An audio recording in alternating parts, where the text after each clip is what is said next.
I don't think I asked you last time the most inappropriately absurd question. We've talked a lot about intelligence, but the bigger question from intelligence is of meaning. Intelligence systems are kind of goal oriented. They're always optimizing for goal. If you look at the Hutter Prize, actually, I mean, there's always a clean formulation of a goal. But the natural questions for us humans, since we don't know our objective function, is what is the meaning of it all? So the absurd question is, what Francois Chollet do you think is the meaning of life? What's the meaning of life? Yeah, that's a big question. And I think I can give you my answer, or at least one of my answers.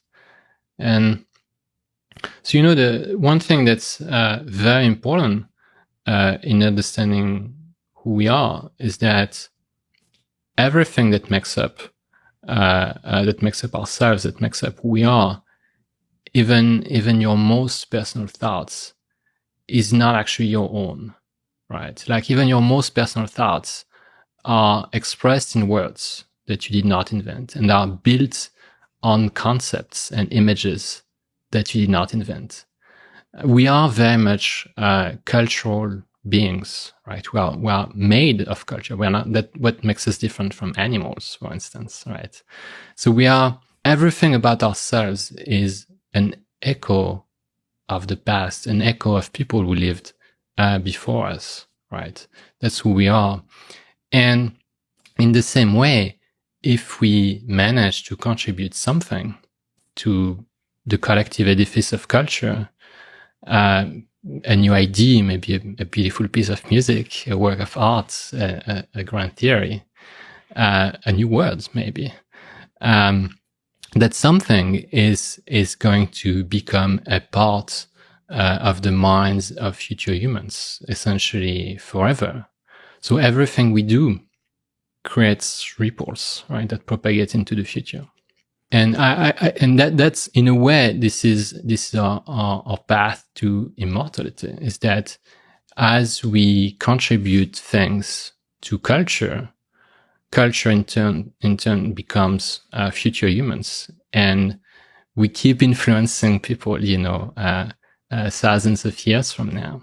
So our actions today create ripples, and these ripples, I think, basically sum up the meaning of life. Like in the same way that we are the sum of the interactions between many different ripples that came from our past, we are ourselves creating ripples that will propagate into the future. And that's why, we should be, this seems like perhaps a naive thing to say, but we should be kind to others during our time on Earth, because every act of kindness creates ripples, and in reverse, every act of violence also creates ripples. And you want to carefully choose which kind of ripples you want to create, and you want to propagate into the future. And in your case, first of all, beautifully put, but in your case, creating ripples into the future human and future AGI systems. Yes. It's fascinating. Our successors. I don't think there's a better way to end it, Francois. As always, for a second time, and I'm sure many times in the future, it's been a huge honor. You're one of the most brilliant people in the machine learning, computer science world. Again, it's a huge honor. Thanks for talking today. It's been a pleasure. Thanks a lot for having me. I really appreciate it. Thanks for listening to this conversation with Francois Chollet, and thank you to our sponsors, Babbel, Masterclass, and Cash App. Click the sponsor links in the description to get a discount and to support this podcast. If you enjoy this thing, subscribe on YouTube, review it with 5 stars on Apple Podcast, follow on Spotify, support on Patreon, or connect with me on Twitter at Lex Fridman.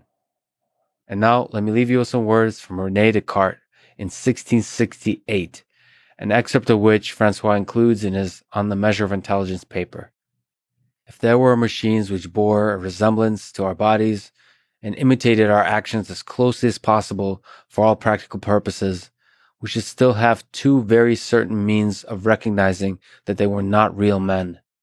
The first is that they could never use words, or put together signs, as we do in order to declare our thoughts to others. For we can certainly conceive of a machine so constructed that it utters words and even utters words that correspond to bodily actions causing a change in its organs. But it is not conceivable that such a machine should produce different arrangements of words so as to give an appropriately meaningful answer to whatever is said in its presence as the dullest of men can do. Here Descartes is anticipating the Turing test, and the argument still continues to this day. Secondly, he continues, even though some machines might do some things as well as we do them, or perhaps even better, they would inevitably fail in others, which would reveal that they are acting not from understanding, but only from the disposition of their organs. This is an incredible quote. For whereas reason is a universal instrument which can be used in all kinds of situations, these organs need some particular action. Hence, it is for all practical purposes impossible for a machine to have enough different organs to make it act in all the contingencies of life in the way in which our reason makes us act. That's the debate between mimicry memorization versus understanding. So, thank you for listening and hope to see you next time.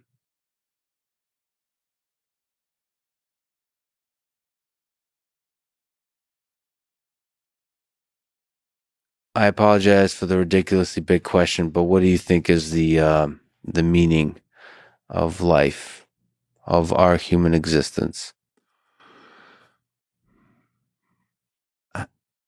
I think it's to care about something and do your best with it. Whether it's being a doctor and trying to make sure that the greatest number of people get the best health care, or it's a gardener who wants to have the most beautiful plants, or it's a grandparent who wants to have a good relationship with their grandchildren. But whatever it is that gives you a sense of meaning, as long as it doesn't hurt other people, to really commit yourself to it. That commitment, that being in that commitment for me is the meaning of life. Put your whole heart and soul into the thing. Yep. What is it? The Bukowski poem, Go All the Way.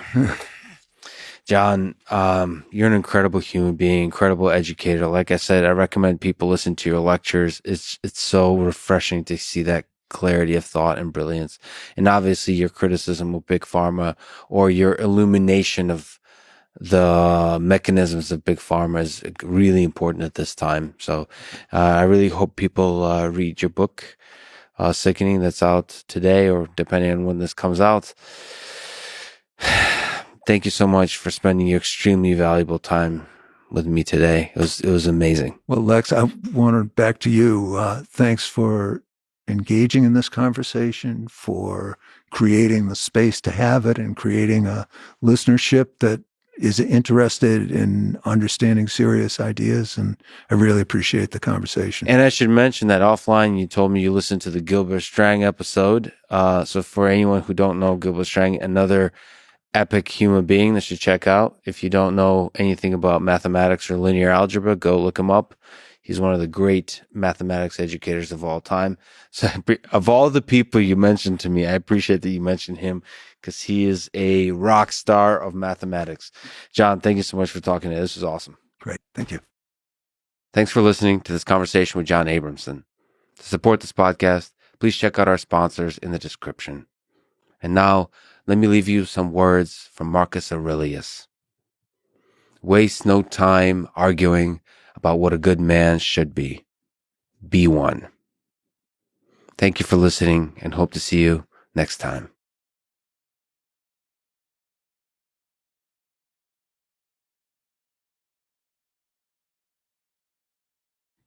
Now, I asked some of the smartest people in the world the most ridiculous question. We already talked about it a little bit, but let me ask again, why are we here?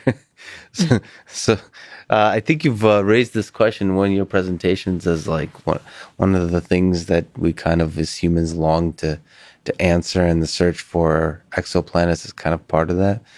But what do you think is the meaning of it all, of life? I wish I had a good answer for you. Uh, I think you're the first person ever who refused to answer the question. Or It's not say, so much refusing. I wish I had a better answer. It's Why we're here. It's almost like the meaning is wishing there was a meaning. The wishing we knew. I love that. That's a great way to say it.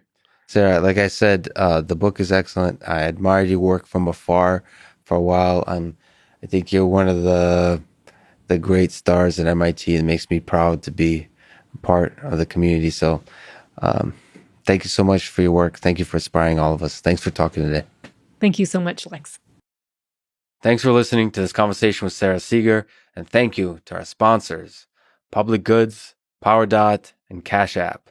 Click the links in the description to get a discount. It's the best way to support this podcast. If you enjoy this thing, subscribe on YouTube, review it with 5 stars on Apple Podcasts, support it on Patreon, or connect with me on Twitter at Lex Fridman, spelled I'm not sure how. Just keep typing stuff in until you get to the guy with the tie in the thumbnail. And now, let me leave you with some words from Carl Sagan. Somewhere, something incredible is waiting to be known. Thank you for listening, and hope to see you next time.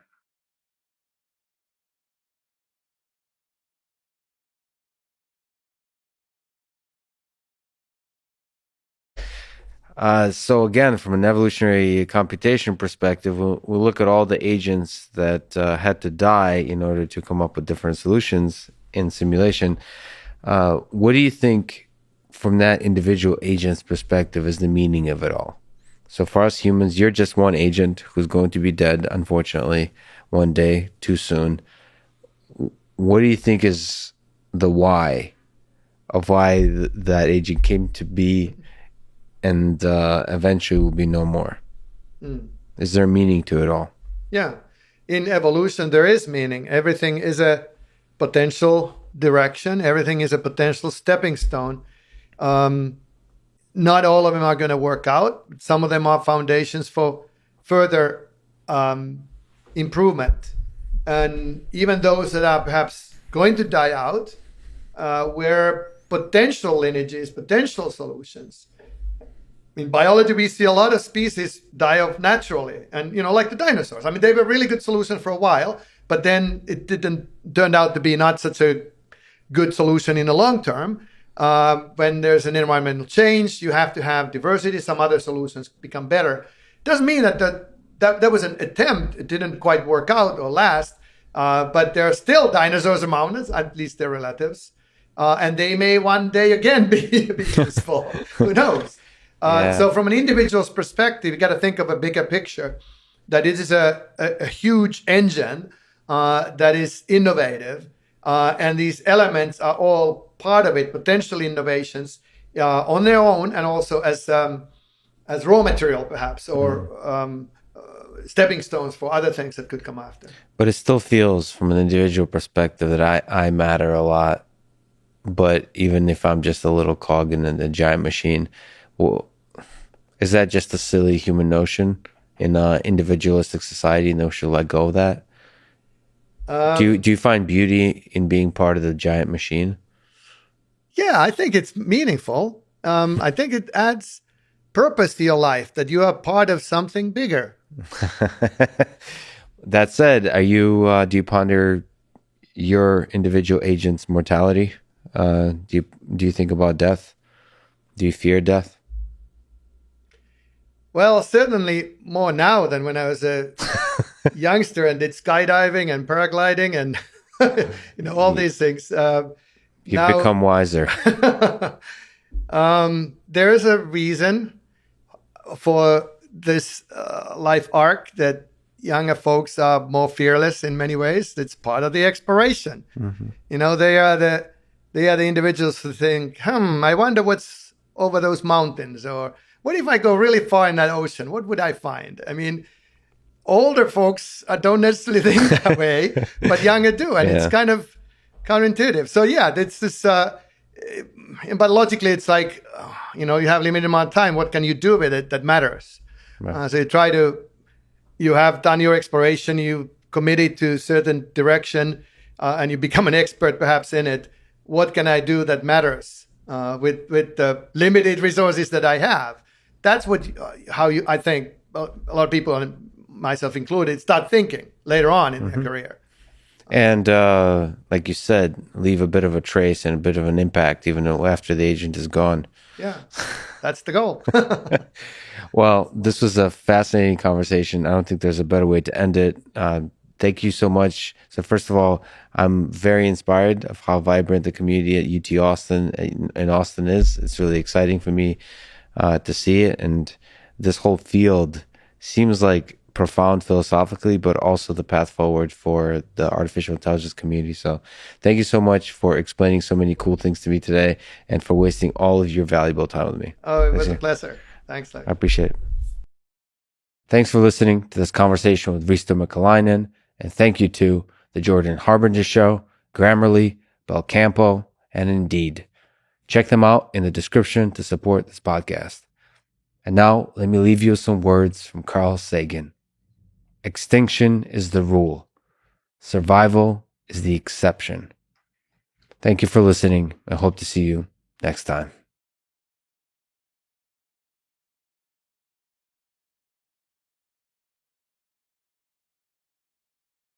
First, let us take a short stroll through the park of the meaning of life. Daniel, what is a meaningful life? I think the semantics end up mattering, because a lot of people will take the word meaning and the word purpose almost interchangeably, and they'll think kind of, what is the meaning of my life? What is the meaning of human life? What is the meaning of life? What's the meaning of the universe? And what is the meaning of existence rather than non-existence? So there's a lot of kind of existential considerations there. And I think there's some cognitive mistakes that are very easy, like taking the idea of purpose, Which is like a goal? which is a utilitarian concept. The purpose of one thing is defined in relationship to other things that have assumed value. And to say, what is the purpose of everything? Well, purpose is too small of a question. It's fundamentally a relative question within everything. What is the purpose of one thing relative to another? What is the purpose of everything? And there's nothing outside of it with which to say it. You actually just got to the limits of the utility of the concept of purpose. It doesn't mean it's purposeless in the sense of something inside of it being purposeless. It means the concept is too small, which is why you end up getting to, like in Taoism, talking about the nature of it. Rather, there's a fundamental what, where the why can't go deeper. It is the nature of it. But I'm going to try to speak to a much simpler part, which is when people think about what is a meaningful human life. And kind of if we were to optimize for something at the level of individual life, but also how does optimizing for this at the level of the individual life lead to the best society for insofar as people living that way affects others and long-term, the world as a whole? And how would we then make a civilization that was trying to think about these things? Because you can see that there are a lot of dialectics where there's value on two sides, individualism and collectivism, or the ability to accept things and the ability to push harder and whatever. And there's failure modes on both sides. And so when you were starting to say, okay, individual happiness, and you're like, wait, fuck, sadists can be happy while hurting people. It's not individual happiness, it's love. But wait, some people can self-sacrifice out of love in a way that actually ends up just creating codependency for everybody. Okay, so how do we think about all those things together? This kind of came to me as a simple way that I kind of relate to it is that a meaningful life involves the mode of being, the mode of doing, and the mode of becoming. And it involves a virtuous relationship between those three. And that any of those modes on their own also have failure modes that are not a meaningful life. The mode of being, the way I would describe it, if we're talking about the essence of it, is about taking in and appreciating the beauty of life that is now. It's a mode that is in the moment and that is largely about being with what is. It's fundamentally grounded in the nature of experience and the meaningfulness of experience. The prima facie meaningfulness of when I'm having this experience, I'm not actually asking what the meaning of life is. I'm actually full of it. I'm full of experiencing it. The momentary experience. The Yes. moment. So taking in the beauty of life. Doing is adding to the beauty of life. I'm going to produce some art. I'm going to produce some technology that will make life easier, more beautiful for somebody else. I'm going to do some science that will end up leading to better insights or other people's ability to appreciate the beauty of life more because they understand more about it or whatever it is. Or protect it, right? I'm going to protect it in some way. But that's adding to or being in service of the beauty of life through our doing. And becoming is getting better at both of those. Being able to deepen our being, which is to be able to take in the beauty of life more profoundly, be more moved by it, touched by it, and increasing our capacity with doing to add to the beauty of life more.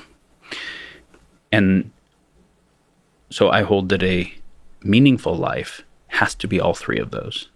And where they're not in conflict with each other, ultimately it grounds in being, it grounds in the intrinsic meaningfulness of experience. And then my doing is ultimately something that will be able to increase the possibility of the quality of experience for others. And my becoming is a deepening on those. So it grounds in experience and also the evolutionary possibility of experience.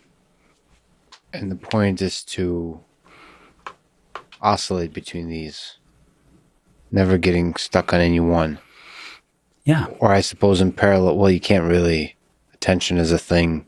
You can only allocate attention. I want moments where I am absorbed in the sunset and I'm not thinking about what to do next. Yeah. And then the fullness of that can make it to where my doing doesn't come from what's in it for me, because I actually feel overwhelmingly full already. And then it's like, how can I make life better for other people that don't have as much opportunity as I had? How can I add something wonderful? How can I just be in the creative process?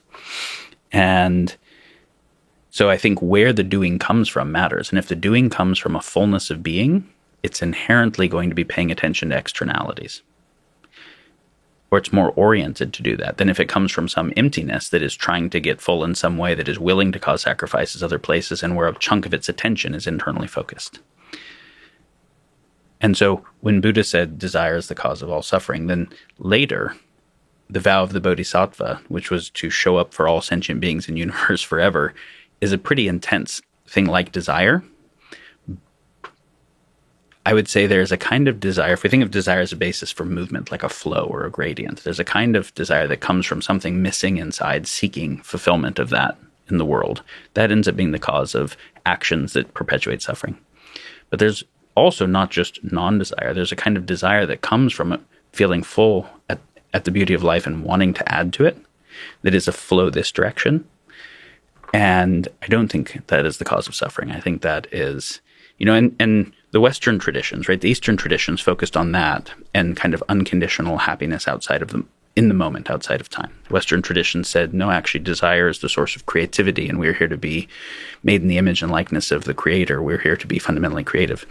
But creating from where and in service of what? Creating from a sense of connection to everything and wholeness in service of the well-being of all of it is very different.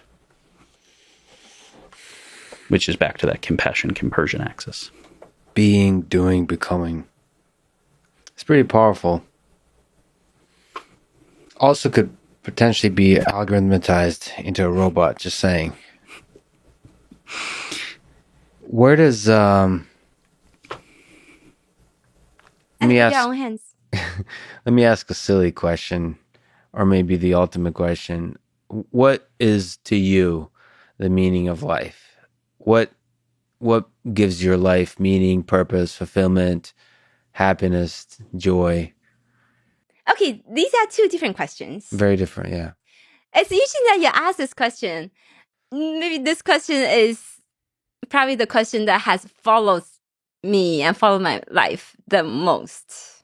Have you discovered any satisfactory answer for yourself? Is there something you've arrived at? There's a moment. I've talked to a few people who have faced, for example, a cancer diagnosis or faced their own mortality, and that seems to change their view of them.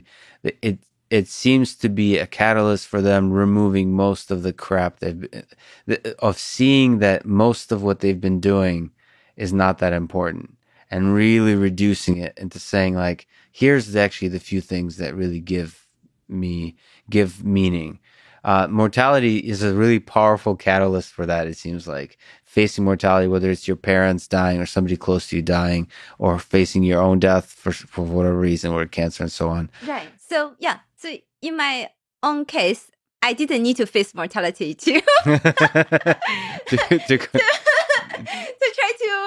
to ask that question. Yes. And I think there are a couple things. So one is like, who should be defining the meaning of your life? Right. Is there some kind of even greater things than you who should define the meaning of your life? So for example, when people say that searching the meaning for your life is there either some outside voice, or is there something, outside of you who actually tells you, so people talk about, this is what you have been born to do. Right. Right. Like, this is your destiny. So so that's one question, like, who gets to define the meaning of your life? Should you be finding some other thing, some other factor to define this for you? Or is something actually, it's just entirely what you define yourself, and it can be very arbitrary. Yeah. So there's an inner voice or an outer voice, whether it could be spiritual, religious too, with God, or some other components of the environment outside of you, or just your own voice. Do you have an answer there? So for that, I have an answer. Yeah. Through the long period of time of thinking and searching, even searching through outside, voices or factors outside of me. Yeah. So that I have an answer. I've come to the conclusion and realization that it's you yourself that defines the meaning of life. Yeah, that's a big burden, though, isn't it? Yes, or a gift, I yes guess. and no, right? So then you have the freedom to define it. Yes. And another question is, like, what does it really mean by the meaning of life? Right. And also whether the question even makes sense. Absolutely. And you said it somehow distinct from happiness. So meaning is something much deeper than just any kind of emotional, any kind of contentment or joy or whatever. It might be much deeper. And then you have to ask, what is deeper than that? What is there at all? And then the question starts being silly. Right. And also you can say it's deeper, but you can also say it's shallower, depending on how people want to define the meaning of their life. So for example, most people don't even think about this question. Then the meaning of life to them doesn't really matter that much. And also whether knowing the meaning of life, whether it actually helps your life to be better, or whether it helps your life to be happier. These actually are open questions. It's not... Of course, most questions are open. I tend to think that just asking the question, as you mentioned, as you've done for a long time, is that there is no answer. And asking the question is a really good exercise. I mean, I have this, for me personally, I've had a kind of feeling that creation is... like for me has been very fulfilling, and it seems like my meaning has been to create, and I'm not sure what that is. Like I'm single, I don't have kids. I'd love to have kids, but I also, sounds creepy, but I also see sort of, you said C programs. I see programs as little creations. I see robots as little creations. I think those bring, and then ideas, theorems, and our creations, and those somehow intrinsically, like you said, bring me joy. And I think they do to a lot of, at least scientists, but I think they do to a lot of people. So that, to me, if I had to force the answer to that, I would say creating new things, yourself. For you. For me. Right. For me. I don't know. But like you said, it keeps changing. Is there some answer that... And some people, they can, I think, they may say it's experience, right? So like their meaning of life, they just want to experience to the richest and fullest they can. And a lot of people do take that path. Yeah, seeing life as actually a collection of moments and then trying to make the richest possible fill those moments with the richest possible experiences. Yeah. Right. And for me, I think certainly we do share a lot of similarity here. Like, so creation is also really important for me, even from, the things that I've already talked about. Even like, writing papers, and these are our creations as well. And I have not quite thought whether that is really the meaning of my life. Like, in a sense, also that maybe like, what kind of things should you create? There are so many different things that you could create. And also you can say another view is maybe growth is related but different from experience. Growth is also maybe a type of meaning of life. Yeah. It's just you try to grow every day, try to be a better self every day. And also ultimately we are here, it's part of the overall evolution. The world is evolving. And it's funny, it's isn't it growing. funny that the growth seems to be the more important thing than the thing you're growing towards? It's like, it's not the goal, it's the journey to it. Sort of, it's almost when you submit a paper, there's a sort of depressing element to it. Not to submit a paper, but when that whole project is over. I mean, there's a gratitude, there's a celebration and so on, but you're usually immediately looking for the next thing. Yes. Or the next step, right? It's not that the end of it is not the satisfaction. It's the hardship, the challenge you have to overcome, the growth through the process. It's somehow probably deeply within us. The same thing that drives the evolutionary process is somehow within us, with everything the way we see the world. Since you're thinking about these, so you're still in search of an answer. I mean, yes and no. In the sense that I think for people who really dedicate time to search for the answer, to ask the question, what is the meaning of life? It does not necessarily bring you happiness. Yeah. It's a question, we can say, right, like whether it's a well-defined question, but on the other hand, given that you get to answer it yourself, you can define it yourself, then sure, that I can just, give it an answer. And in that sense, yes, it can help. Like we discussed, right? If you say, oh, then my meaning of life is to create or to grow, then yes, then I think they can help. But how do you know that that is really the meaning of life or the meaning of your life? It's like there's no way for you to really answer the question. For sure. But something about that certainty is liberating. Sort of, it might be an illusion. You might not really know. You might be just convincing yourself falsely. But being sure that that's the meaning, there's something liberating in that. There's something freeing in knowing this is your purpose. So you can fully give yourself to that without, for a long time, I thought, like, isn't it all relative? Like, why, how do we even know what's good and what's evil? Like, isn't everything just relative? Like, how do we know, the question of meaning is ultimately the question of why do anything? Why is anything good or bad? Why is anything valuable and so on? Exactly. But the moment, then you start to, I think, just like you said, I think it's a really useful question to ask. But if you ask it for too long and too aggressively, it may not be so productive. It may not be productive, and not just for traditionally societally defined success, but also for happiness. It seems like asking the question about the meaning of life is like a trap. It's we're destined to be asking. We're destined to look up to the stars and ask these big why questions we'll never be able to answer, but we shouldn't get lost in them. I think that's probably that's at least the lesson I picked up so far. On that topic. Oh, let me just add one more thing. So it's interesting. So sometimes, yes, it can help you to focus. So when I shifted my focus more from security to AI and machine learning.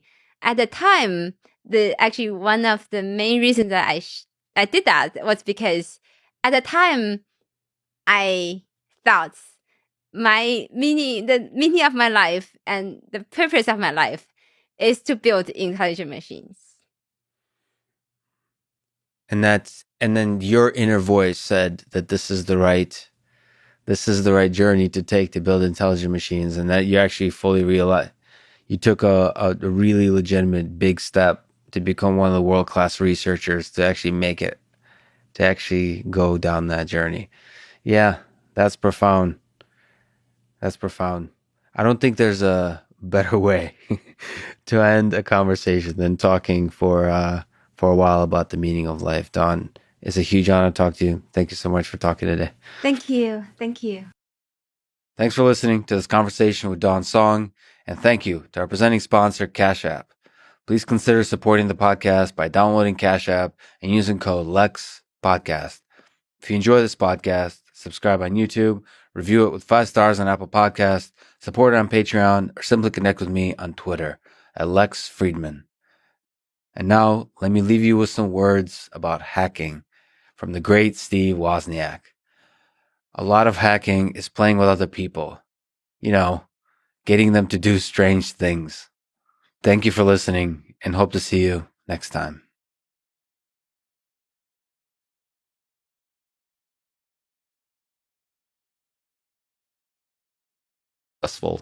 So we've talked about metrics a lot. There's a really cool, in terms of bench press and weightlifting, pound years metric that you've developed that we don't have time to talk about, but it's a really cool one that people should look into.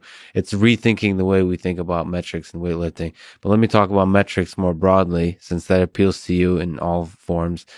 Let's look at the most ridiculous, the biggest question of the meaning of life. If you were to try to put metrics on a life well lived, what would those metrics be? Yeah, a friend of mine, Randy Katz, said this. He said, when it's time to sign off, it's the measure isn't the number of zeros in your bank account; it's the number of inches in the obituary in the New York Times. was he said it? I think having. This is a cliche, is that people don't die wishing they'd spent more time in the office, right? As I reflect upon my career, there have been, a half a dozen or a dozen things, say, I've been proud of. A lot of them aren't papers or scientific results. Certainly my family, my wife, we've been married more than 50 years, kids and grandkids, that's really precious.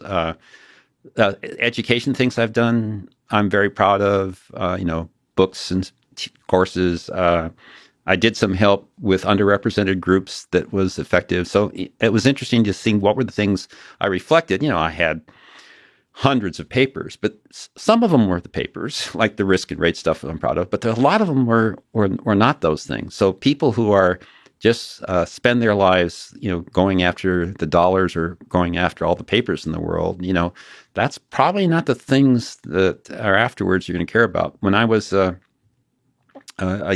just when I got the offer from Berkeley, but before I showed up, I read a book where they interviewed a lot of people in all walks of life. And what I got out of that book was the people who felt good about what they did was the people who affected people, as opposed to things that were more transitory. So I came into this job assuming that it wasn't going to be the papers, it was going to be relationships with the people over time that I would value, and that was a correct assessment, right? It's the people you work with, the people you can influence, the people you can help is the things that you feel good about towards the end of your career. It's not the stuff that's more transitory.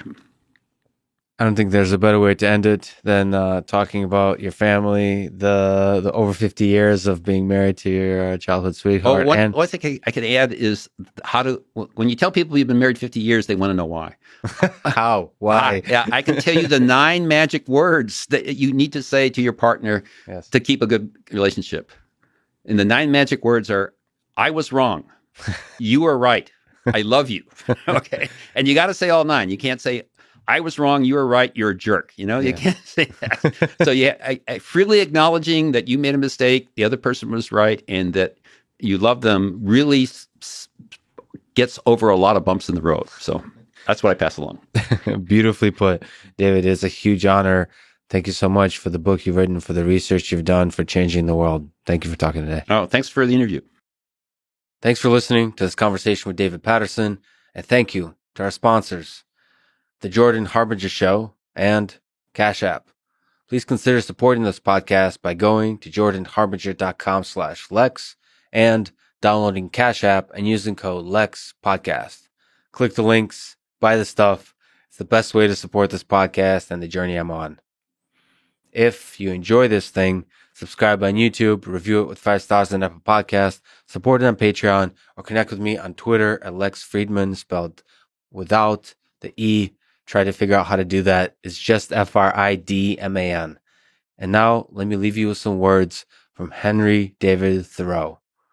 Our life is frittered away by detail. Simplify, simplify.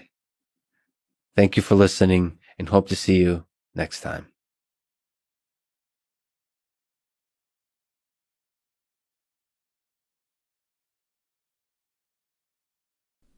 The big ridiculous question. What do you think is the meaning of all of this? You write in your book that the entry for our reality in the Hitchhiker's Guide might read, a physical universe whose intrinsic nature is constituted of consciousness, worth a visit.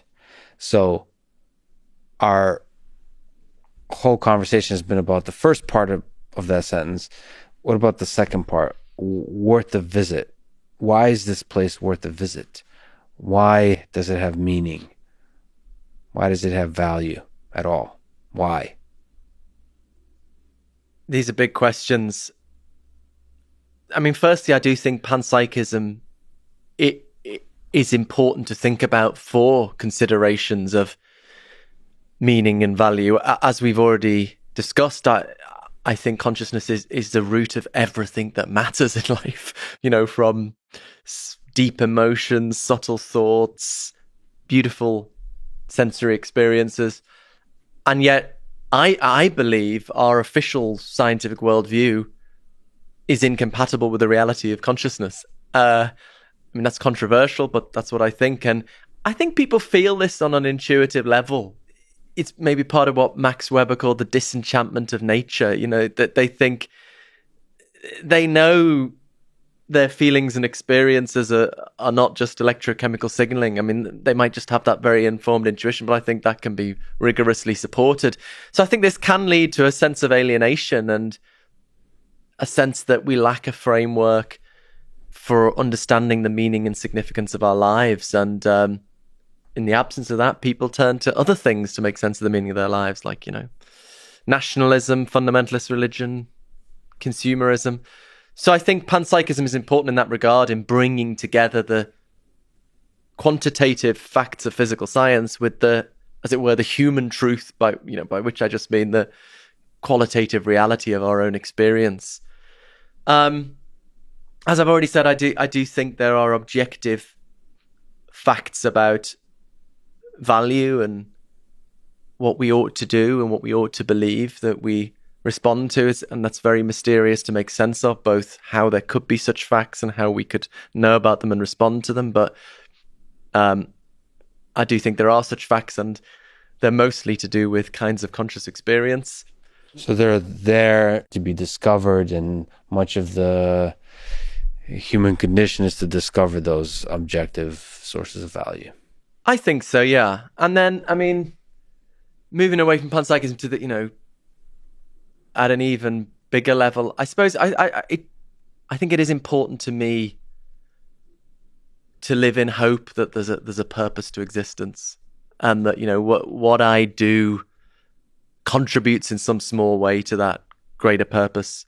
But I would say I don't know if there's a purpose to existence. I think some things point in that direction, some things point away from it, but I don't think you need certainty or even high probability to have faith in something. So take an analogy. Suppose you've got a friend who's very seriously ill.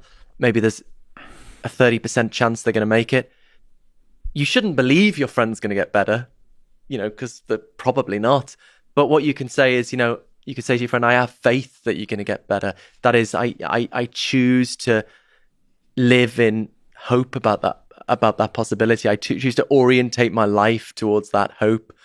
Similarly, I don't think we know whether or not there's a purpose to existence, but I think we can make the choice to live in hope of that possibility. And I find that a worthwhile and fulfilling way to live. So maybe as your editor, I would collaborate with you on the edit of the Hitchhiker's Guide entry that instead of worth a visit, we'll insert hopefully worth a visit.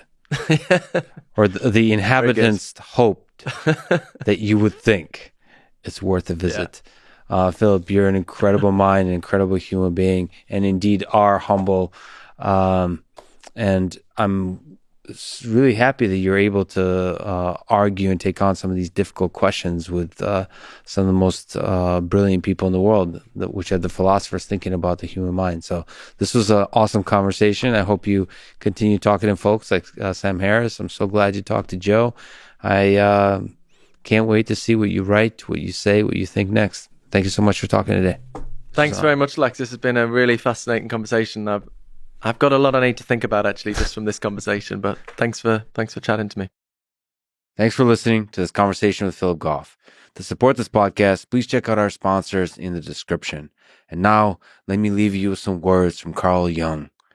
People will do anything, no matter how absurd, in order to avoid facing their own souls.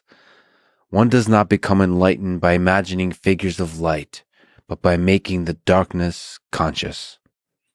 Thank you for listening and hope to see you next time.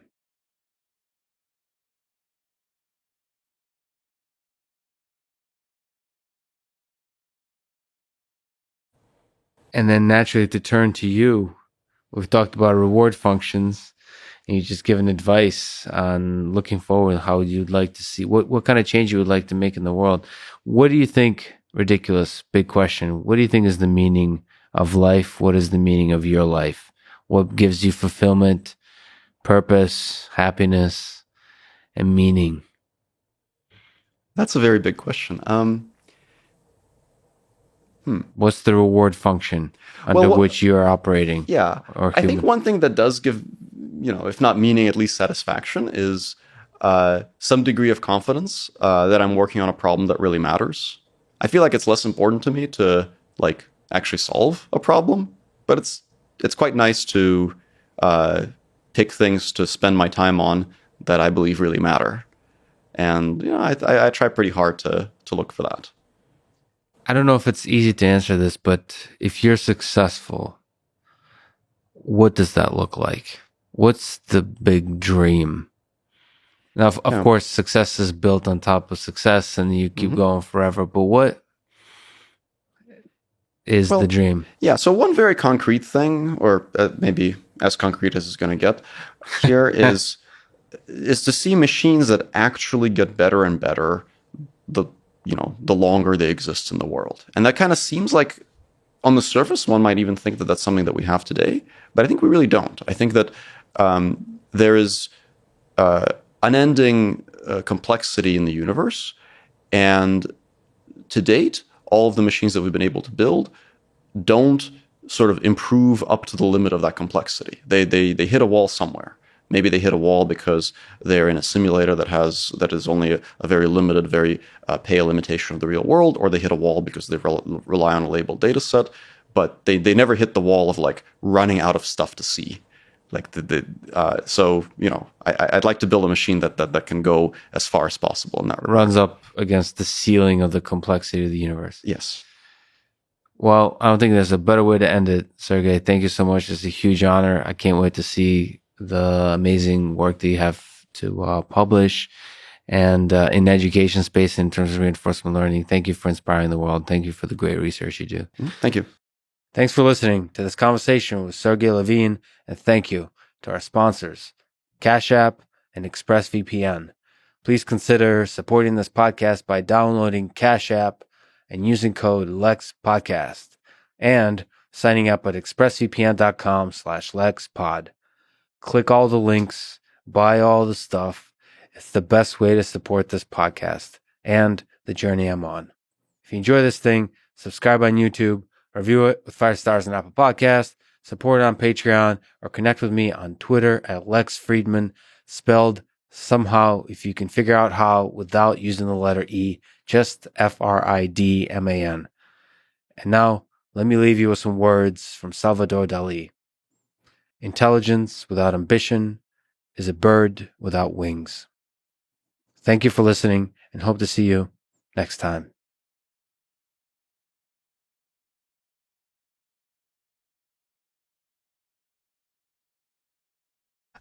But about the meaning of life, you ever think about that?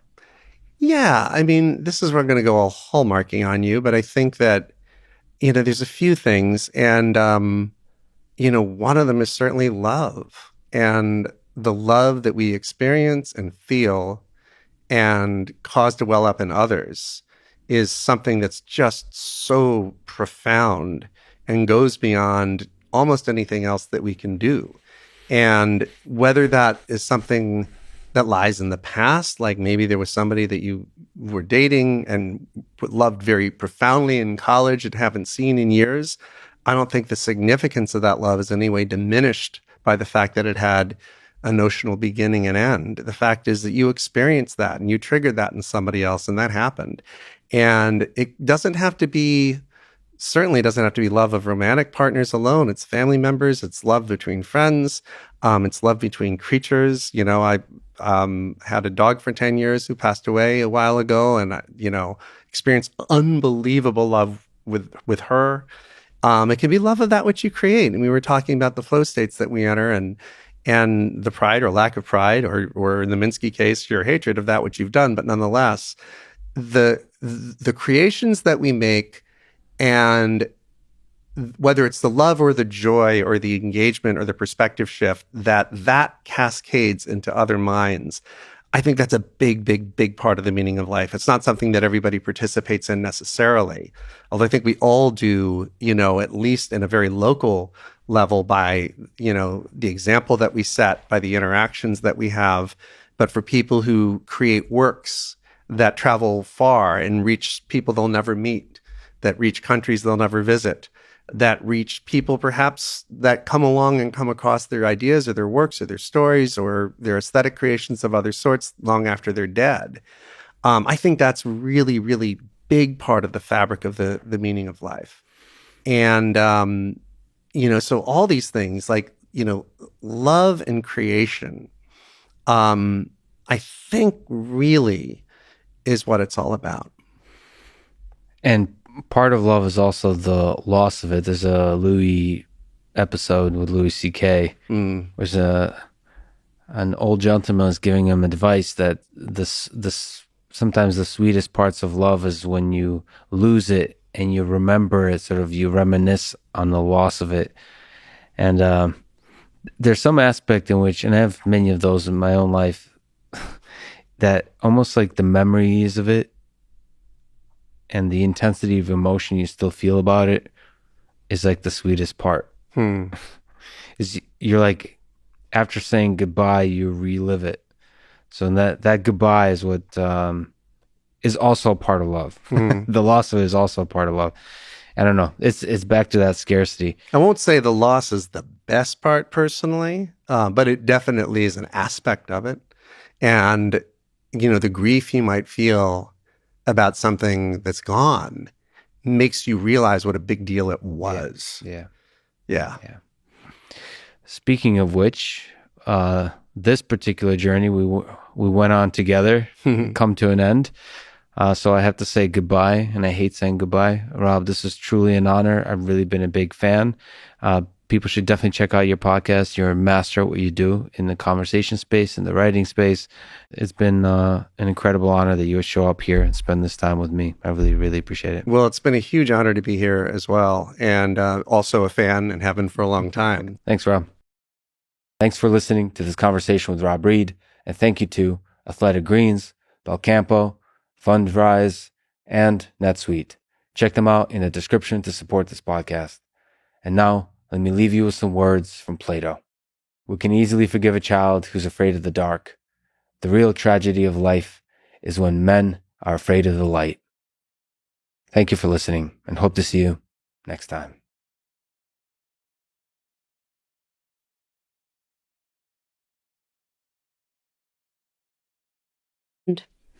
Let me ask one other ridiculous question.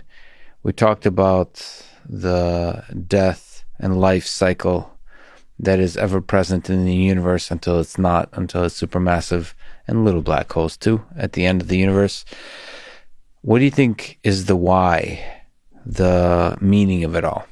What do you think is the meaning of life here on Earth and the meaning of that life that you look for, whether it's on Venus or other exoplanets? I think there's none. I find enormous relief in the absence of meaning. I think chasing for meaning is a human desire that the universe doesn't give two shits about. But you still enjoy... I enjoy finding meaning in my life. I enjoy finding where the morality lies. I enjoy the complication of that desire. And I feel that is deeply human. But I don't feel that it's universal. It's somehow absolute. Like we conjure it up. We bring it to life through our own minds, but it's not in any kind of fundamental way real. No. And the same way the sun is not to be blamed for destroying its own planets. The universe doesn't care because it has no meaning. It owes us nothing. And looking for meaning in the universe is demanding answers. Who are we? We're nothing. We don't get to demand anything. And that includes meaning. And I find it very reassuring because once there is no meaning, I don't have to find it. Yeah. Once there's no meaning, it's a kind of freedom in a way. You sound a bit like I'm happy about it. This isn't a depressing outlook as far as I'm concerned. It's happiness. Yeah. So I mean, I don't know if you know who Sam Harris is, but he, despite the pushbacks from the entirety of the world, really argues hard that free will is an illusion. That the deterministic universe and it's all already been predetermined, and he's okay with it, and he's happy with it. That he's distinctly aware of it, and that's okay. The quantum world will disagree with him on the deterministic nature of nature. Well, he's not saying it's deterministic, but he's saying that the randomness doesn't help either. Like randomness does not help in the experience of feeling like you're the decider of your own actions. That he kind of is okay with being a leaf flowing on the river, or being the river, right? As opposed to being like a fish or something that can decide its swimming direction. He's okay just embracing the flow of life. I mean, in that same way, it kind of sounds like your conception of meaning. I mean, it just is. The universe doesn't care. It just is what it is, and we experience certain things, and some feel good and some don't. And that's life. But I don't feel like that about life. I think life does have meaning, and it's laudable to look for that meaning in life. I just don't think you can apply that beyond life, and certainly not beyond Earth. That this notion of meaning is a human construct, and so it only applies within us and the other life forms and planet types that suffer from our intrusions or rejoice from our interactions. But it's this meaning is ours to do as we please. We've created it. We've created a need for it. And so that's our problem to solve. I don't apply it beyond us. I think we as humans have a lot of responsibilities, but they're moral responsibilities. And a lot of those responsibilities are much more easily fulfilled if you find meaning in them. So I think there's value to meaning, whether it's real or not. I just think we gain nothing from trying to anthropomorphize the entire universe. And also, that's the height of hubris. That's not for us to do. Yeah. It also could be, just like duality in quantum mechanics, it could be both, that there is meaning and then there isn't. And we're somehow depending on the observer, depending on the perspective you take on the thing. I mean, even on Earth, that's true. But whether things have meaning or not depends a lot on who's looking. Whether it's us humans, the aliens, or the giraffes. Clara, this was an incredible conversation. I learned so much, but I also am just inspired by the passion you have in not finding meaning in the universe. Right. For someone, I'm very passionate about not finding meaning in the universe. You're the most inspiring nihilist I've ever met. I'm just kidding. You are truly an inspiring communicator of everything from phosphine to life to quantum astrochemistry. I can't wait to see what other cool things you do in your career, in your scientific life. Thank you so much for wasting your valuable time with me today. I really appreciate it. It was my pleasure. I'd already got my 4 hours of productivity before I got here, and so it's not a waste. It's all downhill from there. Thank you. Thanks for listening to this conversation with Clara Souza Silva, and thank you to Onnit, Grammarly, Blinkist, and Indeed. Check them out in the description to support this podcast. And now, let me leave you with some words from Konstantin Tsiolkovsky. The earth is the cradle of humanity, but mankind cannot stay in the cradle forever. Thank you for listening, and hope to see you next time.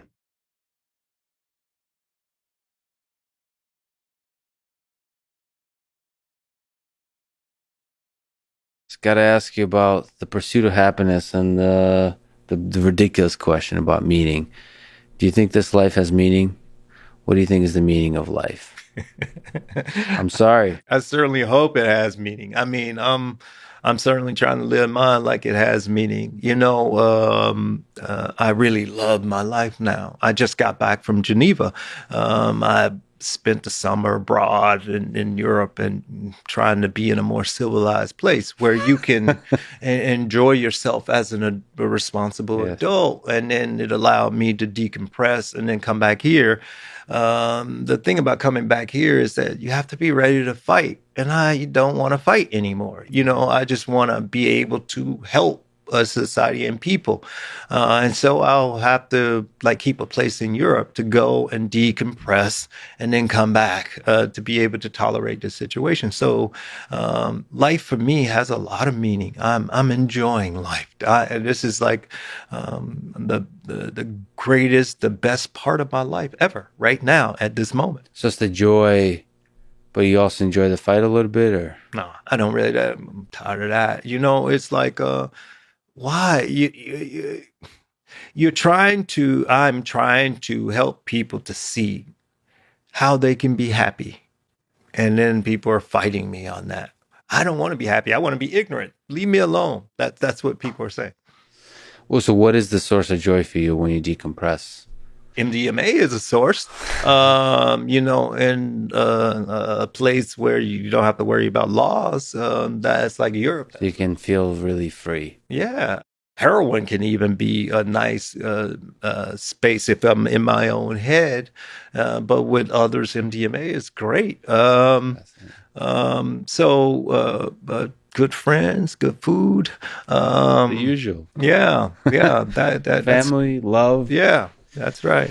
Carl, you're an incredible human being. You really make me think. Everyone who listens to this, I'm really glad you exist. I know you say you don't like the fight, but I'm really glad you're fighting the fight because it's going to help a lot of people. It's going to help, at the very least, help a lot of people think and challenge the conventions of the day and maybe challenge them to find joy. I really appreciate you spending your valuable time with me. This was an awesome conversation. Thank you so much for talking today. Thank you for having me, man. Thanks for listening to this conversation with Carl Hart. To support this podcast, please check out our sponsors in the description. And now, let me leave you with some words from Frank Zappa. A drug is not bad. A drug is a chemical compound. The problem comes in when people who take drugs treat them like a license to behave like an asshole. Thank you for listening and hope to see you next time.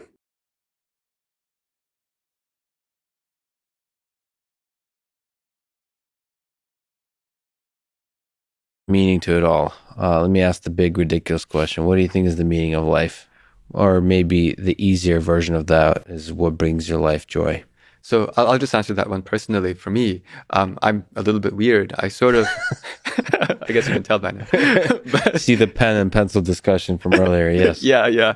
So, I mean, my thing is, I guess I personally just wanted to maximize a certain score, which was for how many person years after I'm no longer here anymore, did what I do mattered. Yeah. And it didn't matter if it's necessarily attributed to me. It's just like, did it matter? Mm-hmm. And so that's what I wanted. I guess that is very inspired by how scientists work. It's like, why do we keep talking about Newton? It's because Newton discovered some interesting things.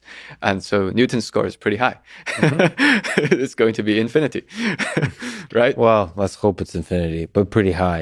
Yeah. Yes. So you're going for person years. You're going for like triple digits. You're going for so like Newton is like 4 digits probably, like 1,000 years. Yeah. Or person lifetimes. Well, like how do you like to think about what are we? Sorry, I meant people times years.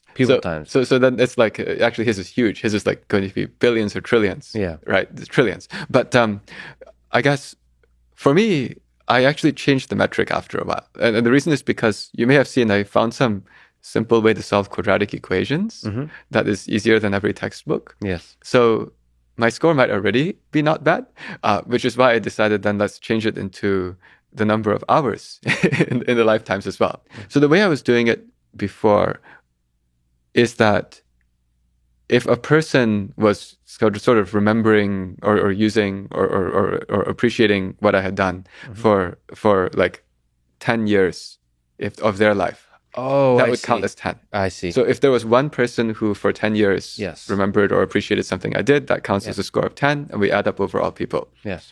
And then, and that was with the hypothesis that the score would be very finite in the sense that if I didn't come up with anything that might potentially help a lot of generations in a forever way, then your score will be finite because at some point it's not, people don't remember that you made like nice bottles or something, right? But then after the quadratic equation thing, it was that there's some chance that actually might make it into textbooks. Yes. And if it makes it into textbooks, the chance that there will be an easier way discovered is actually quite small. Yes. So in that case, then the score might get bigger. I was just saying the score might actually already have been achieved in a non-trivial way. So, I see. But it's fun to think about because it could be different. You can achieve a high score by a small number of people using it for most of their lifetime and then generations and generations. Or you can have, if we do dissipate, if we do spread, colonize, become multiplanetary species, you could have that little, a clever way to solve differential equations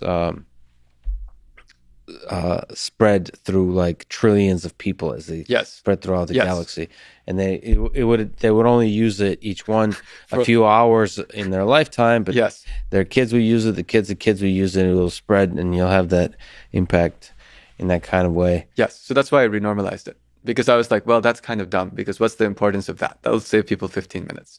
But so what I meant is I didn't want to count that as the main score.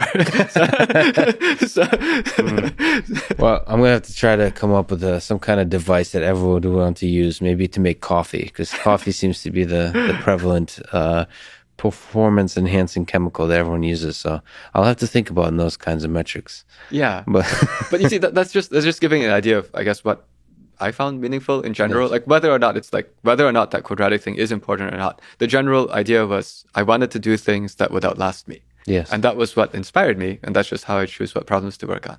And that's a kind of immortality, is ideas that you've invented living on long after you in the minds of others. And humans are ultimately are like meat vehicles that carry ideas for just a few years. It may not be the important thing. It might be the ideas that we carry with us and invent new ones. Like we get a bunch of baby ideas in our head. We borrow them from others, and then maybe we invent a new one. And that new one might have a life of its own.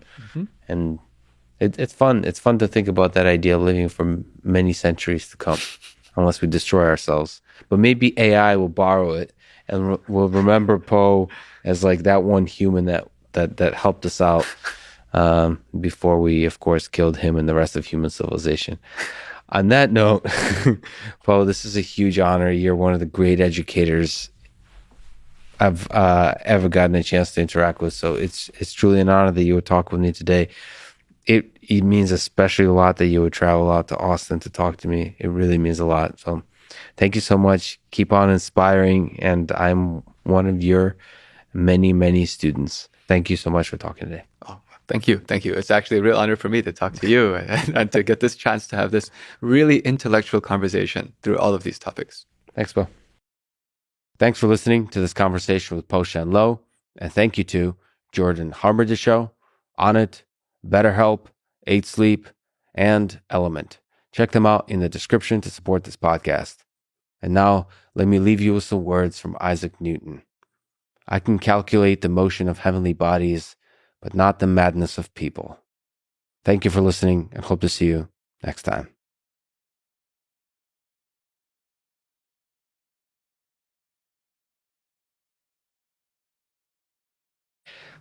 We've talked about living in existence and the objective function under which these objects would operate. What do you think is the objective function of our existence? What's the meaning of life?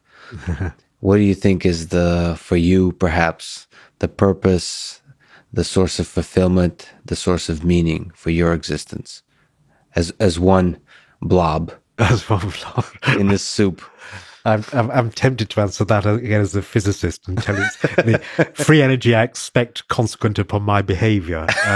So technically that, and we could get a really interesting conversation about what that comprises in terms of searching for information, resolving uncertainty about the kind of thing that I am. Yeah. But I suspect that you want a slightly more personal and fun answer, but which can be consistent with that. And I think it's reassuringly simple and harps back to what you were taught as a child, that you have certain beliefs about the kind of creature and the kind of person you are. And all that self-evidencing means, all that minimizing variational free energy in an inactive and embodied way means is fulfilling the beliefs about what kind of thing you are. And of course, we're all given those scripts, those narratives at a very early age, usually in the form of bedtime stories or fairy stories that I'm a princess and I'm going to meet a beast who's going to transform and it's going to be a prince. And so the narratives are all around you, from your parents to the friends to the society feeds these stories, and then your objective function is to fulfill exactly that narrative that has been encultured by your immediate family, but as you say, also the sort of the culture which you grew up and you create for yourself. I mean, again, because of this active inference, this inactive aspect of self-evidencing, not only am I modeling my environment, my eco-niche, my external states out there, but I'm actively changing them all the time, and external states are doing the same back. We're doing it together. So there's a synchrony that means that I'm creating my own culture over different time scales. So the question now is, for me, being very selfish, what scripts were I given? It basically was a mixture between Einstein and Sherlock Holmes. So I'd smoke as heavily as possible, try to avoid too much interpersonal contact, enjoy the fantasy that you're a popular scientist who's going to make a difference in a slightly quirky way. So that's what I grew up on. My father was an engineer and loved science, and he loved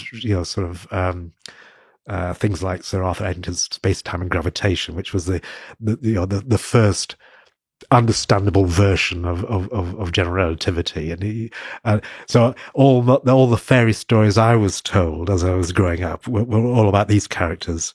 I'm keeping The Hobbit out of this because that doesn't quite fit my narrative. But it's a journey of exploration, I suppose, of sorts. So I've just grown up to be what I imagine a mild-mannered Sherlock Holmes / Albert Einstein would do in my shoes.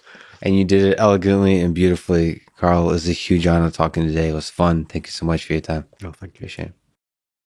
Thank you for listening to this conversation with Carl Fridman, and thank you to our presenting sponsor, Cash App.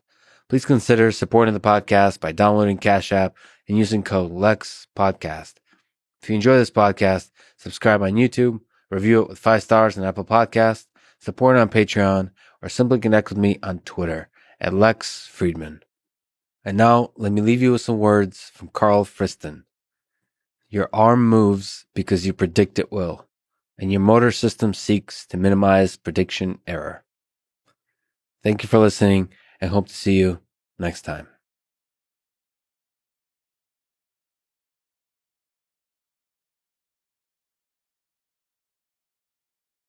In The Infinite Game, your most recent book, you described the finite game and the infinite game.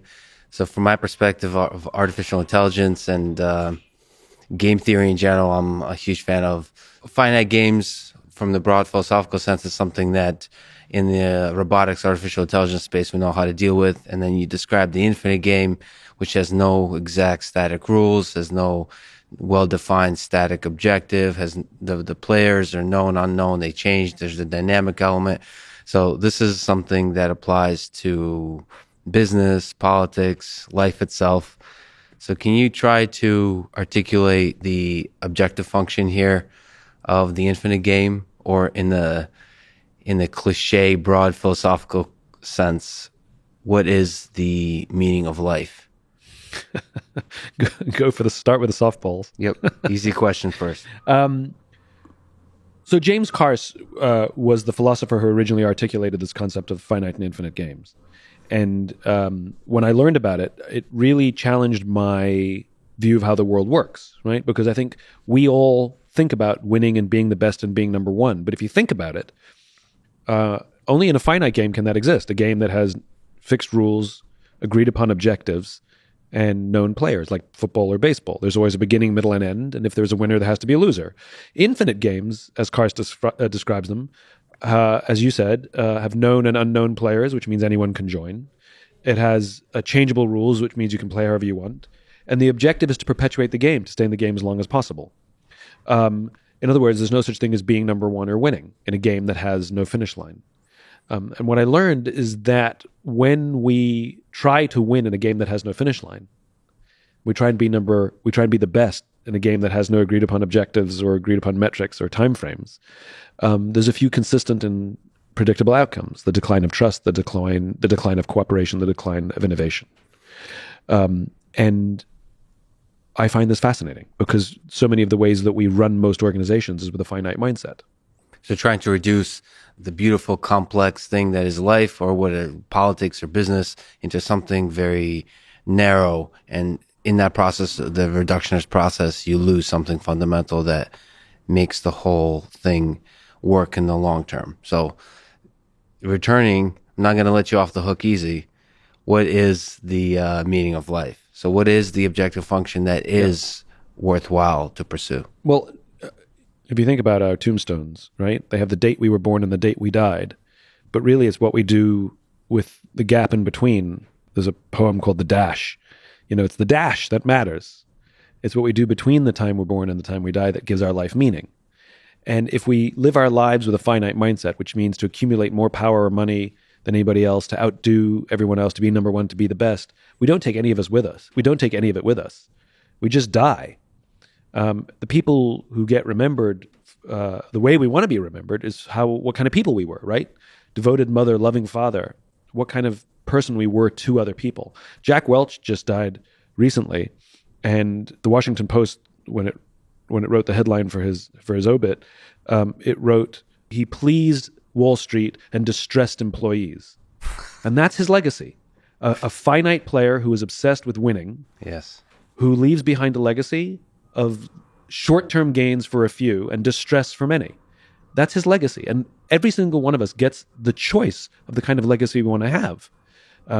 Do we want to be remembered for our contributions or our detractions? To live with a finite mindset, to live a career with a finite mindset, to be number one, be the best, be the most famous, you live a life like Jack Welch, to live a life of service, to see those around us rise, to contribute to our communities, to our organizations, to leave them in better shape than we found them. That's the kind of legacy most of us would like to have. So day to day, when you think about what is the fundamental goals, dreams, motivations of an infinite game, of seeing your life, your career as an infinite game, what does that look like? I mean, I guess I'm sort of trying to stick on this personal ego, personal drive, the thing that the fire, the reason we want to wake up in the morning and the reason we can't go to bed because we're so excited. Yeah. What is that? So So for me, it's about having a just cause. It's about a vision that's bigger than me, that my work gets to contribute to something larger than myself. That's what drives me every day. I wake up every morning with a vision of a world that does not yet exist, a world in which the vast majority of people wake up every single morning inspired, feel safe at work, and return home fulfilled at the end of the day. It is not the world we live in. And so that we still have work to do is the thing that drives me. I know what my underlying values are. I wake up to inspire people to do the things that inspire them. And these are my go-tos, my touch points. That inspire me to keep working. I think of a career like an iceberg. If you have a vision for something, you're the only one who can see the iceberg underneath the ocean. But if you start working at it, a little bit shows up. And now a few other people can see what you imagine, be like, oh, right, yeah, no, I want to help build that as well. And if you have a lot of success, then you have a lot of iceberg. And people can see this huge iceberg and they say, you've accomplished so much.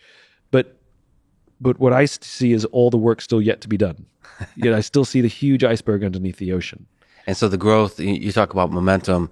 So the incremental revealing of the iceberg is what drives you.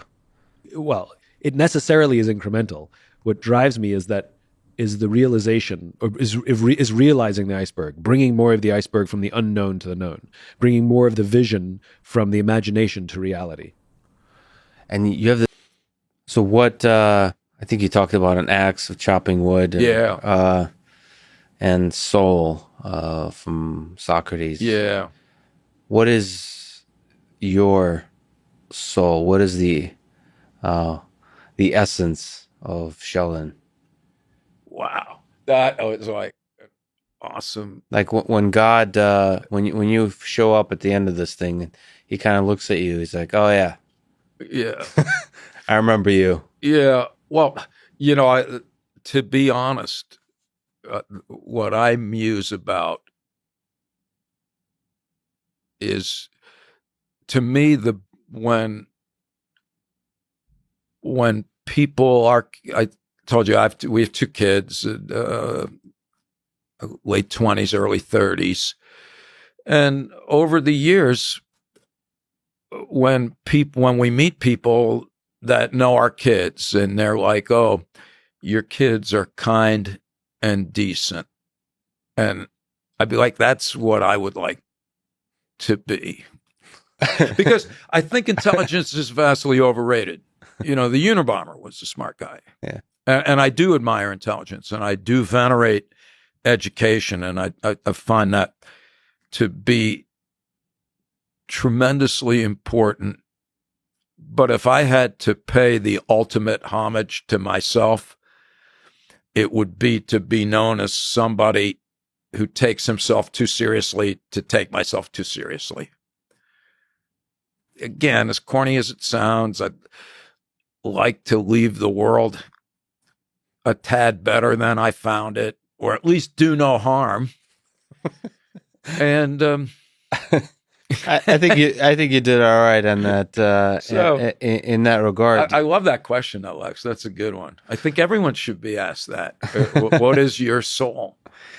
Do you have maybe just a few lingering questions around it? So, I mean, on the point of the soul, you've talked about the meaning of life. Do you have on a personal level? Do you have an answer to the meaning of your life, of something that brought you meaning, happiness, some sense of sense. Yeah. No, I mean, yes, yes and no. I mean, a bit, I'm 66, so I'm in the kind of not ready to wrap it up, literally or metaphorically. But I look back and just really with a sense of awe and wonder, gratitude. And is there memories that stand out to you from childhood, from earlier, that like is like, stand out as something you're really proud of, or just happy to have been on this earth? Mainly that stuff happened. Yeah, that. I mean, my family, also a chunk, my folks, so my grandparents are from Eastern Europe, Russia, Austria. As far as we know, some of them never made it out. I consider myself very fortunate to have been a so-called product of the American dream. My grandparents were basically peasants. My dad worked 2 full-time jobs when I was growing up, and I would see him on the weekends. I'd be like, "Why are you working all the time?" He'd be like, "So you won't have to." And he said, "Look, the world does not owe you a living.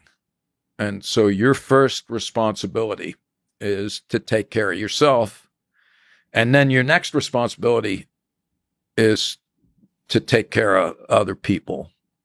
And I think you did a pretty good job of that. I don't know, but I had, so those are the things that I'm proud of. Well, it's funny. You've talked about just yourself as a human being, but you've also contributed some really important ideas for your ideas, and also kind of integrating and maybe even popularizing the work of Ernest Becker, of connecting it, of making it legitimate scientifically. I mean, as a human, of course, you want to be, you want your ripple to be one that makes the world a better place. But also, I think in the span of time, I think it's of great value what you've contributed in terms of how we think about the human condition, how we think about ourselves as finite beings in this world, and I hope also in our technology of engineering intelligence. I think, at least for me, and I'm sure there's a lot of other people like me that your work has been a gift for. So, oh well, thank you. No, I like that, and we have described ourselves as giant interneurons. I'm like, we have had no original ideas, and maybe that's the only thing that's original about our work, is we don't claim to be original. What we claim to have done is to integrate, to connect these disparate and superficially unconnected discourses. So existentialists, they'd be like, evidence, what's that? And there's now a branch of psychology, experimental existential psychology, that I think we could take credit for having encouraged the formation of, and that in turn has gotten these ideas in circulation in academic communities where they may not have otherwise gotten. So I think that's good. Well, Sheldon, it's a huge honor. I can't believe you came down here. I've been a fan of your work. I hope we get to talk again. Huge honor to talk to you. Thank you so much for talking today. Thanks, Lex. We'll do it again soon, I hope. Thanks for listening to this conversation with Sheldon Solomon, and thank you to our sponsors, Blinkist, ExpressVPN, and Cash App. Click the links in the description to get a discount. It's the best way to support this podcast. If you enjoy this thing, subscribe on YouTube, review it with 5 stars on Apple Podcasts, follow on Spotify, support on Patreon, or connect with me on Twitter at Lex Fridman. And now let me leave you with some words from Vladimir Nabokov that Sheldon uses in his book. warm at the core. The cradle rocks above an abyss, and common sense tells us that our existence is but a brief crack of light between two eternities of darkness. Thanks for listening, and hope to see you next time.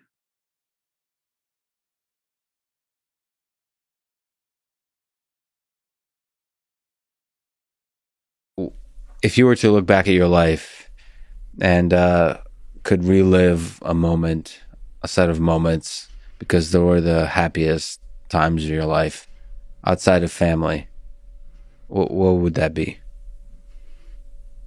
I don't want to relive any moments. I like that. I like that situation where you have some amount of optimism and then the anxiety of the unknown. So you love the unknown, the mystery of it.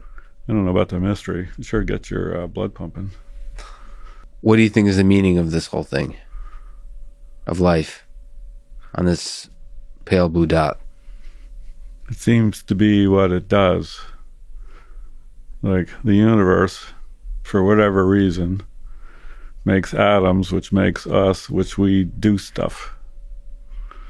And we figure out things and we explore things, and that's just what it is. It's not just. Yeah, it is. Yeah. Jim, I don't think there's a better place to end it. It's a huge honor. And well, that was super fun. Thank you so much for talking today. All right, great. Thanks for listening to this conversation, and thank you to our presenting sponsor, Cash App. Download it, use code Lex Podcast. You'll get $10, and $10 will go to First, a STEM education nonprofit that inspires hundreds of thousands of young minds to become future leaders and innovators. If you enjoy this podcast, subscribe on YouTube, give it 5 stars on Apple Podcast, follow on Spotify, support it on Patreon, or simply connect with me on Twitter. And now, let me leave you with some words of wisdom from Gordon Moore. If everything you try works, you aren't trying hard enough. Thank you for listening, and hope to see you next time.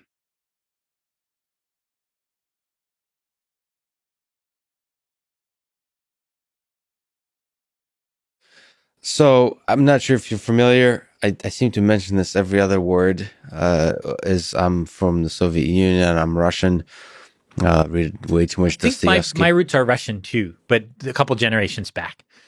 Well, it's probably in there somewhere. So maybe we can pull at that thread a little bit of the existential dread that we all feel. You mentioned that I think somewhere in the conversation you mentioned that you don't really pretty much like dying.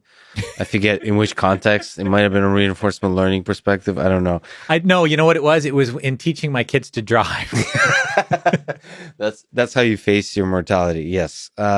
From a human being's perspective, or from a reinforcement learning researcher's perspective, let me ask you the most absurd question. What do you think is the meaning of this whole thing? The meaning of life on this spinning rock?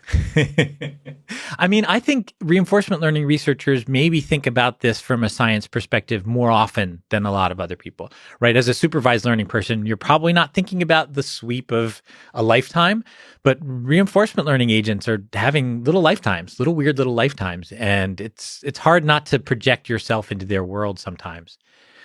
But, as far as the meaning of life, so when I turned 42, you may know from that is a book I read, the Hitchhiker's Guide to the Galaxy, that is the meaning of life. So when I turned 42, I had a meaning of life party where I invited people over, and everyone shared their meaning of life. We had slides made up, and so we all sat down and did a slide presentation to each other about the meaning of life. And mine was balance. I think that life is balance. And so the activity at the party, for a 42-year-old, maybe this is a little bit non-standard, but I found all the little toys and devices that I had where you had to balance on them. You had to like stand on it and balance, or a pogo stick I brought, a rip stick, which is like a weird 2-wheeled skateboard. I got a unicycle, but I didn't know how to do it. I now can do it. I would love watching you try. Yeah, I'll send you a video. I'm not great, but I managed. And so balance. Yeah. So my wife has a really good one that she sticks to and is probably pretty accurate. And it has to do with healthy relationships with people that you love and working hard for good causes. But to me, yeah, balance in a word. That works for me. Not too much of anything, because too much of anything is iffy. That feels like a Rolling Stones song. I feel like there must be. You can't always get what you want, but if you try sometimes, you can strike a balance. Yeah, I think that's how it goes. Michael, I'll write you a parody. It's a huge honor to talk to you. This is really fun. No, the honor's I've been a big fan of yours, so can't wait to see what you do next in the world of education, in the world of parody, in the world of reinforcement learning. Thanks for talking today. My pleasure. Thank you for listening to this conversation with Michael Littman, and thank you to our sponsors, Simply Safe, a home security company I use to monitor and protect my apartment, ExpressVPN, the VPN I've used for many years to protect my privacy on the internet, Masterclass, online courses that I enjoy from some of the most amazing humans in history, and BetterHelp, online therapy with a licensed professional. Please check out these sponsors in the description to get a discount and to support this podcast.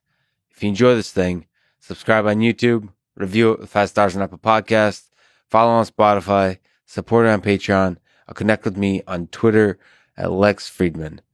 And now, let me leave you with some words from Groucho Marx. If you're not having fun, you're doing something wrong. Thank you for listening, and hope to see you next time.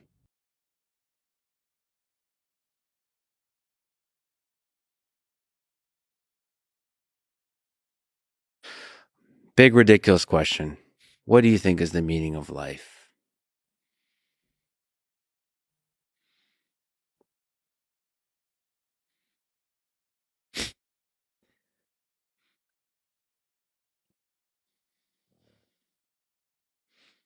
I think that, well, there are probably a couple of different ways that I would go at this.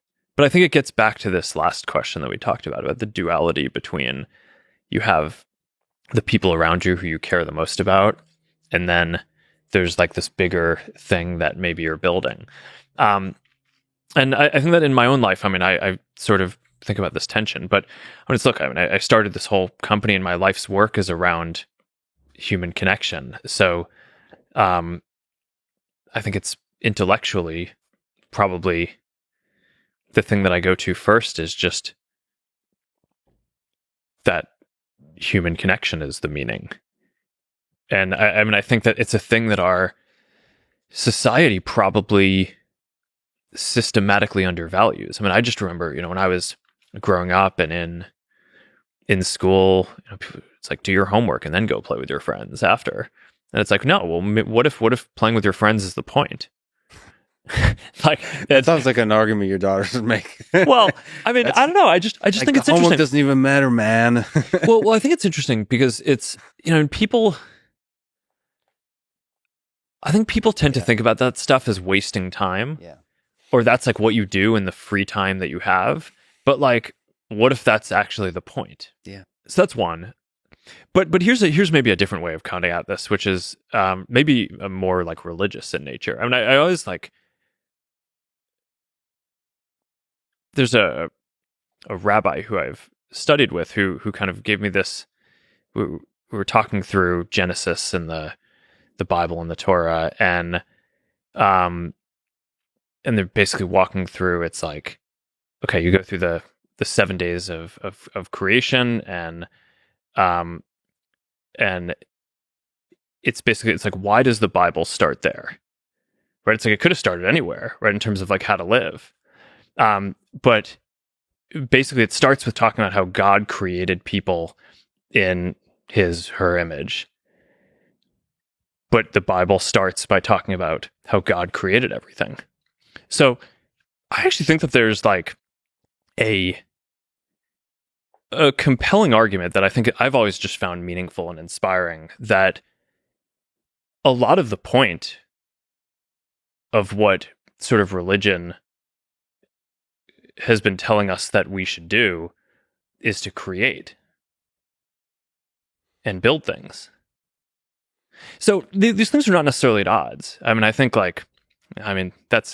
and I think probably to some degree you'd expect me to say something like this because I've dedicated my life to creating things that help people connect. So I mean, that's sort of the fusion of getting back to what we talked about earlier. It's what I studied in school are psychology and computer science, right? So these are like the two themes that I care about. But I don't know. For me, that's kind of what I think about. That's what matters. To create and to love, which is the ultimate form of connection. I think this is one hell of an amazing replay experience in the metaverse. So whoever is using our avatars years from now, I hope you had fun. And thank you for talking today. Thank you. Thanks for listening to this conversation with Mark Zuckerberg. To support this podcast, please check out our sponsors in the description. And now, let me leave you with the end of the poem If by Rudyard Kipling. If you can talk with crowds and keep your virtue, or walk with kings, nor lose the common touch, if neither foes nor loving friends can hurt you, if all men count with you, but none too much, if you can fill the unforgiving minute with 60 seconds worth of distance run, yours is the earth and everything that's in it, and which is more, you'll be a man, my son. Thank you for listening and hope to see you next time.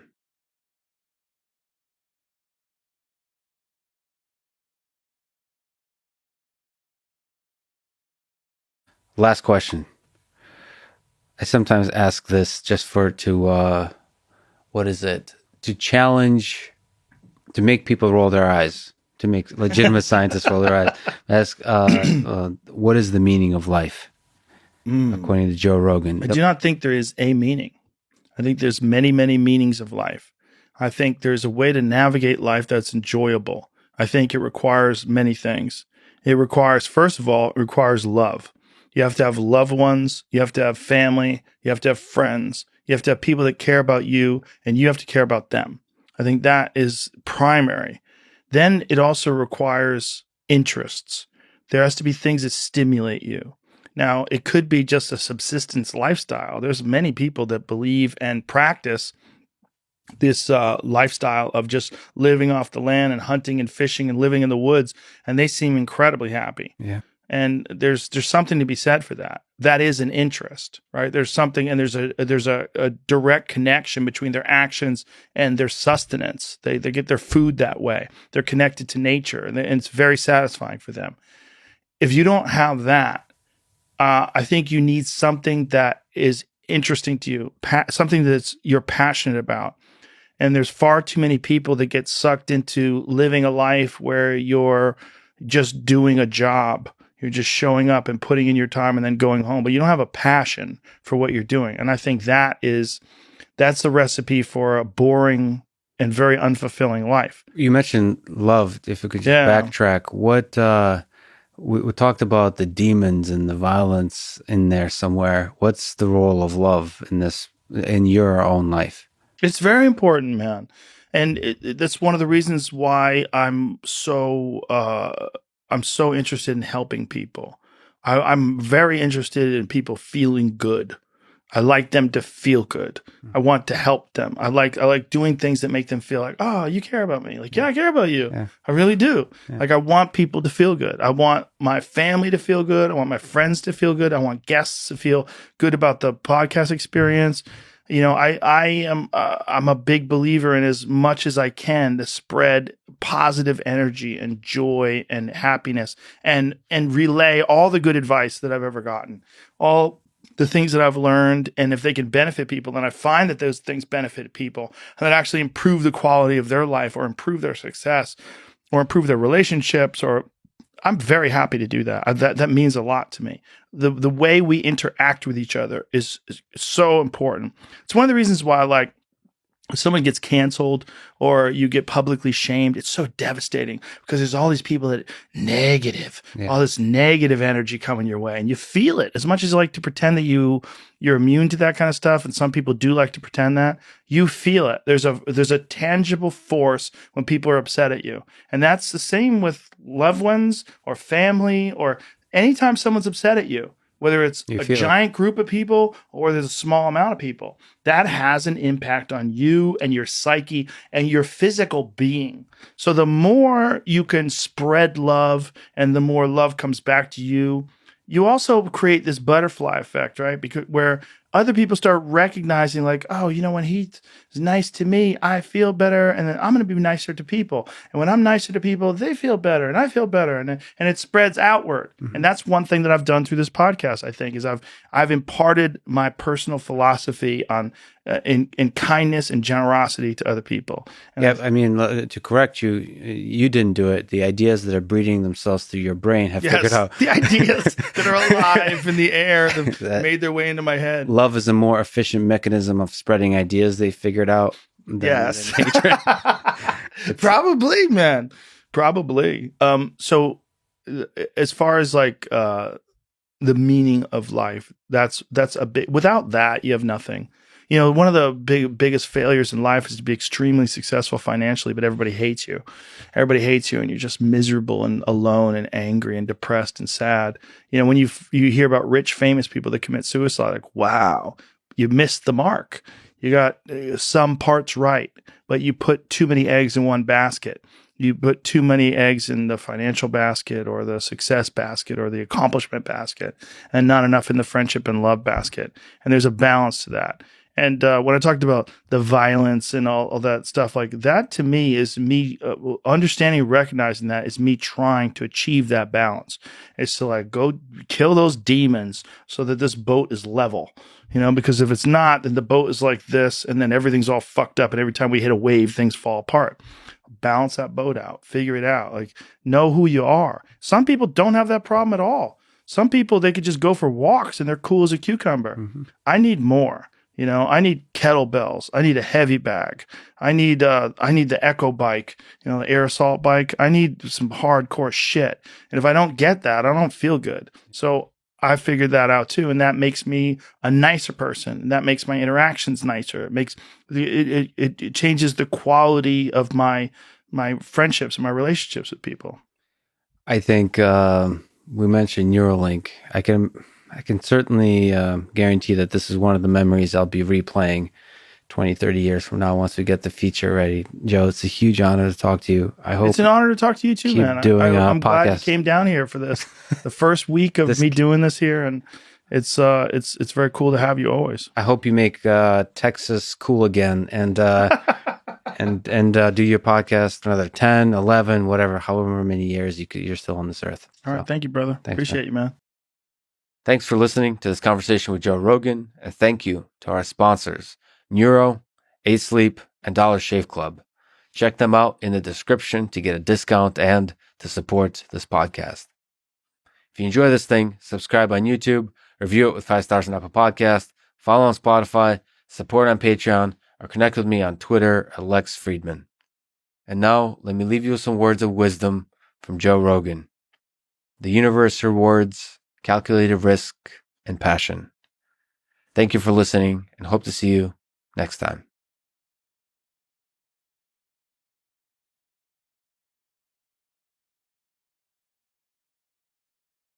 That. Like all good things, like life itself, this conversation must soon come to an end. So let me ask the most absurdly philosophical last question. Okay. What is the meaning of life? What gives your life fulfillment, purpose, happiness, and meaning? I would say, number one, trying to discover new things about the world and share them and, communicate and learn what other people have discovered. Number two, my friends, my family, my kids, my students, just the people around me.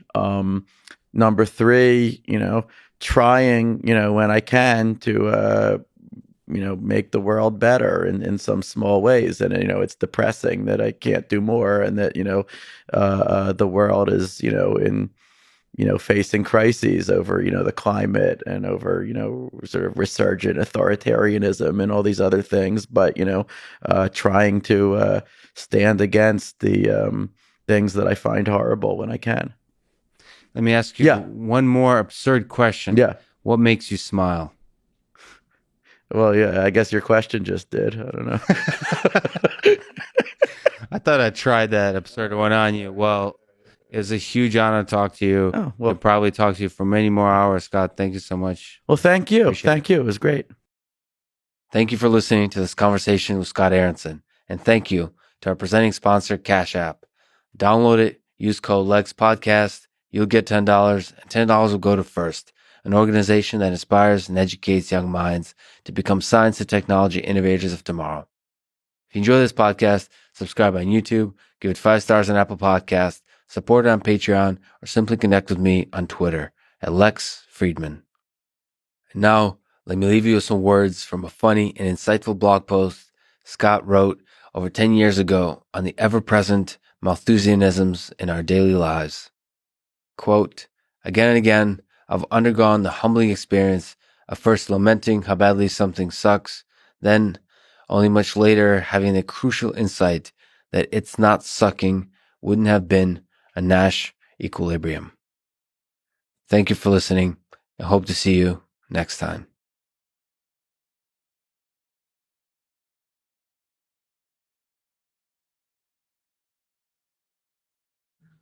Let me try this out on you. I sometimes ask about the meaning of life. Do you, your father now, you're an engineer, you're building up a company. Do you ever zoom out and think, like, what the hell is this whole thing for? Like, why are we descendants of apes even on this planet? What's the meaning of it all? That's a pretty big question. I think I don't allow myself to think about it too often, or maybe like life doesn't allow me to think about it too often. But in some ways, I guess the meaning of life is kind of contributing to this kind of weird thing we call humanity, right? Like it's, in a way, you can think of humanity as like a living and evolving organism, right? That like we all contributing in a slight way, but just by existing, by having our own unique set of desires and drives, right? And maybe that means like creating something great, and it's bringing up kids who, are unique and different, and seeing like, taking joy in what they do. But I mean, to me, that's pretty much it. I mean, if you're not a religious person, right, which I guess I'm not, that's the meaning of life. It's in the living and in creation and the creation. Yeah, there's something magical about that engine of creation. Like you said, programming. I would say, I mean, it's even just actually what you said with even just programs. I don't care if it's like some JavaScript thing on a button on the website. It's like magical that you brought that to life. I don't know what that is in there, but that's probably some version of recreation of like reproduction and sex, whatever that's in evolution. But like creating that HTML button has echoes of that feeling, and it's magical. Right. Well, I mean, if you're a religious person, maybe you could even say, right, like we were created in God's image, right? Well, I mean, I guess part of that is the drive to create something ourselves, right? I mean, that's part of it. Yeah, that HTML button is the creation in God's. So I mean, maybe hopefully it'll be something a little more so dynamic, maybe bigger, some dynamic. JavaScript. Yeah, maybe some JavaScript, some React, and so on. But no, I mean, I think that's what differentiates us from the apes, so to speak. Yeah, we did a pretty good job. Dan, it was honor to talk to you. Thank you so much for being part of creating one of my favorite services and products. This is actually a little bit of an experiment. Allow me to sort of fanboy over some of the things I love. So thanks for wasting your time with me today. It was really awesome. fun. Thanks for having me on and giving me a chance to try this out. Awesome. Thanks for listening to this conversation with Dan Kokodov, and thank you to our sponsors. Athletic Greens, Only One Nutrition Drink, Blinkist app that summarizes books, Business Wars podcast, and Cash App. So the choice is health, wisdom, or money. Choose wisely, my friends. And if you wish, Click the sponsor links below to get a discount and to support this podcast. And now let me leave you with some words from Ludwig Wittgenstein. The limits of my language means the limits of my world.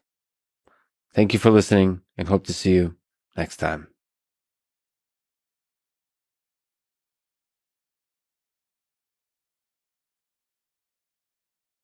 It really is. Let me ask the last big, ridiculous question. So you've lived much of your life, your career is kind of at the edge of life and death. So let me ask kind of several different ways the same kind of question. One, have you pondered your mortality, the finiteness of it? And the bigger question to ask, even in the context of your tic-tac encounter, is what do you think is the meaning of this thing we got going on here? The meaning of life, human life, in this sense. So let me start with, have I pondered my own mortality? Yes, quite often. And I don't get into my religious beliefs or what I am, but I will tell you that I do believe in God. I've just seen too many things in the world that I can't explain. And some people will explain it by subconscious. So I'll give you a story, and this kind of puts in the thing of, do I fear death? So I had a good friend of mine that I used to fly with. We were stationed in Japan together, and Japan had this incinerator that put all kinds of dioxins. So there's a real high cancer rate for those that served on the base in Atsugi, Japan. Him and his wife had one son, and their son passed away just before his 18th birthday of cancer. And I was hanging out with, I'll call him John, and I was hanging out with John. We were in oil and gas. He had come to the same company, and we were doing an event together. And he was opening up to me because we were actually the demo pilots. We do the demonstration for air shows and stuff. And him and I were sitting there talking, and he was giving me the whole story and how it really changed his look on life, that we're only here for a finite time and that we're all going to die. Well, unfortunately, after all that, when it was really going, him and his wife had moved to a location that fit their, close to the water where they could do stuff, and I won't say where. And he was doing what he loved to do, and he got diagnosed with throat cancer.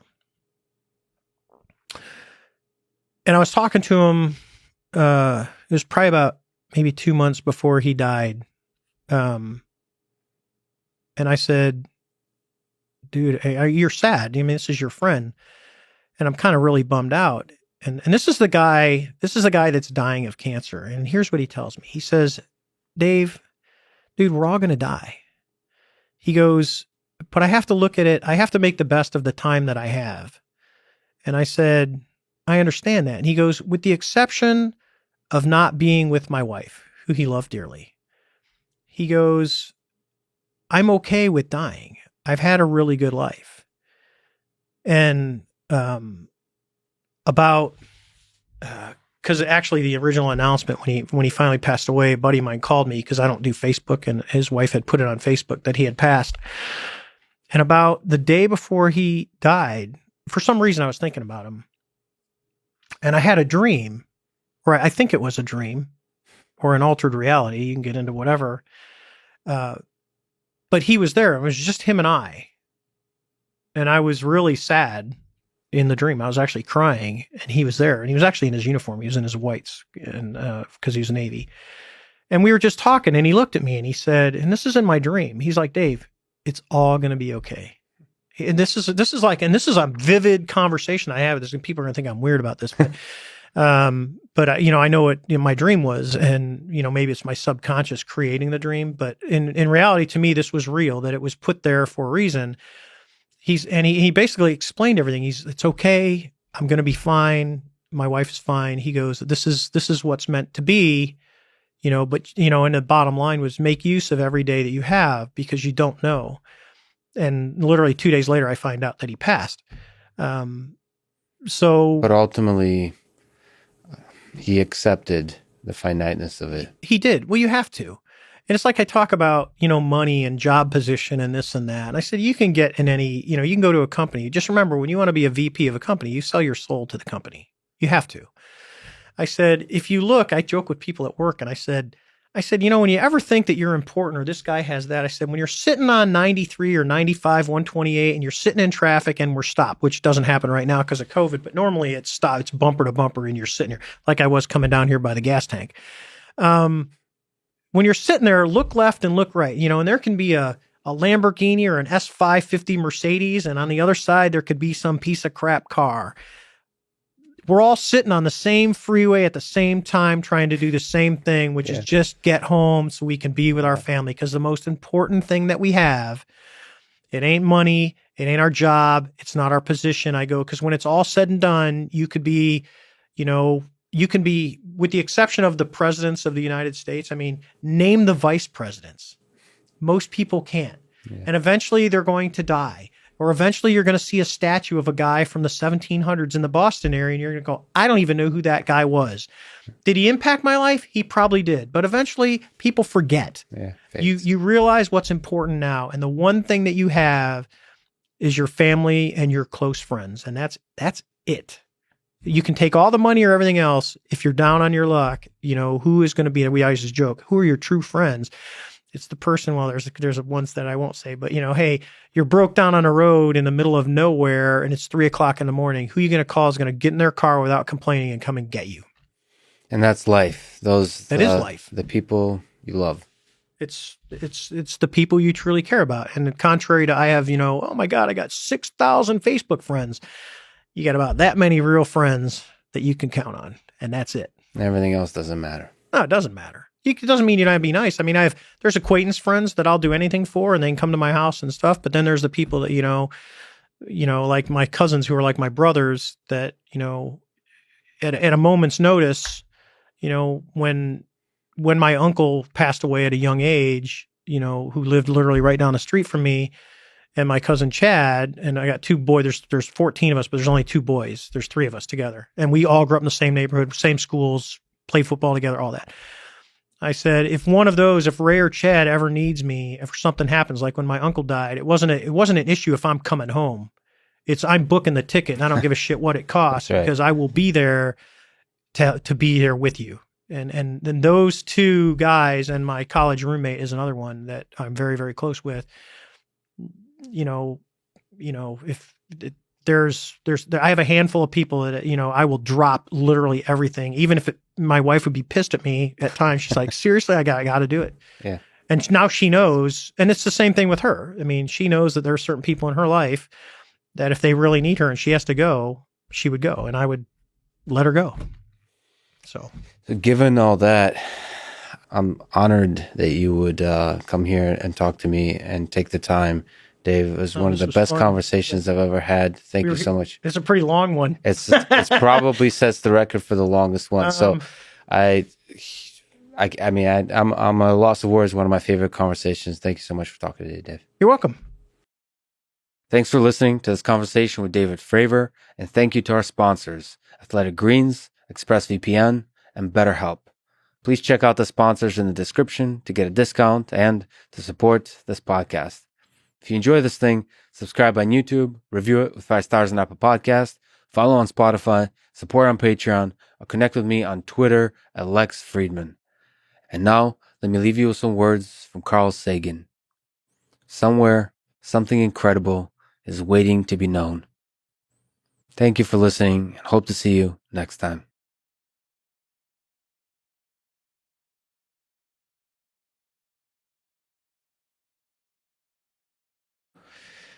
What's a fond memory from childhood? When baby Russ Tedrick. Well, I guess I just said that at least my current life began when I got to MIT. If I have to go farther than that. Yeah, was there a life before MIT? Oh, absolutely. But let me actually tell you what happened when I first got to MIT, because that I think might be relevant here. But I had taken a computer engineering degree at Michigan. I enjoyed it immensely, learned a bunch of stuff. I liked computers. I liked programming. But when I did get to MIT and started working with Sebastian Sung, theoretical physicist, computational neuroscientist, the the culture here was just different. It demanded more of me, certainly mathematically and in the critical thinking. And I remember the day that I borrowed one of the books from my advisor's office and walked down to the Charles River and was like, I'm getting my butt kicked, you know? And I think that's going to happen to everybody who's doing this kind of stuff, right? I think I expected you to ask me the meaning of life. You know, I think that somehow I think that's got to be part of it. This doing hard things. Yeah. Did you consider quitting at any point? Did you consider this isn't for me? No, never that. I mean, I was working hard, but I was loving it. Right? I mean, I think there's this magical thing where you know, I'm lucky to surround myself with people that basically almost every day I'll see something, I'll be told something or something that I realize, wow, I don't understand that. And if I could just understand that, there's something else to learn, that if I could just learn that thing, I would connect another piece of the puzzle. And you know, I think that is just such an important aspect, and being willing to understand what you can and can't do, and loving the journey of going and learning those other things. I think that's the best part. I don't think there's a better way to end it, Russ. You've been an inspiration to me since I showed up at MIT. Your work has been an inspiration to the world. This conversation was amazing. I can't wait to see what you do next with robotics, home robots. I hope to see your work in my home one day. So thanks so much for talking today. It's been awesome. Cheers. Thanks for listening to this conversation with Russ Tedrick. And thank you to our sponsors, Magic Spoon Cereal, BetterHelp, and ExpressVPN. Please consider supporting this podcast by going to magicspoon.com/Lex and using code LEX at checkout, going to betterhelp.com/Lex, and signing up at expressvpn.com/LexPod. Click the links, buy the stuff, get the discount. It really is the best way to support this podcast. If you enjoy this thing, subscribe on YouTube, review it with 5 stars on Apple Podcast, support it on Patreon, or connect with me on Twitter at Lex Fridman, spelled somehow without the E, just Fridman. And now, let me leave you with some words from Neil deGrasse Tyson, talking about robots in space and the emphasis we humans put on human-based space exploration. Robots are important. If I donned my pure scientist hat, I would say just send robots. I'll stay down here and get the data. But nobody's ever given a parade for a robot. Nobody's ever named a high school after a robot. So when I don my public educator hat, I have to recognize the elements of exploration that excite people. It's not only the discoveries and the beautiful photos that come down from the heavens. It's the vicarious participation in discovery itself. Thank you for listening, and hope to see you next time.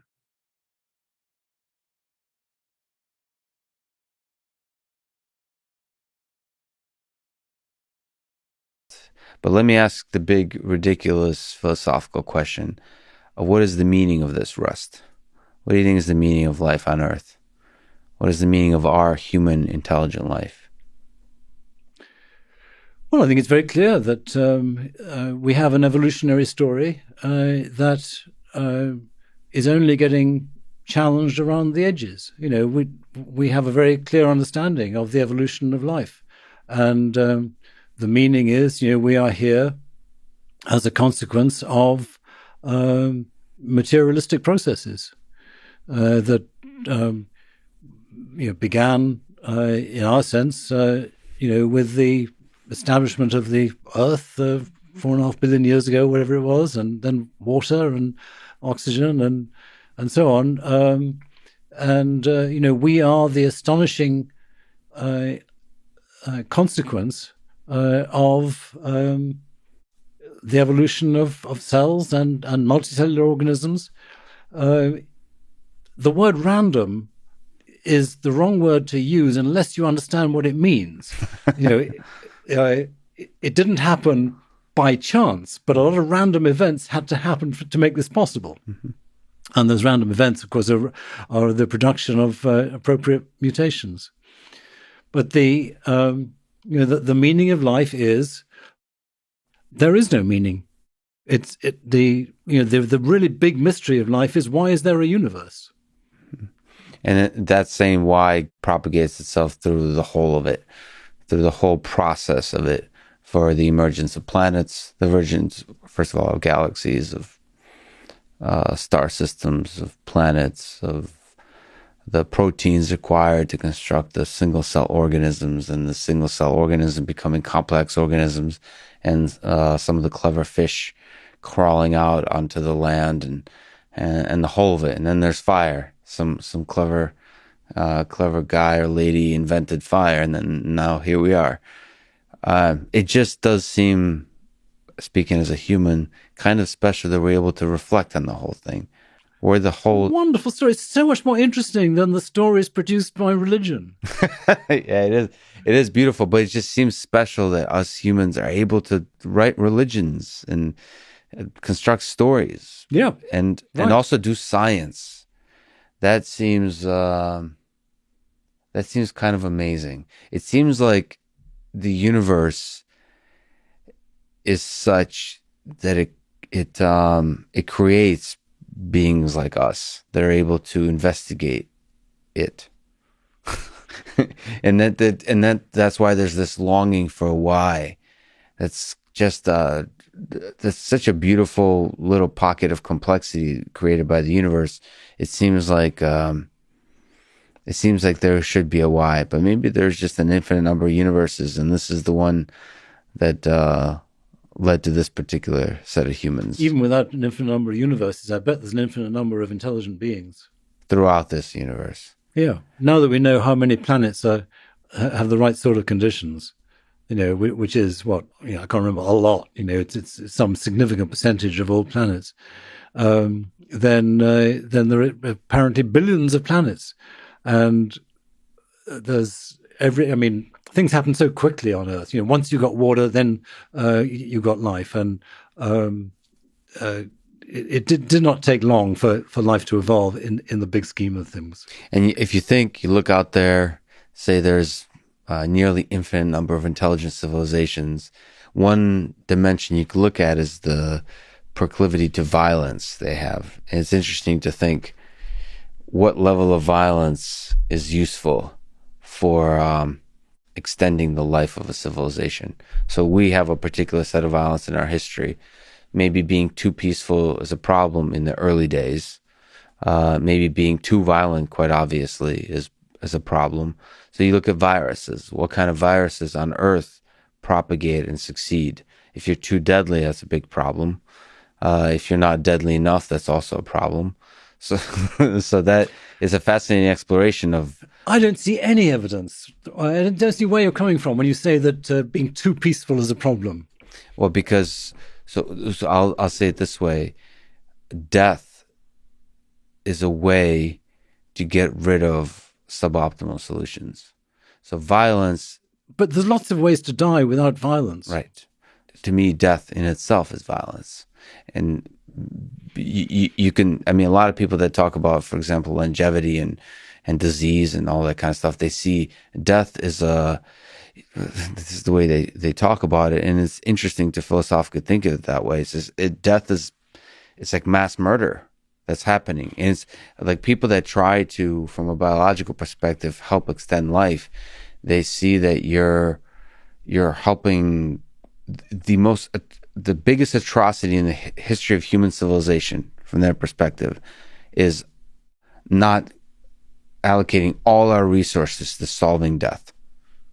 Right? Because death is a kind of violence. It is a kind of murder that we're allowing to be committed on us by nature. And so the flip side of that is death makes way for new life, for new ideas. And so that... Yes, but that's got nothing to do with peace versus war. You have animals that are very, very peaceful, but they evolve just in the same way as other animals do. They just don't do it with death caused by violence. And violent death is premature death, surely. I don't mind about people dying. What I mind about is people dying in their youth, middle prematurely. age. But some Exactly. people would say all death is premature. It certainly feels that way. It's died too soon. Anyone who's ever died too soon. Yeah, well, I mean, if we can become like sequoias, and live for hundreds of years or thousands of years, that would be great. Do you ponder your own mortality? Are you afraid of death? I don't think I'm afraid of it. I'm reconciled to the fact it's going to happen. I just feel frustrated because I enjoy life, and I don't want to leave the party. Yeah, it's kind of a fun party. I don't want to leave the party either. So however we got here, we made one heck of an awesome party. And you're right. Having a party with a little bit less violence in it is an even more fun party. Richard, I'm deeply honored that you spent time with me today. Your work is amazing. It includes some of the deepest thinking about our human history and the nature of human civilization. So again, thank you so much for talking today. It's an honor. Oh, thanks for your great questions. It's a really fun conversation. Thanks for listening to this conversation with Richard Wrangham. To support this podcast, please check out our sponsors in the description. And now, let me leave you with some words from Jane Goodall. The greatest danger to our future is apathy. Thank you for listening and hope to see you next time.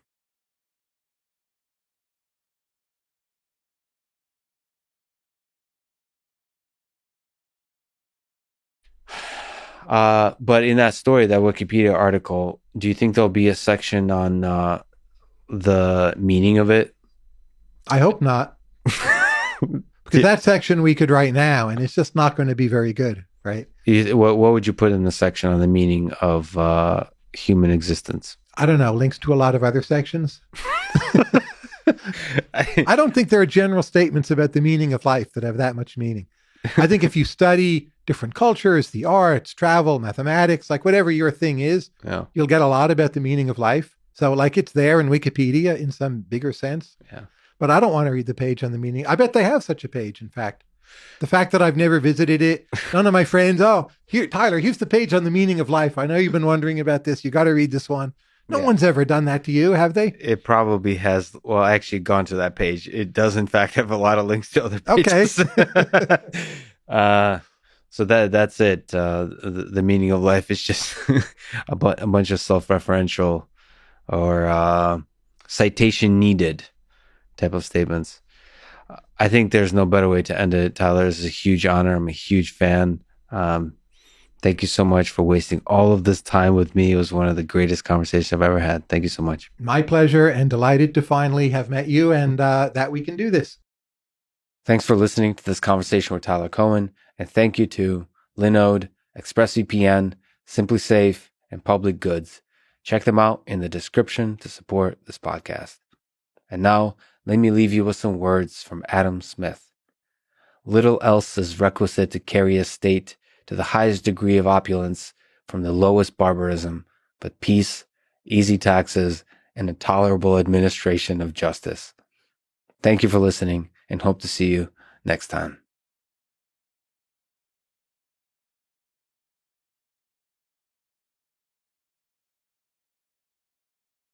Okay, well, let me ask the biggest question, one that you also touch in your book, but one that I ask every once in a while is, what is the meaning of life? The meaning of my life is many different things, okay?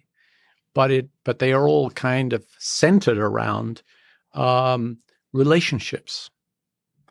I mean, for a Christian, one's relationship with God is a crucial part of the meaning of life. But one's relationship with one's family, wife, parents, children, grandchildren in my case, and so forth, those are crucially important. These are all the places where people, whether they're religious or not, find meaning.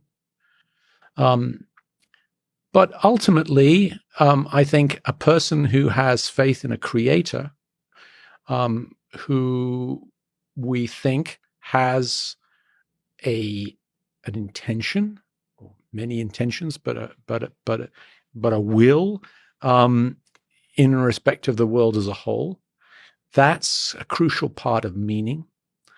And the idea that my life might have some small significance in the plan of that creator is an amazingly powerful idea that brings meaning. I tell a story in my book that when I was a student, before I became a Christian, I read a philosophy book whose approximate title was "What is the meaning of life?" And that book basically said there is no meaning to life. You have to make up the meaning as you go along. And I think that's probably the predominant secular view is these days, that there is no real meaning, but you can make up a meaning, and that will give you meaning into your life. I don't subscribe to that view anymore. I think there is more meaning than that. But I do think that those things which give meaning to our life are very important, and we should emphasize them.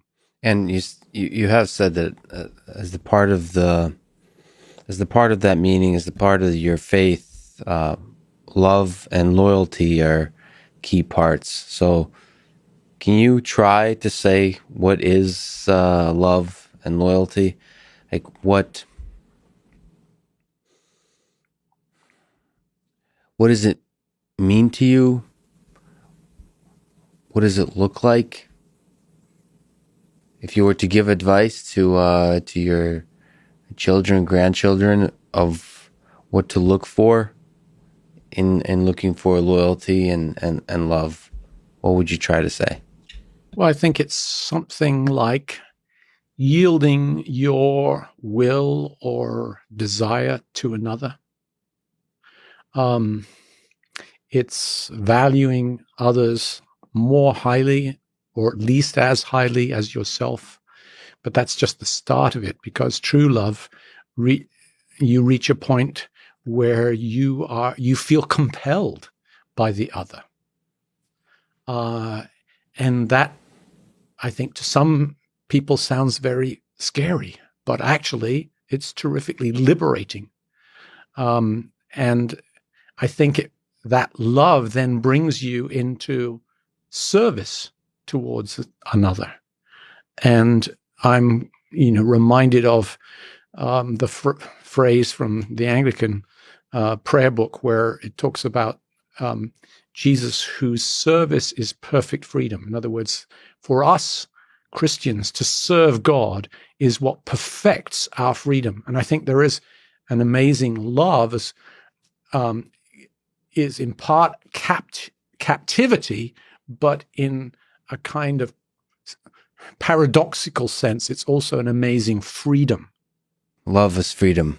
I don't think there's a better way to end it. We started with fusion energy and ending on love. Ian, it was a huge honor to talk to you. Thank you so much for your time today. Thanks. It was a pleasure.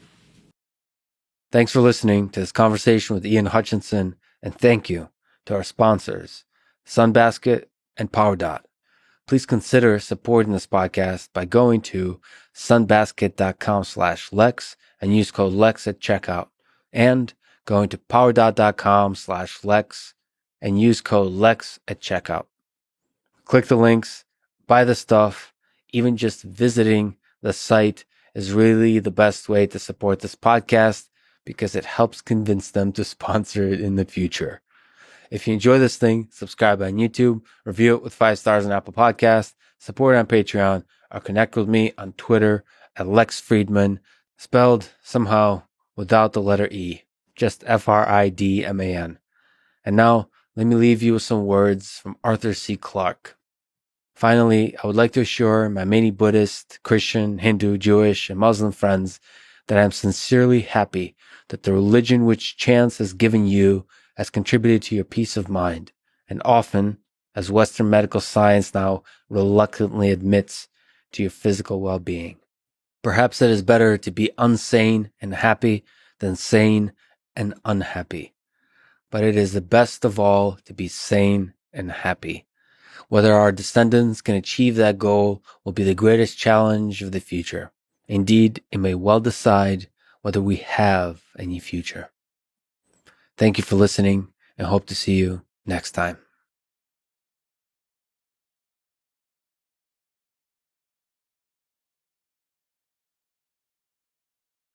We've been sneaking up on this question all over the place. Let me ask the big, ridiculous question. What is the meaning of life? Wow. The meaning of life. Yeah, I don't know. I mean, I've never really understood that question. When you say meaning crisis, you're saying that there is a search for a kind of experience that's could be described as fulfillment, as like the aha moment of just like joy, and maybe when you see something beautiful, or maybe you have created something beautiful, that experience that you get, it feels like it all makes sense. So some of that is just chemicals coming together in your mind and all those kinds of things. But it seems like we're building a sophisticated collective intelligence that's providing meaning in all kinds of ways to its members. And there's a theme to that meaning. So for a lot of history, I think faith played an important role. Faith in God, sort of religion. I think technology in the modern era is kind of serving a little bit of a source of meaning for people, like innovation of different kinds. I think the old school things of love and the basics of just being good at stuff. But you were a physicist, so there's a desire to say, okay, yeah, but these seem to be like symptoms of something deeper. Right. Like why? Little why? M meaning. What's capital M meaning? Yeah, what's capital M meaning? Why are we reaching for order when there is excess of energy? I don't know if I can answer the why. Any why that I come up with, I think, is going to be, I'd have to think about that a little more. Maybe get back to you on that. But I will say this: we do look at the world through a traditional. I think most people look at the world through what I would say is a subject-object kind of metaphysical lens. That we have our own subjectivity, and then there's all of these object things that are not us. So I'm me, and these things are not me, right? And I'm interacting with them. I'm doing things to them. But a different view of the world that looks at it as much more connected, that realizes, oh, I'm really quite embedded in a soup of other things, and I'm simply almost like a standing wave pattern of different things, right? So when you look at the world in that kind of connected sense, I've recently taken a shine to this particular thought experiment, which is, what if it was the case that everything that we touch with our hands, that we pay attention to, that we actually give intimacy to, what if there's actually, all the mumbo jumbo, like, people with the magnetic healing crystals and all this other kind of stuff and quantum energy stuff. What if that was a thing? What if when your hand touches an object, when you really look at something and you concentrate and you focus on it and you really give it attention, you actually give it, there is some physical residue of something, a part of you, a bit of your life force that goes into it. Okay. Now, this is, of course, completely mumbo jumbo stuff. This is not like, I don't actually think this is real, but let's do the thought experiment. What if it was? What if there actually was some quantum magnetic crystal and, energy field thing that just by touching this can has changed a little bit somehow. And it's not much unless you put a lot into it and you touch it all the time, like your phone, right? These things gain meaning to you a little bit. But what if there's something that technical objects, the phone is a technical object. It does not really receive attention or intimacy and then allow itself to be transformed by it. But if it's a piece of wood, if it's the handle of a knife that your mother used for 20 years to make dinner for you, right? What if it's a keyboard that you banged out your world transforming software library on?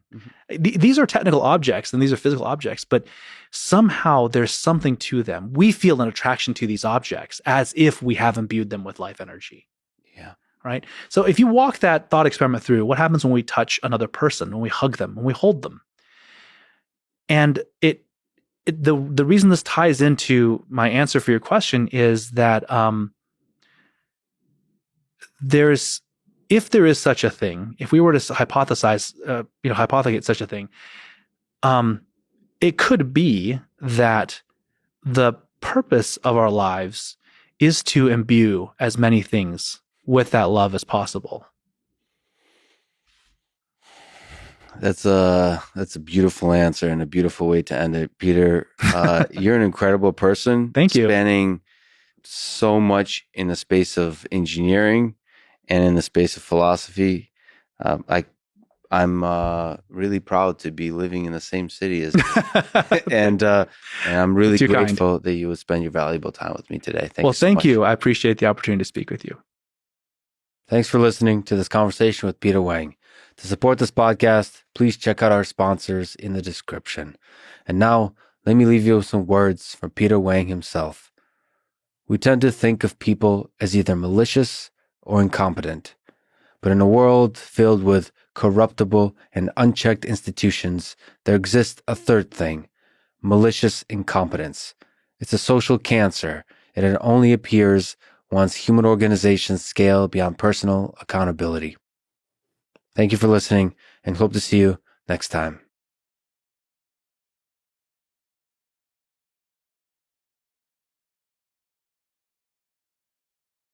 Let me ask the perfectly impractical but the most important question. What's the meaning of all the things you're trying to do? So many amazing things. Why? What's the meaning of this life of yours? Or ours?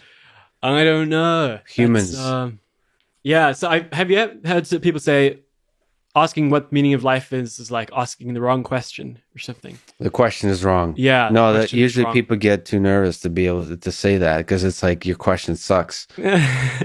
I don't think there's an answer. It's like the searching for it.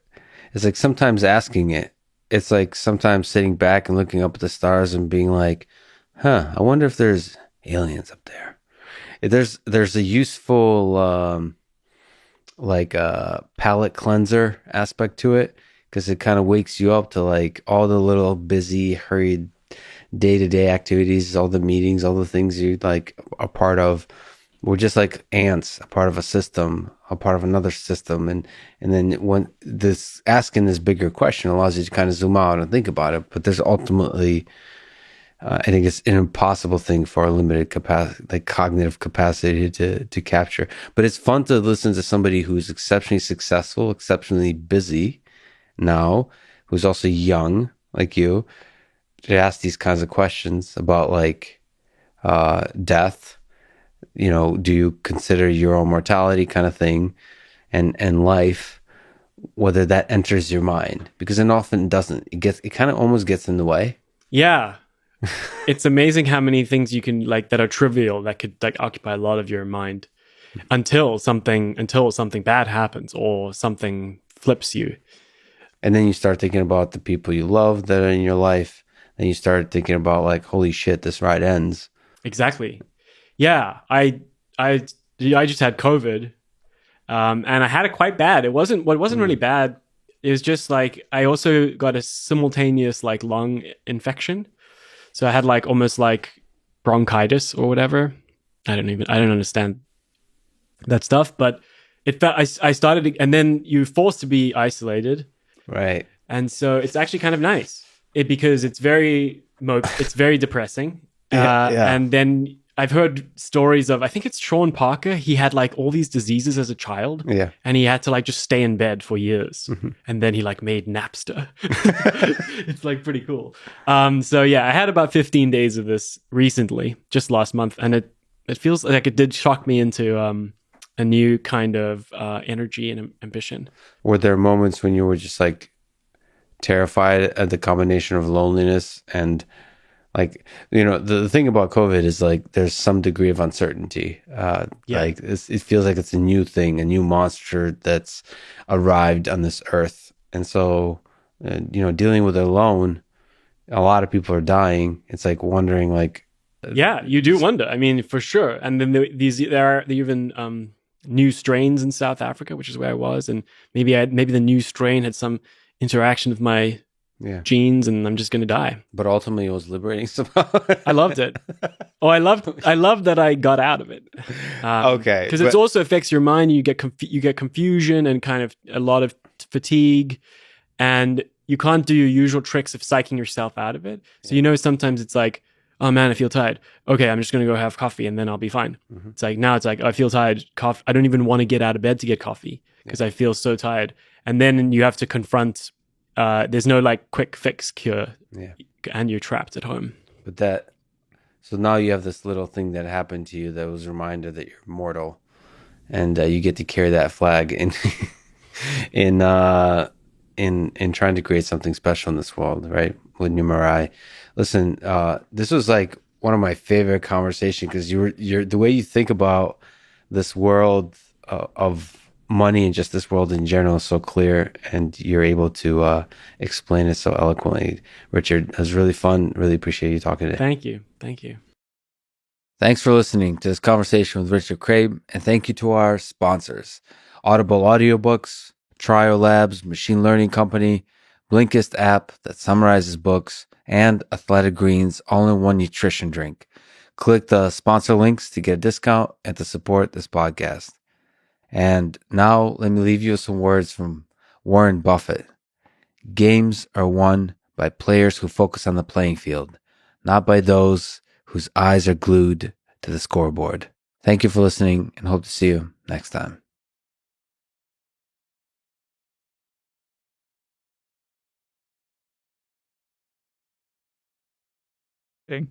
So you spent a few years on this earth performing a self-supervised kind of learning process. Have you figured out the meaning of life yet? I told you I'm doing this podcast to try to get the answer. I'm hoping you could tell me. What do you think the meaning of it all is? I don't think I figured this out. No, I have no idea. Do you think AI will help us figure it out, or do you think there's no answer? The whole point is to keep searching. I think it's an endless sort of quest for us. I don't think AI will help us there. This is like a very hard question, which so many humans have tried to answer. Well, that's the interesting thing about the difference between AI and humans. Humans don't seem to know what the hell they're doing. And AI is almost always operating under well-defined objective functions. Right. And I wonder, like, whether our lack of ability to to define good long-term objective functions, or introspect what is the objective function under which we operate, if that's a feature or a bug. I would say it's a feature, because then everyone actually has very different kinds of objective functions that they're optimizing, and those objective functions evolve and like change dramatically through the course of their life. That's actually what makes us interesting, right? Otherwise, like if everyone was doing the exact same thing, that would be pretty boring. We do want like people with different kinds of perspectives. Also, people evolve continuously. That's like, I would say, the biggest feature of being human. And then we get to like the ones that die because they do something stupid. We get to watch that, see it, and learn from it.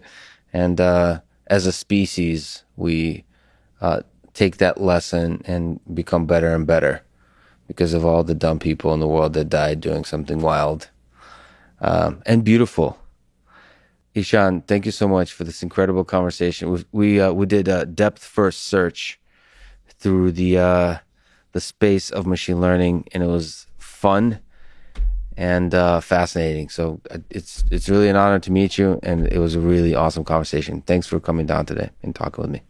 Thanks, Lex. I mean, I've listened to you. I told you it was unreal for me to actually meet you in person, and I'm so happy to be here. Thank you. Thanks, man. Thanks for listening to this conversation with Ishan Misra, and thank you to Onnit, The Information, Grammarly, and Athletic Greens. Check them out in the description to support this podcast.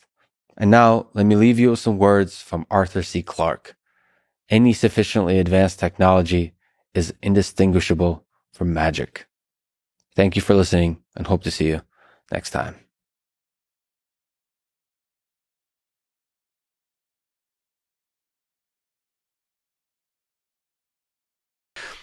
Let me ask you a ridiculously big and the most important question. What's the meaning of this whole thing, of life? Well, I got a story for that. Does this have something to do with a farm?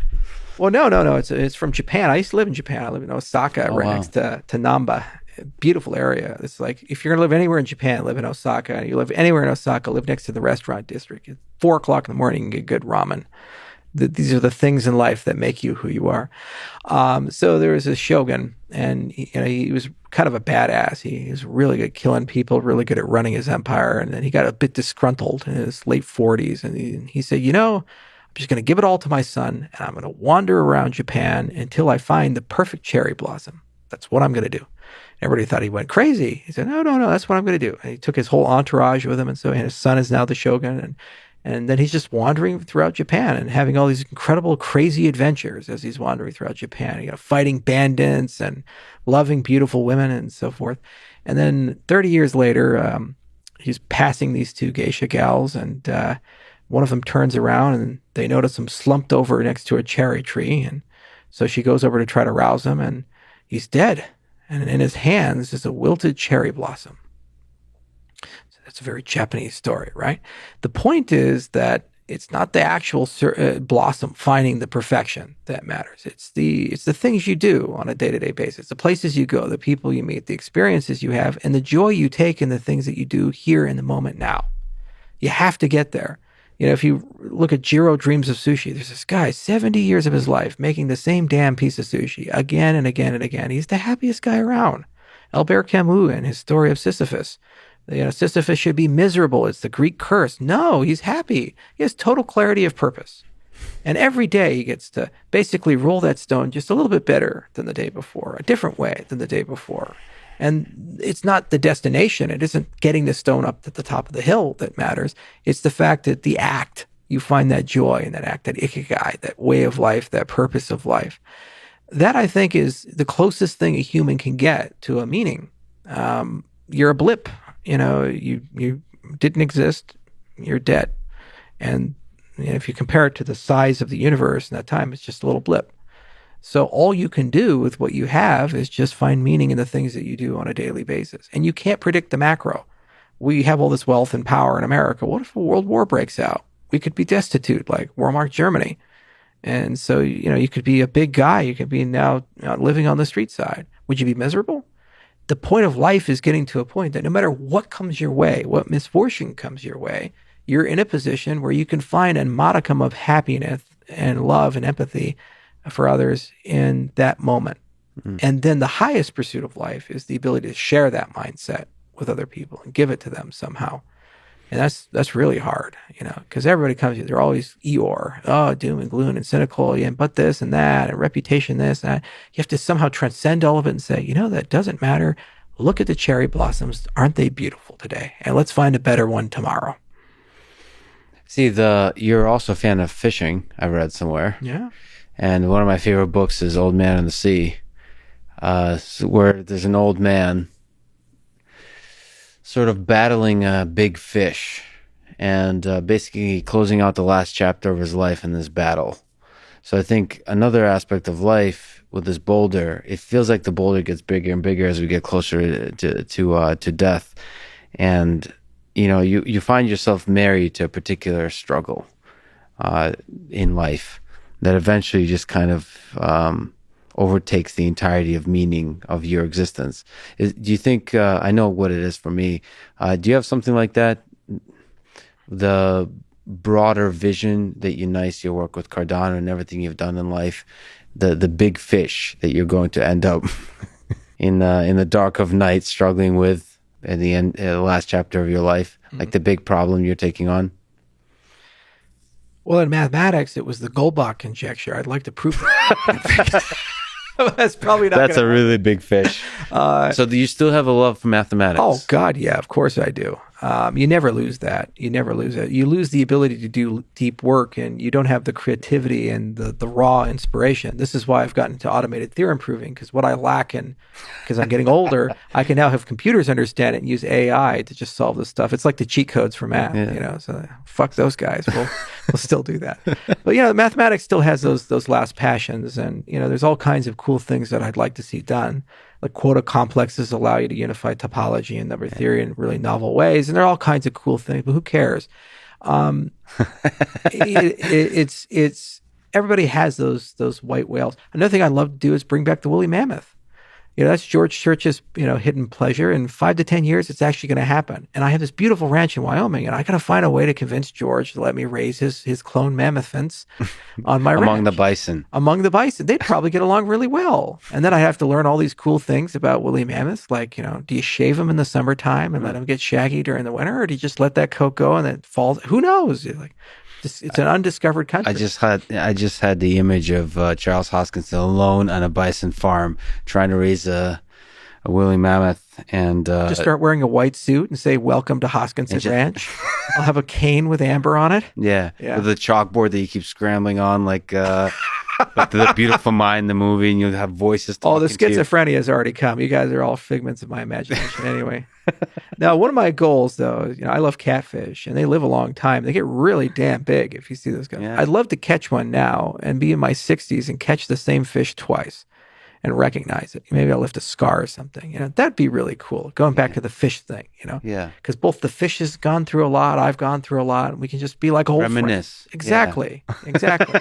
And then I'll die of a heart attack, and my mammoths will eat me. That's something to look forward to.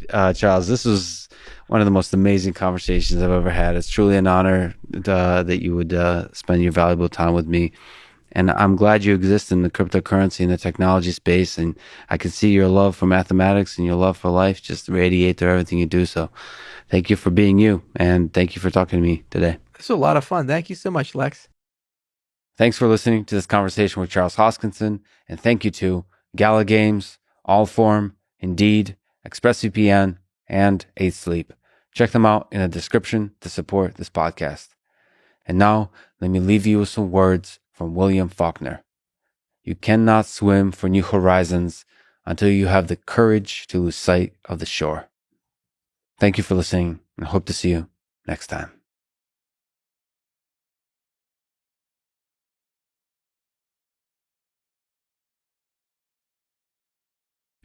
What do you think is the meaning of life? This whole thing, the existence, the all the hurried things we do on this planet. What do you think is the meaning of it all? Well, I think we're all really bad at it. Life or finding meaning, or both? Yeah, we get caught up in the. It's easier to do the stuff that's immediate, and not do the stuff that's not immediate. So the big picture, we're bad at. Yeah. Do you have a sense of what that big picture is? Like, why? You ever look up to the stars and ask, why the hell are we here? My atheism tells me it's just random, but I want to understand the way random it's what I talk about in this book, how order comes from disorder. Yeah. But it kind of sprung up, like most of the whole thing is random, but this little pocket of complexity they would call Earth, that, like, why the hell does that happen? And what we don't know is how common those pockets of complexity are, or how often, because they may not last forever. Which is more exciting / sad to you, if we're alone or if there's infinite number of I think it's impossible for me to believe that we're alone. That would just be too horrible, too cruel. It could be like the sad thing. It could be like a graveyard of intelligent civilizations. Oh, everywhere. Yeah. That may be the most likely outcome. And for us too. Yeah, exactly. Yeah. And all of this will be forgotten. Yeah. Including all the robots you build. Everything forgotten. Well, on average, everyone has been forgotten in history. Yeah. Right? Yeah. Most people are not remembered beyond a generation or two. Well, not just on average, basically. Very close to 100% of people who have ever lived are forgotten. Yeah, in a long arc of I don't know anyone alive who remembers my great-grandparents because we didn't meet them. So... Still, this life is pretty fun somehow. Yeah. Even the immense absurdity and at times meaninglessness of it all. It's pretty fun. And one of the most fun things is robots, and I've looked up to your work. I've looked up to you for a long time. Oh, that's very kind. Rod, it's an honor that you would spend your valuable time with me today talking. It was an amazing conversation. Thank you so much for being here. Well, thanks for talking with me. I've enjoyed it. Thanks for listening to this conversation with Rodney Brooks. To support this podcast, please check out our sponsors in the description. And now, let me leave you with the 3 laws of robotics from Isaac Asimov.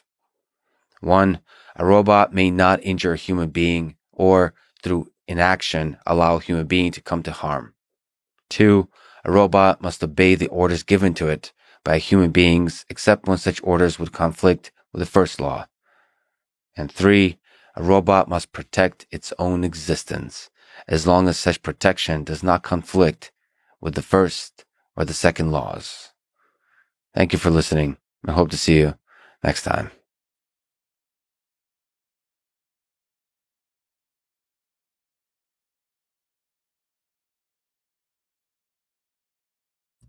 Let me ask, given that long arc of history, given that you do study the Bible, what is the meaning of this whole thing? What's the meaning of life? Wow, that's beautiful. I think that the meaning of life is in part what Yaron touches on when he says that productive work, labor, creativity is at the heart of what it is to be human. I just think that there are some more arenas, and maybe we even agree with a lot of them, and I on a lot of them. To be human is to inherit a world which is imperfect, terribly imperfect in many ways, and God created it that way. He created a world which is terribly lacking. And he created us with the ability to stand up and to say, I can change the direction of this. I can do something to change the direction of this. I can take the time and the abilities that are given to me to be a partner with God in creating the world. It's not going to stay the way it was before me. It'll be something different. Maybe a little bit, maybe a lot. But that is the heart. That is the key. That is the meaningful life, is to be a partner with God in creating the world so that it is moving that much more in the right direction rather than the way we found it. So nudge, even if a little bit, the direction of the world. Well, you're on. You've actually been talking in your program about life quite a bit. So let me ask the same question, and I never tire you of asking this question. What do you think is the meaning of this whole thing? I mean, I don't believe in God, so God doesn't play a role in my view of the meaning of life. I think the meaning of life is to live. I like to say to live with a capital L. It's to embrace it, and I agree with you, in a sense. We're born into a world, and as human beings, one of the things that makes us very different than other animals is our capacity to change that world. We can actually go out there and change the world around us. We can change it materially through production, and we can change it spiritually through changing the ideas of people. We can change the direction to which humanity works. We can create a little universe. I think part of the joy of creating a family is to create a little universe, right? We're creating a little world around us. That's part of the joy. And there is joy in family. Let's not make it all about difficulty and hard work. I agree. Part of the idea of getting married is to create a little world in which you and your spouse are creating something that didn't exist before, and building a universe. But it's really to live. I mean, one of the things that I see and that saddens me is wasted lives. It's people who just cruise through life. They get bored they get born in a particular place. They never challenge it. They never question. They just, they live, die, and nothing really happened. Nothing really changed. They didn't produce. They didn't make anything of their life. And produce here again in the largest sense. So to me, it's and every aspect of life. As you know, because you've listened to my show, I love art. I love aesthetics. I love the experience of great art.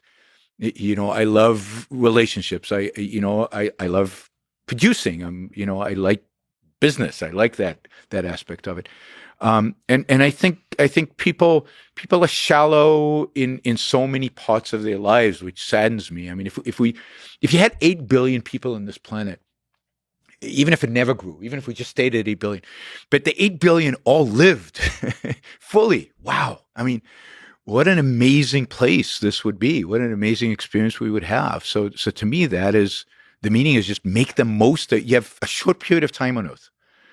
And that's it. This is it. And live it, experience it fully, and challenge yourself and push yourself. And let me just say something about optimism. One source of hope for me in the world in which we live right now is that there are people who do that, at least in certain realms of their lives, right? And I'm inspired, and I know a lot of people don't like me for this, but I'm inspired, for example, by Silicon Valley, in spite of all the political disagreements I have with them and all of that. I'm inspired by people inventing new technologies and building. I'm inspired by the people you talk to about artificial intelligence and about new ideas and about pushing the boundaries of science.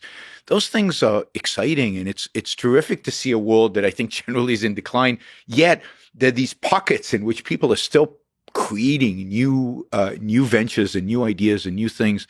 That inspires me, and it gives me hope that is not dead. That in spite of the decay that's in our culture, there's still pockets where that spirit of being human is still alive and well. Yeah, they inspire me as well. Yeah, and they truly live with a capital L. And maybe I can do on a star. Maybe we can also put a little bit of love with a capital L out there as well. You're on. You knew I would end it that way, wouldn't you? You're on. Yoram, thank you so much. This is a huge honor. I really enjoyed the debate yesterday. I really enjoyed the conversation today. That you spend your valuable time with me just means a lot. Thank you so much. This was amazing. Thanks for listening to this conversation with Yaron Brook and Yoram Hazony. To support this podcast, please check out our sponsors in the description. And now, let me leave you with some words from Edmund Burke. The only thing necessary for the triumph of evil is for good men to do nothing. Thank you for listening, and hope to see you next time.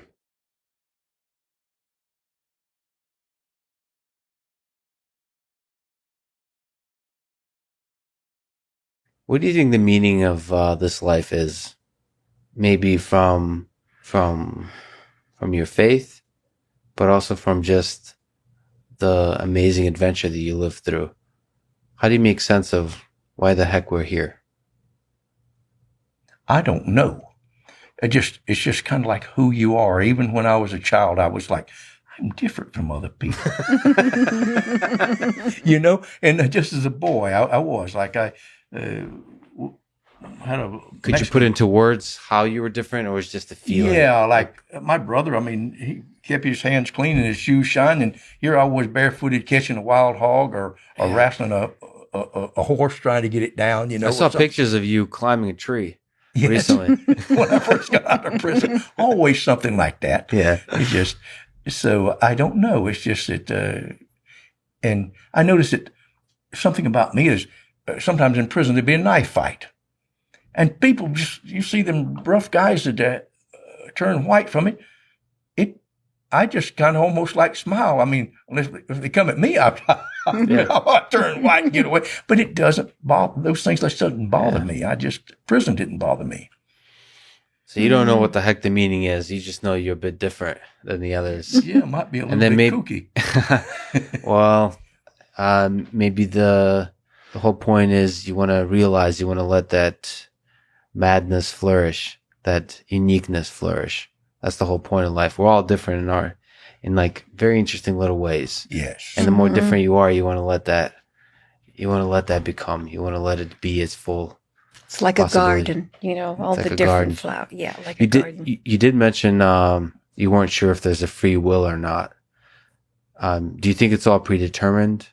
Or do you think we make our own choices? We definitely make our decisions. I just said if it is, I hope that. But I know that we make our decisions. Yes, and, I agree. And I know that we are spirits that are living in this flesh. Mm-hmm. That's beyond a shadow of a doubt with me. If you walk out of your body and have out of body experience, you will know it. So the body is just the temporary the container spirit lives for something on much bigger. eternally with no beginning and no end. It just, and that's hard to fathom. Yeah, this is just a little shell. This is a shell to contain that spirit. This is the way we work on Earth. Yeah. But yeah, I know. I'm an eternal being. So are you. Do you think there's a why to it? Do you think there's a meaning to this life? Well, I think the why is beyond my capability of understanding. It's someone greater than me. I don't understand it, but it's awesome. I just know that it's awesome. And one day we will know the answers. Once we get to that crossover to the other side, I think we will understand clearly. It says, now we see through a glass darkly, but then when we are face to face with God, we will understand. And until we know, let's just enjoy this beautiful life while we got it. Absolutely. And we're meant to. That was my gift. Yeah. I love everybody and everything. Mm-hmm. I do. And it's just, and I'm sorry if I put a stumbling block in anybody's way. I wouldn't want to. But these are these things that when I just think about, what a hypocritical world we live in, though. Like, most anybody out there listen, okay, he's a drug dealer. And I would say most of them have committed adultery. That's a cardinal sin. And yet they throw rocks at me for moving a marijuana or cocaine across the road. Yeah. It's just, if you saw the two different things, you'd say, what a terrible difference it is.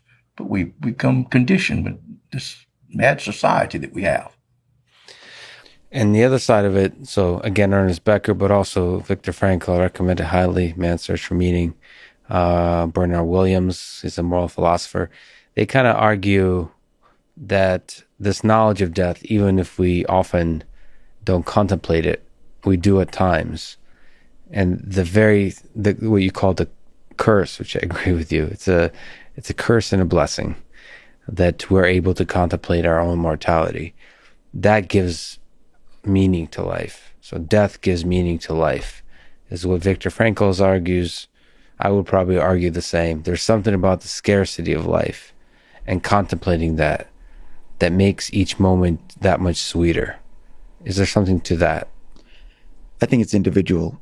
In my case, it's completely wrong. I appreciate you saying that.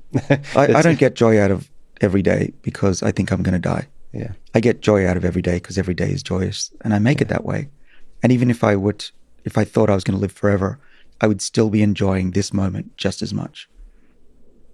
And I bet you would too. Well, that's I think about that a lot.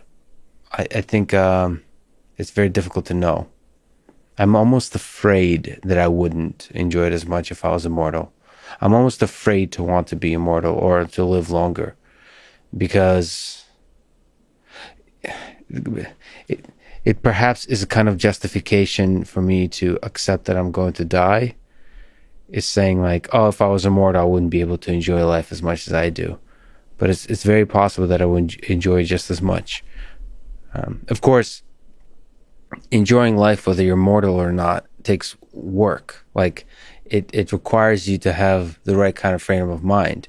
You can focus your mind on the ugliness of life. There's plenty of ugly things in this world, and you can focus on them. You can complain.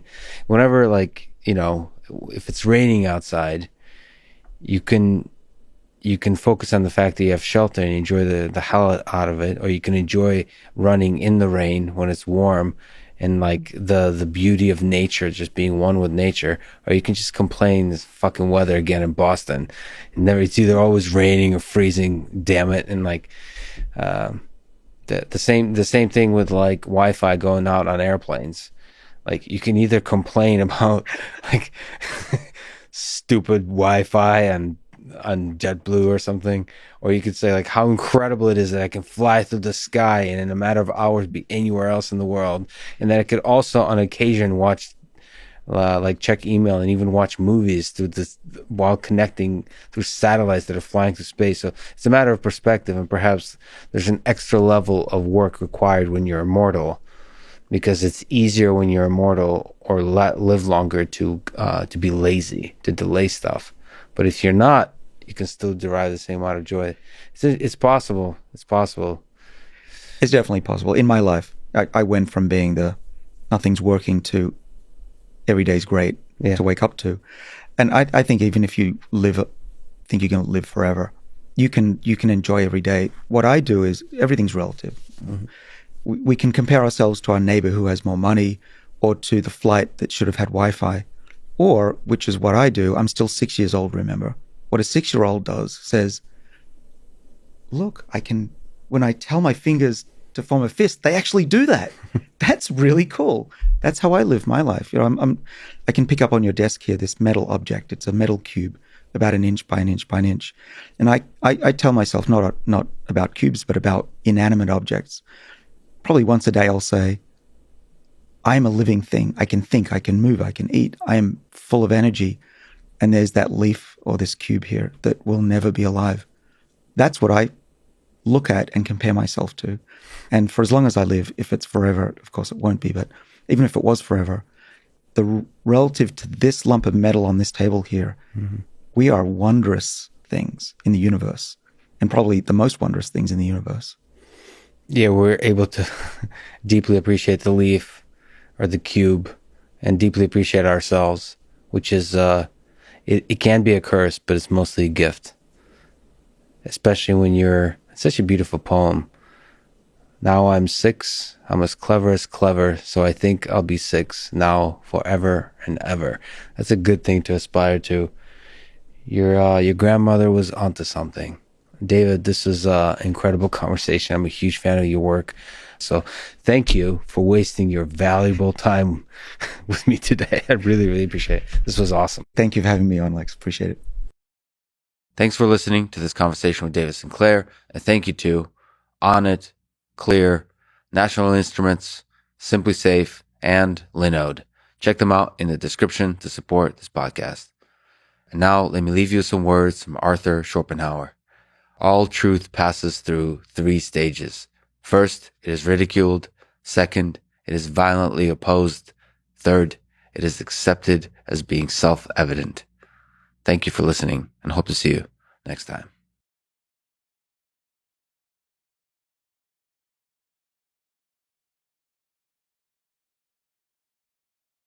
So you said, again, Dostoevsky kind of was exceptionally good at getting to the core of what it means to be human.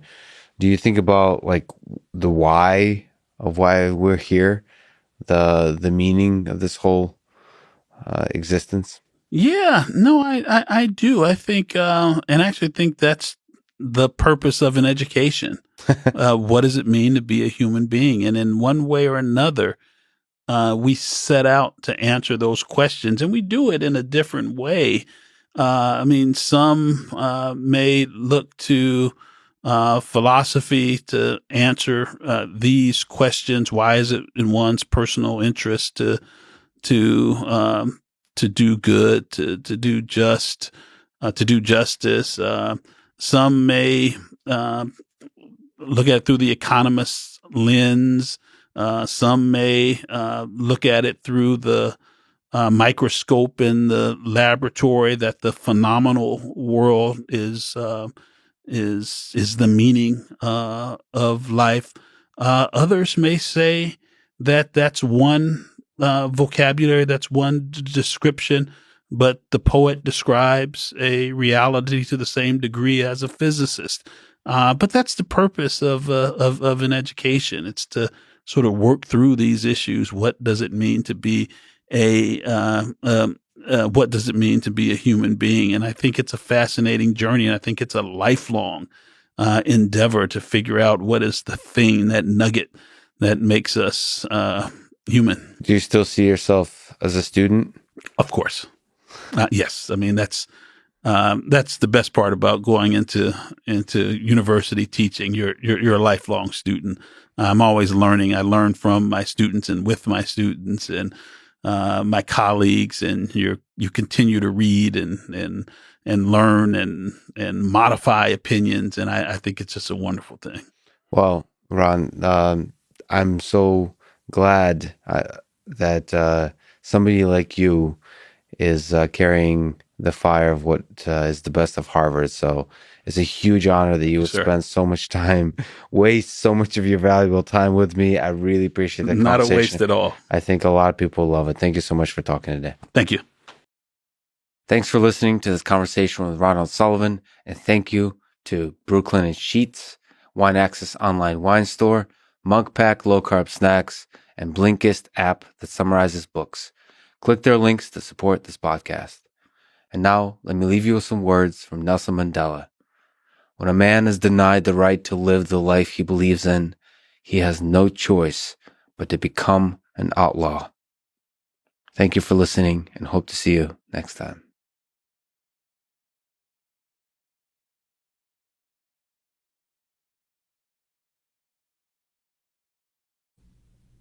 Let me ask, from a historical perspective, you've studied some of human history, so maybe you have an insight about what's the meaning of life.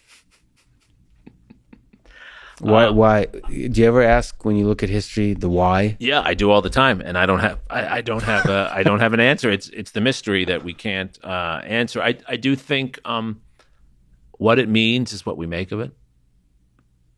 There's no universal. Every period I've studied, and I've studied a little bit of a lot of periods and a few periods.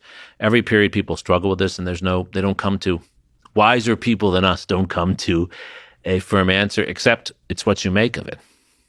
Meaning is what you make of it. So think about what you want to care about and make that the meaning in your life. I wonder how that changes throughout human history, whether there's a constant. I often think, especially when you study evolutionary biology and you just see our origins from life and as it evolves, it's like, it makes you wonder, it feels like there's a thread that connects all of it, that we're headed somewhere. We're trying to actualize some greater purpose. There seems to be a direction to this thing, and we're all kind of stumbling in the dark trying to figure it out. But it feels like we eventually will find an answer. I hope so. Yeah, maybe. I mean, I do think we all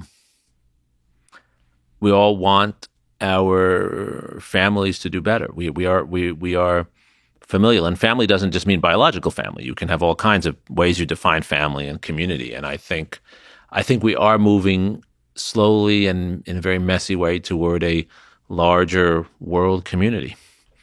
To include all of biological life and eventually artificial life as well. Yeah. And so that to expand the lesson to the advice that your grandmother taught you is, I think we should treat robots and AI systems good as well, even if they're currently not very intelligent, because one day they might be. Right. I think that's exactly right. And we should think through exactly as a humanist how I would approach that issue.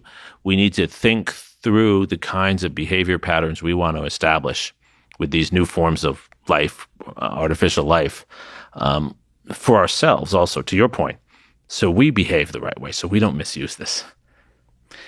We started talking about Abraham Lincoln, ended talking about robots. I think this is the perfect conversation, Jeremy. This was a huge honor. I love Austin. I love UT Austin. And I love the fact that you would agree to waste all your valuable time with me today. Thank you so much for talking today. I can't imagine a better way to spend a Friday afternoon. This was so much fun, and I'm such a fan of your podcast and delighted to be a part of it. Thank you.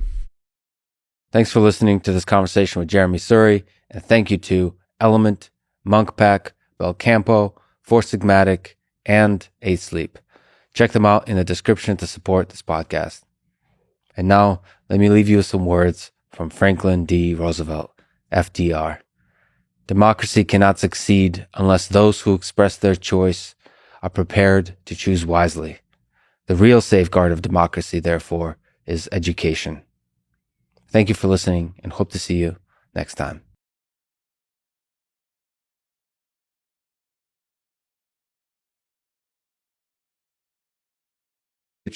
What do you think is the meaning of life? I don't think there is one. Everybody always throws that out there. There isn't a meaning. I think we're here. We're lucky to be here. I think there's no afterlife. There's no heaven. That's all shit we tell ourselves to feel better. And I think you got to just, it's like saying, what is the meaning of this food I made? Well, it's just you enjoy the food. You try to get the most out of it. You built the food. You prepared it. So just get what you can out of it. Don't die, and try to make it last as long as possible.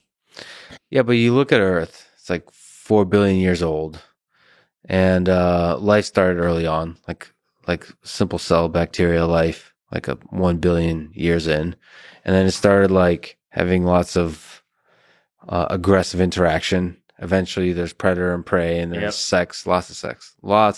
Oh yeah. Lots of violence. Oh yeah. And then, through natural selection, there's just a whole evolutionary process of animals that have loved and lost and murdered and gotten murdered and all that kind of stuff. And it's somehow led to human civilization. We're super busy trying to create things and creating beautiful art, creating beautiful comedy. Yeah. Just always creating something new. Always. It feels like it's tending towards something. Like It's not dying. If you die tomorrow, you still have all these hours of pods. So it's kind of, you're cheating death in a subconscious way, I think. Right. You know who Ernest Becker is? And I've heard the name. It's a book called Denial of Death. This idea that that if you don't acknowledge, Book's on my shelf. girls love it. Like Really? Dostoevsky. No, I'm saying you want to bring Tolstoy, Dostoevsky, Russian literature. It's back to norm. It's good to bring to because no American has read any Russian literature, but they all appreciate it if you bring it. And That's it's not true. like they're going to ask you any legitimate questions because they haven't read it. Yep. So you can always pretend like you've read it. So it's a little dense. Can we get a shortened version? Cliff Notes. Yes, or make a movie with Ben Stiller that I can just go, oh, this is based on, what is it? Life and Death? No, what's the one? War and Peace. War and Peace. Yeah, Yeah. So Ernest Becker's theory, and there's this whole terror management theory that basically says that like our terror of death, our fear of death, is one of the central creative forces of the human condition. It's the reason we're trying to cheat death. We're trying to delude ourselves that somehow we can become immortal through our art. It's why you've uploaded your special to YouTube, because you think your special will outlive all of human civilization. You think YouTube will outlive all of human civilization. That could go away tomorrow. That can go away tomorrow. All of this can go away. So I'm truly grateful, Mr. Mark Norman, that you would spend your very valuable time with me today, even though it could all go away. This could be the last day of our lives. And won't you be quite upset? This is how you spent it. Ah, yeah, in your hotel room. What am I? Yeah. You're like Harvey Weinstein here. You lured me up, and now I feel fucked. Just wait what we have ready for you after the podcast is over. All right, brother. Thanks so much for talking today. Thank you. That was great. Comedy. Thanks for listening to this conversation with Mark Normand. To support this podcast, please check out our sponsors in the description. And now, let me leave you with some words from Mark Normand himself on his Twitter, which you should definitely follow because it's hilarious. The worst thing about getting Omicron for Christmas is it was regifted. Thank you for listening, and hope to see you next time.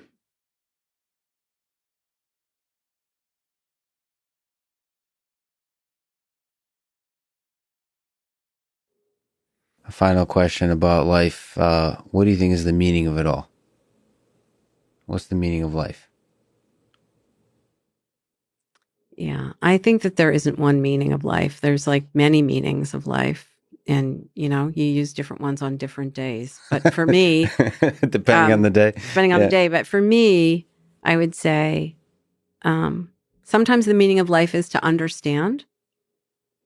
To make meaning, actually. The meaning of life is to make meaning. Sometimes it's that. Sometimes it's to leave the world just slightly a little bit better than it, like the Johnny Appleseed view, Yeah. Sometimes the meaning of life is to, like clear the path for my daughter or for my students. It's to, so sometimes it's that. And sometimes it's just, you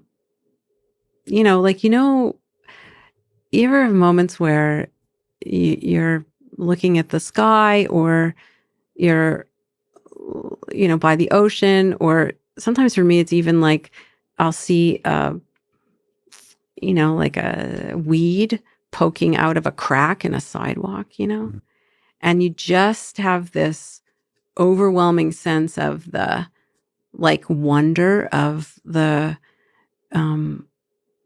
world. Like the world is just the physical world is so wondrous, and you just get very immersed in the moment, like the sensation of the moment. Sometimes that's the meaning of life. I don't think there's one meaning of life. I think it's a population of instances, just like any other category.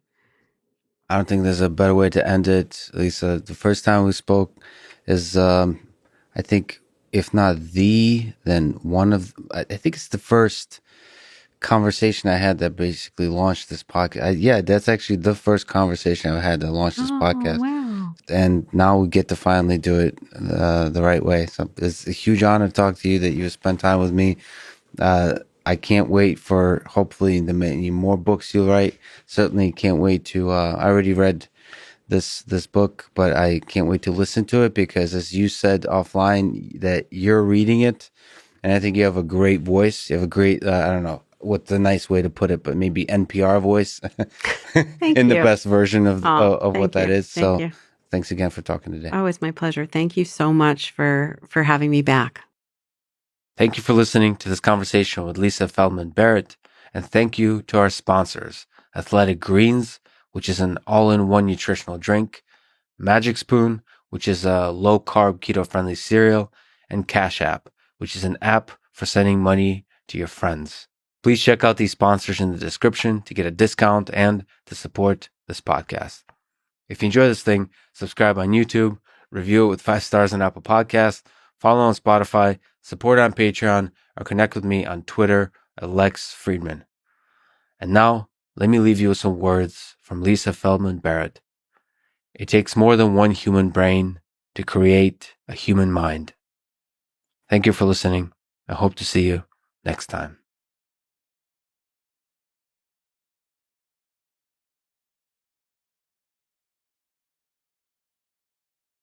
Yeah. Let me ask you a big, perhaps ridiculous question, but give it a shot. What is the meaning of this whole thing? What's the meaning of life? Big question. I'm not going to rush into the answer.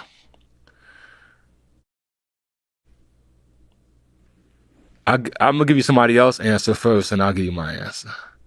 I remember asking this, and I don't know, I was 15, 16 years old. One of the brothers, we're studying in mathematics, and the letter I itself means I, Islam.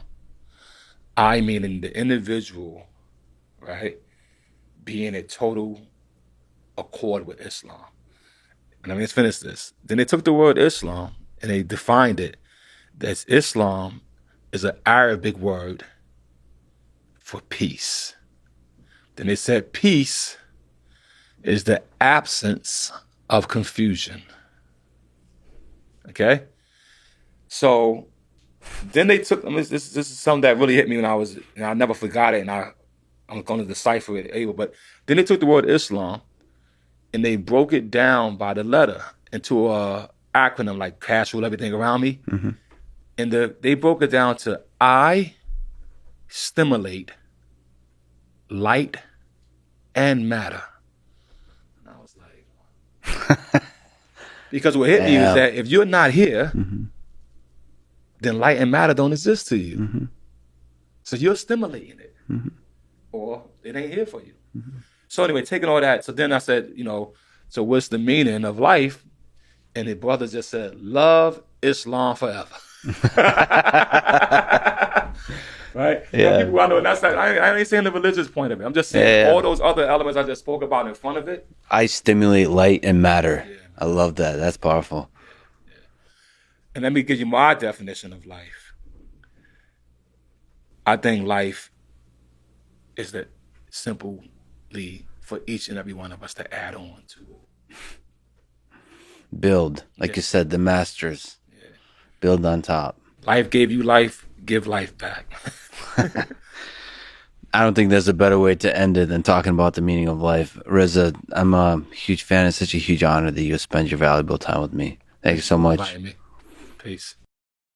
Thanks for listening to this conversation with Reza.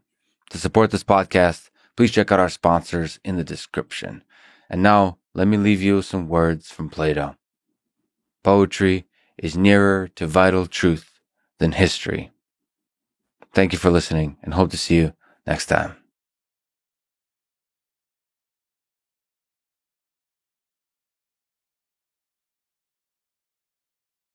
Around us, do you think there's meaning to it all?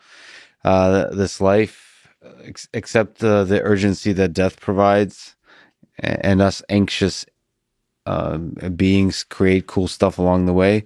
Is there a deeper meaning? And if it is, what is it? Well, meaning of life. Actually, there are 3 meanings of life. Great. That's great. 1, to seek. 2, to seek. And 3, to seek. To seek what? I really... Or is there no answer to that? There's no answer to that. I really think that the journey is more and more important than the destination, whatever that be. And I think that is a journey, and is, in my opinion, at the end of the day, I must admit, meaningful in itself.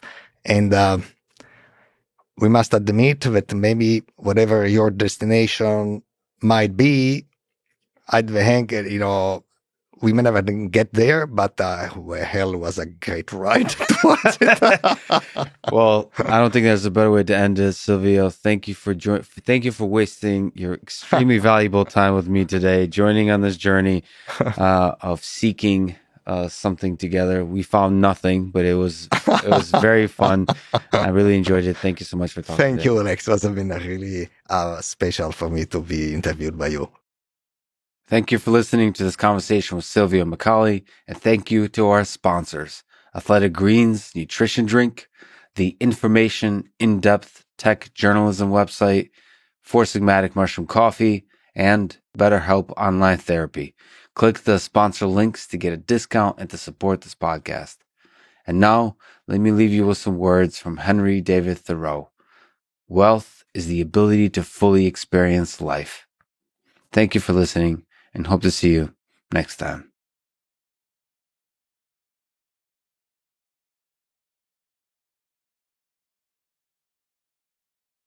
Most of the time. What do you think the biggest, since we're covering every single possible topic, let me ask the biggest one, the unanswerable one, from the perspective of alien intelligence, or from the perspective of religious studies, or from the perspective of just Diana, what do you think is the meaning of this existence, of this life of ours? Yes. Okay. So, all right. So, well, of course I have to, my philosophical training as undergrad always makes me think about, like, what's the assumption in your question? There's an assumption there. It's like there is a meaning. Okay, that's the assumption. What do you mean by meaning? What do you mean by life? Yeah. You define the terms. No, but listen. Okay, I'll answer your question. I'm just going to say that there's this assumption that we should have meaning to life, okay? Right. Well, maybe we shouldn't. Maybe it's just all random, okay? However, I believe that it's not. And in my opinion, the meaning of life, in my opinion, is intrinsic. I enjoy living. I want to live. Sometimes I don't enjoy living. And when I don't enjoy living, I change my circumstances. So it's intrinsic. And I think that certain things are intrinsic, and like love of your children is kind of, well, it's actually physiological, but it's also intrinsic. It's beautiful. There's something about it that is intrinsically desirable. So I think the meaning of life is like that, intrinsically desirable. So it's something that just is born inside you based on what makes you feel good? No, that's hedonism. That's So, but where do you place love? Love of your children? Yeah. So basically, love of your children, by the way, is not always easy, because they do things that they shouldn't do. You have to discipline them. That's one of the worst things about parenthood to me, is disciplining my children. I don't like to do that. I love them. So a lot of things that I do that I feel are good are not easy. So there's an intrinsic sense that, like, okay, let's take animals. Okay, so we have dogs and cats. Okay, so you might not, but I do. I told you about them. Can you share their names? If I share their names, I will share their names. Okay, so we have a cat, and it has red fluffy hair, and so we called it Trump. Well, when we got our dog, we figured that it needed a companion, so we called it Putin. So we have Trump and Putin. This is the greatest pet names of all time. I'm sorry. And or maybe we'll be able to share a picture of your cat, because this is awesome. It is really cute. Yeah. Very photogenic. I mean, is this something that's whether we're talking about love or the intrinsic meaning? Do you think that's something that's really special to humans? Or if there is intelligent alien civilizations out there, do you think that's something that they possess as well? Maybe in different forms? Like, whatever this thing that meaning is, this intrinsic drive that we have, do you think that's just a property of life of some level of complexity? That we will see that everywhere in this universe? In my opinion, and this is just my opinion, I do think that it is, but I also think that it can take different forms. So if there is like, think of gravity, right? Gravity kind of like makes stuff stick to it, right? It attracts stuff. Well, what does love do? That does that too, right? So people who are, we call them charismatic. Charism, it means love. Charism means light and love. So a charismatic person is a person who attracts people to them like the sun does, right? Like, so I think that whatever this property is that's intrinsic is like gravity, and most likely takes different forms in different types of life forms.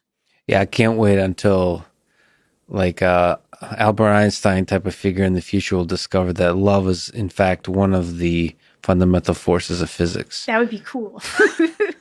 Diana, this is one of the favorite conversations I've ever had. It's truly an honor to talk to you. And thank you so much for spending all this time with me. Absolutely. It's been fun. Thank you. Thanks for listening to this conversation with Diana Walsh-Pasulka. And thank you to our sponsors, Element Electrolyte Drink, Grammarly Writing Plugin, Business Wars Podcast, and Cash App. So the choice is health, grammar, knowledge, or money. Choose wisely, my friends. And if you wish, click the sponsor links below to get a discount and to support this podcast. And now, let me leave you with some words from Carl Sagan. Somewhere, something incredible is waiting to be known. Thank you for listening, and hope to see you next time.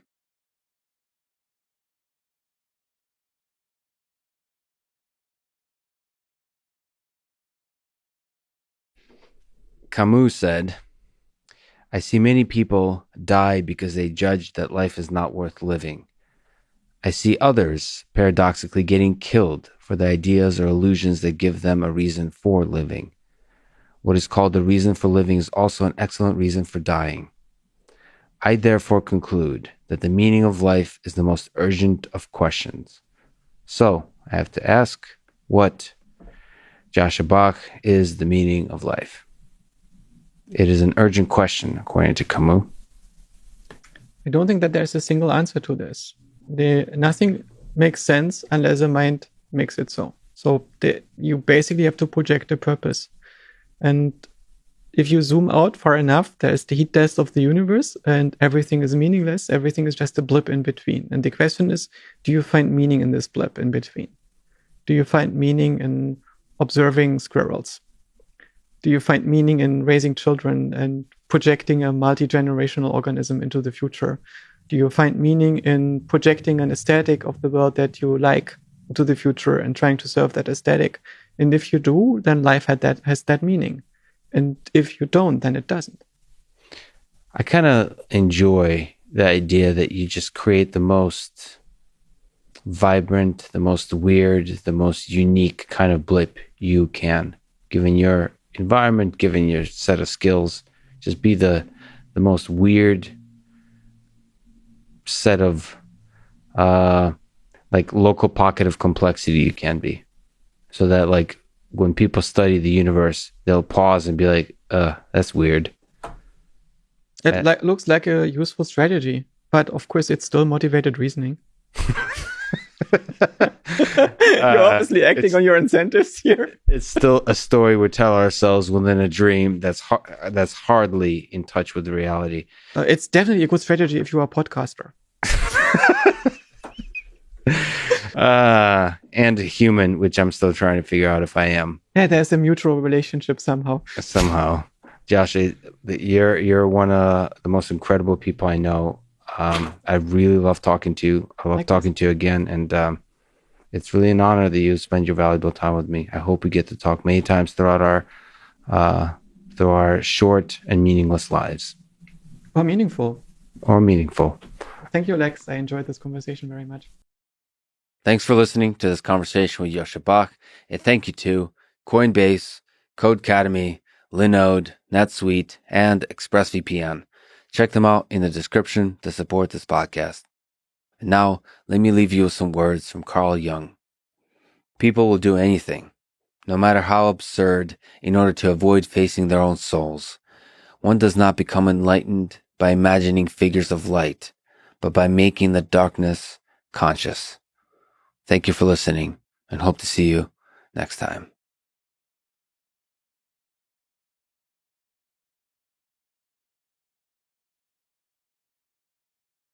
Well, let me ask the big question. When you look into you said it started with Colombia trying to observe these humans, and they're doing weird stuff, and you want to know why are they doing this stuff. So let's zoom out even bigger at the 100+ billion people who've ever lived on Earth. Why do you think we're all doing what we're doing? What do you think is the meaning of it all? The big why question. We seem to be very busy doing a bunch of stuff, and we seem to be kind of directed towards somewhere. But why? Well, I myself think that we make meaning for ourselves, and that we find inspiration in the meaning that other people have made in the past. And the great religious thinkers of the first millennium BC, and few that came in the early part of the second millennium, laid down some important foundations for us. But I do believe that we are an emergent result of a process that happened naturally without guidance, and that meaning is what we make of it, and that the creation of efforts to reify meaning in like religious traditions and so on is just a part of the expression of that goal that we have to not find out what the meaning is, but to make it ourselves. And so to me, it's something that's very personal. It's very individual. It's like meaning will come for you through the particular combination of synergistic elements that are your fabric and your experience and your context and you should, it's all made in a certain kind of a local context though, right? Mm-hmm. Here I am at UCSD with this brilliant man, Rumelhart, who's having, these doubts about symbolic artificial intelligence that resonate with my desire to see it grounded in the biology. And let's make the most of that, Yeah, and so from that like little pocket, there's some kind of peculiar little emergent process that then, which is basically each one of us humans is a kind of, you think cells and they come together, and it's an emergent process that then tells fancy stories about itself, and then gets, just like you said, just enjoys the beauty of the stories we tell about ourselves. It's an emergent process that lives for a time, is defined by its local pocket and context, in time and space, and then tells pretty stories. And we write those stories down, and then we celebrate how nice the stories are. And then it continues because we build stories on top of each other. And eventually we'll colonize, hopefully, other planets, other solar systems, other galaxies, and we'll tell even better stories. But it all starts here on Earth.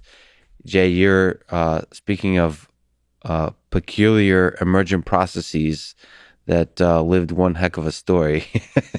You're one of the great scientists of cognitive science, of psychology, of computation. It's a huge honor that you would talk to me today, that you spend your very valuable time. I really enjoyed talking with you, and thank you for all the work you've done. I can't wait to see what you do next. Well, thank you so much. And this has been an amazing opportunity for me to let ideas that I've never fully expressed before come out, because you asked such a wide range of, the deeper questions that we've all been thinking about for so long. So thank you very much for that. Thank you. Thanks for listening to this conversation with Jay McClelland. To support this podcast, please check out our sponsors in the description. And now, let me leave you with some words from Geoffrey Hinton. In the long run, curiosity-driven research works best. Real breakthroughs come from people focusing on what they're excited about. Thanks for listening, and hope to see you next time.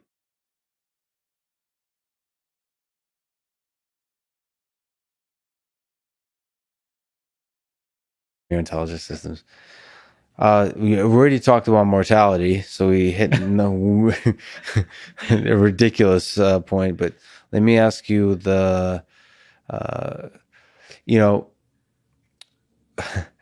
one of the things about intelligence is it's goal-driven, and you study the brain. So the question is like, what's the goal that the brain is operating under? What's the meaning of it all for us humans, in your view? What's the meaning of life? The meaning of life is whatever you construct out of it. It's completely open. It's open. Yeah. So there's nothing. Like you mentioned, you like constraints. So there's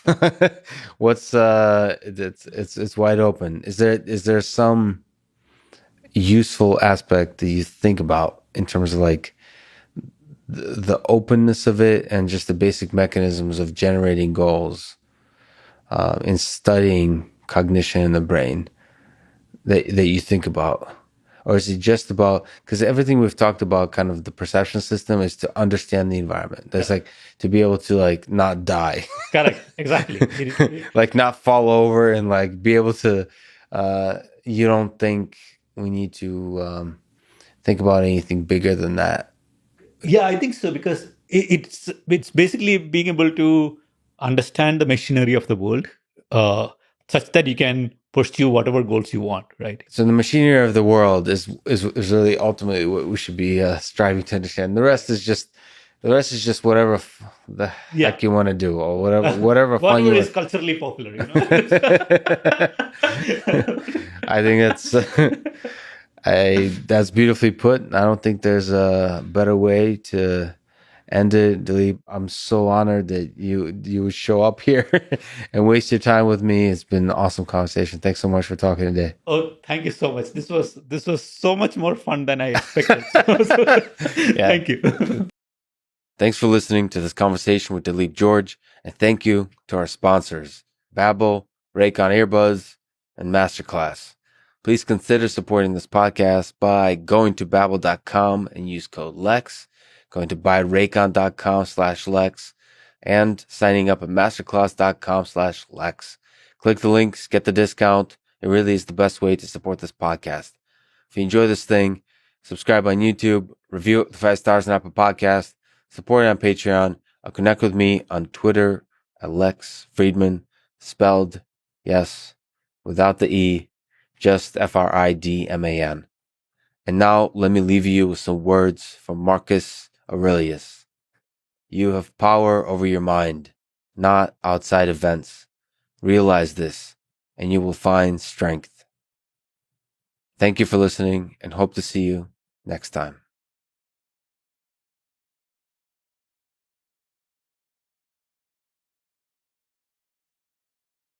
Exactly. Let me ask you about the meaning. You've brought up why. Yeah. The physics of why. What do you think is the meaning of our particular planet's set of existences and the universe in general? The meaning of life. Yes. Someone once told me as a physicist, I'm not allowed to ask why questions, but I don't believe that. So I think what we are is the creative process in the universe, I think. And for me, that's the meaning. The ability to create more possibilities and more things to exist. What is Dostoevsky has the saying, beauty will save the world. What is there a connection between creation and beauty? I think so. So is that like, is beauty a correlate of creation? It might be. I don't know. I mean, why is it, a lot of people have asked these kind of questions, but like, why is it we have such an emotional response to intellectual activity or creativity?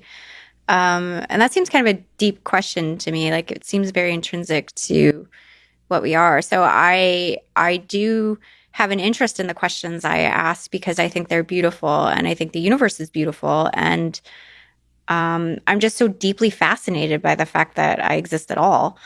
And so maybe it's that, that intrinsic feeling of beauty that's in part driving, the physics of creating more things. So they could be deeply related in that way. Well, I don't think there's a better way to end it. I think this conversation was beautiful. Thank you so much for wasting all your valuable time with me today. I really, really appreciate it, Sarah. This was an honor. I hope we get the chance to talk again. I hope, like I mentioned to you offline, we get a chance to talk with Lee. You guys have a beautiful, intellectual chemistry that's fascinating to listen to. So I'm a huge fan of both of you, and I can't wait to see what you do next. Thanks so much. It's great to be here. Fun. Damn. Thanks for listening to this conversation with Sarah Walker, and thank you to Athletic Greens, NetSuite, Blinkist, and Magic Spoon. Check them out in the description to support this podcast. And now, let me leave you with some words from Robert Frost, one of my favorite poets. In 3 words, I can sum up everything I've learned about life. It goes on. Thank you for listening. I hope to see you next time.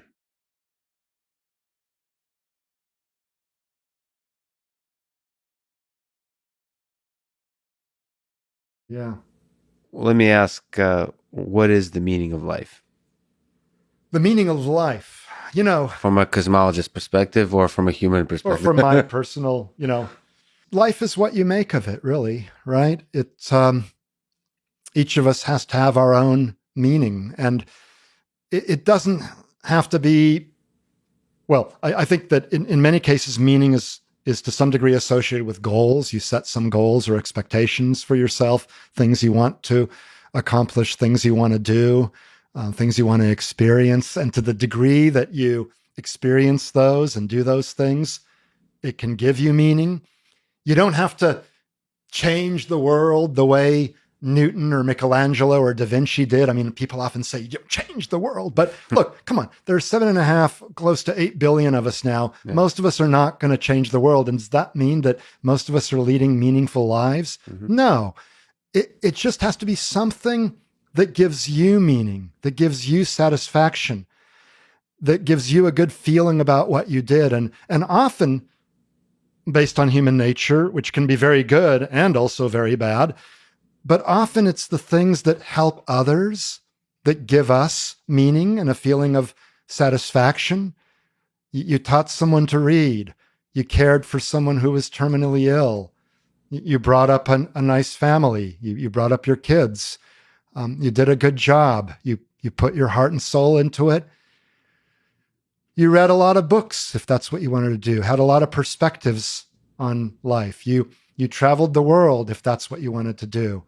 But if some of these things are not within reach, you're in a socioeconomic position where you can't travel the world or whatever, you find other forms of meaning.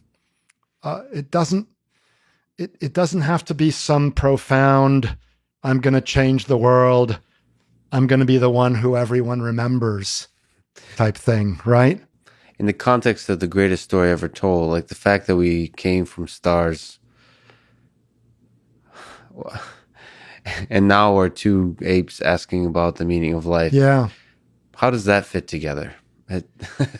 Well, does that make any sense? It does. It does. And this is sort of what I was referring to, that it's a beautiful universe that allows us to come into creation, right? It's a way that the universe found of knowing, of understanding itself, because I don't think that, inanimate rocks and stars and black holes and things have any real capability of abstract thoughts and of learning about the rest of the universe or even their origins. I mean, they're just a pile of atoms that's has no conscience, has no ability to think, has no ability to explore. And we do. And,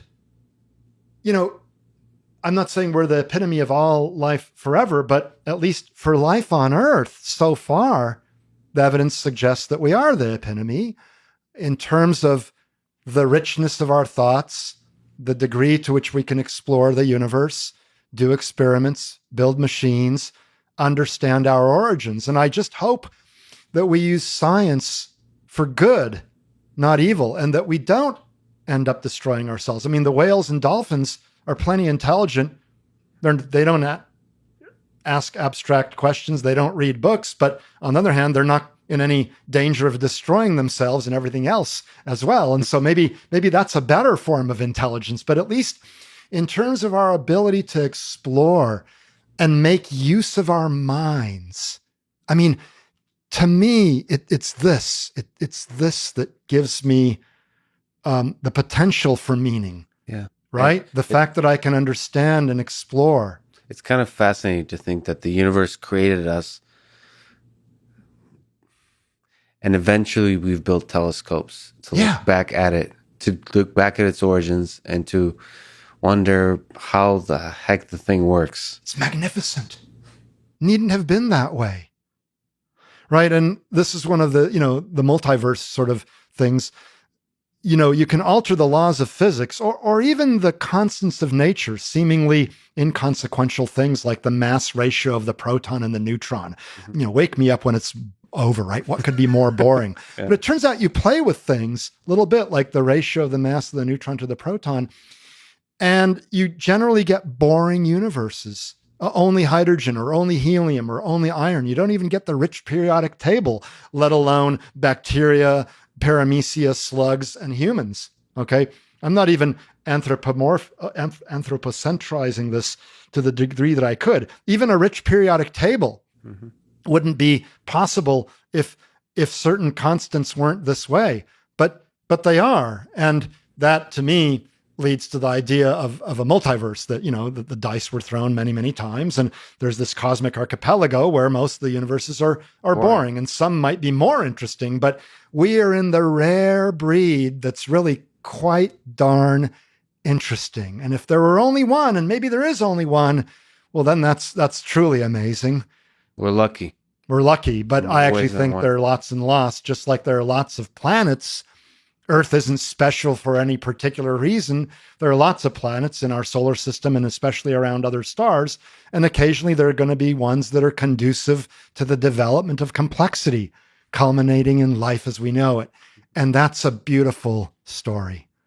I don't think there's a better way to end it, Alex. It's a huge honor. One of my favorite conversations I've had in this podcast. Well, thank you so much for talking. It was fun. For the honor of having been asked to do this. Thanks for listening to this conversation with Alex Filipenko, and thank you to our sponsors. Neuro, the maker of functional sugar-free gum and mints that I used to give my brain a quick caffeine boost. BetterHelp, online therapy with a licensed professional. Masterclass, online courses that I enjoy from some of the most amazing humans in history. And Cash App, the app I use to send money to friends. Please check out these sponsors in the description to get a discount and to support this podcast. If you enjoy this thing, subscribe on YouTube, review it with 5 stars on Apple Podcasts, follow on Spotify, support on Patreon, or connect with me on Twitter at Lex Fridman. And now, let me leave you with some words from Carl Sagan. The nitrogen in our DNA, the calcium in our teeth, the iron in our blood, the carbon in our apple pies were made in the interiors of collapsing stars. We are made of star stuff. Thank you for listening and hope to see you next time.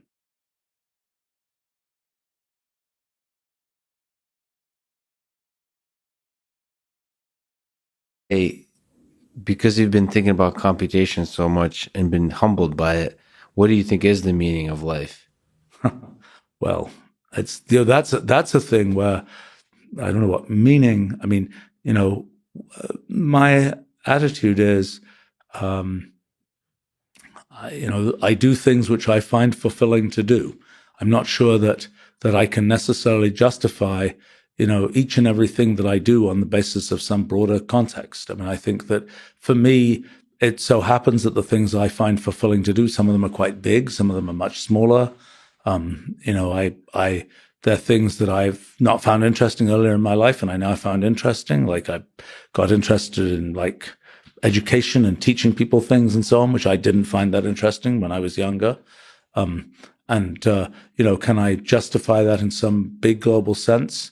I don't think. I mean, I can describe why I think it might be important in the world, but I think my local reason for doing it is that I find it personally fulfilling, which I can't, explain on a sort of. It's just like this discussion of things like AI ethics. Is there a ground truth to the ethics that we should be having? I don't think I can find a ground truth to my life any more than I can suggest a ground truth for kind of the ethics for the whole of civilization. And I think that's it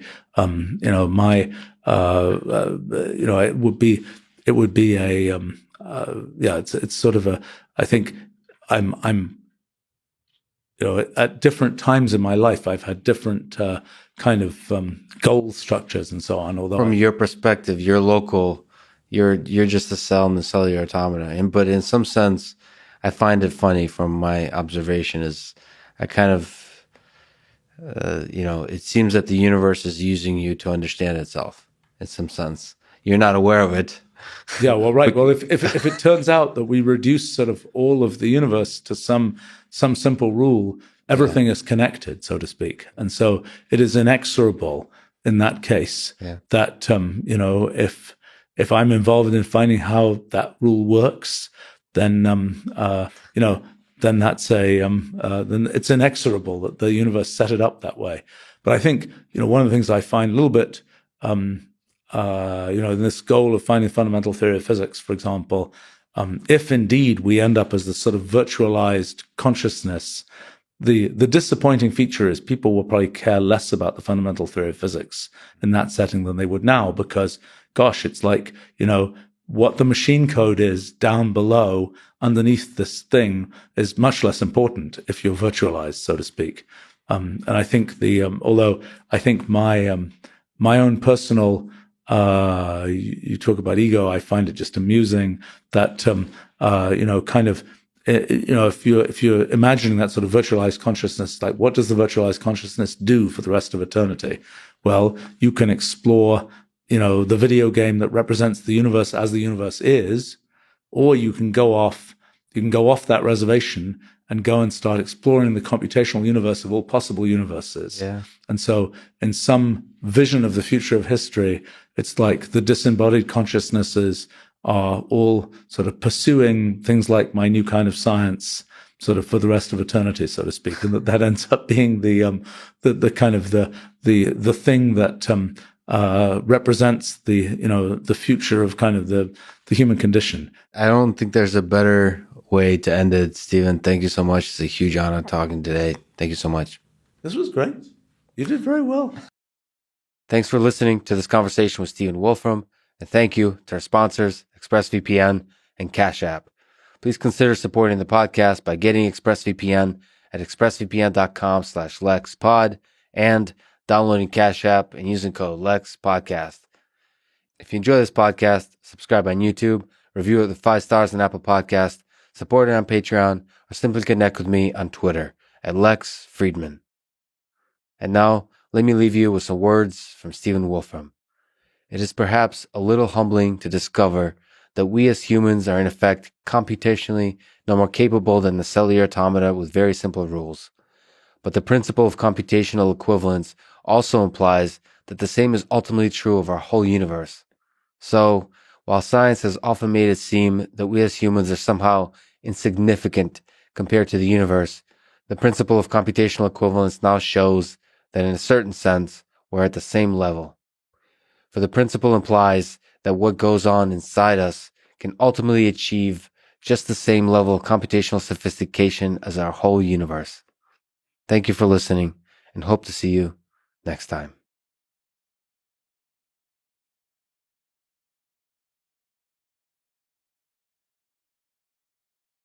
Ridiculous question. What do you think is the meaning of this whole thing?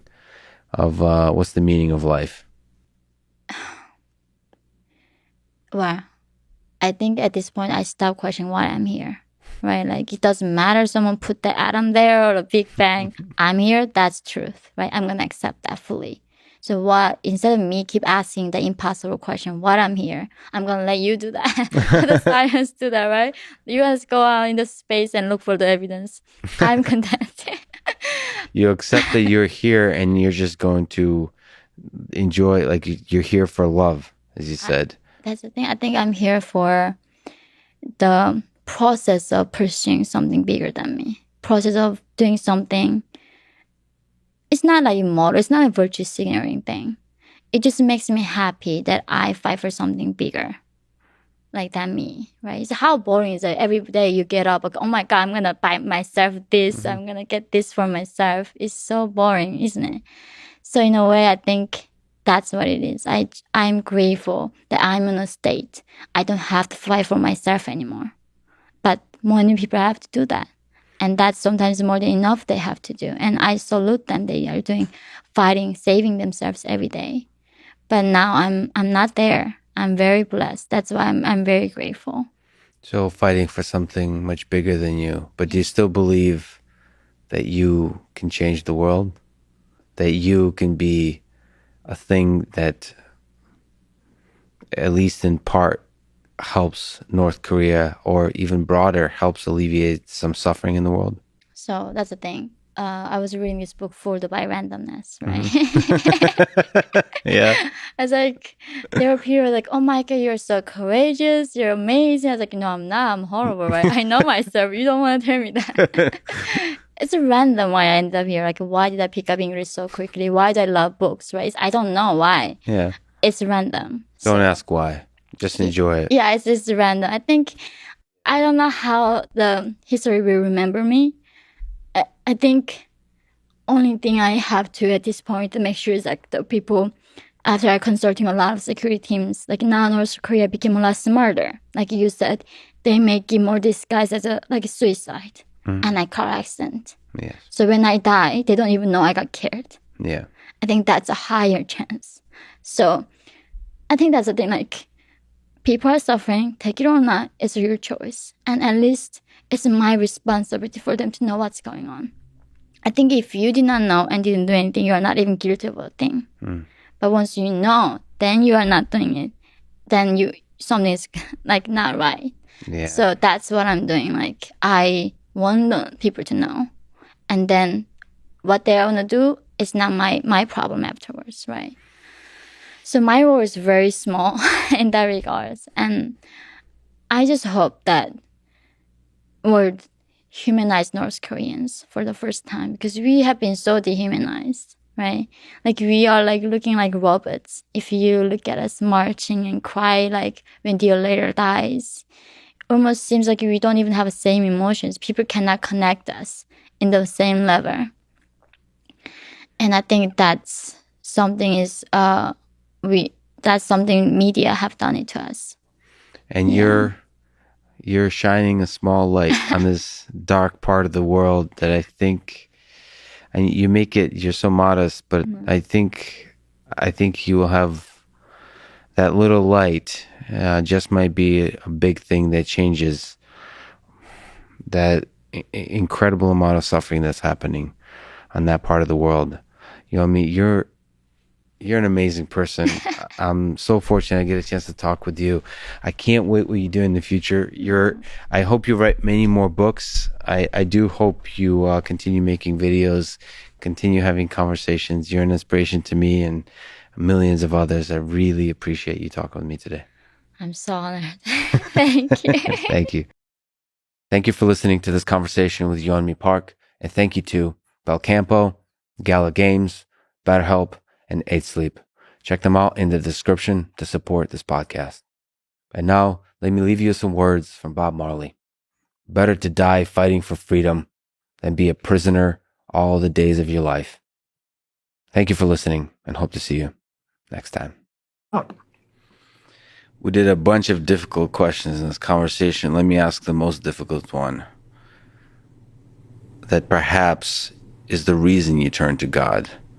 What is the meaning of life? Have you figured it out yet? Expect me to put that into 3 sentences? we only have a couple of minutes, so please hurry up. Well, that's not a question that I think science helps me with. So you're going to push me into the faith zone, which is where I'd want to go with that. I think, well, what is the meaning? Why are we here? What are we put here to do? I do believe we're here for just a blink of an eye, and that our existence somehow goes on beyond that in a way that I don't entirely understand, despite efforts to do so.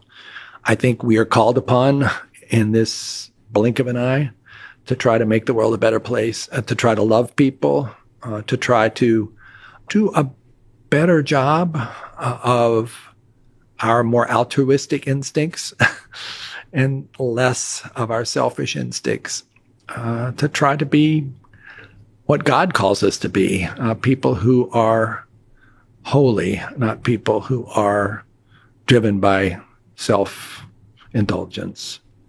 And sometimes I'm better at that than others. But I think that, for me as a Christian, is a pretty clear, it's to live out the Sermon on the Mount.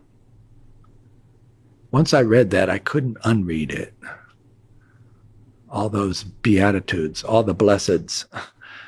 That's what we're supposed to do. And the meaning of life is to strive for that standard, recognizing you're going to fail over and over again, and that God forgives you. Hopefully to put a little bit of love out there into the world. That's what it's about. Francis, I'm truly humbled and inspired by both your brilliance and your humility, and that you would spend your extremely valuable time with me today. It was really an honor. Thank you so much for talking today.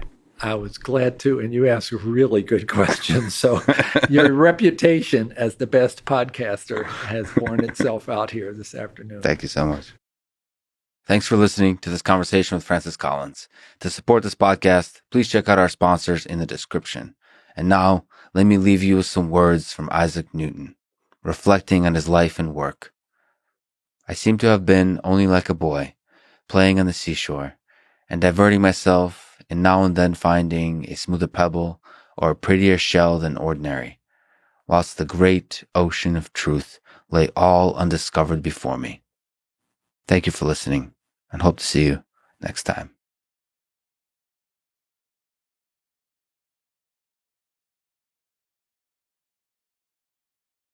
Don't do it. What do you think is the meaning of this whole thing? So you look at planets, Mm-hmm. they seem to orbit stuff without asking the why question. And for some reason, life emerged on Earth such that it led to big brains that can ask the big why question. Do you think there's an answer to it? I'm not sure what the question is. Like, what meaning of life? The meaning of life. It's 42. It's 42. Yeah. But, aside from that, it's, why, I think if the question you're asking is like, why we do all this, right? Why we do all this. It's part of the human condition, right? Human beings are fundamentally, I feel like, sort of stochastic and fundamentally interested in kind of expanding our own understanding of the world around us. And creating stuff to enable that understanding. So we're like stochastic, fundamentally stochastic. So like there's just a bunch of randomness that really doesn't seem like it has a good explanation. And yet there's a kind of direction to our being that we just keep wanting to create and to understand. That's right. I've met people that are, that claim to be anti-science, right? And yet in their anti-science, discussion, they're like, well, like, if you're so, scientific, then why don't you explain to me how, I don't know, this works? And it always, there's that fundamental seed of curiosity and interest that is common to all of us. Yeah. That is absolutely what makes us human, right? And I'm in a privileged position of being able to, to have that be my job, right? I think as time evolves forward, and the kind of economy changes. I mean, we're already starting to see, a shift towards that type of, creative, enterprise as emerging, taking over a bigger and bigger chunk of the sector. It's not yet, I think, the dominant portion of the economy by any account. But if we compare this to a time when the dominant thing you would do would be to, go to a factory and do the same exact thing, right? I think, there's a tide there. And things are sort of headed in that direction. Yeah, life's becoming more and more fun. I can't wait. Honestly, what happens can't wait next? To just chill. Just chill. The terminal point of this is to just chill and wait for those Kuiper Belt objects to complete one orbit. I'm going to credit you with this idea. I do hope that we definitively discover proof that there is a Planet 9 out there in the next few years, so you can sit back with a cigar or a cigarette or vodka or wine and just say, I told you so. That's already happening. I'm going to do that later tonight. Well, as I mentioned, confidence is essential to being a rock star. I really appreciate you explaining so many fascinating things to me today. I really appreciate the work that you do out there. And I really appreciate you talking with me today. Lex, thanks, Konstantin. It was a pleasure. Thanks for having me on. Thanks for listening to this conversation with Konstantin Batygin, and thank you to Squarespace, Literati, Onnit, and I. Check them out in the description to support this podcast. And now, let me leave you with some words from Douglas Adams in The Hitchhiker's Guide to the Galaxy. Far out in the uncharted backwaters of the unfashionable end of the western spiral arm of the galaxy lies a small, unregarded yellow sun. Orbiting this at a distance of roughly 92 million miles is an utterly insignificant little blue-green planet whose ape-descendant life forms are so amazingly primitive that they still think digital watches are a pretty neat idea. Thank you for listening, and hope to see you next time.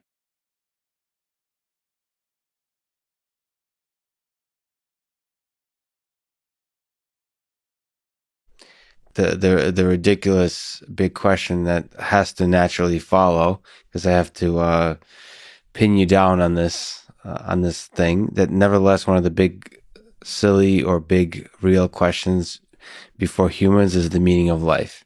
Is us trying to figure out our own reward function. Yeah. And you just kind of mentioned that if you want to build intelligent systems and you know what you're doing, you should be at least cognizant to some degree of what the reward function is.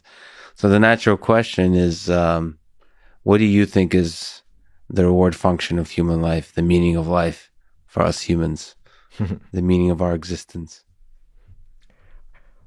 I think, I'd be speculating beyond my own expertise, but just for fun, let me do that. Yes, please. And say, I think that there are many levels at which you can understand a system, and you can understand something as optimizing for a goal at many levels. And so you can understand the let's start with the universe. Like, does the universe have a purpose? Well, it feels like it's just at one level, just following certain mechanical laws of physics, and that's led to the development of the universe. But at another level, you can view it as actually there's the second law of thermodynamics that says that this is increasing in entropy over time forever. And now there's a view that's been developed by certain people at MIT that you can think of this as almost like a goal of the universe, that the purpose of the universe is to maximize entropy. So there are multiple levels at which you can understand a system. The next level down, you might say, well, if the goal is to maximize entropy, well, how can that be done by a particular system? And maybe evolution is something that the universe discovered in order to kind of dissipate energy as efficiently as possible. And by the way, I'm borrowing from Max Tegmark for some of these metaphors, Yes. The physicist.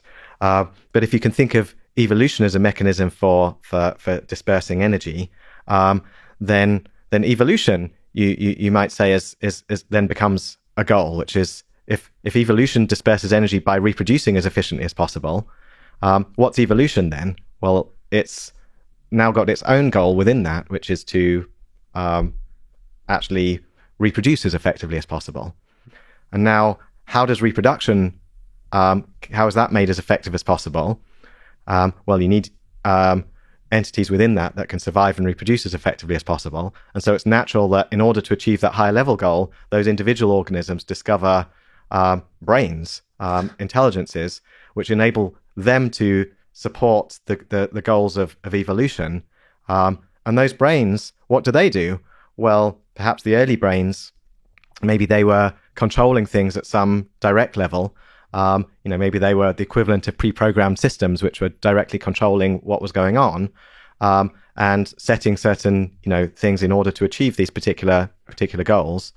But that led to another level of discovery, which was learning systems. Parts of the brain which were able to learn for themselves and learn how to program themselves to achieve any goal. And presumably, there are parts of the brain where goals are set to parts of that system, and provides this very flexible notion of intelligence that we as humans presumably have, which is the ability to kind of the reason we feel that we can achieve any goal. So it's a very long-winded answer to say that I think there are many perspectives and many levels at which intelligence can be understood, and each of those levels you can take multiple perspectives. You can view the system as something which is optimizing for a goal, which is understanding it at a level by which we can maybe implement it and understand it as AI researchers or computer scientists, or you can understand it at the level of the mechanistic thing which is going on, that there are these atoms bouncing around in the brain and they lead to the outcome of that system, is not in contradiction with the fact that it's also a decision-making system that's optimizing for some goal and purpose. I've never heard the description of the meaning of life structured so beautifully in layers, but you did miss one layer, which is the next step, which you're responsible for, which is creating the artificial intelligence layer on top of that. And Indeed.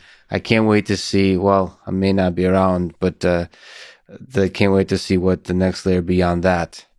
Well, let's just take that argument, and pursue it to its natural conclusion. So the next level indeed is for how can our learning brain achieve its goals most effectively? Well, maybe it does so by us as learning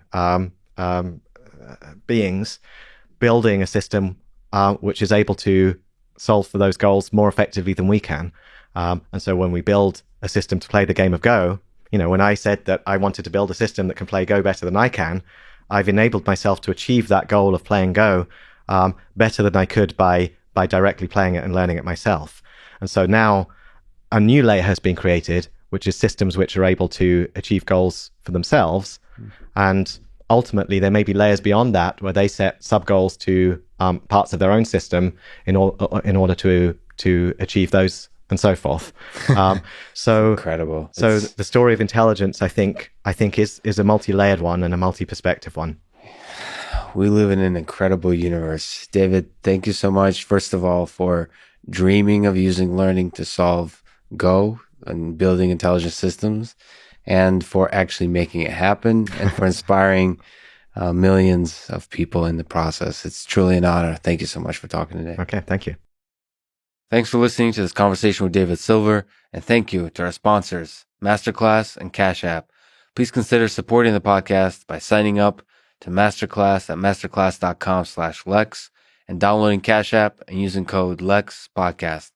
If you enjoy this podcast, subscribe on YouTube, review it with 5 stars on Apple Podcasts, support it on Patreon, or simply connect with me on Twitter at Lex Fridman.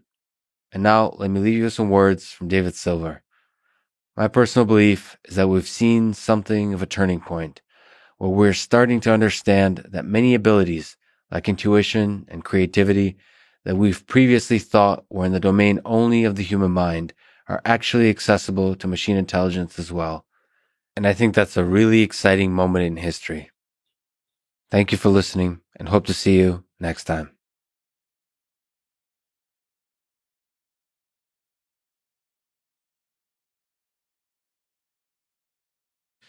What do you think is the meaning of this layer? What's the meaning of human existence? What's the meaning of life? Well, I think it depends who you're talking to. If you're talking to a raccoon, it might be one thing. If you're talking to an old growth tree, it's making sure you're straight up, upright, and not, on a slippery slope. What about fish?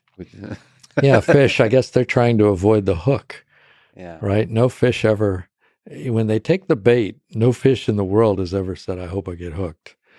And that's one of the problems with tobacco, is that there's all this bait and people get hooked. But, the fish don't have heads. We have heads. One of the great innovations in the history of humanity, going back way pre-human, is the invention of the head, the mobile head that turns and sees, and the fish didn't have that. They didn't have hands. The octopus have cool stuff. Yeah. It's not all about the head. It's not all about the head. Well, in fact, the octopus, basically, they've got brains in their fingers. Yeah. And maybe brains is not even that good of an invention in the long arc of history, because the fish maybe got it right. Stay in the ocean. Well, of course, we evolved from fish, so. Yeah, but we moved on. Is there a why to this? Or is it just the way it's like the current? It's just like these pockets of interesting complexity pops up, like Allah showing up on a rock. This is what human civilization is. This weird little thing that showed up on a rock, and then it'll disappear. Well, we are probably the most remarkable creation that nature has ever belched forward. We're probably the only one, if you don't count the KT meteorite that almost destroyed the Earth. We're the only ones that really have the capacity to destroy the Earth. I'm fascinated by the meteorite that wiped out everything bigger than 4 feet long. The Mount Everest-sized meteorite that hit the Earth 66 million years ago and destroyed most species in the water and on land. There could have been some smart folks around then, too. Well, actually, one thing I like to think about is that 232.3 million years ago and 232.4 million years ago, that's 100,000 years. That tiniest of a sliver, maybe a millimeter in most parts of the Earth.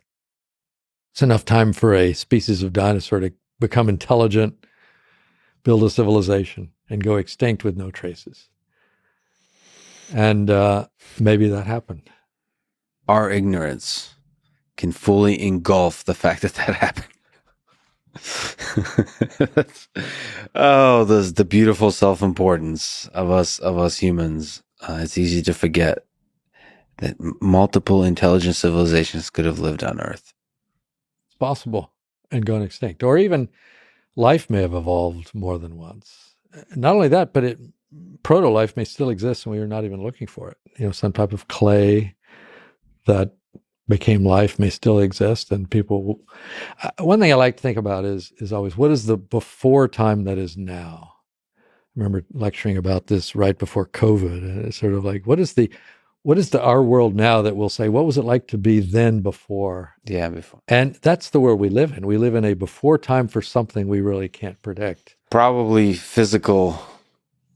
Appendages and and being in person, being able to touch each other or wanting to touch each other versus being in the digital world, right? This whole idea of the metaverse and more moving into a digital space.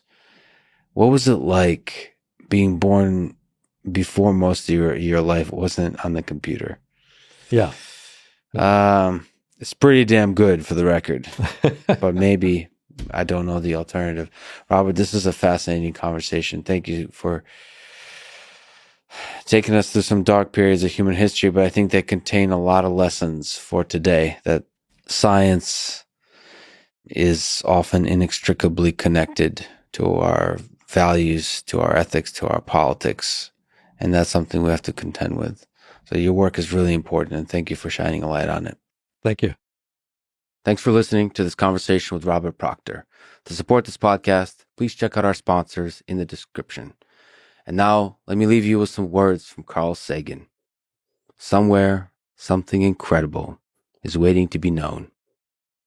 Thank you for listening, and hope to see you next time.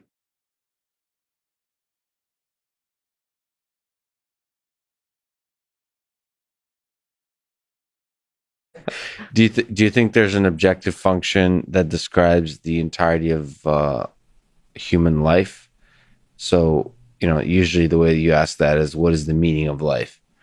Is there a universal objective function that captures the why of life? So, yeah, I suspected that you will ask this question, but it's also a question that I ask myself many, many times.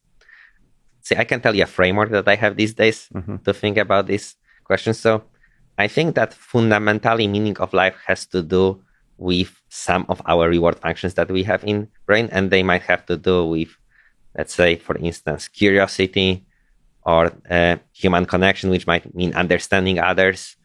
It's also possible for a person to slightly modify their reward function. Usually, they mostly stay fixed, but it's possible to modify reward function, and you can pretty much choose. So in some sense, reward functions, optimizing reward functions, they will give you life satisfaction. Is there some randomness in the function? I think when you are born, there is some randomness. Like you can see that some people, for instance, they care more about building stuff. Some people care more about caring for others. Some people, there are all sorts of default reward functions. And then in some sense, you can ask yourself, what is the satisfying way for you to go after this reward function? And you just go after this reward function. And, some people also ask, are these reward functions real? I almost think about it as, let's say, if you would have to discover mathematics, in mathematics, you're likely to run into various objects like complex numbers or differentiation, some other objects. And these are very natural objects that arise. And similarly, the reward functions that we are having in our brain, they are somewhat very natural. That, there is a reward function for understanding, like a comprehension, curiosity, and so on. So in some sense, they are in the same way natural as their natural objects in mathematics. Interesting. So, there's the old sort of debate, is mathematics invented or discovered? You're saying reward functions are discovered. So nature provided some. You can still, let's say, expand it throughout the life. Some of the reward functions, they might be futile. Like, for instance, there might be a reward function, maximize amount of wealth. Yeah. And this is more like a learned reward function. But we know also that some reward functions, if you optimize them, you won't be quite satisfied. Well, I don't know which part of your reward function resulted in you coming today, but I am deeply appreciative that you did spend your valuable time with me, Wojciech. It's really fun talking to you. You're brilliant. You're a good human being, and it's an honor to meet you and an honor to talk to you. Thanks for talking today, brother. Thank you, Lex, a lot. I appreciated your questions, curiosity. I had a lot of time being here. Thanks for listening to this conversation with Wojciech Zaremba. To support this podcast, please check out our sponsors in the description. And now, let me leave you with some words from Arthur C. Clarke, who is the author of 2001: A Space Odyssey. It may be that our role on this planet is not to worship God, but to create Him. Thank you for listening, and I hope to see you next time.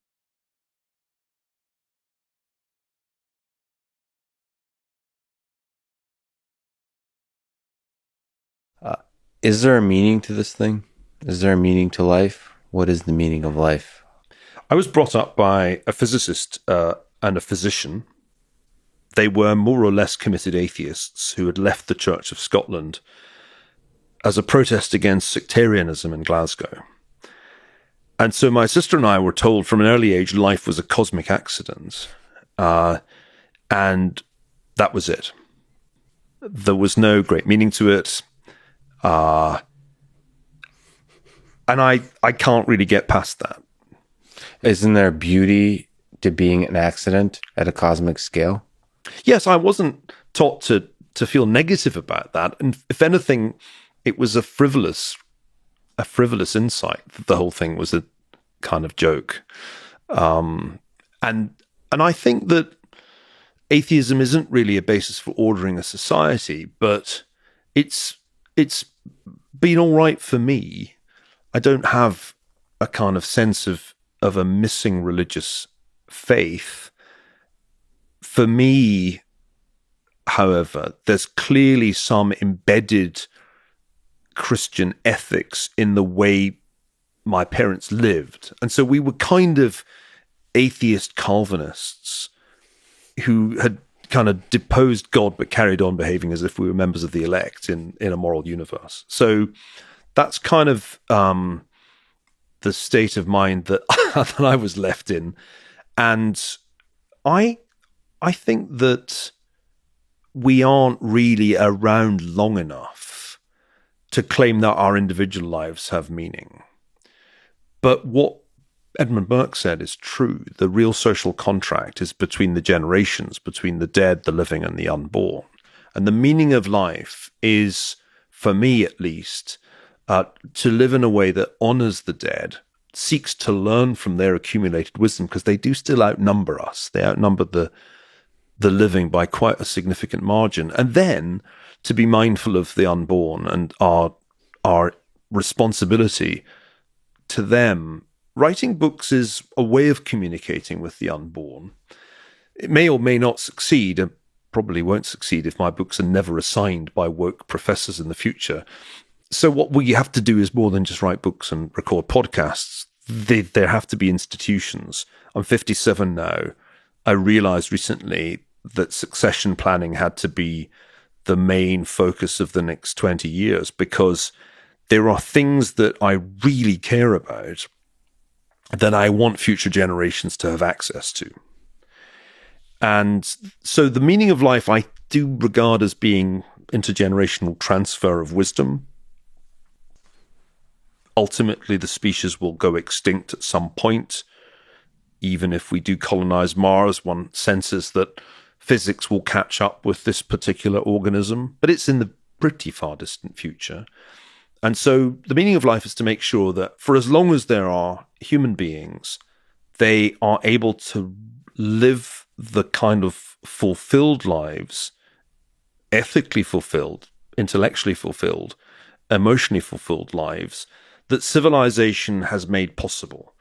It would be easy for us to revert to the uncivilized world.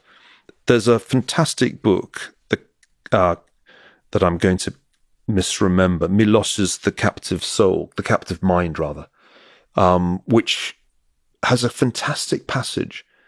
He was a Polish intellectual who says, Americans can never imagine what it's like for civilization to be completely destroyed, as it was in Poland by the end of World War II, to have no rule of law, to have no security of even person, never mind property rights. They can't imagine what that's like and what it will lead you to do. So one reason for teaching history is to remind the lucky Generation Z members of California that civilization is a thin film and it can be destroyed remarkably easily. And to preserve civilization is a tremendous responsibility that we have. It's a huge responsibility. And we must not destroy it ourselves, whether it's in the name of wokeism or the pursuit of the metaverse. Preserving civilization and making it available, not just to our kids, but to people we'll never know, generations ahead. That's the meaning. And do so by studying the lessons of history. Right. Not only studying them, but then acting on them. For me, the biggest problem is, how do we apply history more effectively? It seems as if our institutions, including government, are very, very bad at applying history. Lessons of history are learnt poorly, if at all. Analogies are drawn crudely. Often the wrong inferences are drawn. One of the big intellectual challenges for me is how to make history more useful. And this was the kind of thing that professors used to hate, but really practically useful, so that policymakers and citizens can think about the decisions that they face with a more historically informed body of knowledge, whether it's a pandemic, the challenge of climate change, what to do about Taiwan. I can't think of a better set of things to know before you make decisions about those things than the things that history has to offer. Well, I love the discipline of applied history, basically going to history and saying, what are the key principles here that are applicable to the problems of today? Right. And how can we solve that? The great philosopher of history, R.G. Collingwood, said in his autobiography, which was published in 1939, that the purpose of history was to reconstitute past thought from whatever surviving remnants there were, and then to juxtapose it with our own predicament. And that's that juxtaposition of past experience with present experience that is so important. We don't do that well. And indeed, we've flipped it so that academic historians now think their mission is to travel back to the past with the value system of 2021 and castigate the dead for their racism and sexism and transphobia and whatnot. And I mean, that's exactly wrong. Our mission is to go back and try to understand what it was like to live in the 18th century, not to go back and condescend to the people of the past. And once we've had a better understanding, once we've seen into their lives, read their words, tried to reconstitute their experience, to come back and understand our own time better. That's what we should really be doing.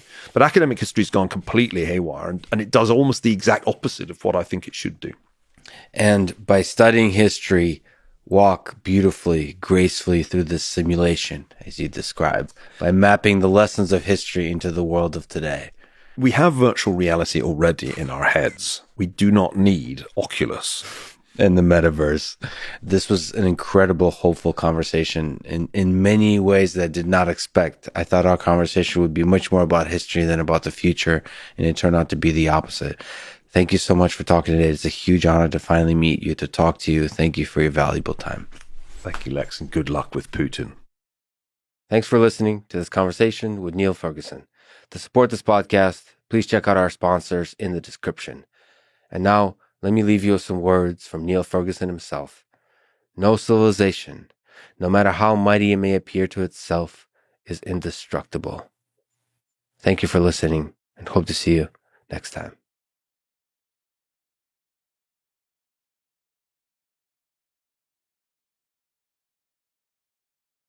Good job of it. So you open the book Livewire with a quote by Heidegger. Every man is born as many men and dies as a single one. Well, what do you mean? Or what? Well, I'll tell you what I meant by it. Yeah. I'll tell you. So he had his own reason why he was writing that, but I meant this in terms of brain plasticity, in terms of live wiring, which is this issue that I mentioned before about this cone, the space-time cone that we are in, which is that when you dropped into the world, you, Lex, had all this different potential. You could have been a great surfer or a great chess player, or you could have been thousands of different men when you grew up. But what you did is things that were not your choice and your choice along the way. You know, you ended up navigating a particular path, and now you're exactly who you are. You still have lots of potential, but the day you die, you will be exactly Lex. You will be that fascinating. one person. Yeah. So in that context, I mean, first of all, it's just a beautiful. It's a humbling picture, but it's a beautiful one because it's all the possible trajectories, and you pick one, you walk down that road. And it's the Robert Frost poem. But on that topic, let me ask the biggest and the most ridiculous question. So in this live wide brain, when we choose all these different trajectories and end up with one, what's the meaning of it all? What's is there a why here? What's the meaning of life? Yeah. David Eagleman. That's it.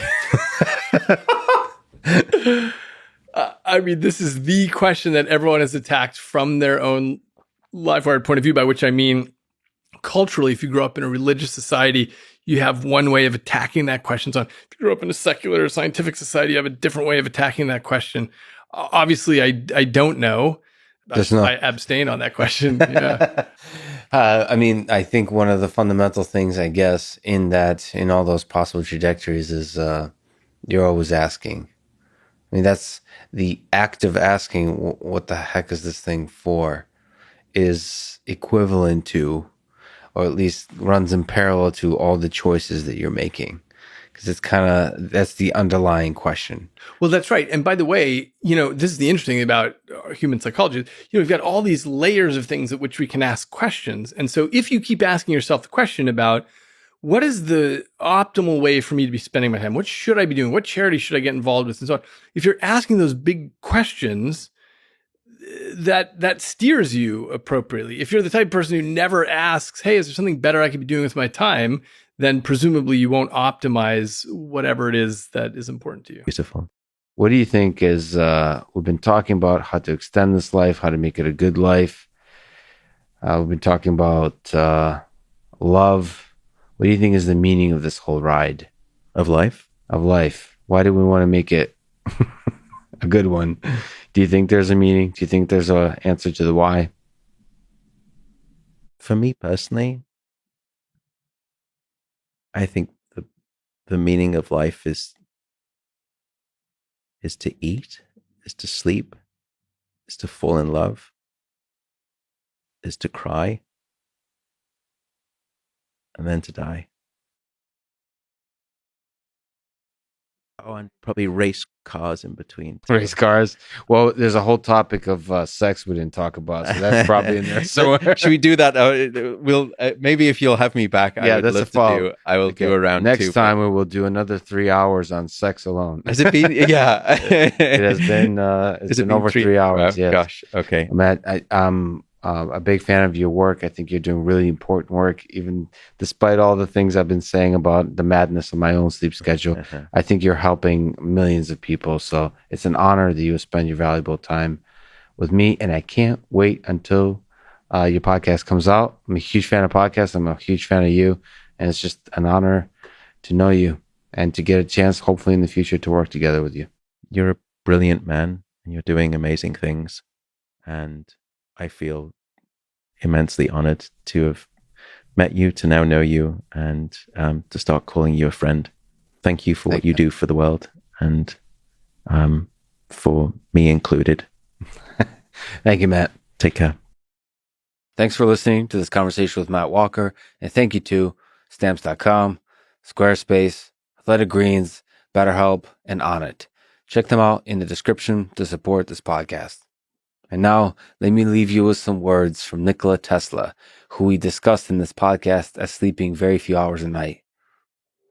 All that was great in the past was ridiculed, condemned, combated, and suppressed, only to emerge all the more powerfully, all the more triumphantly from the struggle. Thank you for listening, and hope to see you next time.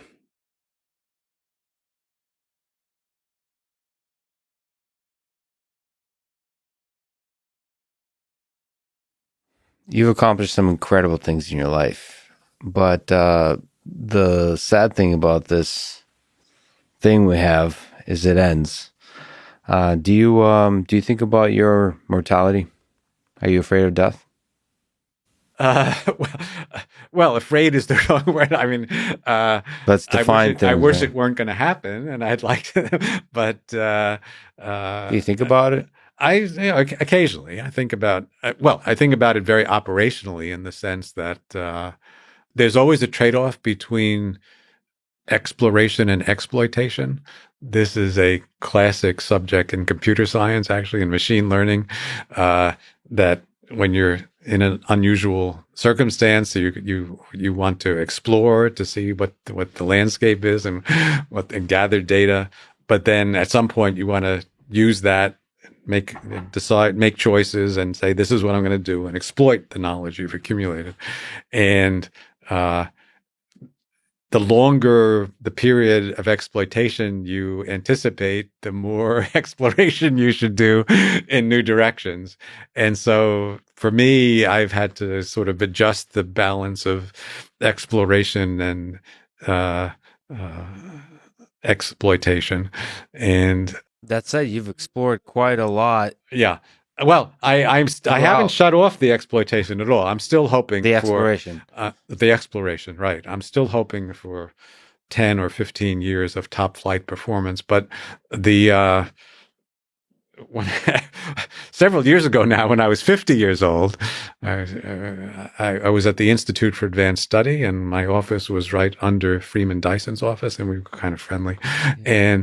And he found out it was my 50th birthday and said, congratulations. And you should feel liberated, because no one expects much of a 50-year-old theoretical physicist. And he obviously had felt liberated by reaching a certain age. There is something to that. I feel I don't have to keep in touch with the latest hyper-technical developments in particle physics or string theory or so, because I'm really not gonna be exploiting that. But where I am exploring in these directions of machine learning and things like that, but I'm also concentrating within physics on exploiting directions that I've already established and the laws that we already have, and doing things like I'm very actively involved in trying to design, helping people, experimentalists and engineers even, to design antennas that are capable of detecting axions. So there we're deep in the exploitation stage. It's not a matter of finding the new laws, but of really, using the laws we have to kind of finish the story off. So it's complicated, but I'm very happy with my life right now, and I'm enjoying it, and I don't want to cloud that by thinking too much that it's gonna come to an end. It's a gift I didn't earn. Is there a good thing to say about why this gift that you gotten and didn't deserve is so damn enjoyable? So, like, what's the meaning of this thing, of life? To me, interacting with people I love, my family, and I have a very wide circle of friends now, and I'm trying to produce some institutions that will survive me as well as the work, and it's how should I say? It's a positive feedback loop when you do something and people appreciate it, and then you want to do more, and you get rewarded. And it's just, how should I say? This is another gift that I didn't earn and don't understand, but I have a dopamine system, I'm happy to use it. It seems to get energized by the creative process, by the process of exploration. Very much so. And all of that started from the little fluctuations shortly after the Big Bang.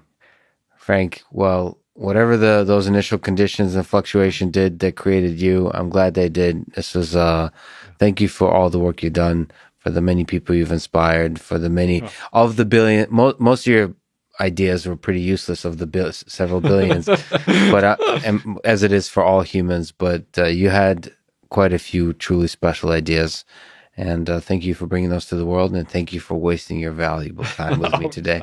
It's truly an honor. It's been a joy, and I hope people enjoy it. And I think, the kind of mind expansion that I've enjoyed by interacting with physical reality at this deep level, I think can be conveyed to and enjoyed by many, many people. And that's one of my missions in life, to share it. Beautiful. Thanks for listening to this conversation with Frank Wilczek, and thank you to The Information, NetSuite, ExpressVPN, Blinkist, and 8 Sleep. Check them out in the description to support this podcast. And now, let me leave you with some words from Albert Einstein. Nothing happens until something moves.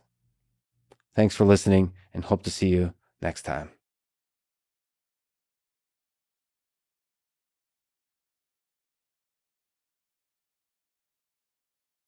The biggest ridiculous question, especially to ask an economist, but also a human being, what's the meaning of life? I hope you've gotten the answer to that from somebody else. I think we're all still working on that one. But what is it? I actually learned a lot from my son, Luke, and he's 19 now, but he's always loved philosophy, and he reads way more sophisticated philosophy than I do. I once took him to Oxford, and he spent the whole time like pulling all these obscure books down and reading them. And a couple of years ago, we had this argument, and he was trying to convince me that hedonism was the ultimate, meaning of life, just pleasure seeking. And well, how old was he at the time? 17. So. But he made a really good intellectual argument for it too. And of course, but it just didn't strike me as right. And I think that while I am kind of a utilitarian, I do think we should do the greatest good for the greatest number. That's just too shallow. And I think I've convinced myself that real happiness doesn't come from seeking pleasure. It's kind of it's ironic. If you really focus on being happy, I think it doesn't work. You got to be doing something bigger. I think the analogy I sometimes use is, when you look at a dim star in the sky, if you look right at it, it kind of disappears, but you have to look a little to the side, and then the parts of your retina that are better at absorbing light, can pick it up better. It's the same thing with happiness. I think you need to sort of find something other goal, some meaning in life, and that ultimately makes you happier than if you go squarely at just pleasure. And so for me, the kind of research I do that I think is trying to change the world, make the world a better place. And I'm not like an evolutionary psychologist, but my guess is that our brains are wired not just for pleasure, but we're social animals, and we're wired to help others. And ultimately, that's something that's really deeply rooted in our psyche.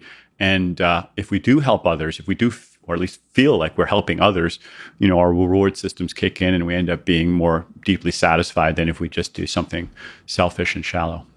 Beautifully put. I don't think there's a better way to end it. Eric, you were one of the people when I first showed up at MIT that made me proud to be at MIT. So it's so sad that you're now at Stanford, but I'm sure you'll do wonderful things at Stanford as well. I can't wait till future books, and people should definitely read. Well, thank you so much. And I think we're all part of the invisible college, as we call it. We're all part of this intellectual and human community where we all can learn from each other. It doesn't really matter physically where we are so much anymore. Beautiful. Thanks for talking today. My pleasure. Thanks for listening to this conversation with Eric Brynjolfsson, and thank you to our sponsors, Vincera Watches, the maker of classy, well-performing watches, Four Sigmatic, the maker of delicious mushroom coffee, ExpressVPN, the VPN I've used for many years to protect my privacy on the internet, and Cash App, the app I use to send money to friends. Please check out these sponsors in the description to get a discount and to support this podcast. If you enjoy this thing, subscribe on YouTube, review it with 5 stars on Apple Podcasts, follow on Spotify, support on Patreon, or connect with me on Twitter at Lex Fridman. And now, let me leave you with some words from Albert Einstein. It has become appallingly obvious that our technology has exceeded our humanity. Thank you for listening, and hope to see you next time.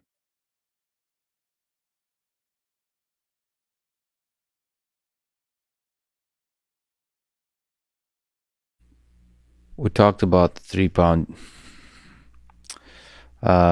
jelly that is able to conceive of the entirety of the fabric of reality in the universe and everything, and also of its own mortality. What do you think is the meaning of it all? What's the meaning of life? Is a 3-pound jelly able to answer that one? No, but I can plagiarize Joseph Campbell, which is good enough. Joe Campbell says that, I don't think what we're looking for is a meaning of life. I think what we're looking for is an experience of being alive, so that the experiences we have on the purely physical plane will have resonances within that are those of our innermost being and reality. You talked about the true reality, absolute truth. These are all constructs, and I think they're constructs that are made day by day and acquire this aura of factuality. Remember in Clifford Geertz's definition of religion, we're all just faking it until we make it. And I think a lot of that has to do with moods and motivations and feelings and emotions, which is not to discredit facts and figures. But I think that meaning making is a very subjective process that is not only difficult to talk about, but difficult to quantify. And experiences are primary in that versus, so like the actual subjective experience is primary to the meaning making process versus like some kind of rigorous analysis of like having an algorithm that runs and computes and then finally spits out 42. Well, this is how families are created. Tell me more about Well, my this. wife and I fell in love and made babies. We didn't type up an Excel sheet and figure out the best way to go about this. That's what I've been doing wrong all these years. That's why I'm single. Too many Excel sheets. Well, we say falling in love, right? We say fall in love. What does that mean to fall in love? You are surrendering to an intelligence that is beyond us. You could say a godlike intelligence. Richard Rohr, the Franciscan friar I mentioned, in The Universal Christ, he writes a lot about how the divine for you is often encountered in the other. In fact, how could it be otherwise? This is bedrock sacramental theology, that you find the God in the things in your life. As well you should. That's the proving ground for identifying as God, rather than creating a relationship with God. And so I think that these irrational states play a big role in that. Irrational. Well, I don't think there's a better way to end it than on the topic of love. Brian, thank you so much for a brilliant exposition of history and the poetry. I really appreciate you talking with me today. I love you, Lex. I love you too, Brian. Thanks for listening to this conversation with Brian Murarescu, and thank you to Inside Tracker, GiveWell, and Indeed, and Masterclass. Check them out in the description to support this podcast. And now, let me leave you with some words from Terence McKenna about psychedelics. Part of what psychedelics do is they decondition you from cultural values. This is what makes it such a political hot potato, since all culture is a kind of con game.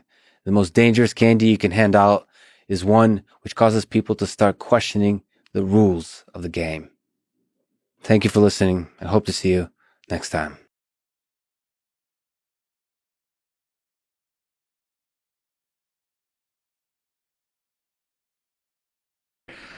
Let me ask a big, ridiculous question.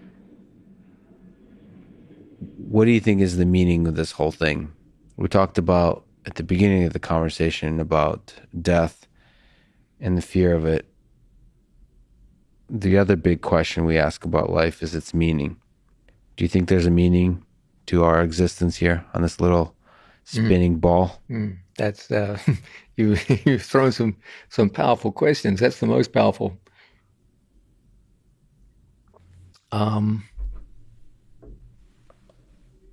For most of human existence, the meaning of life was very, very simple. Survival.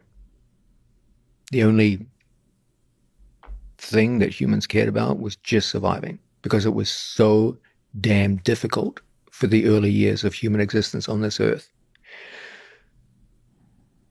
If you look at ourselves as biological agents, everything about our body is set up for one mission, and that is survival. Every reflex we have, every element of our structure is just built up on the battle to survive. And then humans did something remarkable.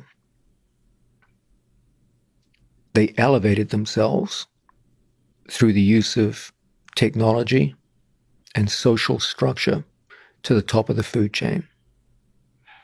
So that they went from extremely vulnerable. If you take a naked human being alone and put them in the Serengeti Plains in Africa, they're in some deep shit.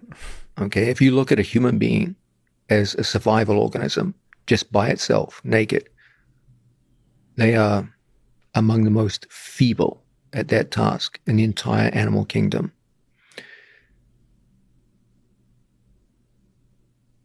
You compare us with predatory animals. We are weak and soft and easily killed. But if you take that same human and put them in a group and you give them basic technology, steel, a spear, a knife, he goes from the bottom of the food chain to pretty much at the top. And so humanity found itself in a crisis that emerged out of its own success. For most of its history, their only interest was the battle to survive, and they did it. I don't know how they did it, but they did it. They got through ice ages, droughts, famines, disease, everything, and they found a way to get to the top of the food chain. And that's where it all got interesting. Because an organism whose only interest was in survival had, for the first time in their history, a more or less guaranteed survival. And so the big question now is, now what? We survived. There's no more danger. The average human being finds himself in a world now where there's almost zero danger from predatory animals, where getting a meal is the easiest thing ever. Where getting to and from work is not problematic at all. Where the majority of infectious diseases, medical complaints can be resolved in a hospital fairly easily. And so they start casting their mind around, okay, what do I do now?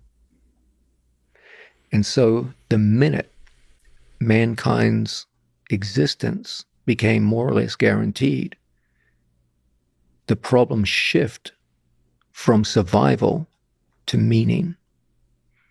And we found ourselves grappling with a whole new issue that had never occurred to our ancient forefathers, but which now becomes one of the centerpieces of our modern lives. I mean, when you look at your own life, when you look back, that you think, I did a hell of a good job. You know, Hunter S. Thompson has this line that I often think about, that life should not be a journey to the grave with the intention of arriving safely in a pretty and well-preserved body, but rather to skid in roadside in a cloud of smoke, thoroughly used up, totally worn out, and loudly proclaiming, wow, what a ride. That's good. Which is the complete opposite of survival. Well, not complete opposite of survival, but basically embracing danger, embracing risk, going big, just living life to the fullest. So within that context, what would make you proud of a life well lived? When you look back, you, John Danaher, looking back at your life. First, I will address that question, but let's first look at why Hunter Thompson could say that. Because his life was more or less guaranteed and safe. Yes. If you look at animals in the animal kingdom, the pattern of their life is very simple. They take the least risk possible to secure their existence. Lions are powerful creatures, but when they go hunting, they typically go for the weakest animals they can kill in order to eat, because they don't want to take the risk of injuring themselves, knowing that if they do, they die. So the brute reality is the only people who can talk about having casual danger in their lives are those whose lives are guaranteed. In a fascinating small tangent, Hunter S. Thompson took his own life. So that seems like a deeply human thing, is suicide. Yes. That's a fascinating question in itself. If you look at the number of suicides per year, it's a shocking statistic that gets almost no recognition. And yes, uniquely human. You don't, very, very few animals you see killing themselves because their whole thing is just survival. And that humans, paradoxically, when survival is more or less guaranteed, are killing themselves in vast numbers. It's usually linked back to the idea of meaning because it's so hard. It was hard to win the battle for survival, but it's 10 times harder to win the battle for meaning. When I think about it, first off, I'll say right from the bat, there's never going to be an agreed upon sense of meaning. As I said, there was one thing that our physical bodies agreed upon, and which is hardwired biologically into us, and that's survival. But once we got to a more or less guaranteed survival, then all bets were off. At that point, you just have to start listing your own criteria, and what one person will describe as a meaningful life, another person will decry as meaningless or wasted. There's something terrible about the idea that we're sitting around, waiting for meaning to show up on our doorstep. But what I find the best people do is they take charge of it, and they look at their lives in a form of authorship, where they see their life as a tale to be written, and they do their best to write that tale and put as much control over the direction of this story as they can. In the end, we all have to just try and write our own story. We all have our own interests. I try to bring in the sense that even though I'm an atheist, I don't believe that we go on to live after this. I believe that there's a possibility of a God and an afterlife. I don't say it's impossible, but in order for me to believe that they exist, I'd have to see better evidence than I see currently. Nonetheless, I do believe that there is a great value in the idea of living for something bigger than yourself. The moment you see yourself as the be-all and end-all of your existence, you're in for a meaningless life, and nothing will ever satisfy you. You can have all the money in the world, you can have all the power in the world, you'll be empty inside. I do believe that humans have a deep and abiding need to follow the interests of a group bigger than themselves as an individual. Is it ideal? No. Is it an answer to the meaning of life? Nope, because eventually that group will itself die out. So there's a sense in which it just plays a kind of delaying game. But I do believe that in order to live a happy life, meaning is a central part of that, and the deepest sense of meaning, not a fully complete answer, but a better answer than most people give, is to find something which hopefully does very little harm to the people around you and mostly benefits them, which enables you to become part of a community and to live, as I said, for something larger than you as an individual. If there is such a thing as a perfect conversation, it would be a conversation on death, meaning, and robots with the great John Danaher. John, I've been a fan. It's a huge honor that you would waste all your time today. Thank you so much for talking today. My pleasure. Thank you, Lex. Thanks for listening to this conversation with John Danaher, and thank you to Onnit, Simply Safe, Indeed, and Linode. Check them out in the description to support this podcast. And now, let me leave you with some words from John Danaher himself. In fighting and competition, the objective is victory. In training, the objective is skill development. Do not confuse them. As such, one of the best ways to train is to identify the strengths of your various partners and regularly expose yourself to those strengths. Thank you for listening, and hope to see you next time.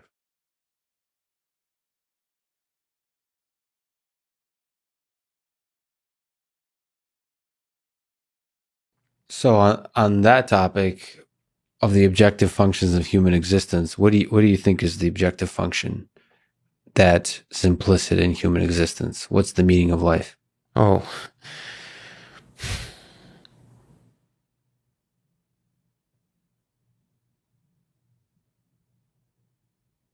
I think the question is wrong in some way. I think that the question implies that there is an objective answer, which is an external answer. Your meaning of life is X. Right. I think what's going on is that we exist, and that's amazing.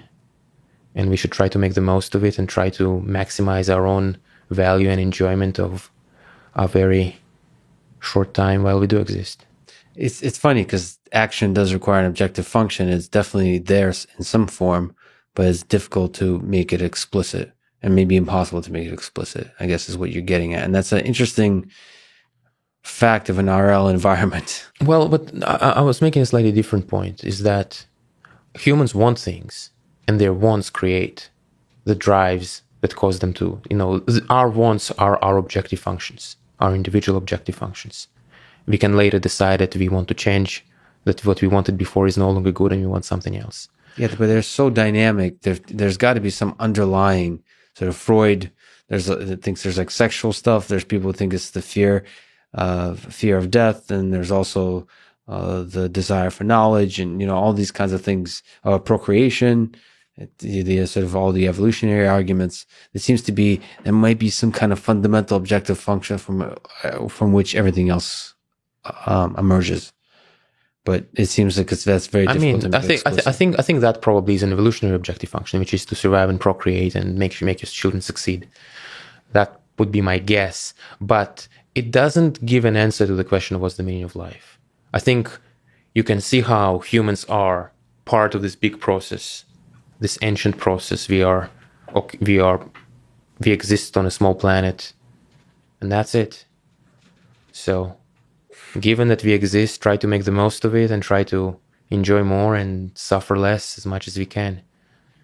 Let me ask 2 silly questions about life.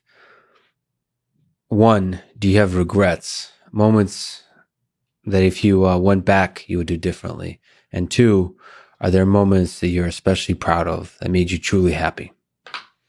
So I can answer that. I can answer both questions. Of course, there's a huge number of choices and decisions that I've made that, with the benefit of hindsight, I wouldn't have made them. And I do experience some regret, but, I try to take solace in the knowledge that at the time I did the best I could. And in terms of things that I'm proud of, I'm very fortunate to have done things I'm proud of. And they made me happy for some time, but I don't think that is the source of happiness. So your academic accomplishments, all the papers, you're one of the most cited people in the world. All of the breakthroughs I mentioned in computer vision and language and so on, what is the source of happiness and pride for you? I mean, all those things are a source of pride for sure. I'm very grateful for having done all those things, and it was very fun to do them. But happiness comes from, my current view is that happiness comes from to a very large degree from the way we look at things. You can have a simple meal and be quite happy as a result, or you can talk to someone and be happy as a result as well. Or conversely, you can have a meal and be disappointed that the meal wasn't a better meal. So I think a lot of happiness comes from that, but I'm not sure. I don't want to be too confident. Being humble in the face of the uncertainty seems to be also part of this whole happiness thing. Well, I don't think there's a better way to end it than meaning of life and discussions of happiness. So Ilya, thank you so much. You've given me a few incredible ideas. You've given the world many incredible ideas. I really appreciate it. And thanks for talking today. Yeah, thanks for stopping by. I really enjoyed it. Thanks for listening to this conversation with Ilya Sutskever, and thank you to our presenting sponsor, Cash App. Please consider supporting the podcast by downloading Cash App and using code LEXPODCAST. If you enjoy this podcast, subscribe on YouTube, review it with 5 stars on Apple Podcasts, support it on Patreon, or simply connect with me on Twitter at Lex Fridman. And now, let me leave you with some words from Alan Turing on machine learning. Instead of trying to produce a program to simulate the adult mind, why not rather try to produce one which simulates the child's. If this were then subjected to an appropriate course of education, one would obtain the adult brain. Thank you for listening and hope to see you next time.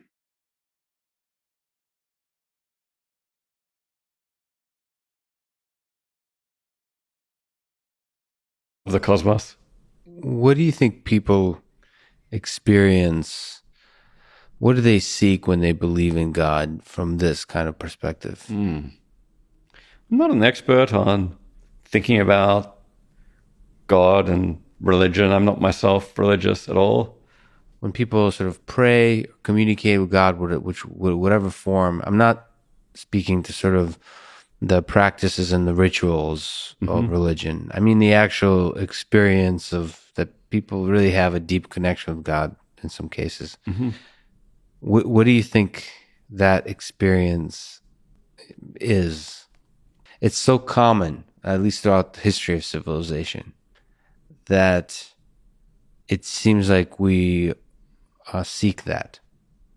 At the very least, it's an interesting conscious experience that people have when they experience religious awe or prayer and so on. And neuroscientists have tried to examine what bits of the brain are active and so on. But yeah, that there's this deeper question of what are people looking for when they're doing this? And like I said, I've got no real expertise on this, but it does seem that one thing people are after is a sense of meaning and value, a sense of connection to something greater than themselves that will give their lives meaning and value. And maybe the thought is if there is a God, then God somehow is a universal consciousness who has invested this universe with meaning, and somehow connection to God might give your life meaning.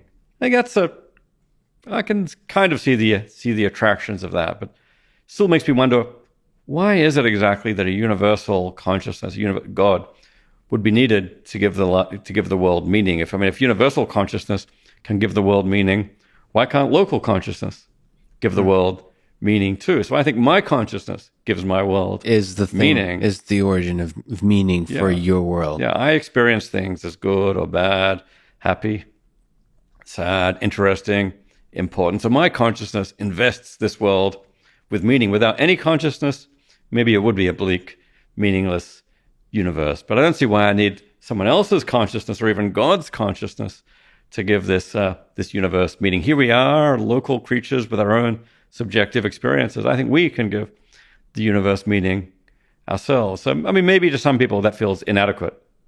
Yeah, our own local consciousness is somehow too puny and insignificant to invest any of this with cosmic significance, and maybe God gives you a sense of cosmic significance. But I'm just speculating here. So it's a really interesting idea that consciousness is the thing that makes life meaningful. If you could maybe just briefly explore that for a second. So I suspect just from listening to you now, you mean in an almost trivial sense, just the day-to-day experiences of life have, because of you attach identity to it, they become, well, I guess I want to ask something I would always wanted to ask a legit world-renowned philosopher. What is the meaning of life? So I suspect you don't mean consciousness gives any kind of greater meaning to it all. Yeah. And more to day.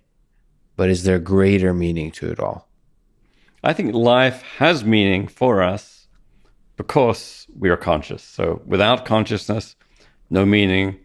Consciousness invests our life with meaning. So consciousness is the source, of my view, of the meaning of life. But I wouldn't say consciousness itself is the meaning of life. I'd say what's meaningful in life is basically what we find meaningful, what we experience as meaningful. So if you find meaning and fulfillment and value in, say, intellectual work like understanding, then that's a very significant part of the meaning of life for you. If you find it in social connections or in raising a family, then that's the meaning of life for you. The meaning kind of comes from what you value as a conscious creature. So I think on this view, there's no universal solution, no universal answer to the question, what is the meaning of life? The meaning of life is where you find it as a conscious creature, but it's consciousness that somehow makes value possible. Experiencing some things as good or as bad or as meaningful somehow comes from within consciousness. So you think consciousness is a crucial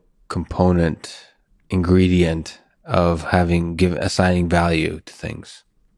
I mean, there's kind of a fairly strong intuition that without consciousness, there wouldn't really be any value. If we just had a universe of unconscious creatures, would anything be better or worse than anything else? Certainly when it comes to ethical dilemmas, you know about the old trolley problem. Do you kill one person or do you switch to the other track to kill five? Well, I've got a variant on this, the zombie trolley problem, where there's one conscious being on one track and five humanoid zombies. Let's make them robots. Yeah. Who are not conscious on the other track. Do you, given that choice, do you kill the one conscious being or the five unconscious robots? Most people have a fairly clear intuition here. Yeah. Kill the unconscious beings because they don't have a meaningful life. They're not really persons, conscious beings. Of course. From the perspective of God, then let me ask you, what do you think is the meaning of this whole journey we're on? What do you think is the meaning of life? Oh, it's very simple. Love one another. Treat your neighbor as yourself. It's love. Yeah. As simple as that. Well, I'd love to see a little bit more of that in this pandemic. It's an opportunity for the best of our nature to shine. It's I've seen some of the worst, but I think some of that is just good therapy. And I'm hoping in the end, what we have here is love. At the very least, make your dad proud with some incredible rockets that we're launching. I think you get along well with my dad, Lex. I definitely would. Thank you so much. This is an incredible honor to talk to you, Jay. You've been an inspiration to so many people, and keep fighting the good fight.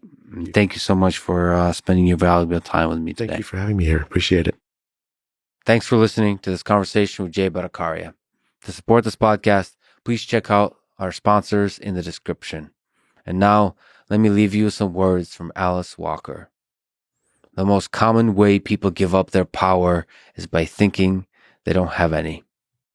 Thank you for listening, and hope to see you next time.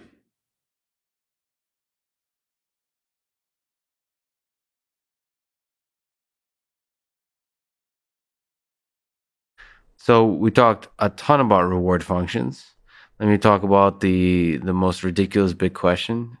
What is the meaning of life? What's the reward function under which we humans operate? Like what, maybe to your life, maybe broader to human life in general, what do you think? what gives life fulfillment, purpose, happiness, meaning? You can't even ask that question with a straight face. That's how ridiculous this is. I can't. Okay, so, You're going to try to answer it anyway, aren't you? So, I was in a planetarium once. Yes. And, they show you the thing and then they zoom out and this whole you're a speck of dust kind of thing. I think I was conceptualizing that we're kind of, what are humans? We're just on this little planet, whatever. We don't matter much in the grand scheme of things. And then my mind got really blown because they talked about this multiverse theory where they kind of zoomed out and were like, this is our universe. And then there's a bazillion other ones and it's just they pop in and out of existence. So our whole thing that we can't even fathom how big it is was like a blimp that went in and out. And at that point I was like, okay. I'm done. This is not, there is no meaning. And clearly what we should be doing is try to impact whatever local thing we can impact. Our communities, leave a little bit behind there. Our friends, our family, our local communities, and just try to be there for other humans. Because just everything beyond that seems ridiculous. I mean, are you, how do you make sense of these multiverses? Are you inspired by the immensity of it? Is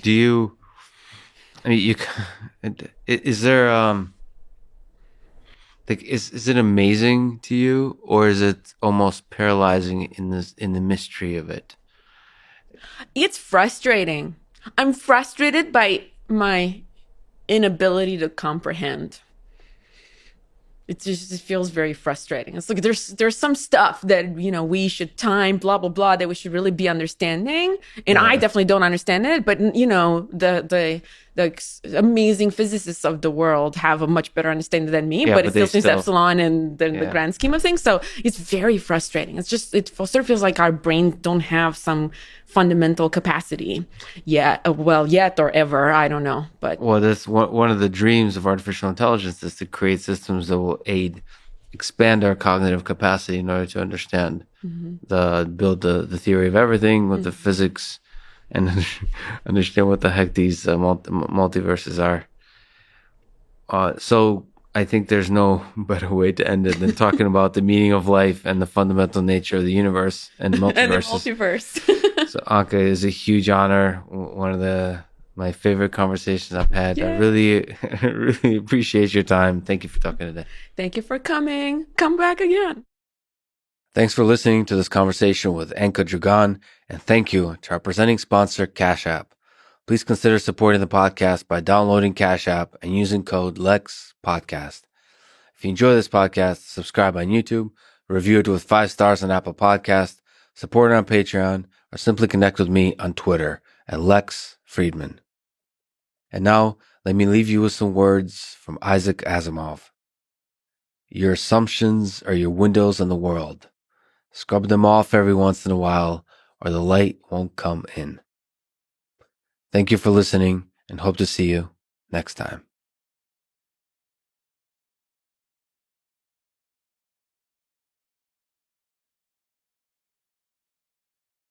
But this is a ridiculous question I sometimes ask myself when I'm alone. What is the meaning of life? Do you think about the big existential kind of why the hell we're here? It's a cosmic kind of joke, kind of in a weird way, right? I mean, Joe said it the other day on, maybe it was you, who was saying that, like, he was just like, you know, by the time you figure out what it is, you're out of here. You know, it's kind of interesting. Or you even start to figure out what it is, you're out of here. It's like, that's kind of funny. It's like, you don't get enough time to truly, I think the meaning of life is just like, at the end of the day, do you feel it was time well spent? Was it time well spent? That's really what it is. If you look back, do you go, hey, it was time well spent? Like pretty good ride. It was a pretty good ride. I did a lot. I did a lot of things. I doing what you say is a part of it, I think. If you say you're going to do something, maybe doing it. That seems to be extrapolating the meaning of life question to, like, you know, what did you come here to do? I think it goes down deep of, like, who are you and what do you want, and, you know, what are you suited to do, and what. It does seem that, like, the people who are most enlightened that I've ever met or read books by, they ultimately land on humor. Like, they don't take shit seriously. They embrace the absurdity of it all and just kind of laugh at it in this kind of simple way. So it does seem that humor is, like, one of the fundamental truths of this universe we're in. And somehow it's love. Humor can be love, right? People laughing, that sound is kind of like Carolyn Knapp, who wrote a book called Drinking a Love Story, which is a really good book about not drinking and then not drinking. And she said you could understand things as love. I think one of the last lines in the thing is, like, people talking about their experiences in life, that could be love. Like, you know, laughter is love. Like, I feel like love and finding it wherever you can find it is why we're here. That's that connection, and laughter can be love, and, you know, figuring out, you know, something that makes life better for a lot of people can be love, you know, whether it's a vaccine or a technological advancement or whatever. Like, you know, all of those things, I think, can be that feeling. And I think that's what's important. It connects you to a larger frequency, you know? I don't think there's a better way to end it, Tim. I hope you're one of the voices. I truly believe that your legacy will be one of the most important voices of our time, because you're fearless in challenging all the absurdity of the nonsense that of our social and political discourse. I hope you keep doing it. I'm a fan. I'm still a bit starstruck. So stop it! Listen, a guy with your intellectual capacity enjoying anything I do only underscores how truly fucked we are. But thank you very much. Yeah. Thank you for talking today. Thank you, brother. Thanks for listening to this conversation with Tim Dillon, and thank you to our sponsors, NetSuite Business Management Software, Athletic Greens All-in-One Nutrition Drink, Magic Spoon Low Carb Cereal, BetterHelp Online Therapy, and Rev Speech to Text Service. So the choice is business, health, sanity, or transcripts. Choose wisely, my friends, and if you wish, click the sponsor links below to get a discount and to support this podcast. And now, let me leave you with some words from George Carlin. Scratch any cynic, and you will find a disappointed idealist. Thank you for listening, and hope to see you next time.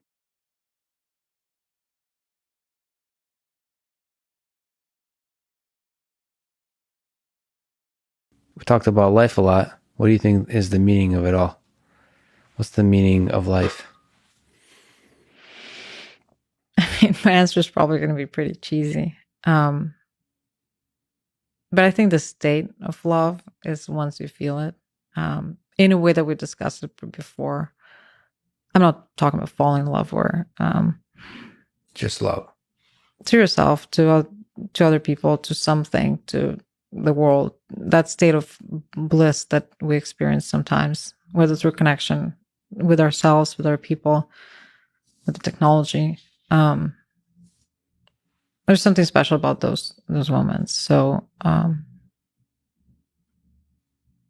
would say, if anything, that's the only.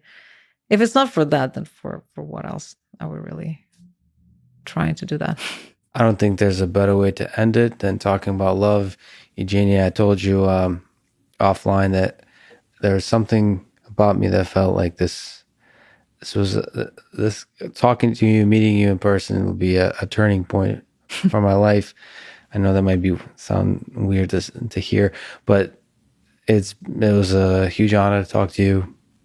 I hope we talk again. Thank you so much for your time. Thank you so much, Lex. Thanks for listening to this conversation with Eugenia Cuida, and thank you to our sponsors, DoorDash, Dollar Shave Club, and Cash App. Click the sponsor links in the description to get a discount and to support this podcast. If you enjoy this thing, subscribe on YouTube, review it with 5 stars on Apple Podcasts, follow on Spotify, support on Patreon, or connect with me on Twitter at Lex Fridman. And now, let me leave you with some words from Carl Sagan. The world is so exquisite with so much love and moral depth that there's no reason to deceive ourselves with pretty stories of which there's little good evidence. Far better, it seems to me, in our vulnerability is to look death in the eye and to be grateful every day for the brief but magnificent opportunity that life provides. Thank you for listening and hope to see you next time.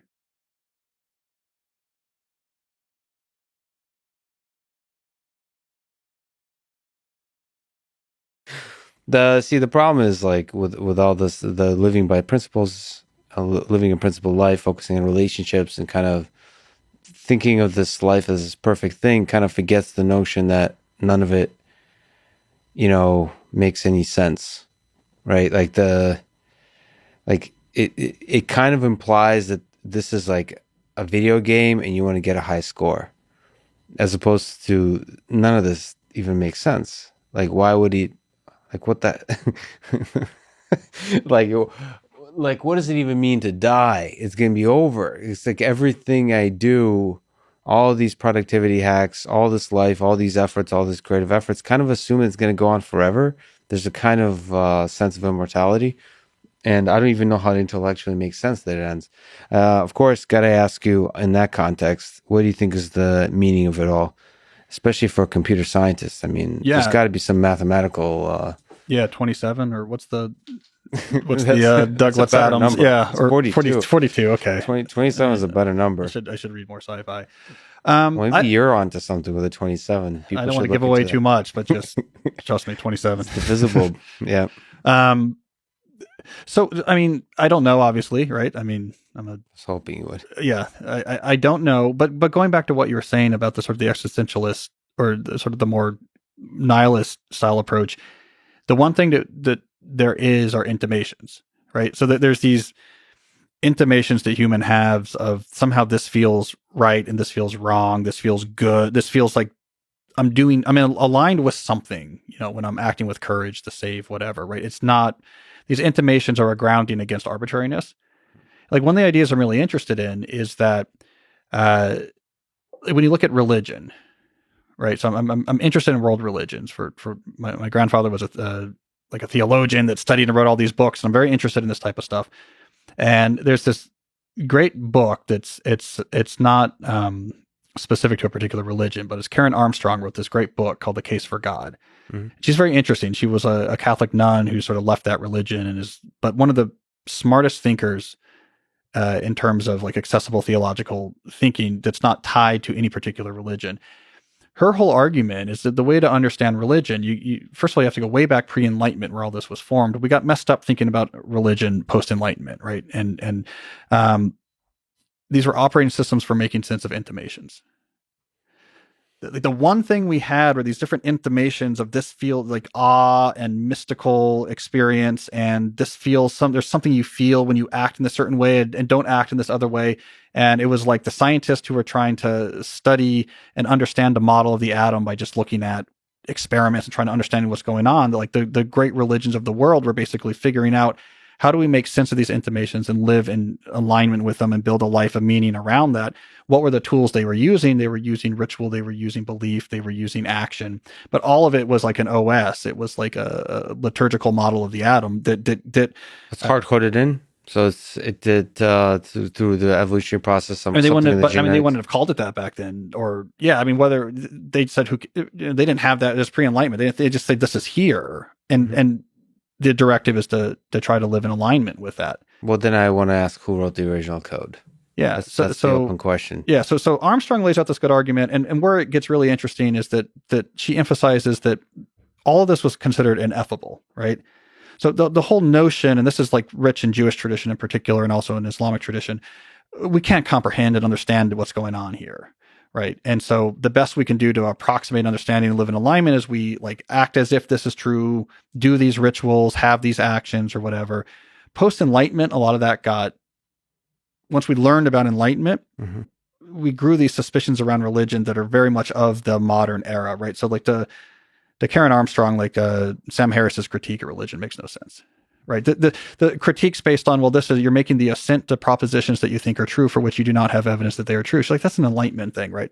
This is not the context, and this is not, the religion is the Rutherford model of the atom. Like, it's not actually maybe what is underneath happening, but this model explains why your chemical equations work. And so this is like the way religion was. There's a God, we'll call it this. This is how it works. We do this ritual. We act in this way. It aligns with it. Just like the model of the atom predicted why, Na and Cl is going to become salt. This predicts that you're going to feel and live in alignment, right? It's like this beautiful, sophisticated theory, which actually matches how a lot of great theologians have thought about it. But then when you come forward in time, maybe it's evolution. This is like what Peterson hints at, right? Like he's basically, he's not, he doesn't like to get super pinned down on this, but it kind of seems where he sees it that way. He's almost like searching for the words. He focuses more on like Jung and other people, but I know he's very Jungian, but that same type of analysis, I think, roughly speaking, like Armstrong is sort of it's kind of like a Petersonian analysis, but she's looking more at the deep history of religion than, but yeah, he throws in the evolutionary. Yeah. Aspect, and I wonder what home it finds. I wonder what the new home is if religion dissipates, what the new home for these kinds of natural inclinations are. Whether it's technology, and if it's evolution, this is Francis Collins's book also. He's like, well, that could be a very religious notion. I think this stuff is interesting. I'm not a very religious person, but I'm thinking it's not a bad idea. maybe what replaces religion is a return to religion, but in this sort of more sophisticated. If you went back, it's the issue with like a lot of the recent critiques. I think is it's it's a straw man critique in a complicated way, right? Because the whole way the way this works, I mean, the theologians, if you're reading Paul Tillich, if you're reading Heschel, if you're reading these people, they're thinking very sophisticatedly about religion in terms of this. It's ineffable, and we're just these things, and is this deep. It connects us to these things in a way that puts life in alignment. We can't really explain what's going on because our brains can't handle it, right? For the average person, though, this notion of live as if is kind of how religions work. Is live as if this is true. It's like an OS for getting in alignment with, because we through cultural evolution, like you behave in this way, do these rituals, live as if this is true, gives you the goal you're looking for. But that's a complicated thing. Live as if this is true, because especially if you're not a theologian, to say, this is not true in an enlightenment sense, but I'm living as if, it kind of takes the heat out of it. But of course it's what people are doing, because, highly religious people still do bad things, where if you really were, there's absolutely a hell and I'm definitely going to go to it if I do this bad thing, you would never have, no one would ever murder anyone if they were an evangelical Christian, right? So it's like this is kind of a tangent that I'm on shaky ground here, but it's something I've been interested off and on a lot. Well, it's fast. I mean, I think we're in some sense searching for, because it does make for a good operating system. We're searching for a good live as if X is true, and we're searching for a new X. Yeah. And maybe artificial intelligence will be the new gods that we're so desperately looking for. Or it'll just spit out 42. I thought it was 27. Cal, this is, as you know, I've been a huge fan. So are a huge number of people that I've spoken with. So they've been telling me I absolutely have to talk to you. This was a huge honor. This was really fun. Thanks for wasting all this time with me. Yeah, no, likewise, man. I've been a longtime fan, so this was a lot of fun. Yeah, thanks, man. Thanks for listening to this conversation with Cal Newport, and thank you to our sponsors: ExpressVPN, Linode Linux Virtual Machines, Sunbasket Meal Delivery Service, and SimpliSafe Home Security. Click the sponsor links to get a discount and to support this podcast. And now, let me leave you with some words from Cal himself. Clarity about what matters provides clarity about what does not. Thank you for listening, and hope to see you next time.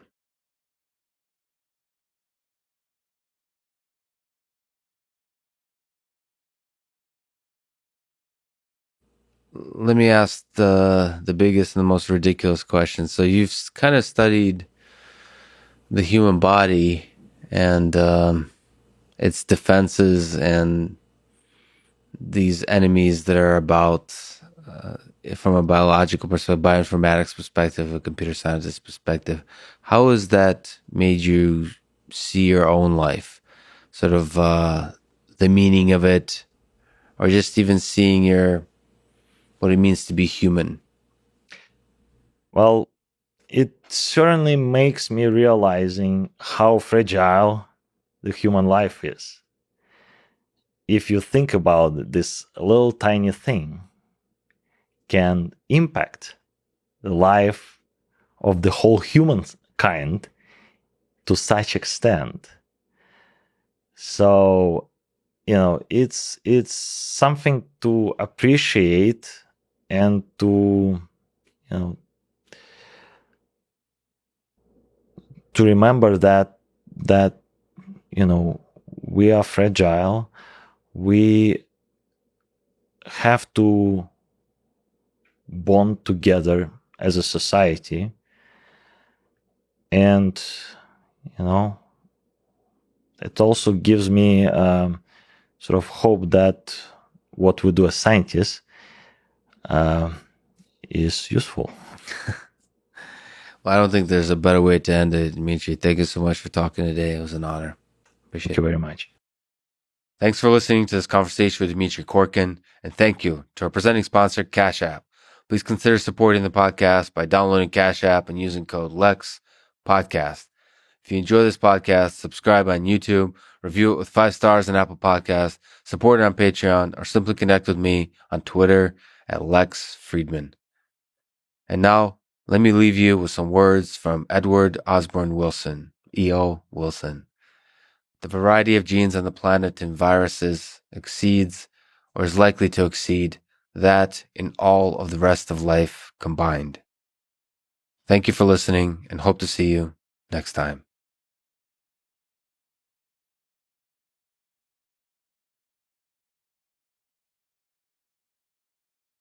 too. What do you think is the meaning of this whole thing? Is there a non-numerical representation? Well, really, I think what Douglas Adams was saying in Hitchhiker's Guide to the Galaxy is that the universe is the answer, and what we really need to figure out are what questions to ask about the answer that is the universe. Yeah. And that the question is really the hard part. And if you can properly frame the question, then the answer, relatively speaking, is easy.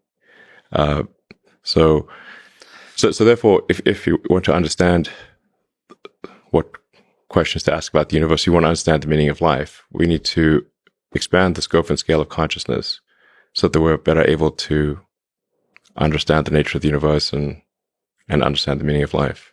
And ultimately, the most important part will be to ask the right question. Yes. Thereby elevating the role of the interviewer. Yes, exactly. As the most important human in the room. Absolutely. Good questions are, it's hard to come up with good questions. Absolutely. But yeah, it's like that is the foundation of my philosophy, is that I am curious about the nature of the universe, and and obviously I will die. I don't know when I'll die, but I won't live forever. But I would like to know that we're on a path to understanding the nature of the universe and the meaning of life, and what questions to ask about the answer that is the universe. And so if we expand the scope and scale of humanity and consciousness in general, which includes silicon consciousness, then that seems like a fundamentally good thing. Elon, like I said, I'm deeply grateful that you would spend your extremely valuable time with me today, and also that you have given millions of people hope in this difficult time, this divisive time, in this cynical time. So I hope you do continue doing what you're doing. Thank you so much for talking today. Oh, you're welcome. Thanks for your excellent questions. Thanks for listening to this conversation with Elon Musk. To support this podcast, please check out our sponsors in the description. And now, let me leave you with some words from Elon Musk himself. When something is important enough, you do it, even if the odds are not in your favor. Thank you for listening, and hope to see you next time.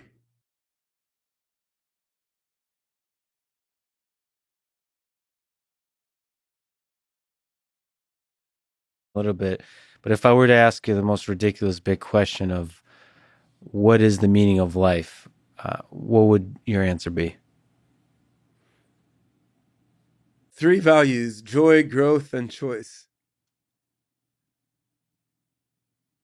I think you need joy. I mean, that's the basis of everything, if you want the number one value. On the other hand, I'm unsatisfied with a static joy that doesn't progress, perhaps because of some elemental element of human perversity. But the idea of something that grows and becomes more and more and better in some sense appeals to me. But I also sort of like the idea of individuality, that as a distinct system, I have some agency. So there's some nexus of causality within this system, rather than the causality being wholly evenly distributed over the joyous growing mass. So you start with joy, growth, and choice as 3 basic values. And those 3 things could continue indefinitely. That's something that can last forever. Is there some aspect of something you called, which I like, super longevity, that you find exciting? That what is there in research wise? Is there ideas in that space that? I mean, I think, in terms of the meaning of life, this really ties into that, because for us as humans, probably the way to get the most joy, growth, and choice is transhumanism, and to go beyond the human form that we have right now, right? I mean, I think human body is great, and by no means do any of us maximize the potential for joy, growth, and choice imminent in our human bodies. On the other hand, it's clear that other configurations of matter could manifest even greater amounts of joy, growth, and choice than humans do. Maybe even finding ways to go beyond the realm of matter that, as we understand it right now. So I think, in a practical sense, much of the meaning I see in human life is to create something better than humans and go beyond human life. But certainly that's not all of it for me in a practical sense, right? Like I have 4 kids and a granddaughter and many friends and parents and family, and just enjoying everyday human social existence. But we can do even better. Yeah. And I mean, I've always, when I could live near nature, I spend a bunch of time out in nature, in the forest and on the water every day and so forth. So, I mean, enjoying the pleasant moment is part of it. But the growth and choice aspect are severely limited by our human biology. In particular, dying seems to inhibit your potential for personal growth considerably, as far as we know. I mean, there's some element of life after death, perhaps, but even if there is, why not also continue going in this biological realm, right? In super longevity, I mean, we haven't yet cured aging, we haven't yet cured death.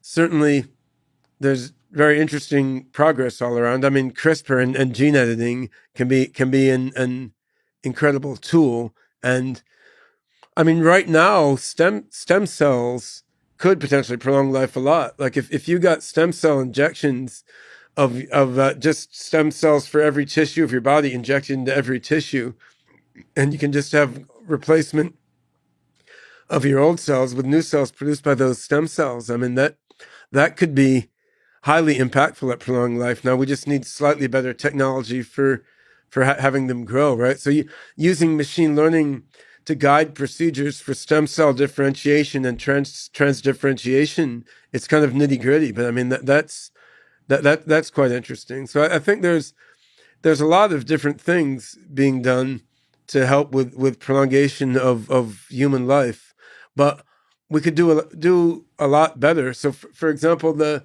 extracellular matrix, which is the bunch of proteins in between the cells in your body, they get stiffer and stiffer as you get older.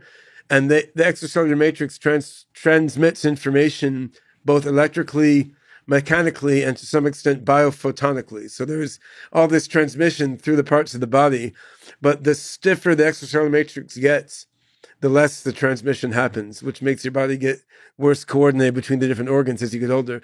So my friend Christian Schaffmeister at my alumnus organization, my alma mater, the great Temple University, Christian Schaffmeister has a potential solution to this, where he has these novel molecules called spiroligomers, which are like polymers that are not organic. They're specially designed polymers so that you can algorithmically predict exactly how they'll fold very simply.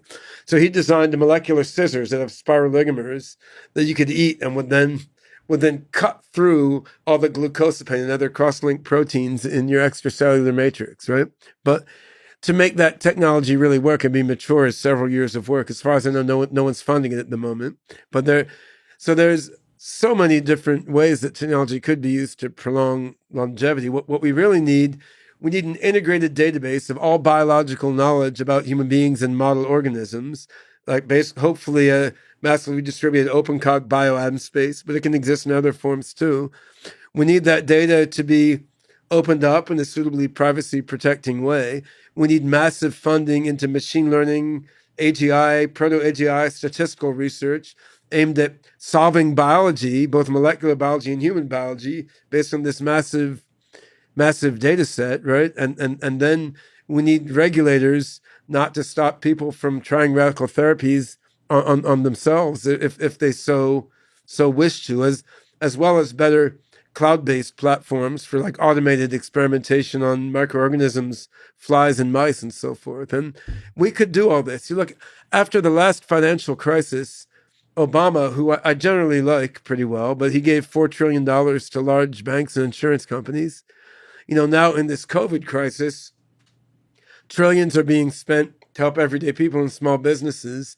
In the end, we'll find many more trillions are being given to large banks and insurance companies. Yeah. Anyway, like, could the world put $10 trillion into making a massive holistic bio-AI and biosimulation and experimental biology infrastructure? We could put $10 trillion into that. without even screwing us up too badly, just as in the end, COVID and the last financial crisis won't screw up the world economy so badly. We're not putting $10 trillion into that. Instead, all this research is siloed inside a few big companies and government agencies. And most of the data that comes from our individual bodies, personally, that could feed this AI to solve aging and death, most of that data is sitting in some hospital's database doing nothing, right? That said, you kind of imply there's a reason behind this whole existence of ours. There's a meaning to it. So let me ask, what is the meaning of life, Anthony? Do you think about these ridiculous big questions that have no answer every once in a while, or do you just enjoy the shit out of every day? I answer it in a way that isn't meant to be accurate. It's meant to be the right answer for me, which is ultimately, and I talk to a lot of people who always ask, like, what are you doing? Why are you doing this? I say, why? It's to be happy. And the reason why I think of it that way is I've got a friend, Jonathan Geller, who talks about, enough being enough. And recently he talked about it in the context of Bitcoin. And so Bitcoiners have two things. Any Bitcoiner, if you talk to them, they believe the same two things. One, they don't want the US dollar price to go up because they actually want to acquire more Bitcoin, right? And then let it go once they feel like they've got enough. But two is no matter how much they own, they think that they don't own enough and they want to acquire more. Yeah. And so at some point you say to yourself, what is enough?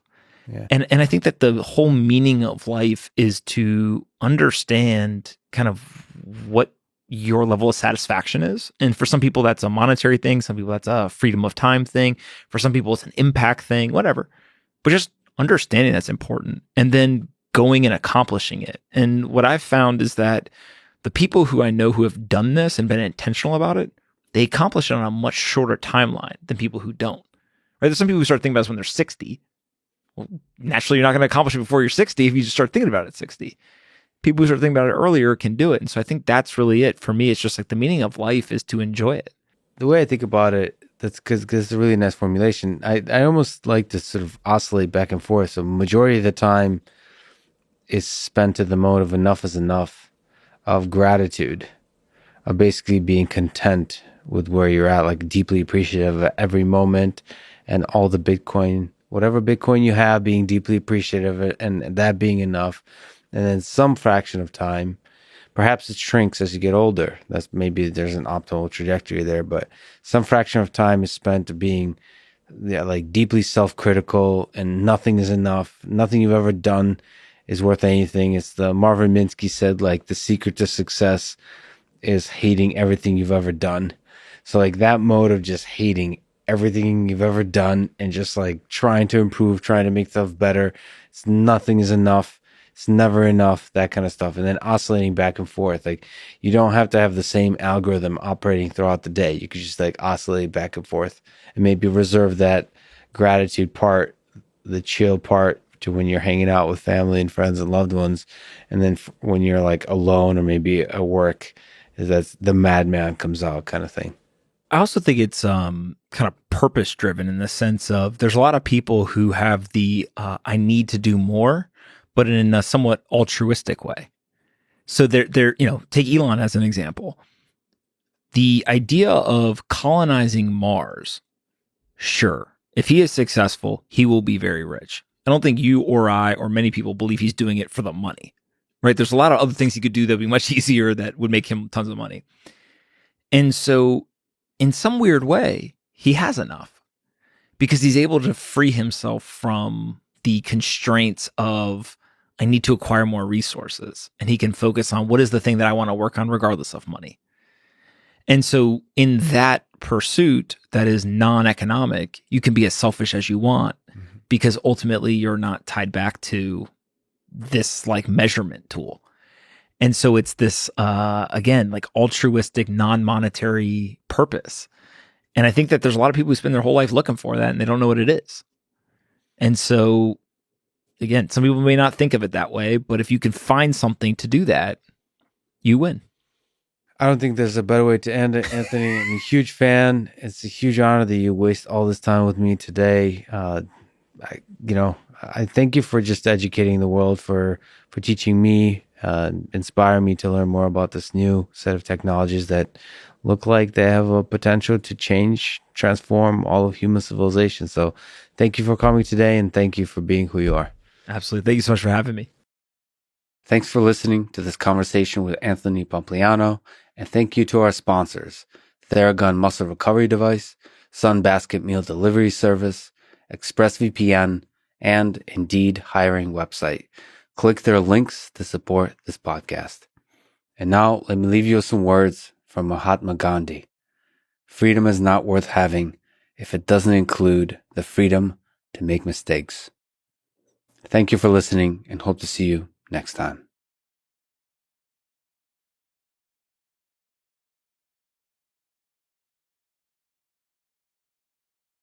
Do you think there's meaning to any of it from a mathematical perspective? This life. If I were to ask you, we talked about primes, talked about proving stuff.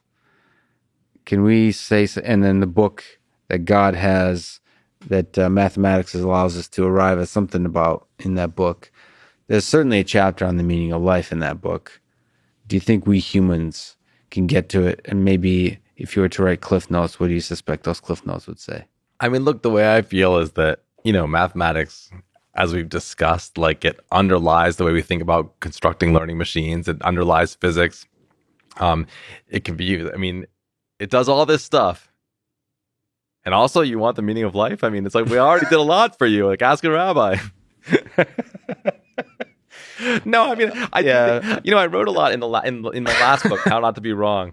Yeah, I wrote a lot about Pascal, a fascinating guy, who is a sort of very serious religious mystic as well as being an amazing mathematician. And he's well known for Pascal's wager. I mean, he's probably among all mathematicians, he's the one who's best known for this. Can you actually apply mathematics to kind of these transcendent questions? But what's interesting, when I really read Pascal about what he wrote about this, I started to see that people often think, oh, this is him saying, I'm going to use mathematics to sort of show you why you should believe in God. To really, mathematics has the answer to this question. But he really doesn't say that. He almost kind of says the opposite. If you ask Blaise Pascal, like, why do you believe in God? He'd be like, oh, because I met God. He had this kind of like psychedelic experience, this like a mystical experience where, as he tells it, he just like directly encountered God. And it's like, okay, I guess there's a God. I met him last night. So that's it. That's why he believed. It didn't have to do with any kind of, the mathematical argument was like about certain reasons for behaving in a certain way. But he basically said, like, look, like math doesn't tell you that God's there or not. Like, if God's there, he'll tell you, You don't. I love this. So you have mathematics. You have what do you have? Like ways to explore the mind. Let's say psychedelics. You have like incredible technology. You also have love and friendship. And like what the hell do you want to know what the meaning of it all is? Just enjoy it. I don't think there's a better way to end it, Jordan. This was a fascinating conversation. I really love the way you explore math in your writing. The willingness to be specific and clear and actually explore difficult ideas, but at the same time stepping outside and figuring out beautiful stuff. And I love the chart at the opening of your new book that shows the chaos, the mess that is your mind. Yes, this is what I was trying to keep in my head all at once while I was writing. And I probably should have drawn this picture earlier in the process. Maybe it would have made my organization easier. I actually drew it only at the end. And many of the things we talked about are on this map. The connections are yet to be fully dissected and investigated. And yes, God is in the picture. Right on the edge, not in the center. Thank you so much for talking today. It's a huge honor that you would waste your valuable time with me. Thank you, Lex. We went to some amazing places today. This was really fun. Thanks for listening to this conversation with Jordan Ellenberg, and thank you to Secret Sauce, ExpressVPN, Blinkist, and Indeed. Check them out in the description to support this podcast. And now, let me leave you with some words from Jordan in his book, How Not to Be Wrong. Knowing mathematics is like wearing a pair of X-ray specs that reveal hidden structures underneath the messy and chaotic surface of the world. Thank you for listening, and hope to see you next time.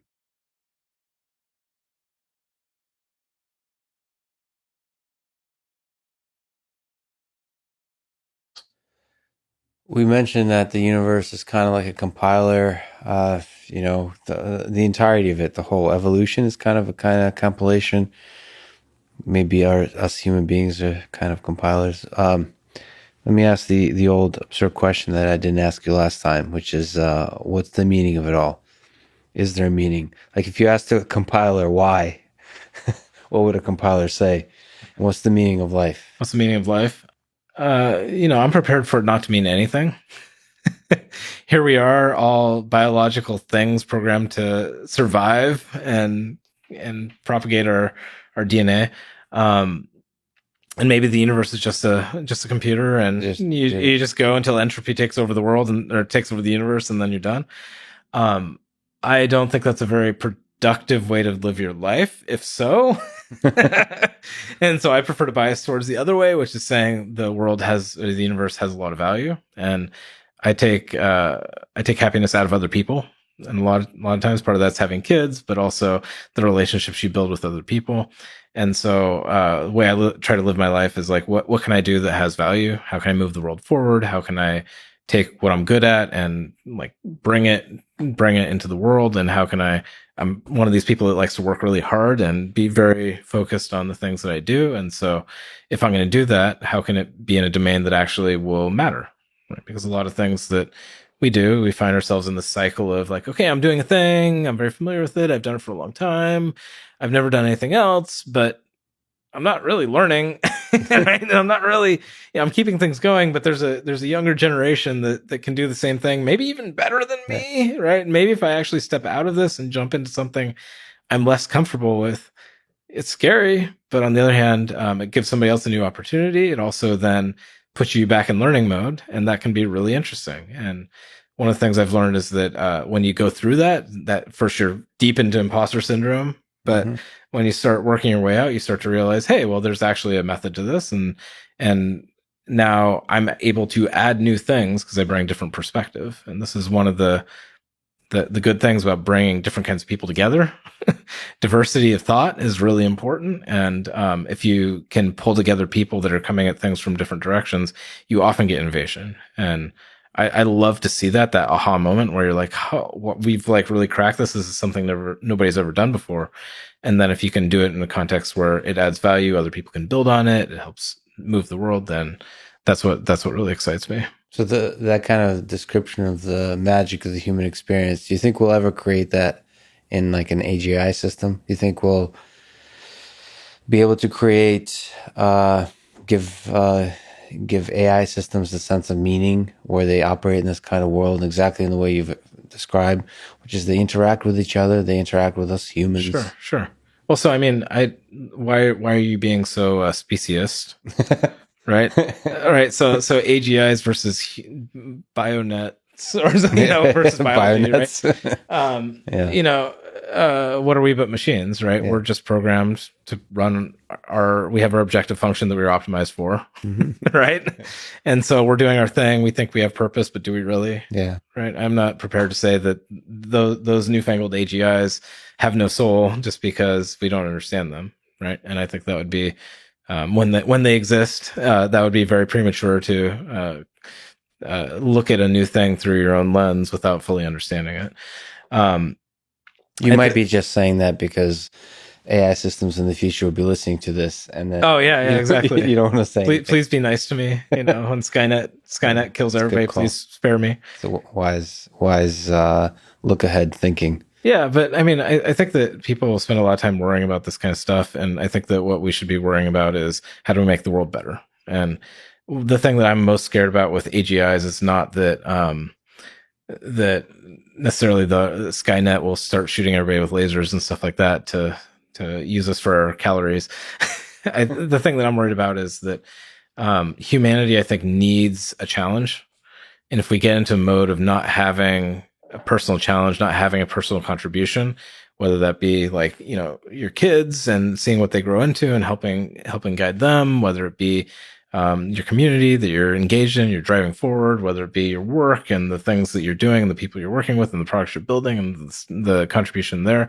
If people don't have a objective, I'm afraid what that means. And I think that this would lead to a rise of the worst part of people, right? Instead of people striving together and trying to make the world better, it could degrade into a very unpleasant world.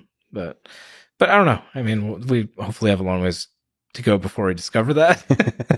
Unfortunately, we have pretty on the ground problems with the pandemic right now, and so I think we should be focused on that as well. Yeah, ultimately, just as you said, you're optimistic. I think it helps for us to be optimistic. Because that's fake it until you make it. Yeah, well, and why not? Right? What's the other side, right? So, I mean, I'm not personally a very religious person, but I've heard people say like, "Oh yeah, of course I believe in God. Of course I go to church because if God's real, I want to be on the right side of that. And if it's not real, it doesn't matter." Yeah, it doesn't matter. And so, that's a fair way to do it.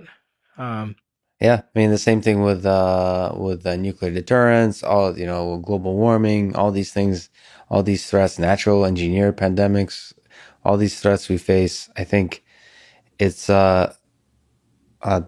paralyzing to be terrified of all the possible ways that we could destroy ourselves. I think it's much better, or at least productive, to be hopeful and to engineer defenses against these things, to engineer a future where see like a positive future and engineer that future. Yeah, well, and I think that's another thing to think about as, a human, particularly if you're young and trying to figure out what it is that you want to be when you grow up, like I am. I'm always looking for that. The question then is, how do you want to spend your time? And right now there seems to be a norm of being a consumption culture. Like, I'm going to watch the news and revel in how horrible everything is right now. I'm going to go find out about the latest atrocity and find out all the details of like the terrible thing that happened and be outraged by it. You can spend a lot of time watching TV and watching the new sitcom or whatever people watch these days. I don't know. But that's a lot of hours, right? And those are hours that if you're turned into being productive, learning, growing, experiencing, when the pandemic's over, going exploring, right? It leads to more growth. And I think it leads to more optimism and happiness because you're building, right? You're building yourself, you're building your capabilities, you're building your viewpoints, you're building your perspective. And I think that a lot of the consuming of other people's messages leads to kind of a negative viewpoint, which you need to be aware of what's happening, because that's also important. But there's a balance that I think focusing on creation is a very valuable thing to do. Yeah. So what you're saying is people should focus on working on the sexiest field of them all, which is compiler design. Exactly. Well, hey, you could go work on machine learning and be crowded out by the thousands of graduates popping out of school that all want to do the same thing. Or you could work in the place that people overpay you because there's not enough smart people working in it. And here at the end of Moore's Law, according to some people, actually the software is the hard part too. I mean, optimization is truly beautiful. And also on the YouTube side or education side, it'd be nice to have some material that shows the beauty of compilers. That's something. So that's a call for people to create that kind of content as well. Chris, you're one of my favorite people to talk to. It's such a huge honor that you would waste your time talking to me. I've always appreciated it. Thank you so much for talking today. The truth of it is you spent a lot of time talking to me just on, walks and other things like that. So it's great to catch up, Lex. Thanks, man. Thanks for listening to this conversation with Chris Latner. And thank you to our sponsors, Blinkist, an app that summarizes key ideas from thousands of books, Neuro, which is a maker of functional gum and mints that supercharge my mind, Masterclass, which are online courses from world experts, and finally, Cash App, which is an app for sending money to friends. Please check out these sponsors in the description to get a discount and to support this podcast. If you enjoyed this thing, subscribe on YouTube, review it with 5 stars on Apple Podcasts, follow on Spotify, support on Patreon, or connect with me on Twitter at Lex Fridman. And now, let me leave you with some words from Chris Latner. So much of language design is about trade-offs, and you can't see those trade-offs unless you have a community of people that really represent those different points. Thank you for listening, and hope to see you next time.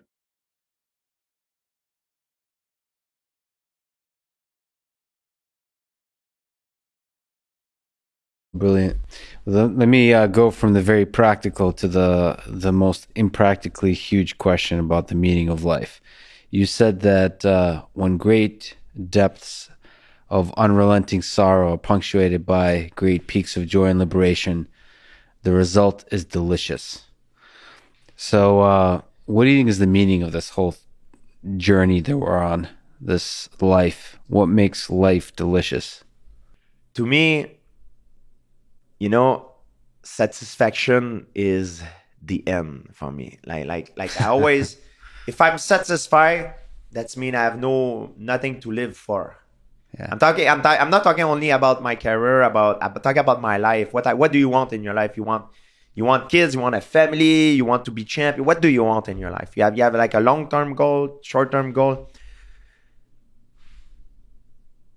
In mixed martial art, I achieved what I needed to achieve.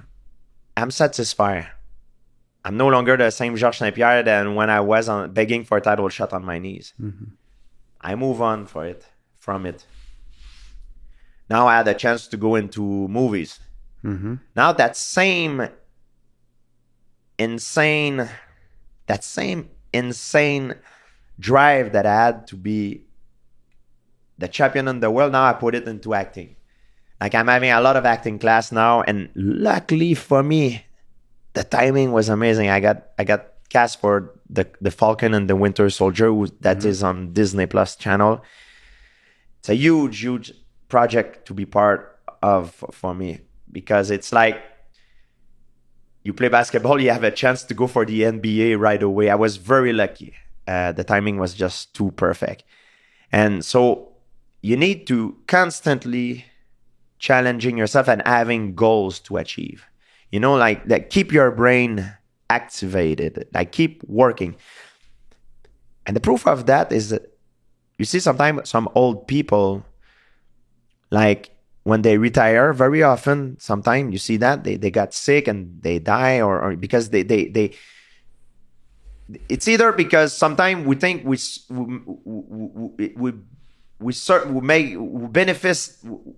do something good for them by making not work and giving them a break. So in our mind, we're like, oh, he's going to be able to relax.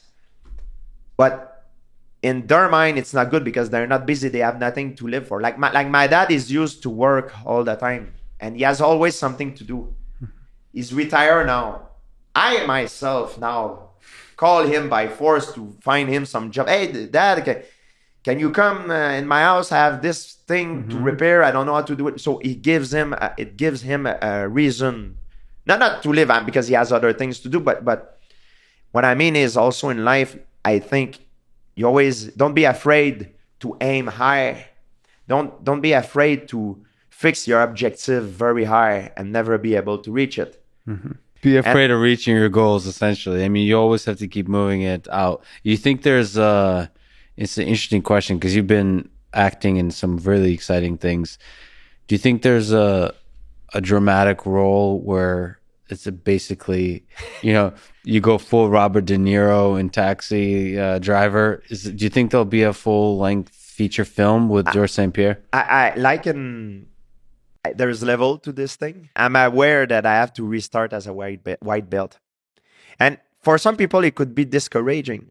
But for me, man, it's great. I love it. I freaking love it. I embrace it because everybody told me like I would never be able to do it, and it's fine.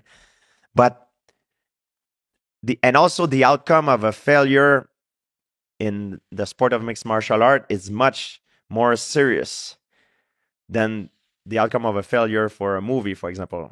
If you zig when you should zag in a fight, you get knocked out. If you zig when you should zag on set, cut, we'll do it again. And I know that I will be most likely be chosen for action martial art roles because that's my background.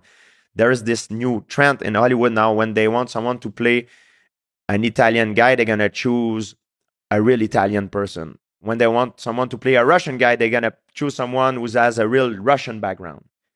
Now they want a real martial art fighter. I've done fighting all my life. I just need to improve my acting skill.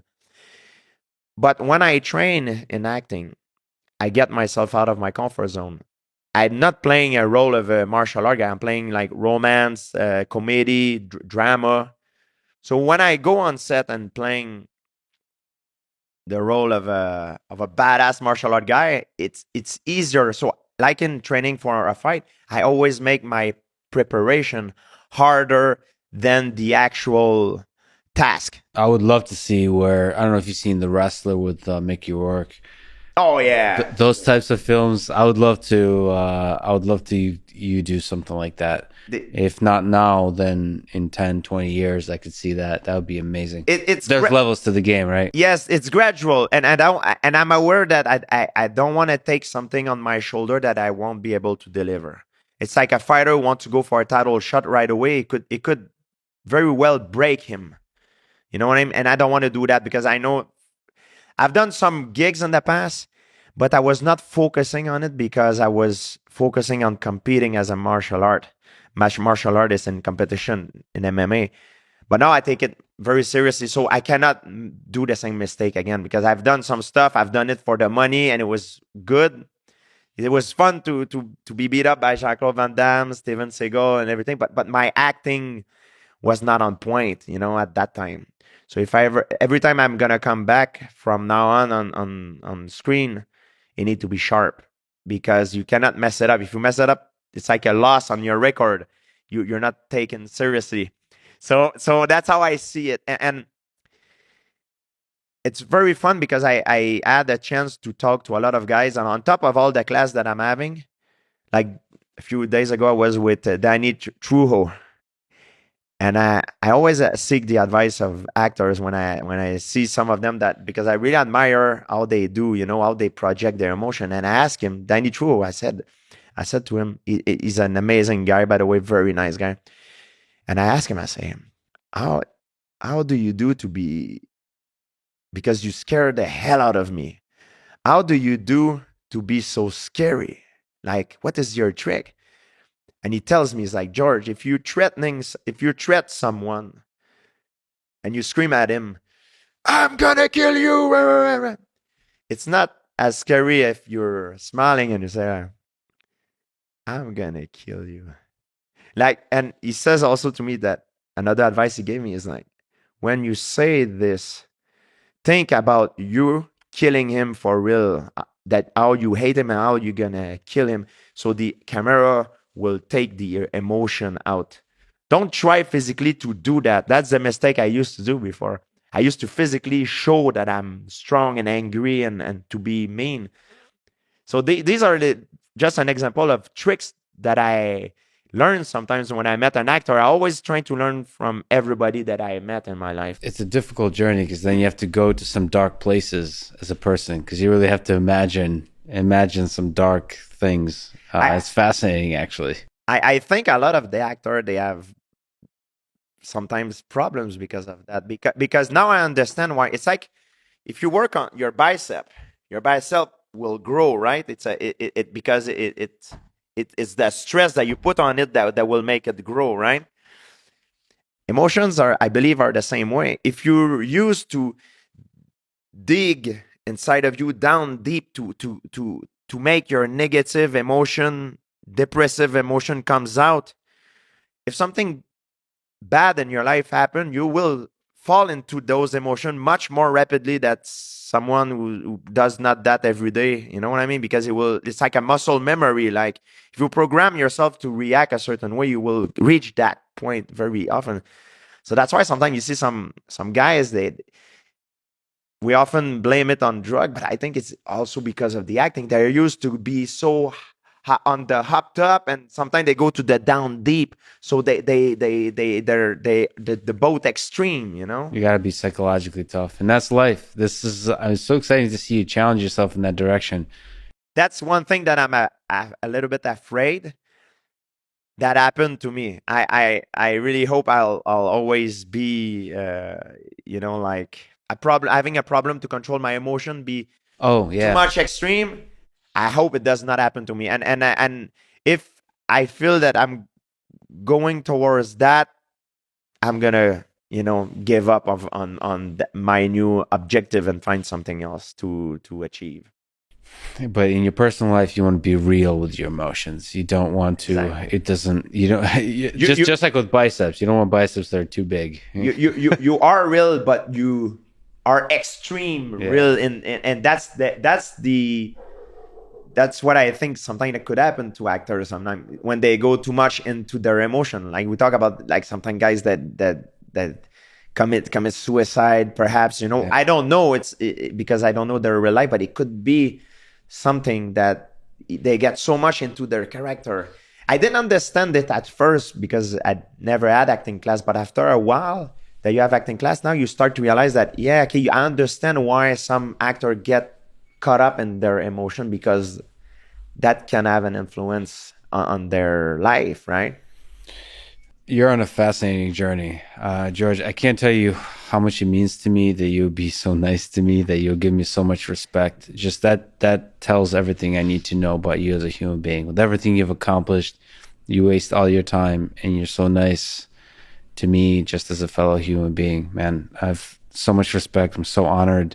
And the energy you give me by just even showing up here, I'll carry that forward for a long time to come. George, I love it. Thank you so much for talking today. No, thank you, Lex, for having me on the show. I've been looking to talk to you for a long time. For me, talking to a guy like you, it's a great learning experience, because I always learn, and life is fascinating to me, and all the experience that we have in life, it's something that can make us grow, and this experience for me just make me grow as well. Plus, we look pretty damn sharp today. So Man in black, my friend. Man in black. Thanks, George. Nice. Thanks for listening to this conversation with George St. Pierre, and thank you to Allform, ExpressVPN, Blinkist, Theragun, and The Information. Check them out in the description to support this podcast. And now, let me leave you with some words from Miyamoto Musashi. Think lightly of yourself and deeply of the world. Thank you for listening, and hope to see you next time.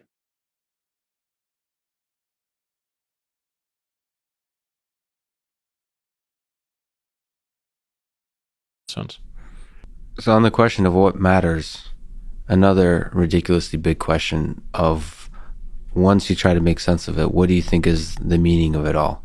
The meaning of life? What gives you purpose, happiness, meaning? A lot does. I mean, just being able to be aware of the fact that I'm alive is pretty meaningful. The connections I feel with individuals, whether they people I just meet or long-lasting friendships or my family, is meaningful. Seeing people use something that I helped build is really meaningful and powerful to me. But that sense of, I think ultimately it comes down to a sense of connection, and just feeling like I am bigger. I am part of something that's bigger than myself, and like I can feel it directly in small ways or large ways, however it manifests. Is probably it. Let me ask you the last question. Without any serving it up, without any explanation, what is the meaning of life? I think it's either the wrong question, or that question is answered by paying sufficient attention to any present moment, such that there's no basis upon which to pose that question. It's not answered in the usual way. It's not a matter of having more information. It's having more engagement with reality as it is in the present moment, or consciousness as it is in the present moment. You don't ask that question when you're most captivated by the most important thing you ever pay attention to. That question only gets asked when you're abstracted away from that experience, that peak experience, and you're left wondering, why are so many of my other experiences mediocre, right? Like, why am I repeating the same pleasures every day? Why is my Netflix queue just like, when's this going to run out? Like, I've seen so many shows like this. Am I really going to watch another one? Like, all of that, that's a moment where you're not actually having the beatific vision, right? You're not sunk into the present moment, and you're not truly in love. Like, you're in a relationship with somebody who you know, conceptually you love, right? This is the person you're living your life with, but you don't actually feel good together, right? Like, so like it's in those moments of where attention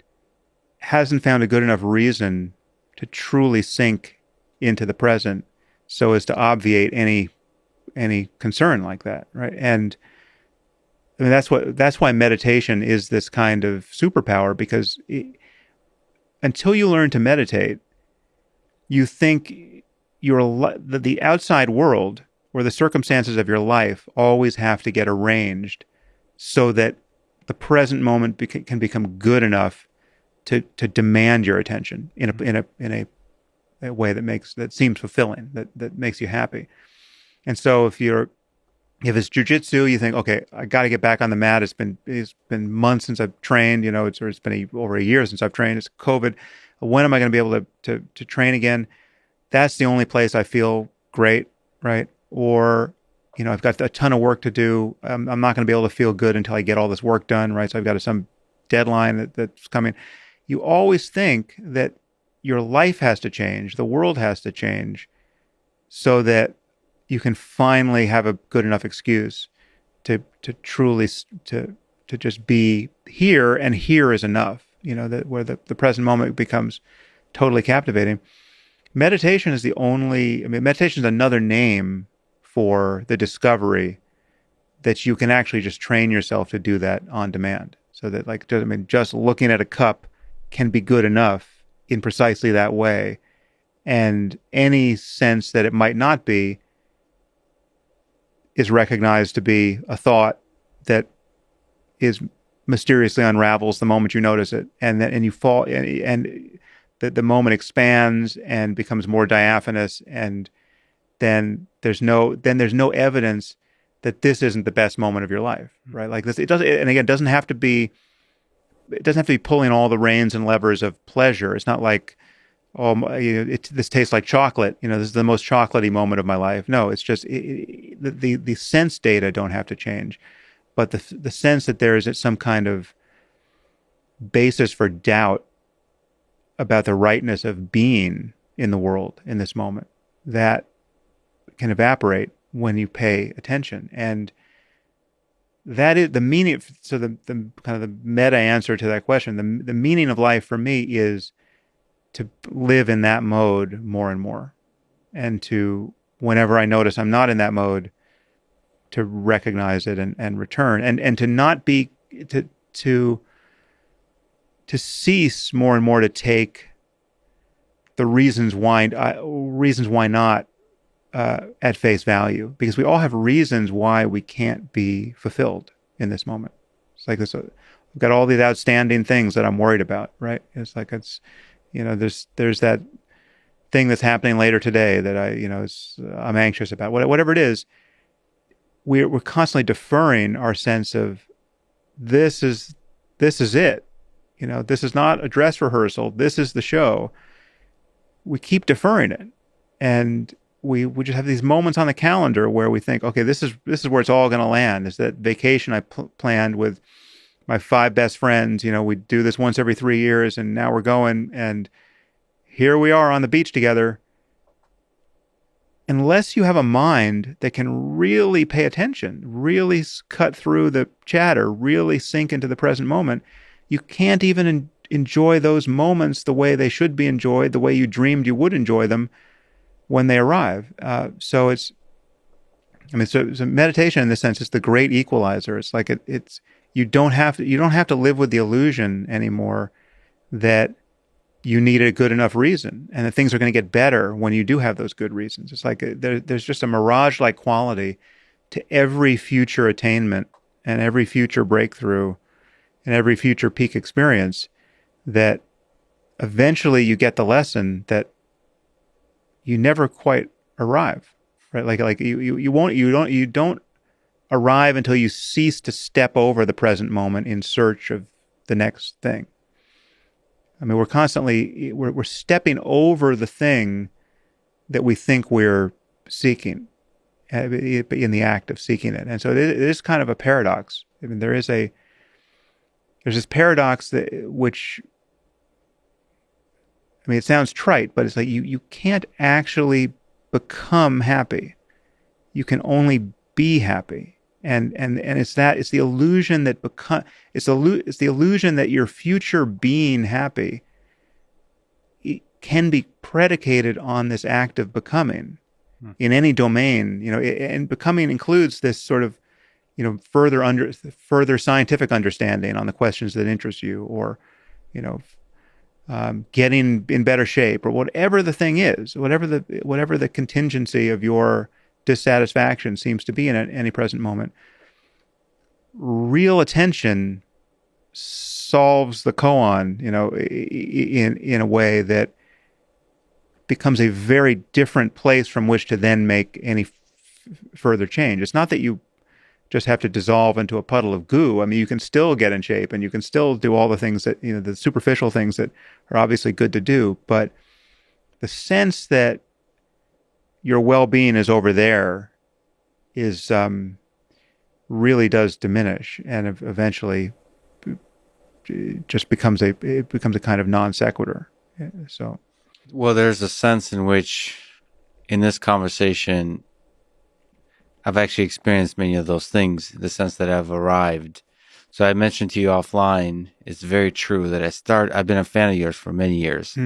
And the reason I started this podcast, speaking of AI systems, is to manipulate you, Sam Harris, into doing this conversation. So like on the calendar, literally, I always had a sense, people ask me, when are you going to talk to Sam Harris? And I always answered eventually. Right. Because I always felt, again, tying our free will thing, that somehow that's going to happen. And it's one of those manifestation things or something. I don't know if maybe I am a robot. I'm just not cognizant of it. And I manipulated you into having this conversation. So it was I don't know what the purpose of my life past this point is. So if I've arrived. So in that sense, all of that to say, and I'm only partially joking on that, it really is a huge honor that you would waste this time with me. Oh, yeah. Well, it really means a lot. Listen, it's mutual. I'm a big fan of yours. And as you know, I reached out to you for this. So this is, it's great. I love what you're doing. You're doing something more and more indispensable in this world on your podcast, and you're doing it differently than Rogan's doing it or than I'm doing it. I mean, you definitely have found your own lane, and it's wonderful. Thanks for listening to this conversation with Sam Harris, and thank you to National Instruments, Belcampo, Athletic Greens, and Linode. Check them out in the description to support this podcast. And now let me leave you with some words from Sam Harris in his book, Free Will. You are not controlling the storm, and you are not lost in it. You are the storm. Thank you for listening, and hope to see you next time.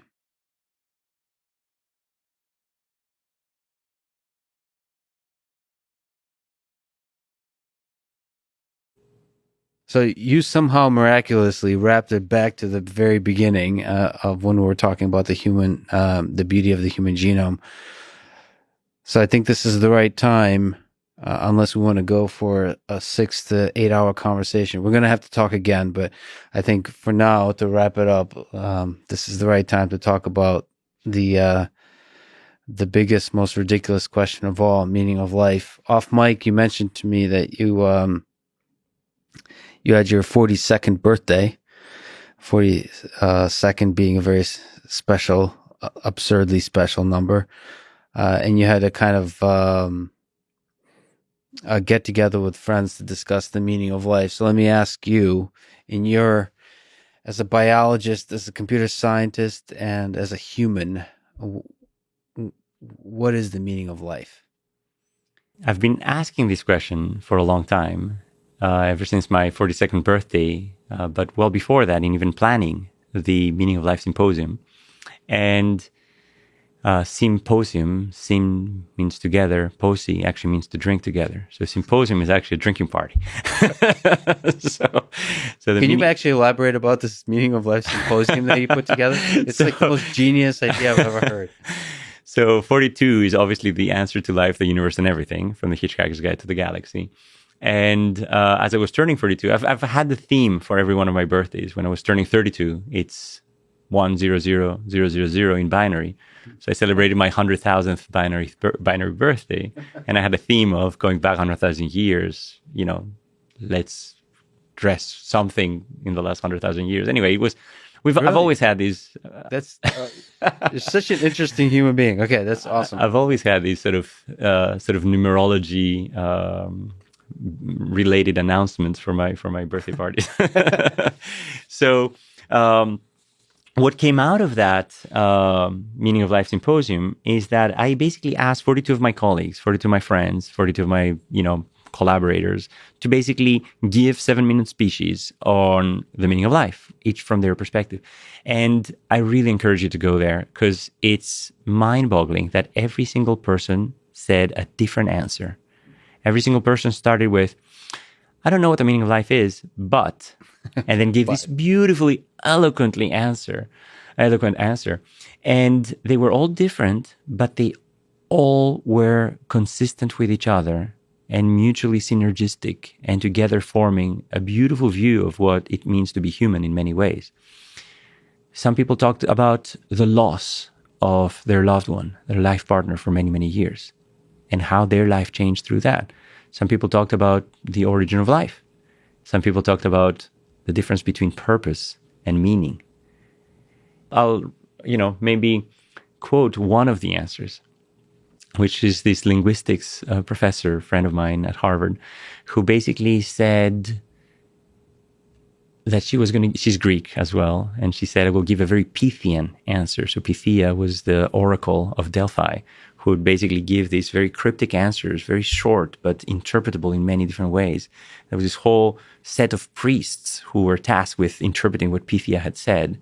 And very often you would not get a clean interpretation. But she said, I will be like Pythia and give you a very short and multiply interpretable answer. But unlike her, I will actually also give you 3 interpretations. And she said, the answer to the meaning of life is become one. And the first interpretation is, like a child, become 1 year old with the excitement of discovering everything about the world. Second interpretation, in whatever you take on, become one, the first, the best, excel, drive yourself to perfection for every one of your tasks. And become one when people are separate, become one, come together, learn to understand each other. Damn, that's an answer. And one way to summarize this whole Meaning of Life Symposium is that the very symposium was illustrating the quest for meaning, which might itself be the meaning of life. This constant quest for something sublime, something human, something intangible, some, aspect of what defines us as a species and as an individual. Both the quest of me as a person through my own life, but the meaning of life could also be the meaning of all of life. What is the whole point of life? Why life? Why life itself? Because we've been talking about the history and evolution of life, but we haven't talked about why life in the first place. Is life inevitable? Is life part of physics? Does life transcend physics? By fighting against entropy, by compartmentalizing and increasing concentrations rather than diluting away? Is life a distinct entity in the universe beyond the traditional, very simple physical rules that govern gravity and, electromagnetism and all of these forces? Is life another force? Is there a life force? Is there a unique kind of set of principles that emerge, of course, built on top of the hardware of physics? But is it sort of a new layer of software or a new layer of a computer system? So that's at the level of, big questions.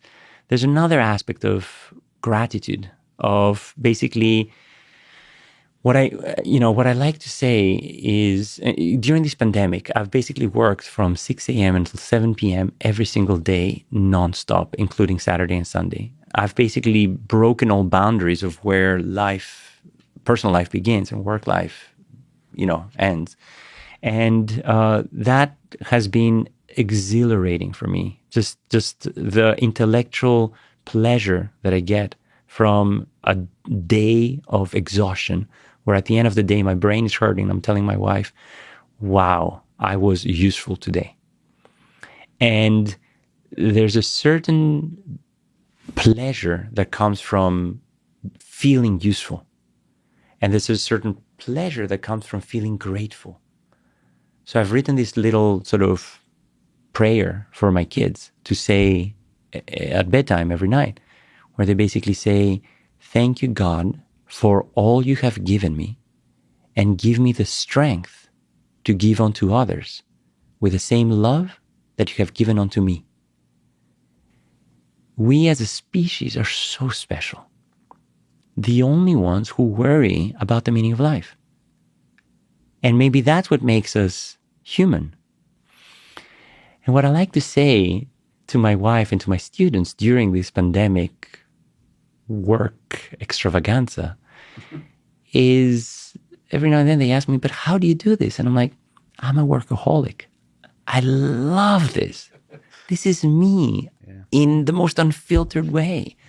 The ability to do something useful, to feel that my brain's being used, to interact with the smartest people on the planet day in, day out, and to help them discover aspects of the human genome, of the human brain, of human disease and the human condition that no one has seen before, with data that we're capturing that has never been observed. And there's another aspect, which is on the personal life. Many people say, oh, I'm not going to have kids. Why bother? I can tell you, as a father, they're missing half the picture, if not the whole picture. Teaching my kids about my view of the world and watching through their eyes the naivete with which they start and the sophistication with which they end up. The understanding that they have of not just the natural world around them, but of me too. The unfiltered criticism that you get from your own children that knows no bounds of honesty. And I've grown components of my heart that I didn't know I had until you sense that fragility, that vulnerability of the children, that immense love and passion, the unfiltered egoism that we as adults learn how to hide so much better. Yeah. It's just this bag of emotions that tell me about the raw materials that make a human being and how these raw materials can be arranged with more sophistication that we learn through life to become truly human adults. But there's something so beautiful about seeing that progression between them, the complexity of the language growing as more neural connections are formed, to realize that the hardware is getting rearranged as their software is getting implemented on that hardware. That their frontal cortex continues to grow for another 10 years.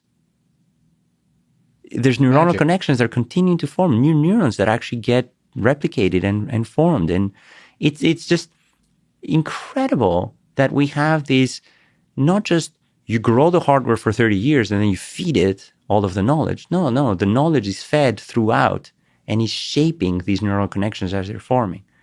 So seeing that transformation from either your own blood or from an adopted child is the most beautiful thing you can do as a human being.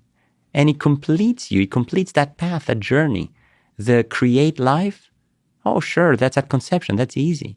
But create human life, to add the human part, that takes decades of compassion, of sharing, of love and of anger, and of impatience and patience. And as a parent, I think I've become a very different kind of teacher. Because again, I'm a professor. My first role is to bring adult human beings into a more mature level of adulthood, where they learn not just to do science, but they learn the process of discovery and the process of collaboration, the process of sharing, the process of conveying the knowledge, of encapsulating something incredibly complex and sort of giving it up in sort of bite-sized chunks that the rest of humanity can appreciate. I tell my students all the time, if you like when an apple when a tree falls in the forest and no one's there to listen, has it really fallen? The same way you do this awesome research. If you write an impenetrable paper that no one will understand, it's as if you never did the awesome research.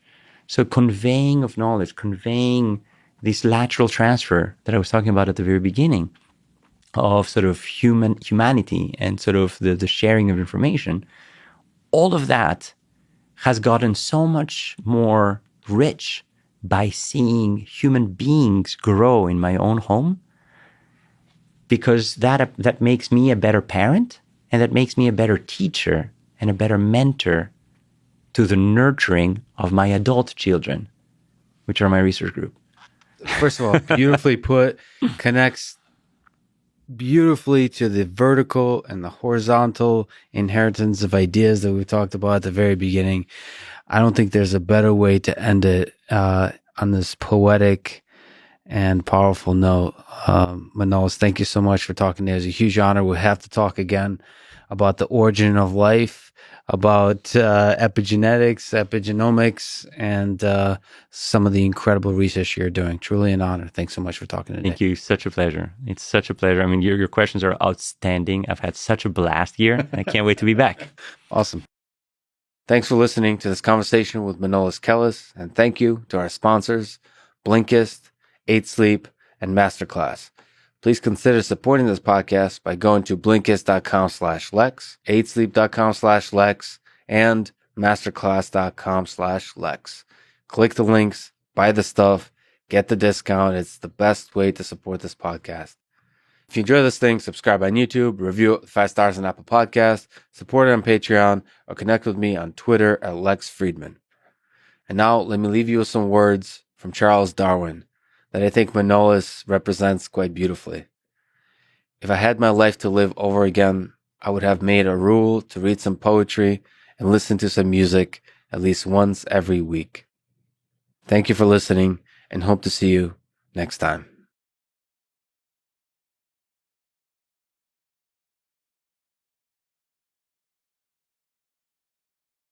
Sir, what is the meaning of life?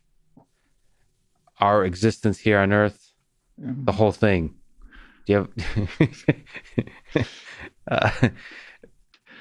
No, you can't. I will not allow you to try to escape answering this question. You have to answer definitively, because there's surely, Don Knuth, there must be an answer.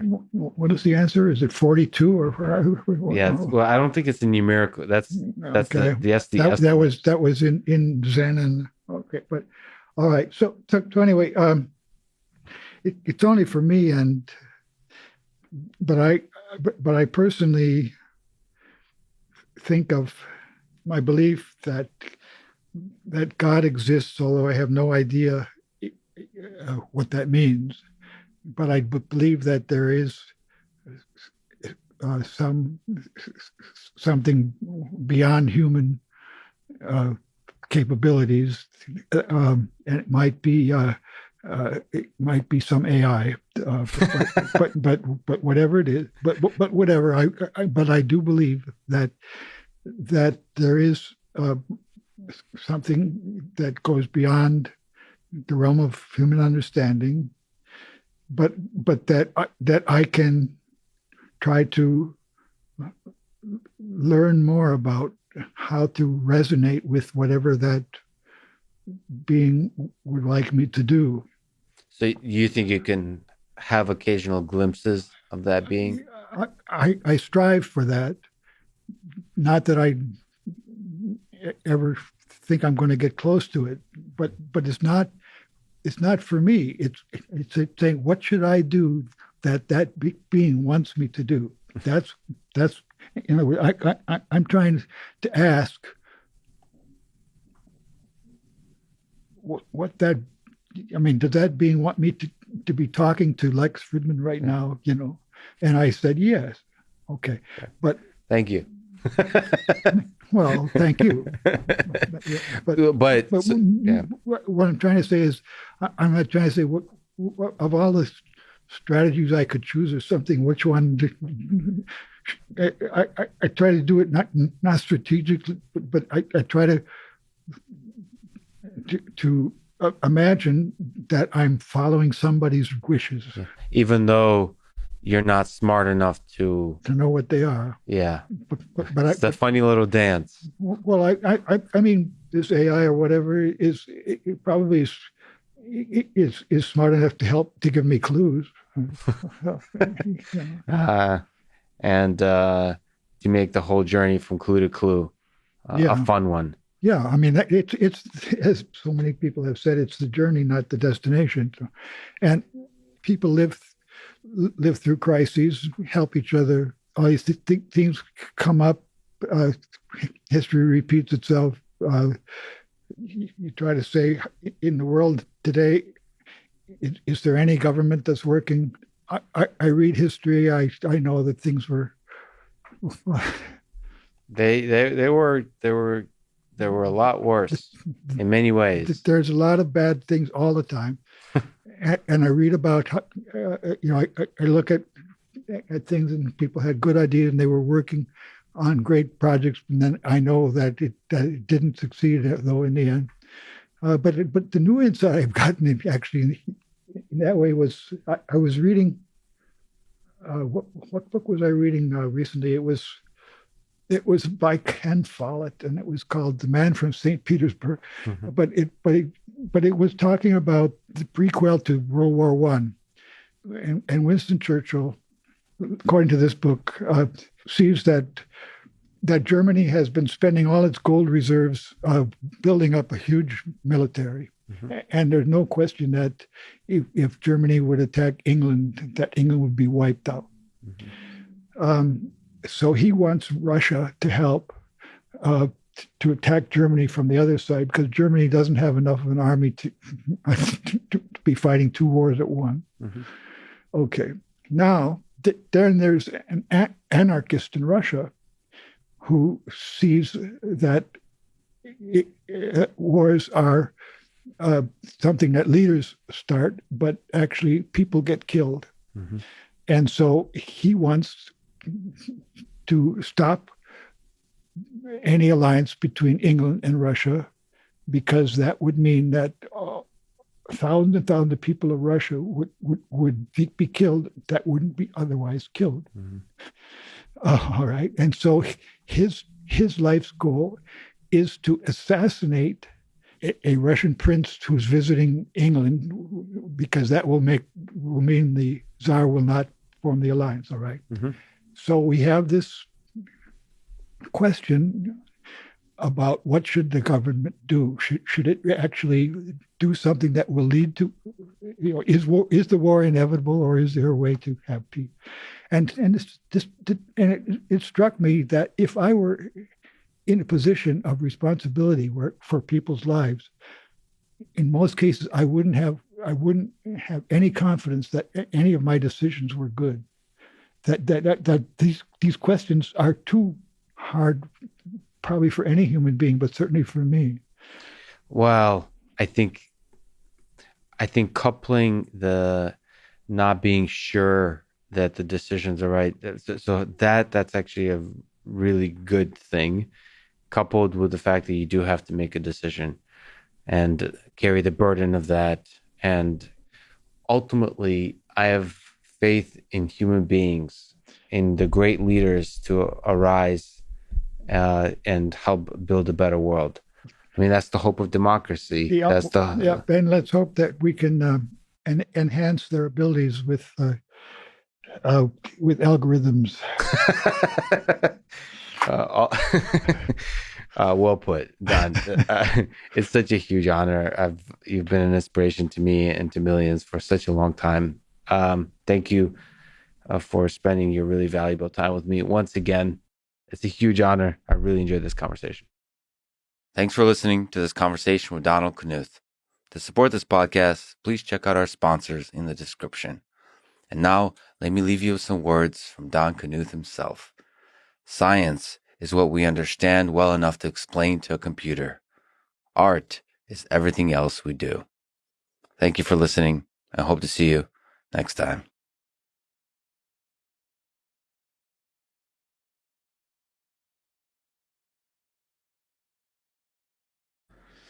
Again, another ridiculous question. Okay.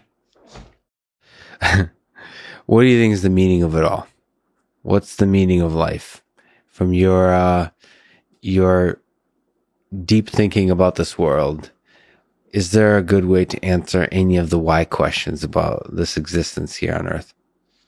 And as I said, we're here in part by principle and in part by accident. And a lot of the things which bring us joy are programmed to bring us joy to ensure our evolutionary success. And so I would not necessarily consider all of the things which bring us joy to be meaningful. I think they play a very obvious role in a clear pattern, and we don't have much choice in that. I think that outrules the idea of joy being the meaning of life. I think it's a nice thing we get to have, even if it's not inherently meaningful. I think the most wonderful thing that we have ever been given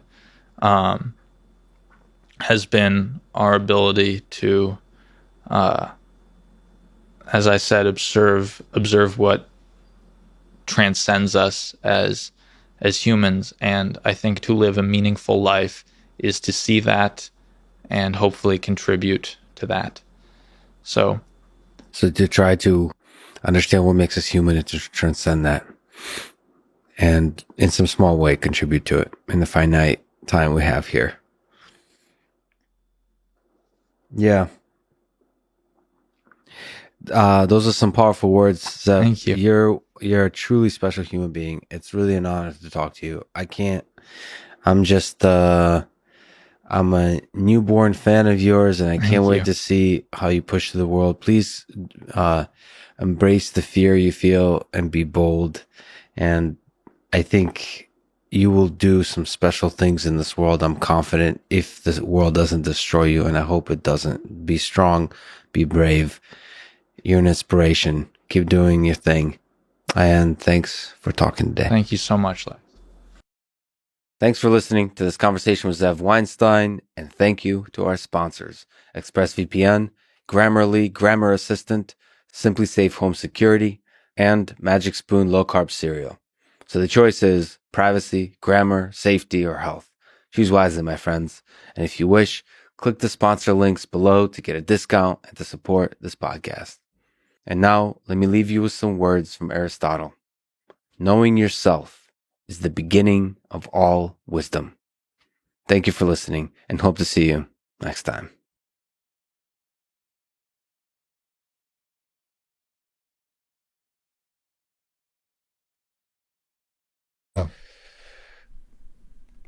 Last easy question. What is the meaning of life? Looking back, you've studied the mind, us weird descendants of apes. What's the meaning of our existence on this little earth? Oh, that word meaning is as slippery as the word understand. Interconnected somehow, perhaps. It's slippery, but is there something that you, despite being slippery, can hold long enough to express? Well, I've been amazed at how hard it is to define the things in a living system, in the sense that one hydrogen atom is pretty much like another, but one bacterium is not so much like another bacterium, even of the same nominal species. In fact, the whole notion of what is a species gets a little bit fuzzy. And do species exist in the absence of certain classes of environments?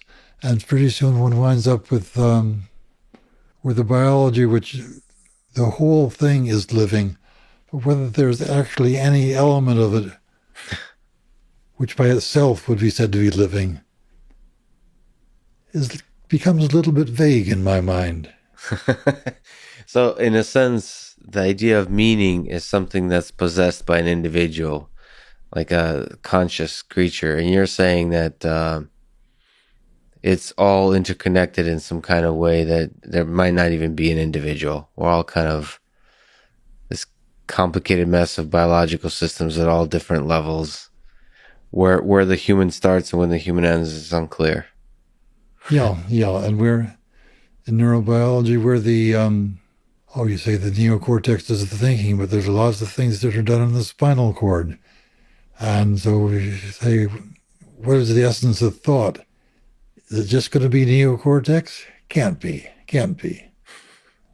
Yeah, maybe to understand and to build thought, you have to build the universe along with the neocortex. It's all interlinked through the spinal cord. John, it's a huge honor talking today. Thank you so much for your time. I really appreciate it. Well, thank you for the challenge of talking with you. And it'll be interesting to see whether you can winnow 5 minutes out of this with just coherent sense to anyone or not.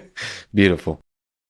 Thanks for listening to this conversation with John Hopfield. And thank you to our presenting sponsor, Cash App.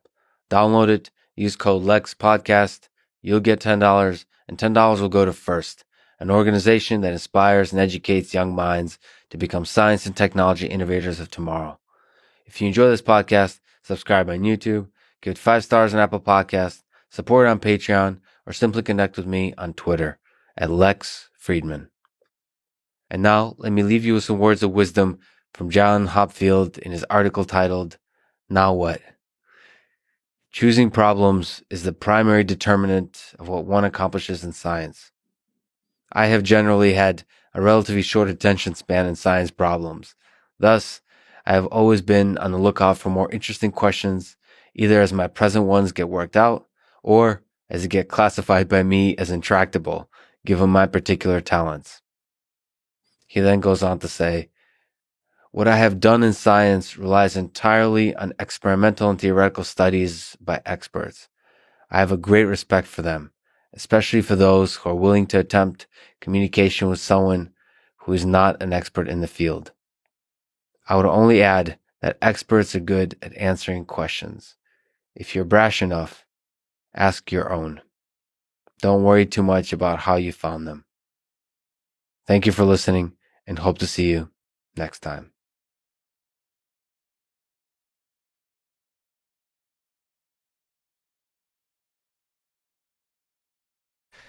It's fun to ask a world-class computer scientist and engineer a ridiculously philosophical question like, what is the meaning of life? Let me ask, what gives your life meaning?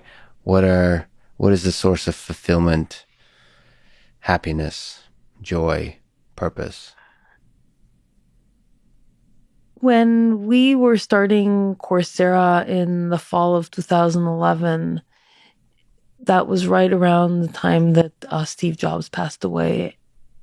And so the media was full of various famous quotes that he uttered. And one of them that really stuck with me because it resonated with stuff that I'd been feeling for even years before that is that our goal in life should be to make a dent in the universe. So I think that to me, what gives my life meaning is that I would hope that when I am lying there on my deathbed and looking at what I've done in my life, that I can point to ways in which I have left the world a better place than it was when I entered it. This is something I tell my kids all the time, because I also think that the burden of that is much greater for those of us who were born to privilege. And in some ways I was. I mean, I wasn't born super wealthy or anything like that, but I grew up in an educated family with parents who loved me and took care of me. And I had a chance at a great education. And so I've always had enough to eat. So I was in many ways born to privilege more than the vast majority of humanity. And my kids, I think, are even more so born to privilege than I was fortunate enough to be. And I think it's really important that especially for those of us who have that opportunity, that we use our lives to make the world a better place. I don't think there's a better way to end it. Daphne, it was an honor to talk to you. Thank you so much for talking today. Thank you. Thanks for listening to this conversation with Daphne Kohler, and thank you to our presenting sponsor, Cash App. Please consider supporting the podcast by downloading Cash App and using code Lex Podcast. If you enjoy this podcast, subscribe on YouTube, review it with 5 stars on Apple Podcasts, support it on Patreon, or simply connect with me on Twitter at Lex Fridman. And now, let me leave you with some words from Hippocrates, a physician from ancient Greece who's considered to be the father of medicine. Wherever the art of medicine is loved, there's also a love of humanity. Thank you for listening, and hope to see you next time.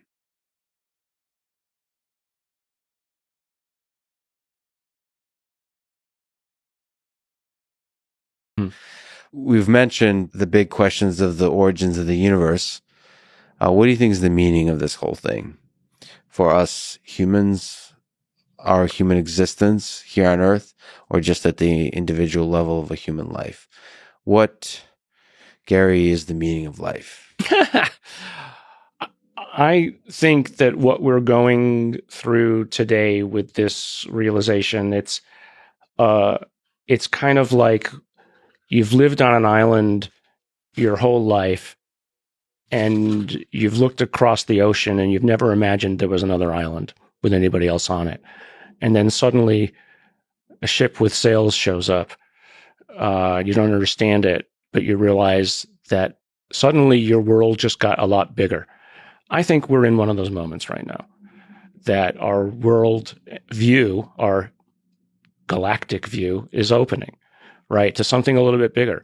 And not just that there might be somebody else, but that there's something else. Mm-hmm. And what it is yet to be understood.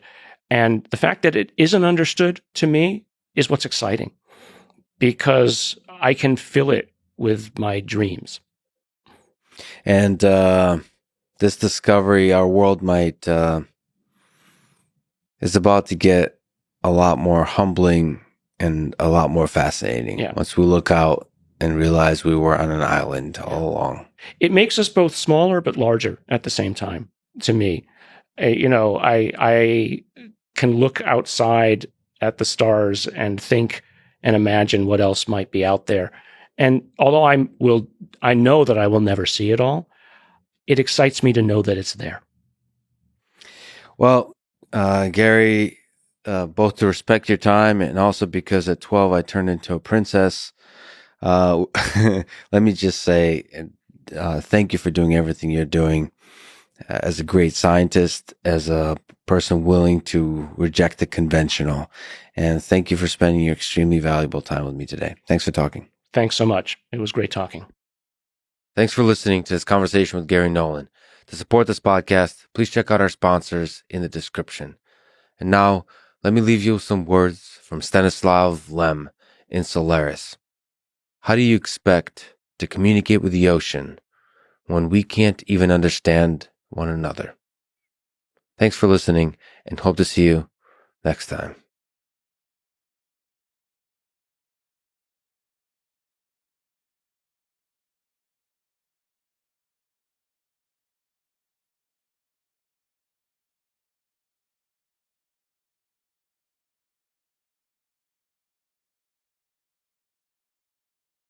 Terminology. What do you think is the meaning of this whole thing? Of life? Why the hell are we here, Ryan Johnson?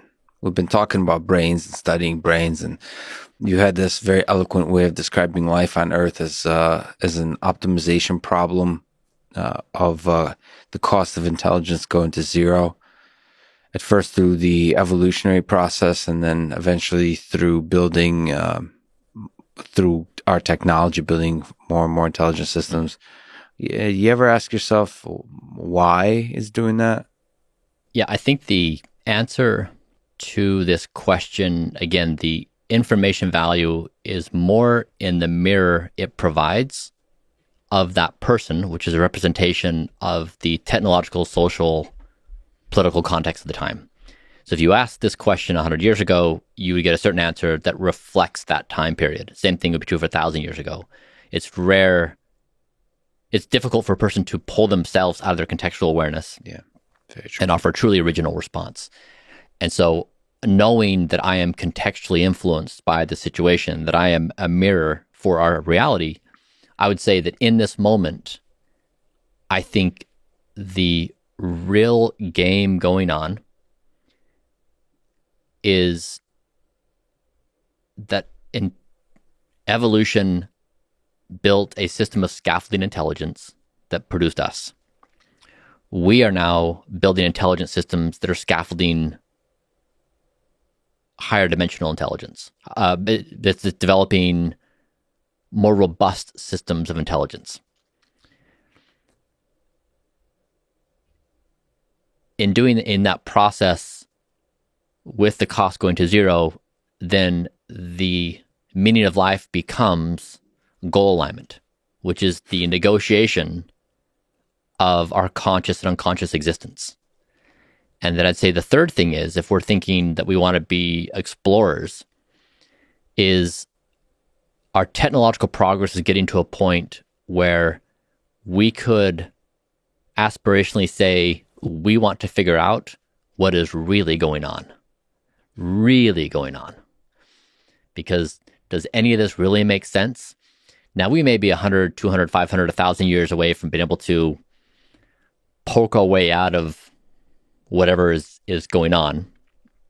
But it's interesting that we could even state an aspiration to say we want to poke at this question. But I'd say in this moment of time, the meaning of life is that we can build a future state of existence that is more fantastic than anything we could ever imagine. The striving for something more amazing. And that defies expectations that we would consider bewildering, and all the things that's and I guess the last thing, if there's multiple meanings of life, it would be infinite games. You know, James Carse wrote the book Finite Games, Infinite Games. Mm-hmm. The only game to play right now is to keep playing the game. And so this goes back to the algorithm of the Lex algorithm of diet soda and brisket and pursuing the passion. What I'm suggesting is there's a moment here where we can contemplate playing infinite games. Therefore, it may make sense to err on the side of making sure one is in a situation to be playing infinite games if that opportunity arises. So it's just the landscape of possibilities changing very, very fast. And therefore, our old algorithms of how we might assess risk assessment and what things we might pursue and why, those assumptions may fall away very quickly. Well, I think I speak for a lot of people when I say that the game you, Mr. Brian Johnson, have been playing is quite incredible.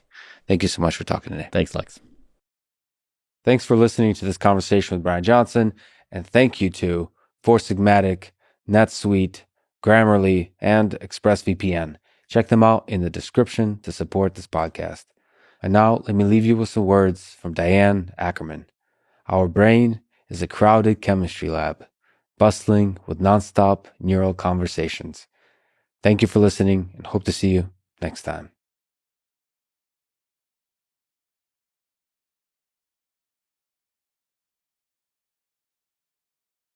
Let me ask the silliest, or maybe the most important question.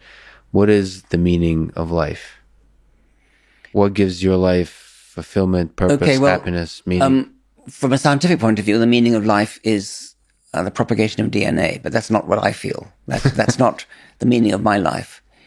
So the meaning of my life is something which is probably different from yours and different from other people's, but we each make our own meaning. So we set up goals we want to achieve. We want to write a book. We want to do whatever it is we do, write a quartet. We want to win a football match. And these are short-term goals, well, maybe even quite long-term goals, which are set up by our brains, which have goal-seeking machinery built into them. But what we don't feel motivated by the desire to pass on our DNA, mostly. We have other goals, which can be very moving, very important. They could even be called spiritual in some cases. We want to understand the riddle of the universe. We want to understand consciousness. We want to understand how the brain works. These are all noble goals. Some of them can be noble goals anyway. And they are a far cry from the fundamental biological goal, which is the propagation of DNA. But the machinery that enables us to set up these higher level goals is originally programmed into us by natural selection of DNA. The propagation of DNA, but what do you make of this unfortunate fact that we are mortal? Do you ponder your own mortality? Does it make you sad? Does it? I ponder it. It makes me sad that I shall have to leave, and not see what's going to happen next. If there's something frightening about mortality, apart from sort of missing, as I've said, something more deeply, darkly frightening, it's the idea of eternity. But eternity is only frightening if you're there. Eternity before we were born, billions of years before we were born, and we were effectively dead before we were born. As I think it was Mark Twain said, I was dead for billions of years before I was born and never suffered the smallest inconvenience. And that's how it's going to be after we leave. So I think of it as really, eternity is a frightening prospect. And so the best way to spend it is under a general anesthetic, which is what it'll be. Beautifully put. Richard, it was a huge honor to meet you, to talk to you. Thank you so much for your time. Thank you very much. Thanks for listening to this conversation with Richard Dawkins, and thank you to our presenting sponsor, Cash App. Please consider supporting the podcast by downloading Cash App and using code Lex Podcast. If you enjoy this podcast, subscribe on YouTube, review with 5 stars on Apple Podcasts, support it on Patreon, or simply connect with me on Twitter at Lex Fridman. And now, let me leave you with some words of wisdom from Richard Dawkins. We are going to die, and that makes us the lucky ones. Most people are never going to die because they are never going to be born.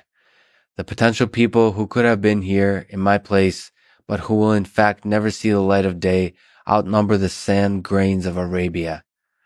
Certainly, those unborn ghosts include greater poets than Keats, scientists greater than Newton. We know this because the set of possible people allowed by our DNA so massively exceeds the set of actual people. In the teeth of these stupefying odds, it is you and I, in our ordinariness, that are here. We privileged few who won the lottery of birth against all odds. How dare we whine at our inevitable return to that prior state from which the vast majority have never stirred. Thank you for listening, and hope to see you next time.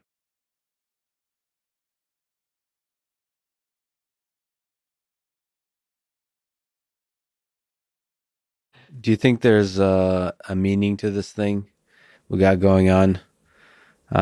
Life, existence on Earth to us individuals, from a psychedelics researcher perspective or from just a human perspective? Those merge together for me, because it's just hard. I've been doing this research for almost 17 years, and like not just the cancer study, but so many times people like.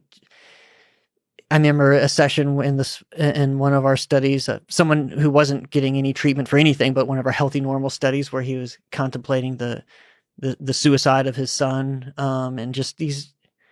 I mean, just like the most intense human experiences that you can have in the most vulnerable situations. Sometimes like people like, and it's just like, you have to have and you just feel lucky to be part of that process, that people trust you to let their guards down like that. Like, I don't know, the meaning, I think the meaning of life is to find meaning. And I think I just described it a minute ago. It's like that transcendence of everything. Like it's the beauty despite the absolute ugliness. And as a species, and I think more about this, like I think about this a lot. It's the fact that we come from filth. I mean, we're animals. We come from we're all descendant from murderers and rapists. Like despite that background, we are capable of the self-sacrifice and the connection and figuring things out, truth, science and other forms of truth, seeking and an artwork, just the beauty of music and other forms of art. It's like the fact that that's possible is the meaning of life. I mean, and ultimately that feels to be creating more and richer experiences. From a Russian perspective, both you mentioned the cancer diagnosis or losing a child to suicide, or all those dark things is still rich experiences. And also the beautiful creations, the art, the music, the science, that's also rich experience. So somehow we're figuring out, from just like psychedelics expand our mind to the possibility of experiences, somehow we're able to figure out different ways as a society to expand the realm of experiences. And from that we gain meaning somehow. Right. And that's part of like this, we're going across different levels here, but like the idea that so-called bad trips or challenging experiences are so common in psychedelic experiences. It's like, that's a part of that. Like, yeah, it's tough. And most of the important things in life are really, really tough and scary. And most of the things like the death of a loved one, like the greatest learning experiences, the things that make you who you are the horrors. And it's like, yeah, we try to minimize them. We try to avoid them, but and I don't know. I think we all need to get into the mode of like giving ourselves a break, both personally and societally. I mean, I went through like I think a lot of people do these days in my 20s, like, humans are we're kind of a disease on the planet. And like, and then in terms of our country, in terms of the United States, it's like, oh, we have all these horrible, sins in our past. And it's like, I think about that, like I think about it like my 3-year-old. It's like, yeah, you can construct a story where this is all just horrible. You can look at that stuff and say, this is all just horror. Yeah. Where you are, there's no logical answer to our, rational answer to say we're not a disease on the planet. From one lens, we are, and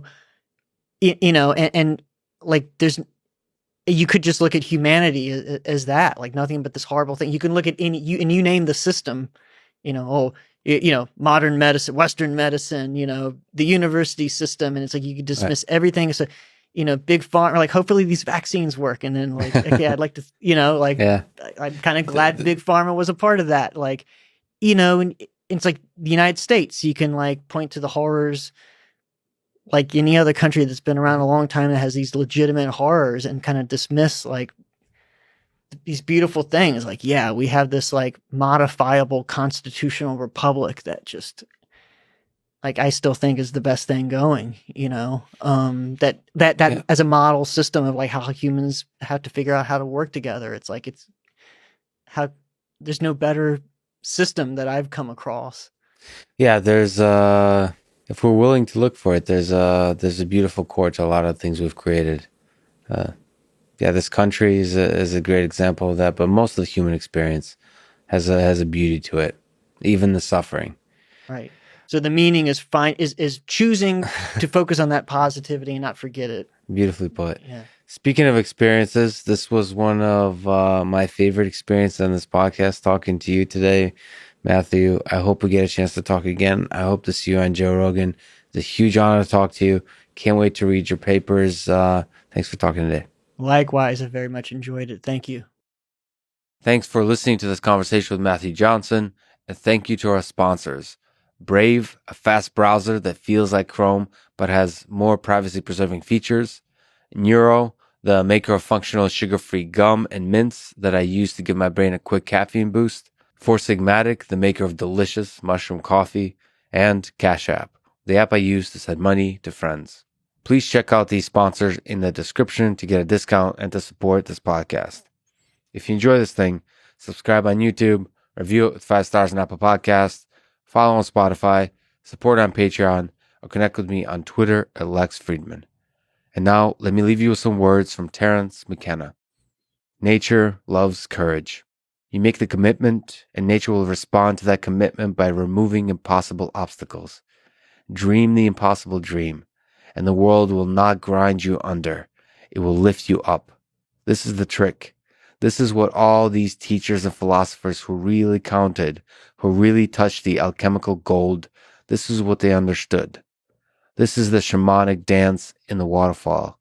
This is how magic is done, by hurling yourself into the abyss and discovering it's a feather bed. Thank you for listening, and hope to see you next time.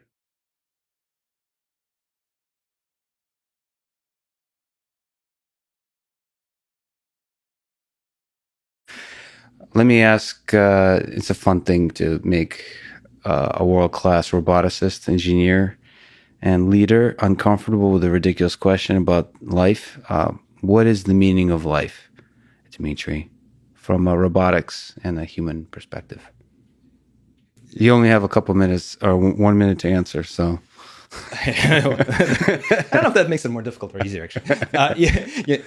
I'm very, very tempted to quote one of the stories by Isaac Asimov, actually appropriately titled "The Last Question," a short story where the plot is that humans build this supercomputer, this AI intelligence, and once it gets powerful enough, they pose this question to it: how can the entropy in the universe be reduced? Right. So the computer replies, as of yet, insufficient information to give a meaningful answer, right? And then, thousands of years go by and they keep posing the same question, and the computer, gets more and more powerful and keeps giving the same answer. As of yet, insufficient information to give a meaningful answer, or something along those lines, right? And then, it keeps happening. You fast forward like millions of years into the future, and billions of years, and like at some point it's just the only entity in the universe. It's like absorbed all humanity and all knowledge in the universe, and it keeps posing the same question to itself. And finally it gets to the point where it is able to answer that question. But of course, at that point, there's the heat death of the universe has occurred, and that's the only entity, and there's nobody else to provide that answer to. So the only thing it can do is to answer it by demonstration. So it recreates the Big Bang, right, and resets the clock, right? I can try to give kind of a different version of the answer. Maybe not on the behalf of all humanity. I think that might be a little presumptuous for me to speak about the meaning of life on the behalf of all humans, but at least personally, it changes, right? I think if you think about kind of what gives you and your life meaning and purpose, and kind of what drives you, it seems to change over time, right? And the lifespan of kind of your existence.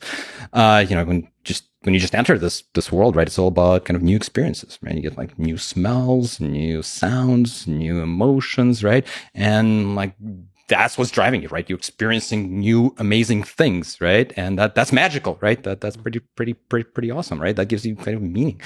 Then you get a little bit older, you start more intentionally learning about things, right? I guess actually before you start intentionally learning, probably fun. Fun is a thing that gives you kind of meaning and purpose and the thing you optimize for, right? Yeah. And like fun is good. Then you get start learning, and I guess that this joy of comprehension and discovery is another thing that gives you meaning and purpose and drives you, right? Then you learn enough stuff, and you want to give some of it back, right? And so impact and contributions back to technology or society, people, local or more globally, becomes a new thing that drives a lot of kind of your behavior, and something that gives you purpose, and that you derive positive feedback from, right? Then you go and so on and so forth. You go through various stages of life. If you have kids, like that definitely changes your perspective on things. I have 3 that definitely flips some bits in your head in terms of kind of what you care about and what you optimize for, and what matters, what doesn't matter, right? So and so on and so forth, right? And it seems to me that it's all of those things, and as kind of you go through life, you want these to be additive, right? New experiences, fun, learning, impact. Like you want to be accumulating. I don't want to stop having fun or experiencing new things, and I think it's important that it just kind of becomes additive as opposed to a replacement or subtraction. But those few is probably as far as I got. But ask me in a few years, I might have 1 or 2 more to add to the list. And before you know it, time is up, just like it is for this conversation. But hopefully it was a fun ride. It was a huge honor, Dmitry. As you know, I've been a fan of yours and a fan of Google Self-Driving Car and Waymo for a long time. I can't wait. I mean, it's one of the most exciting, if we look back in the 21st century, I truly believe it'll be one of the most exciting things we, descendants of apes, have created on this earth. So I'm a huge fan, and I can't wait to see what you do next. Thanks so much for talking today. Thanks for having me. And it's also a huge fan. Doing work, honestly, and I really enjoyed it. Thank you. Thanks for listening to this conversation with Dmitry Dolgov, and thank you to our sponsors, Trial Labs, a company that helps businesses apply machine learning to solve real-world problems, Blinkist, an app I use for reading through summaries of books, BetterHelp, online therapy with a licensed professional, and Cash App, the app I use to send money to friends. Please check out these sponsors in the description to get a discount and to support this podcast. If you enjoy this thing, subscribe on YouTube, review it with 5 stars on Apple Podcasts, follow on Spotify, support on Patreon, or connect with me on Twitter at Lex Fridman. And now, let me leave you with some words from Isaac Asimov. Science can amuse and fascinate us all, but it is engineering that changes the world. Thank you for listening, and hope to see you next time.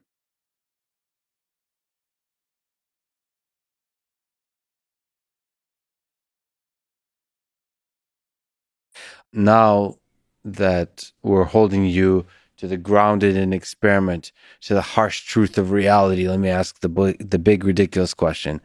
What is the meaning of this whole thing? What's the meaning of life? Why? This time is fundamental. It's marching forward.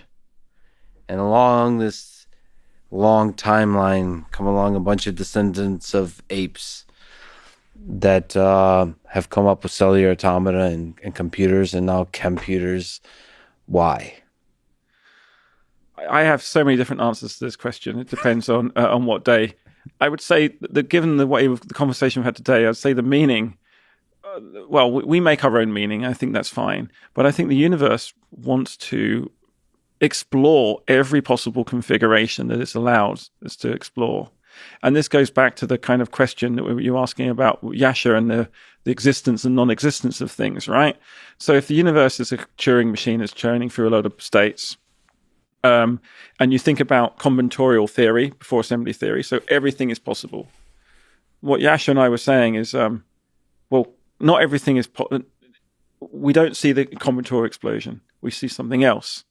And what we see is evidence of memory. So there clearly seems to be some interference between the combinatorial explosion of things and what the universe allows. Mm-hmm. And it's like this kind of constructive, destructive interference. So maybe the universe is not just about, it is assembling objects in space and time, and those objects are able to search more space and time, and the universe is just infinitely creative. And I guess I'm searching for why the universe is infinitely creative. Is it infinitely creative? And maybe the meaning is just simply to make as many objects, create as many things as possible. And I see a future of the universe that doesn't result in the heat death of the universe. The universe is going to extract every ounce of creativity it can out of it, because that's what we see on Earth, right? And if you think that almost like intelligence is not conserved, that maybe creativity isn't either. Maybe like it's an infinite well. So like creativity is ultimately tied to novelty. You're coming up with cool new configurations of things, and maybe that just can continue indefinitely. And this human species that was created along the way is probably just one method, like that's able to ask the universe about itself. It's just one way to explore creativity. Maybe there's other meta levels on top of that. Like obviously, as a collective intelligence, we'll create organisms. Maybe there'll be organisms that ask themselves questions about themselves in a deeper, bigger picture way than we humans do. First, to ask questions about the humans, and then construct some kind of hybrid systems that ask themselves about the collective aspect. Just like some weird stacking that we can't even imagine yet. And that stacking, I mean, I have discussed this stacking a lot with Sarah Walker, who's a professor of physics and astrobiology at ASU. And we argue about, how creative the universe is going to be, and is it as deterministic as all that? Because I think she's more of a free will thinker, and I'm of a less free will thinker. But I think we're beginning to converge and understanding that, because there's simply a missing understanding right now. We don't understand how the universe. We don't know what rules the universe has to allow the universe to contemplate itself. So asking the meaning of it before we even know what those rules are is premature. But my guess is that it's not meaningless, and it isn't just about there are three levels of meanings. Obviously, the universe wants us to do stuff. We're interacting with each other, so we create meaning in our own society and our own interactions for humanity. But I do think there is something else going on. But because reality is so weird, we're just scratching at that. And I think that we have to make the experiments better, and we have to perhaps join across, not just for the computationalists. And what I try to do with Yasha is meet him halfway, say, well, what happens if I become a computationalist? What do I gain? A lot, it turns out, because I can make Turing machines in the universe. Because on the one hand, I'm making computers which are state machines inspired by Turing. Mm-hmm. On the other hand, I'm saying they can't exist. Well, clearly I can't have my cake and eat it. So there's something weird going on there. So then, did the universe have to make a continuous to a discrete transition, or is the universe just discrete? It's probably just discrete. So if it's just discrete, then I will then give Yasha his Turing-like property in the universe, but maybe there's something else below it, which is the constructor that constructs a Turing machine, that then constructs, it's a bit like you generate a computing system that then is able to build an abstraction that then recognizes. It can make a generalizable abstraction, because human beings with mathematics have been able to go on and build physical computers, if that makes any sense. Mm-hmm. And I think that's the meaning. I think that's, as far as we can, the meaning will be further elucidated with further experiments. Well, you mentioned Sarah. I think you and Sarah Walker are just these fascinating human beings. I'm really fortunate to have the opportunity to be in your presence, to study your work, to follow along with your work. I'm a big fan. And like I told you offline, I hope we get a chance to talk again with perhaps just the two of us, but also with Sarah. That's a fascinating dynamic.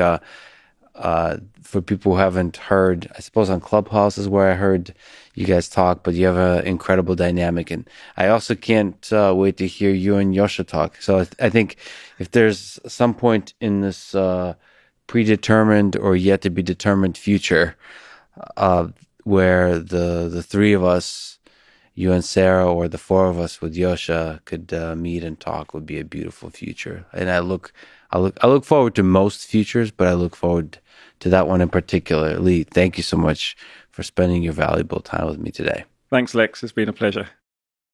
Thanks for listening to this conversation with Lee Cronin. To support this podcast, please check out our sponsors in the description.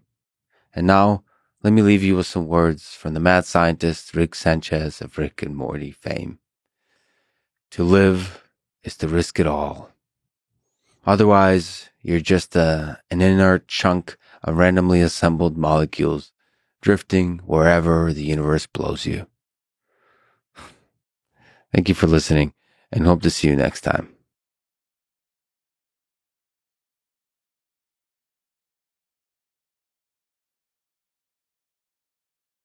Yeah. So anyway, now that we've spoken about why 42 why do we search for meaning? And you're asking, will that search ultimately lead to our destruction? And my thinking is exactly the opposite. So basically, that asking about meaning is something that's so inherent to human nature. It's something that makes life beautiful, that makes it worth living. And that searching for meaning is actually the point. It's not the finding it. I think when you found it, you're dead. Yeah. Don't ever be satisfied that, I've got it. So I like to say that life is lived forward, but it only makes sense backward. And I don't remember whose quote that is, but the whole search itself is the meaning. And what I love about it is that there's a double search going on. There's a search in every one of us through our own lives to find meaning. And then there's a search which is happening for humanity itself to find our meaning. And we, as humans, like to look at animals and say, of course they have a meaning. Like a dog has its meaning. It's just a bunch of instincts, running around, loving everything. Remember our joke with the cat and the dog. Yeah, and the sensor. No meaning. Yeah. No. And I'm noticing the yin yang symbol right here with this whole panda, black and white, and the 010. You're on fire with that 42. Some of those are gold. ASCII value for the star symbol. Damn. Anyway, so basically, in my view, the search for meaning and the act of searching for something more meaningful is life's meaning by itself. The fact that we kind of always hope that, yes, maybe for animals that's not the case, but maybe humans have something that we should be doing and something else. And it's not just about procreation. It's not just about dominance. It's not just about strength and feeding, etc. Like, we're the one species that spends such a tiny little minority of its time feeding, that we have this enormous, huge cognitive capability that we can just use for all kinds of other stuff. And that's where art comes in. That's where, the healthy mind comes in with, exploring all of these different aspects that are just not directly tied to a purpose. That's not directly tied to a function. It's really just the playing of life, not for particular reason. You're old and wise at this stage. So have you discovered meaning to this whole thing? Why the hell are we descendants of apes here on Earth? What's the meaning of it? What's the meaning of life? I haven't, I am in. So the best learning for me has been, like, no matter what level of success you achieve, you're still worried about similar things, just maybe on a slightly different scale. You're still concerned about the same things. You're still self-conscious about the same things. Is like, and actually that moment going through that is what makes you believe there's got to be like more machinery to life or purpose to life. And that we're all chasing these materialistic things, but you start realizing, like, it's almost like, the Truman Show when he gets to the edge and he like knocks against it. He's like, what? Like, there's this awakening that happens when you get to that edge that you realize, oh, like, sure, it's great. It's great that we all chase money and fame and success, but you hit the edge, and I'm not even claiming I hit an edge like Elon's hit an edge. Like, there's clearly larger scales. But what's cool is you learn that, like, it doesn't actually matter, and that there are all these other things that truly matter.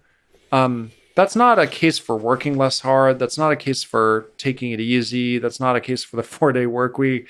What that is a case for is designing your life exactly the way you want to design it. Because I don't know. I think we go around the earth, the sun a certain number of times, and then we die, and then that's it. That's me. Are you afraid of that moment? No, not at all. In fact, or at least not yet. Listen, I'm like a pilot. Like, I do crazy things, and I like. No, I like, if anything, I'm like, ooh, I got to choose mindfully and purposefully the thing I am doing right now, and not just fall into it. Because you're going to wake up one day and ask yourself, why the hell you spent the last 10 years doing X, Y, or Z? Yeah. So I guess my like shorter answer to this is doing things on purpose because you choose to do them is so important in life.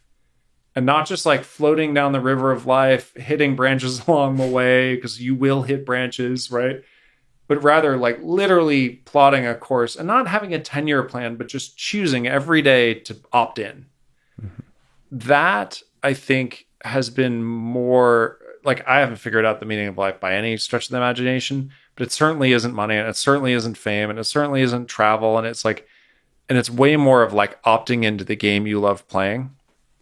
Every day, opting in. Just opting in. And like, don't let it happen. You opt in. Kevin, it's great to end on love and the meaning of life. This was an amazing conversation. It was a lot of fun. Thank you. You gave me like a light into some fascinating aspects of this technical world, and I can't honestly wait to see what you do next. Thank you so much. Thanks for having me. Thanks for listening to this conversation with Kevin Systrom. To support this podcast, please check out our sponsors in the description. And now, let me leave you with some words from Kevin Systrom himself. Focusing on one thing and doing it really, really well can get you very far. Thank you for listening, and hope to see you next time.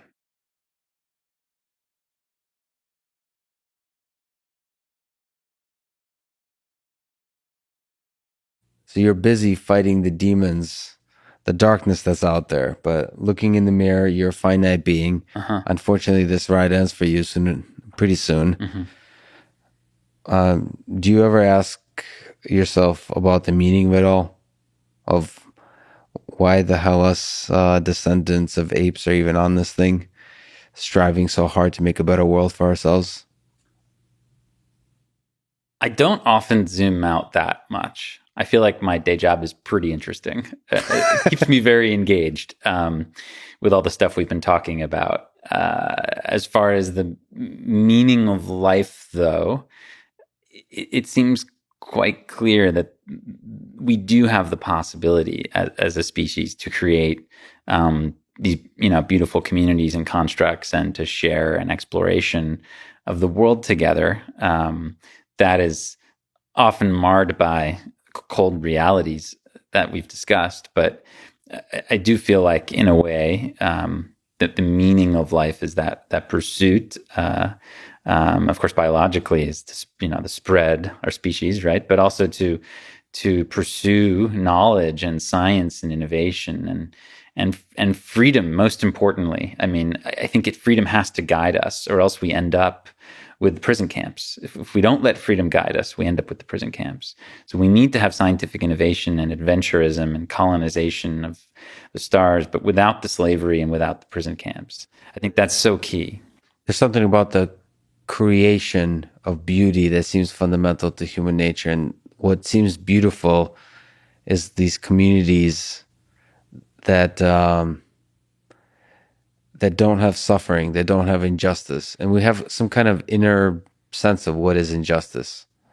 I don't know, like some of the human rights that you've mentioned earlier, they're just philosophical constructs, but they also seem to be somehow deeply in us too.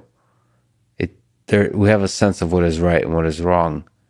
It's not just a kind of illusion that we've all agreed on. Arbitrary power, torture, executions. We know these things are wrong. I mean, we know they're wrong. We don't have to read a book to know that. But you do need to. I mean, people can get brainwashed. I mean, you talk to people who've grown up in North Korea that they don't know any better. Like, they don't know what's going on in the outside world.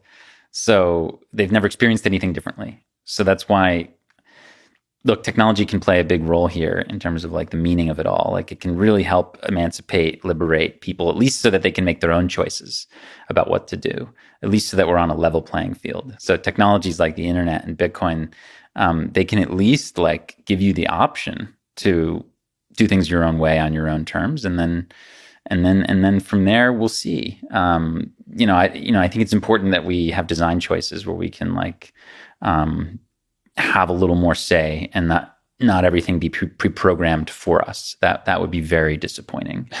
So, I mean, the open web and encryption and Bitcoin, these are things that help prevent social engineering, and that promote more freedom and more possibilities, honestly, and more entrepreneurship and more creativity and more scientific inquiry. I mean, think about the people who tried to shut down scientific inquiry 500, 600 years ago or whatever, that were trying to say, the earth was the center of everything, and they were wrong, and then, all these conservative religious types throughout history have always said that, there's no value in science and there's no value in technology, and they've been wrong the whole time. So let's continue pushing here. Let's continue pushing. It's kind of scary to me sometimes, humbling, beautiful, but also scary to think of. You mentioned North Korea, people are kind of living in ignorance. It's scary to me to think about how much ignorance there is in the world today, like how little I know personally, or us as a human civilization knows. There's yet to be discovered. Well, there's a difference between laziness and ignorance, right? Like, so I would be lazy if I didn't, take advantage of the internet, right? Someone in North Korea doesn't have the option. They don't have the option. There's literally no way for them to access the internet. So there's kind of like social laziness that philosophers have warned about forever, that we basically become sheep, okay?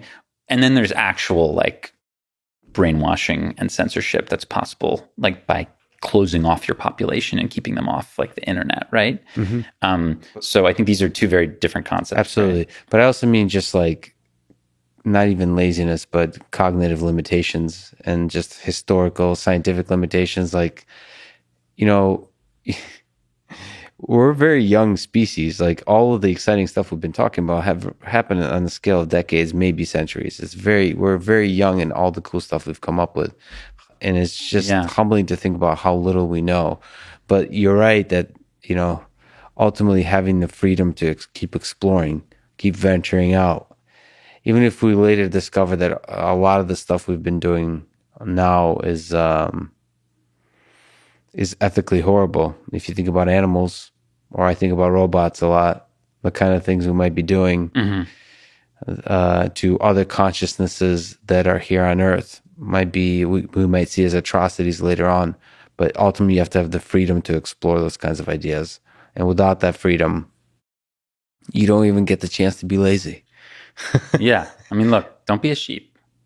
Okay. It's easy to be a sheep. No offense to sheep. And there's some practical things, man. Get on Signal. Start encrypting your messages. Yeah. Take control over your privacy. The media doesn't want you to, but check out Bitcoin. You can be your own bank. You can transact with people around the world and no one can stop you. This can put a stop to a lot of arbitrary power and a lot of human rights violations. Don't use WeChat. Question more. Research what's happening in Xinjiang. I mean, learn about what's happening in the genocide in that country, and let's think about how we can build our societies so that we never have that kind of power concentration ever again. And each of us can make a difference. Alex, it's a huge honor to talk to you. I've been a fan of your work. A lot of people spoke really highly of you as one of the beacons of hope for our human civilization. So I'm really glad we got a chance to talk. Thank you for wasting all this time with me today. It's been an honor. Thanks, man. A lot of fun. Thanks for listening to this conversation with Alex Gladstein. To support this podcast, please check out our sponsors in the description. And now, let me leave you with some words from Alice Walker. The most common way people give up their power is by thinking they don't have any. Thank you for listening, and hope to see you next time.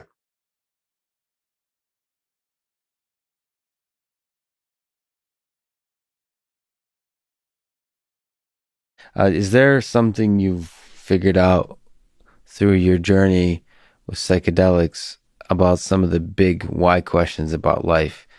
Like what the heck's the value of love? Why does it suck so much that we die?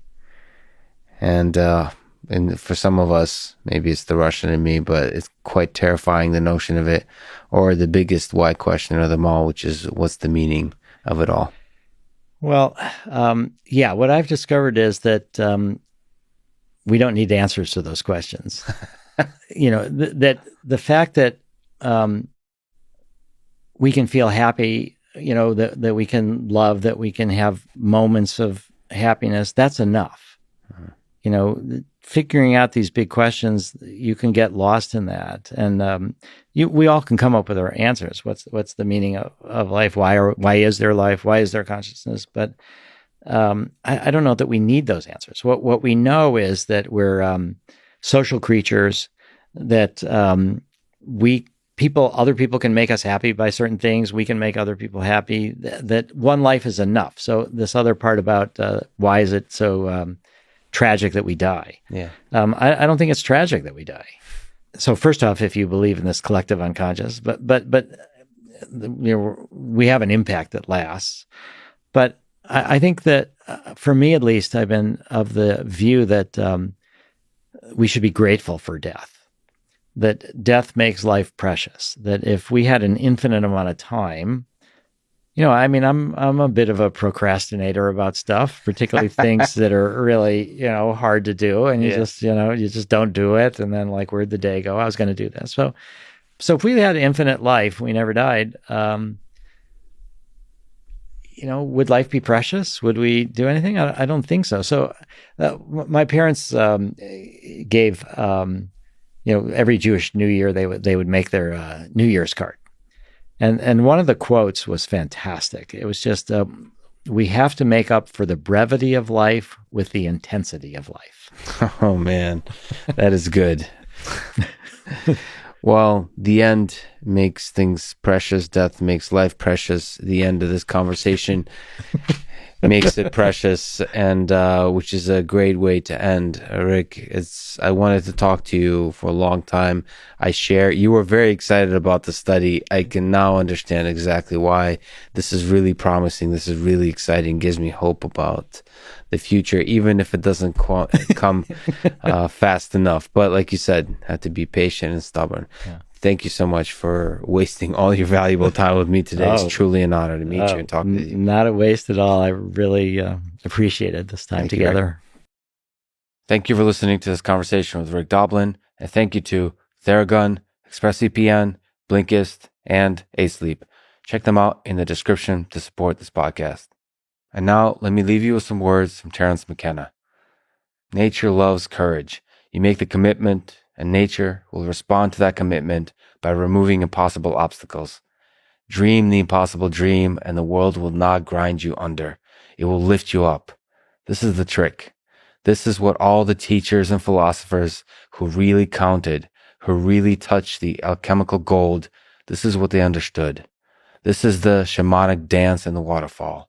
This is how magic is done, by hurling yourself into the abyss and discovering that it's a feather bed.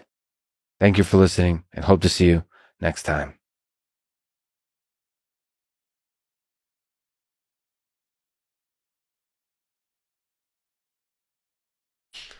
We kind of talked about AGI fundamentally transforming the value system of our existence, the meaning of life. But today, what do you think is the meaning of life?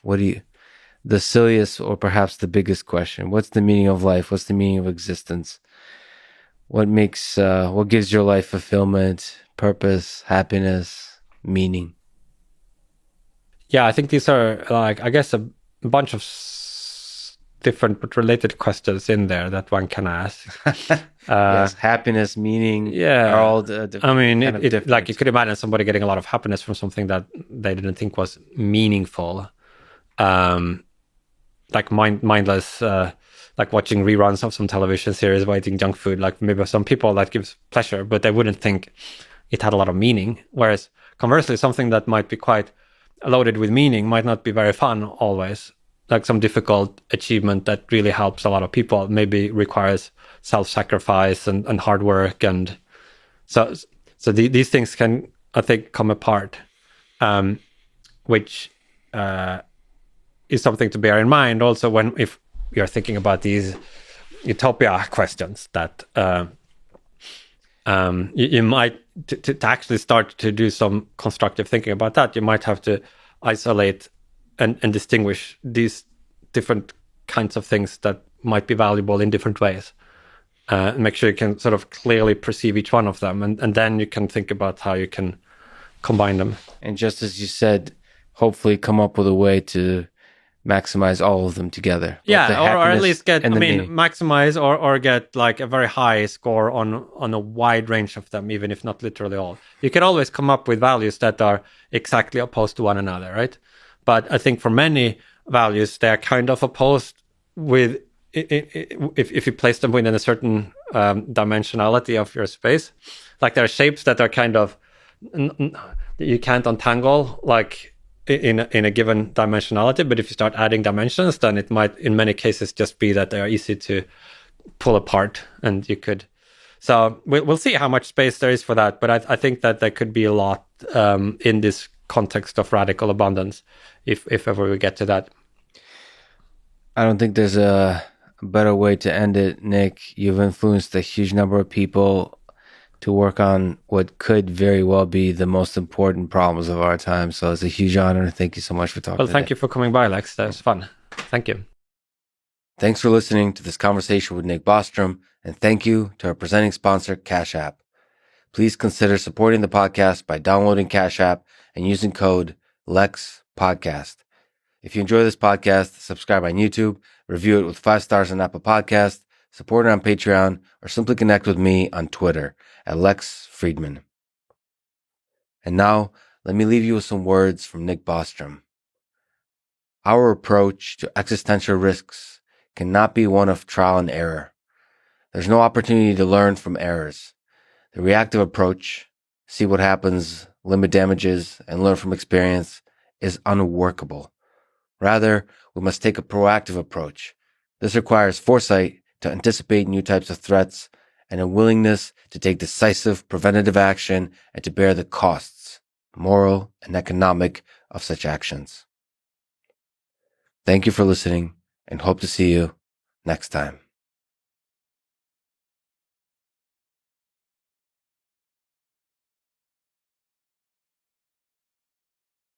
So you said viruses are kind of passive, non-living, you could say. Or even cells are passive, and humans are kind of active. We seem to be making our own decisions. So let me ask you the why question. What do you think is the meaning of this life of ours? Oh, there's no meaning. It just happened. It's an accident. I think there's no life elsewhere because this is just a rare accident that happened in the right conditions. I mean, people all think I'm wrong because there are billions and billions of stars out there, right? So there's a lot of opportunity. There's no meaning. It's just a what do they call it? A perfect storm of events that led to molecules being formed, and eventually, I mean, it took a long time for life to evolve, right? Yeah. But it's just driven by conditions. And if something emerged that worked, it would then go on to the next step. There's no meaning other than that. The only difference is that we, and I think many other animals can probably, we have the ability, we're sentient, right? We can influence what happens to us. We can take medicines, right? We can alter what would normally happen to us so we can remove some of the selection pressure.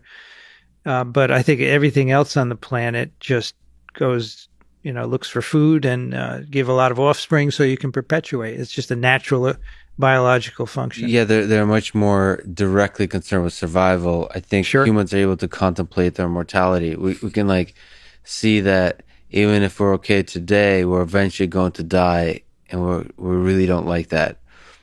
So we try to come up with ways to push that deadline farther and farther away. Well, we have really, we used to die in our 30s, right? And now it's 70s, 80s. Well, most of us used to die in the first few weeks. That's true. Yeah, infant death. I always tell people the only thing that's 100% is death.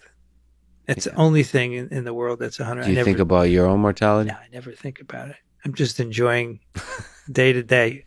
And I don't really? think of You work on viruses. You don't contemplate your own mortality, given the deadliness of the viruses around us? I never thought COVID would kill me. No, I never was afraid of that. Not at all.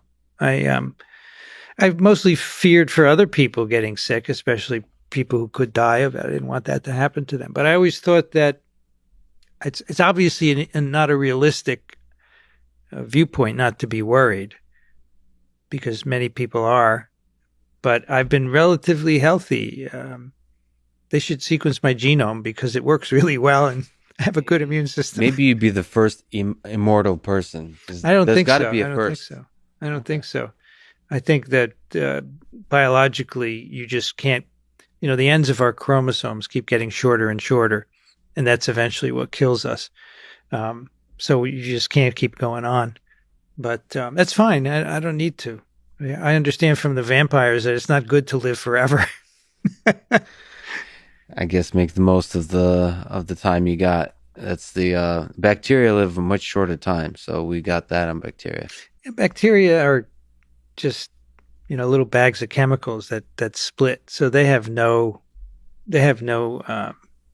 stake in the matter at all. It doesn't bother. And I think you have to go a long ways before you get into some kind of consciousness. But yeah, it's weird that this bag of chemicals has a stake in the matter. Like our human body is consciousness is a weird thing. Not just in us, but they make half of the oxygen on the planet. 20% of the oxygen comes from bacteria. Yeah.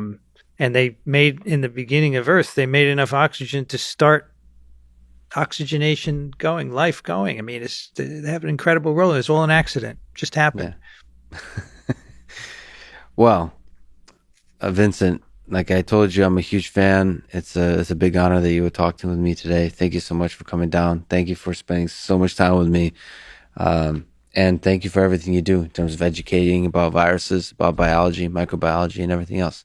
I can't wait. Everybody should check out Vincent's YouTube, watch his lectures, listen to the podcast. It's truly incredible.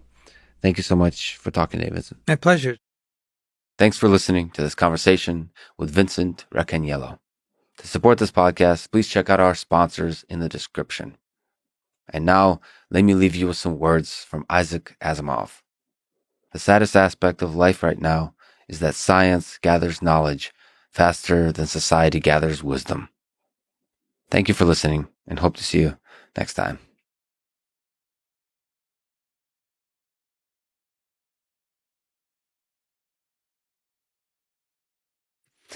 Well, you're one of the most respected, famous scientists in the world, sitting on a farm, gazing up at the stars. So you seem like an appropriate person to ask the completely inappropriate question of, what do you think is the meaning of it all? What's the meaning of life? That's an excellent question. And if we ever find an alien that we can converse with, I would like to answer this. I would like to ask for an answer to this question, because would they have a different opinion, you think? Well, they might be wiser because they lived around for a while, but I'm afraid they will be silent. I'm afraid they will not have a good answer. And I think it's the process that you should get satisfied by. The process of learning you should enjoy. Okay, so it's not so much that there is a meaning.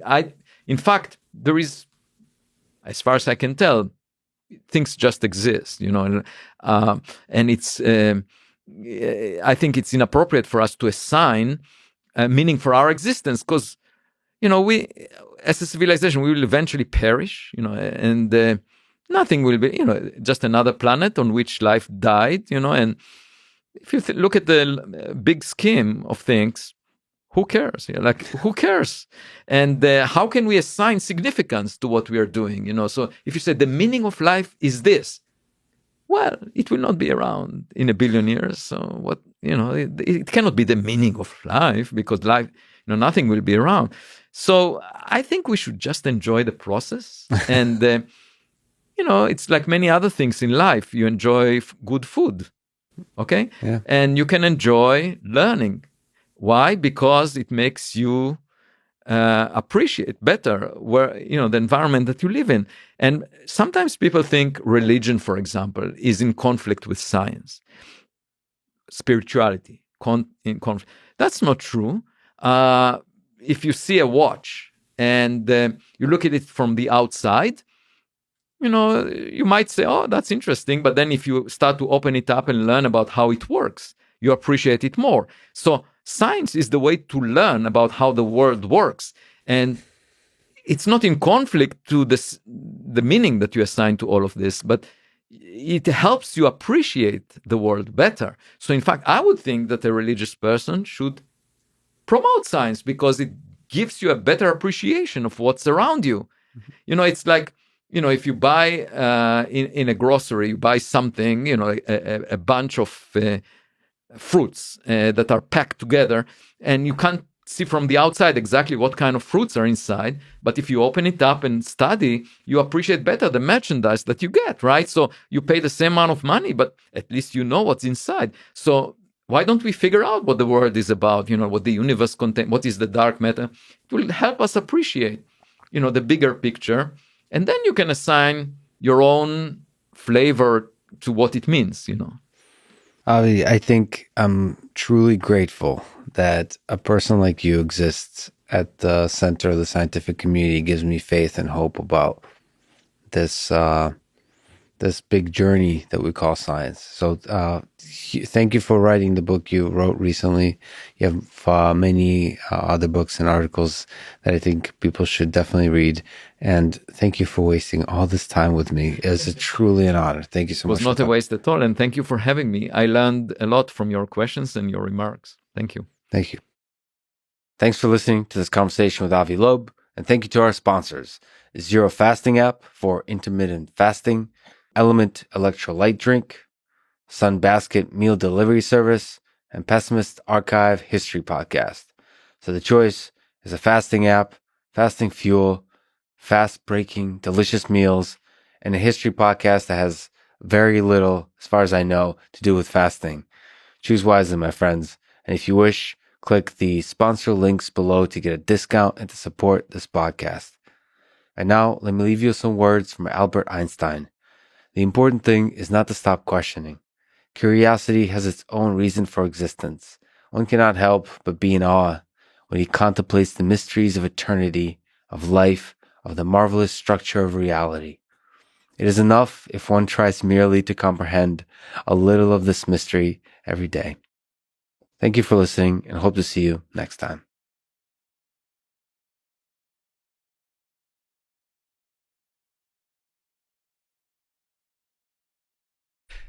Let me ask you about this whole life of ours, to zoom out on the big philosophical question, the ridiculous question. What do you think is the meaning of it all? Do you think about this kind of stuff as you're creating all the technology, as you're thinking about this future? You ever zoom out and think like, why? Why are you, Sergey, striving? Why are we, the human species, striving for the stars? So I think it comes down to, whether people want to live in society. So if people decide to be part of society, they have a certain set of conditions that they decide to take part in, right? So I think what this comes down to is a lot of really involved conversations. But if we assume people have free will and choice, if we just kind of make that blanket assumption, then the question starts to become, well, what choices do we make and how do we live with those choices? And I think probably the most fundamental choice is whether we exist in a society or we choose to leave society. And there are people that do this. There are people that go live in the woods. There are people that immigrate to other societies and they make a choice, right? And as they enter those other societies or they choose to leave society and go live in the woods, they adopt a certain set of values. Right? They adopt values that the society prescribes, they compromise their own values, they define their own values, and they create a set of values for themselves, right? I think at the end of the day, if you're going to choose to live in society, in addition to all the minimums of, not throwing garbage on the floor and, doing nice things for people that need help and doing any number of things to just be a normal human being within society, you have to ask yourself, what am I doing as part of society, right? You can always say, hey, I'm going to leave society. I'm going to live in the woods. I did that, right? I went and I lived in the woods and I gave it a shot, realized a ton of stuff, huge amount of clarity from that. But when you decide to live in society, you take on, first of all, certain minimal agreements. You mold your values a little bit to that society. That's another choice that people inherently make. And then there's a question of, well, what am I doing here, right? What am I doing in society, right? So when people say the meaning of life, I don't know what the meaning of life is. The meaning of life in society. Right. What's the meaning of life for the choice that you've made within society, right? Because that's maybe the first fundamental choice you made. You made a choice and you continue to make a choice to be part of society and a specific society, right? So you've made this choice, you're part of a society, and now you kind of have a life and you have people around you. And then the question is, in my opinion, the question is, what is the body of work that you want to make? Right? I think personally that life is kind of so short, and the ability to get enough resources for yourself in at least the developed markets where we're lucky to be in is so relatively abundant that you and me have the luxury, by your pursuit of a PhD, you've had this luxury, I've had this luxury through the work that I've been doing to pursue something that makes society better. So this is kind of the question, I would say. The question is, am I going to live in society, yes or no? Yes, okay. Most people choose yes. I understand why to a degree. I understand why some people choose no. And then what is and I'm going to be in society. If you choose to be in society, you're just choosing to abide by the rules. You're choosing to just do the minimum, right? That's what being part of society means. People that choose to be part of society but don't want to do it's very confusing. They should just leave. They should just go, look, I don't like this deal. I'm going to go somewhere else. I'm going to live in Tibet. I'm going to live in the woods. I'm going to live where the rules are to my liking, right? You've chosen to be in society. Next question, kind of final question, is what is the body of work that I'm going to be involved in? Because in looking at that Jeff Bezos kind of regret minimization framework thing, I think that's what a lot of it really comes down to, is you kind of, the framework is at 80 years old, you look back over your life, what would you regret not doing? What would you regret not pursuing? I think there are a number of things on a personal level each person has, but I think, at least for me, and probably for many of the other people I know, there's a question of what is the body of work that I was involved in? What did I do? What happened? Right? What was I involved in? And in my opinion, you should have a good answer to that. And you mentioned the body work in relation to whether it helped make a better world. And the fundamental question there is, what does better mean? So it's our striving to understand what is better. What kind of world would we love to exist after we're gone? And I think that's another thing, almost unanswerable question, but it's one we can strive towards, is what is a better world? Right. I think that's once again a very personal question. I'm not sure if there's an objective moral truth that's going to suddenly give us all an answer. I think it's actually quite fascinating to me when people feel they have this objective moral truth. They're so sure in their opinions. This is what we do. We should go, hurt them or help them or kill them or rescue them or whatever. Right? There's all these kind of very situational specific kind of like, this is the right thing to do. The objective moral truth told me that this is it. But maybe there's a definitive truth that we can arrive towards sort of a consensus of what that is within the little local pocket of society that you're in. Yeah, that's the point. That's what happens. People just then mislabel it and they go like objective moral truth. Yeah. This is not our idea. Yeah. This is coming up from on high here. Yeah. This is the objective moral truth that, I think exists in some metaphysical form somewhere. And then you build a building with marble and it's big, and usually what happens. And then you convince yourself that building represents I think those people actually, the people who build those buildings probably understand that there is no metaphysical object. They're just like, we're all just coming to consensus. I'm going to build the biggest building and you'll like me, and that's what we're going to do, right? Like they just look at it that way probably. I think what ends up happening with all these values is, people should determine that for themselves. I agree that there's a second order question here of what is the best body of work to work on. Personally, I think that's probably a mix of what could you realistically achieve? Is that going to have an impact on society that you feel good about? Yeah. Right.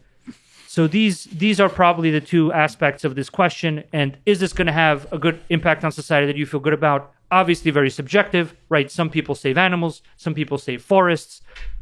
We and I are creating this system of economic fairness and transparency.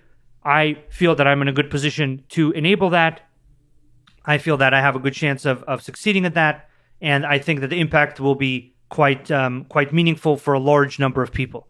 And so I'm completely happy to look back once I'm 80 and see a body of work that achieved that and be very proud of that, right? Because I think that's what I'll be doing when I'm looking back. So, well, I agree with you. The scale of impact as a hybrid smart contracts, this whole idea that you're working on has the potential to transform the world for the better at a scale that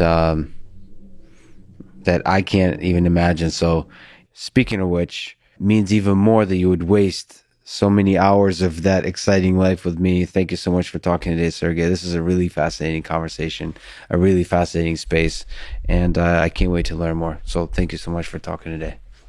Thank you for having me. It's been an absolute pleasure.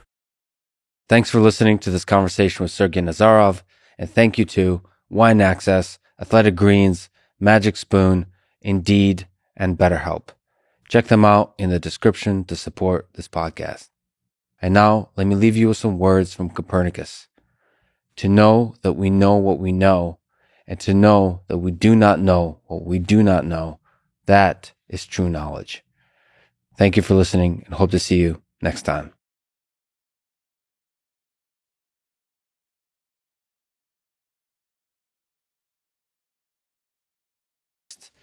Last time we got awkward and weird about a fear of mortality, which you made fun of me of. But let me ask you on the other absurd question is, what do you think is the meaning of our life, meaning of life? I'm sorry if I made fun of you about mortality. No, you didn't. I'm just joking. It was great. I don't think life has a meaning. I think like meaning, I don't understand the question.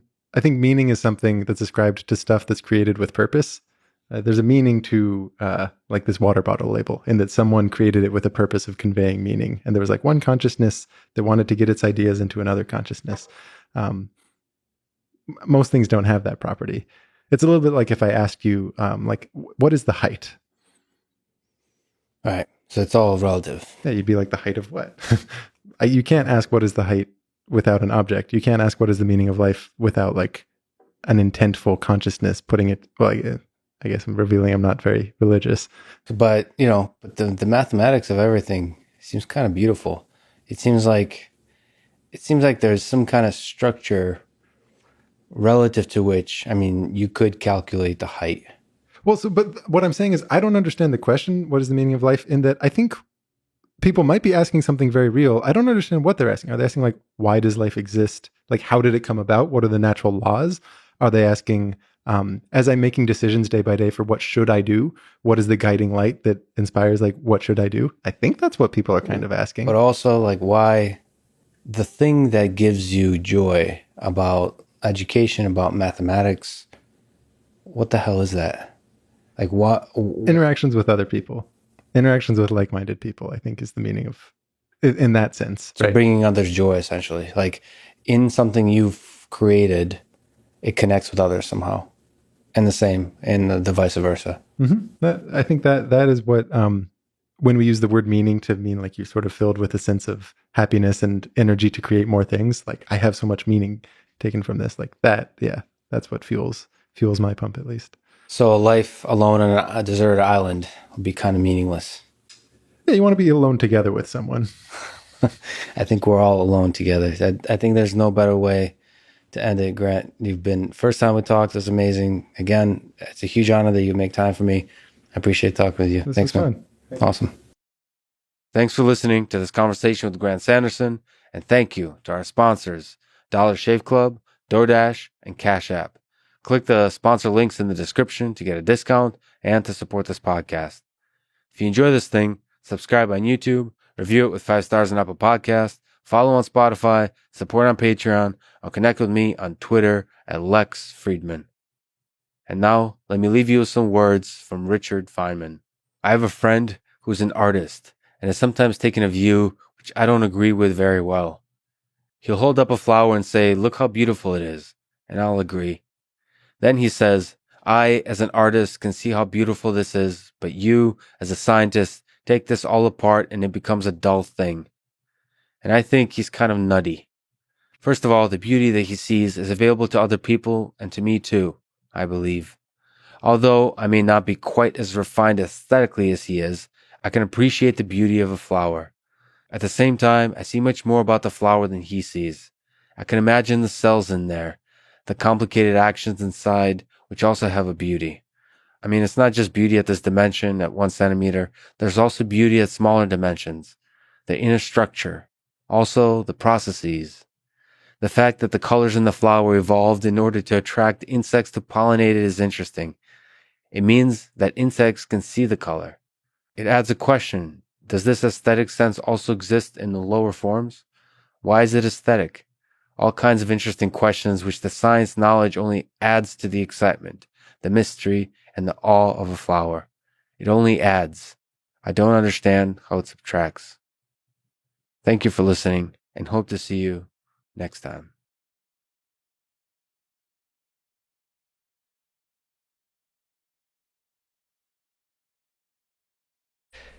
Can I ask you a ridiculous question? Please. What do you think is the meaning of life? Well, I feel terrible having to give you the answer. I realize you asked the question, but if I tell you, you're going to again feel bad. I don't want to do that. But look, there are two. There's going to be a disappointment, isn't it? No, it's going to be a horror, right? Because we actually know the answer to the question. Oh, no. It's completely meaningless. There is nothing that we can do that escapes the heat death of the universe or whatever it is that happens at the end. And we're not going to make it there anyway. But even if you were optimistic about our ability to escape every existential hazard indefinitely, ultimately it's all for naught and we know it, right? That said, once you stare into that abyss and then it stares back and laughs or whatever happens, right? Then the question is, okay, given that, can I relax a little bit? Right? Yeah. And figure out, well, what would make sense if that were true? Right? And I think there's something very clear to me. I think if you do all of the, if I just take the values that I'm sure we share and extrapolate from them, I think the following thing is actually a moral imperative. Being a human and having opportunity is absolutely fucking awesome, right? A lot of people don't make use of the opportunity, and a lot of people don't have opportunity, right? They get to be human, but they're too constrained by keeping a roof over their heads to really be free. But being a free human is fantastic. And being a free human on this beautiful planet, crippled as it may be, is unparalleled. I mean, what could be better? How lucky are we that we get that, right? So if that's true, that it is awesome to be human and to be free, then surely it is our obligation to deliver that opportunity to as many people as we can. And how do you do that? Well, I think I know what job one is. Job one is we have to get sustainable. The way to get the maximum number of humans to have that opportunity to be both here and free is to make sure that there isn't a limit on how long we can keep doing this. That effectively requires us to reach sustainability. And then at sustainability, you could have a horror show of sustainability, right? You could have a totalitarian sustainability. That's not the objective. The objective is to liberate people. And so the question, the whole fourth frontier question, frankly, is how do you get to a sustainable, an indefinitely sustainable state in which people feel liberated, in which they are liberated to pursue the things that actually matter, to pursue beauty, truth, compassion, connection, all of those things that we could list as unalloyed goods. Those are the things that people should be most liberated to do in a system that really functions.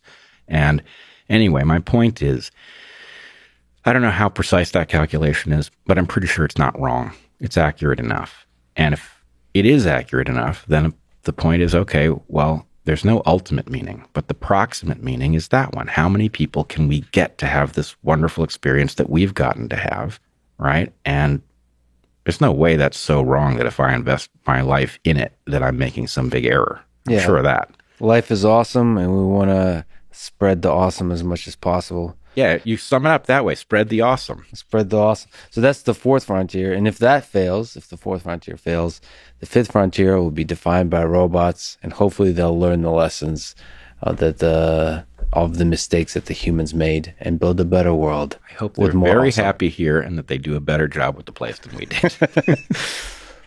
Brett, I can't believe it took us this long to talk. As I mentioned to you before, that we haven't actually spoken, I think, at all. And I've always felt that we're already friends. I don't know how that works because I've listened to your podcast a lot. I've also sort of loved your brother. And so like, it was like we've known each other for the longest time, and I hope we can be friends and we talk often again. And I hope that you get a chance to meet some of my robot friends as well and fall in love. And I'm so glad that you love robots as well, so we get to share in that love. So I can't wait for us to interact together. So we went from talking about some of the worst failures of humanity to some of the most beautiful aspects of humanity. What else can you ask for from a conversation? Thank you so much for talking today. You know, Lex, I feel the same way towards you, and I really appreciate it. This has been a lot of fun, and I'm looking forward to our next one. Thanks for listening to this conversation with Brett Weinstein, and thank you to Jordan Harbinger's show, ExpressVPN, Magic Spoon, and Four Sigmatic. Check them out in the description to support this podcast. And now, let me leave you with some words from Charles Darwin. Ignorance more frequently begets confidence than does knowledge. It is those who know little, not those who know much, who so positively assert that this or that problem will never be solved by science. Thank you for listening, and hope to see you next time.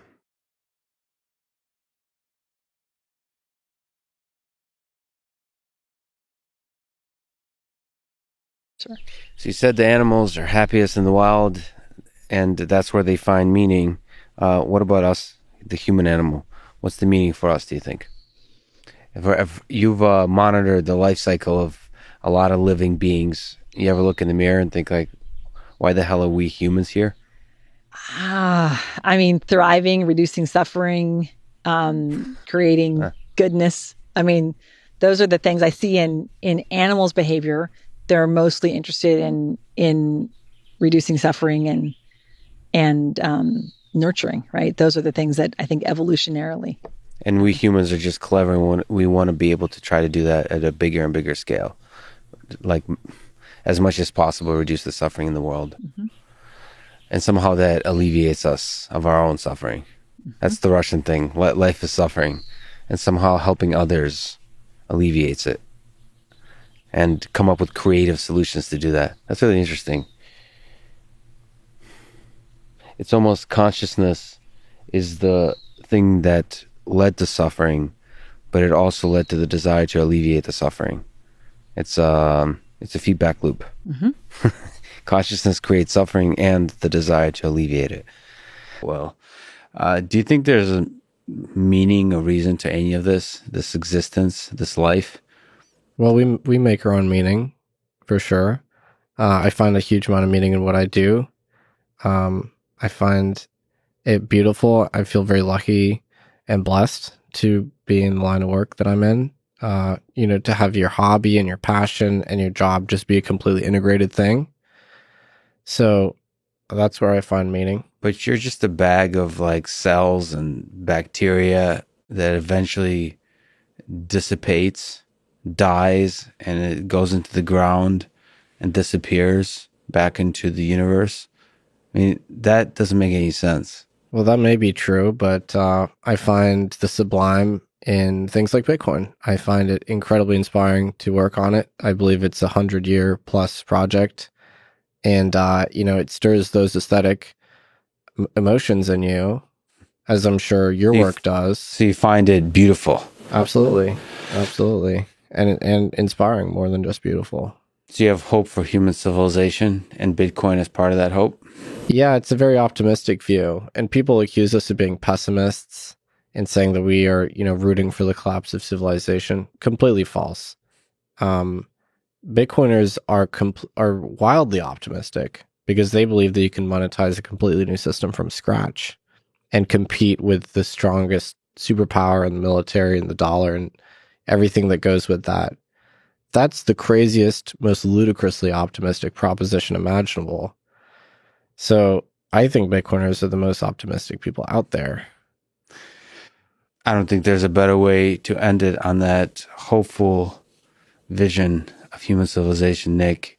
I've heard a lot of amazing things about you. I was binge watching your interviews, binge reading your blogs, fell in love with your work. You're a good dude, inspiring, brilliant. Thank you so much for wasting all your valuable time with me today. My absolute pleasure. Thanks for listening to this conversation with Nick Carter, and thank you to The Information, Athletic Greens, Four Sigmatic, and Blinkist. Check them out in the description to support this podcast. And now, let me leave you with some words about freedom and beauty from Stephen King. Some birds are not meant to be caged, that's all. Their feathers are too bright, their songs too sweet and wild. So you let them go. Or when you open the cage to feed them, they somehow fly out past you. And the part of you that knows it was wrong to imprison them in the first place rejoices. But still, the place where you live is that much more drab and empty for their departure. Thank you for listening, and hope to see you next time.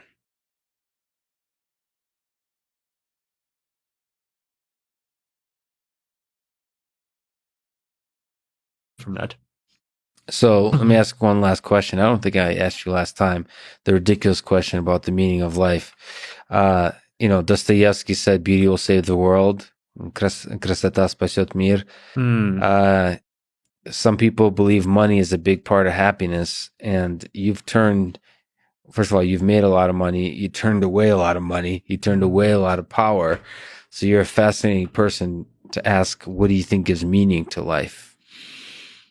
The thing that I've realized with money, as I have experienced both having a little of it and having a lot of it, is that the benefit of like you can get the most out of money if you think of it not as something that like lets you do and have more things, but as something that lets you worry about fewer things. Yeah. Right. Like, if you have, if your savings are just, non-zero at all, then like, you don't have to worry as much about losing your job.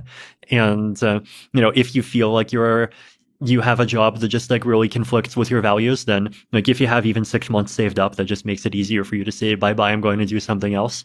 If you have more money, then you can not worry about like even what you're doing needing to be profitable at all. Once you get more money, then like you can choose transportation options and food options that just like have less hassle in your life and allow you to be lazier. So if you like this aspect of just like reducing troubles and like opening up room for other things, I think is a big part of it. Like if you instead think of money as being like this positive or this thing that like gives you stuff and you try to derive meaning from the stuff, I think that's much more likely to be like a road to like basically squandering that opportunity. So yeah, and I guess my philosophy on that is definitely like more subtractive than additive there. But once you have enough money that you don't have to worry about the money, you're burdened with another question, which is of meaning. I mean, do you think there's meaning to it all? Or it seems like your own life, you're trying to build cool stuff that alleviates some level of suffering in the world. Well, I mean, one way to think about it is like think back to like how you thought about life when you were in school, right?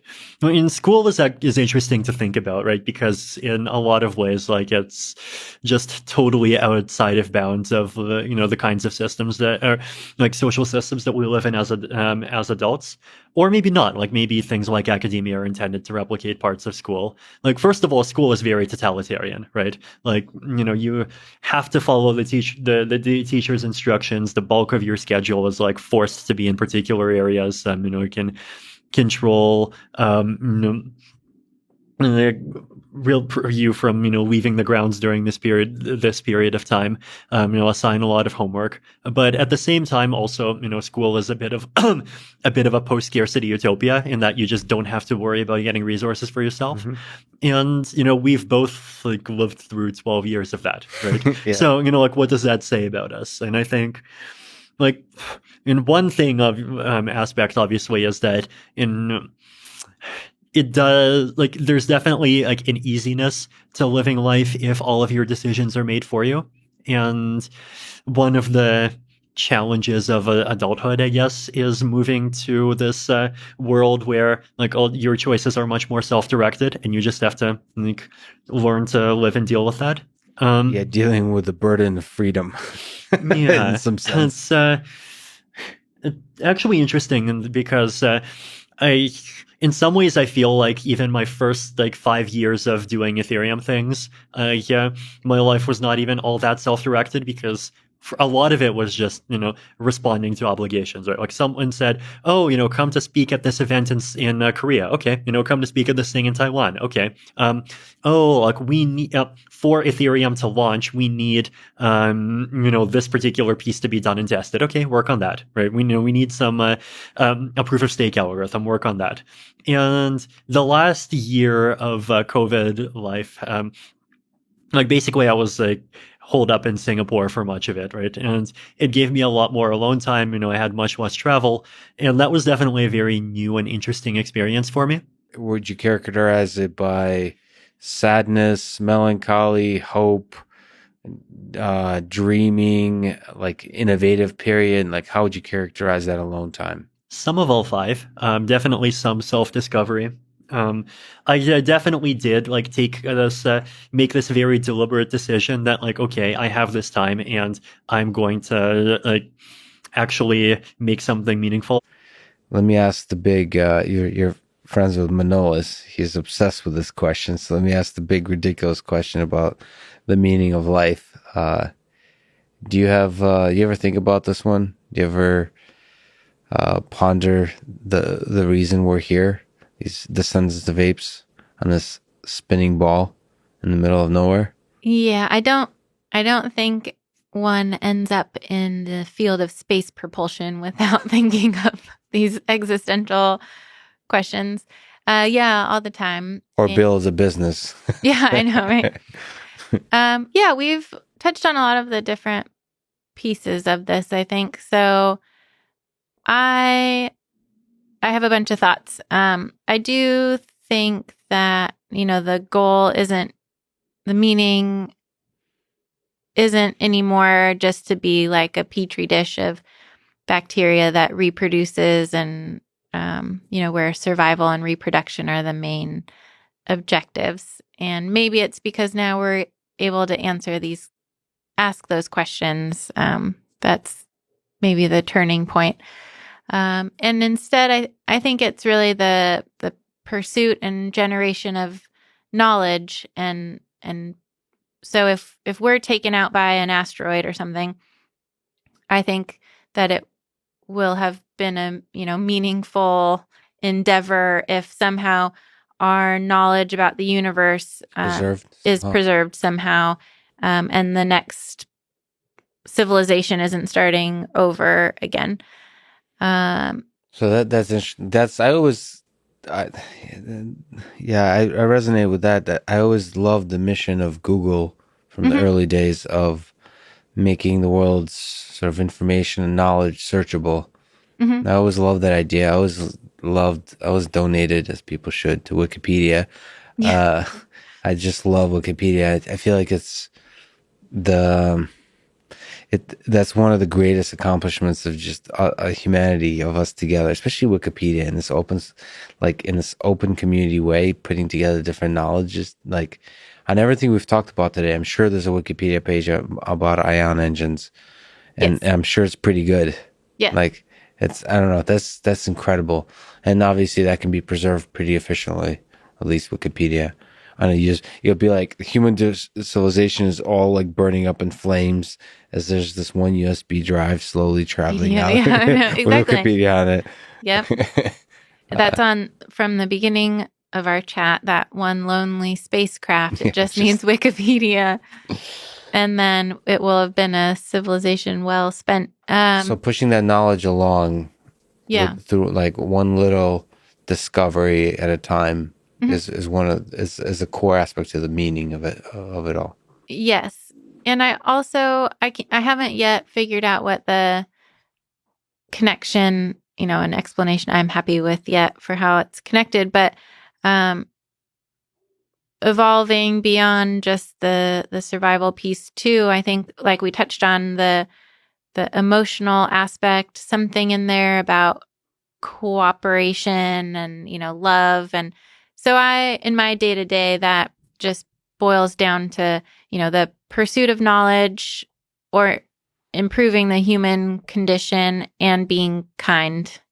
Love and knowledge. Yeah, exactly. So I'm pretty at peace with that as the meaning right now. Makes sense While to me. you work on spacecraft propulsion.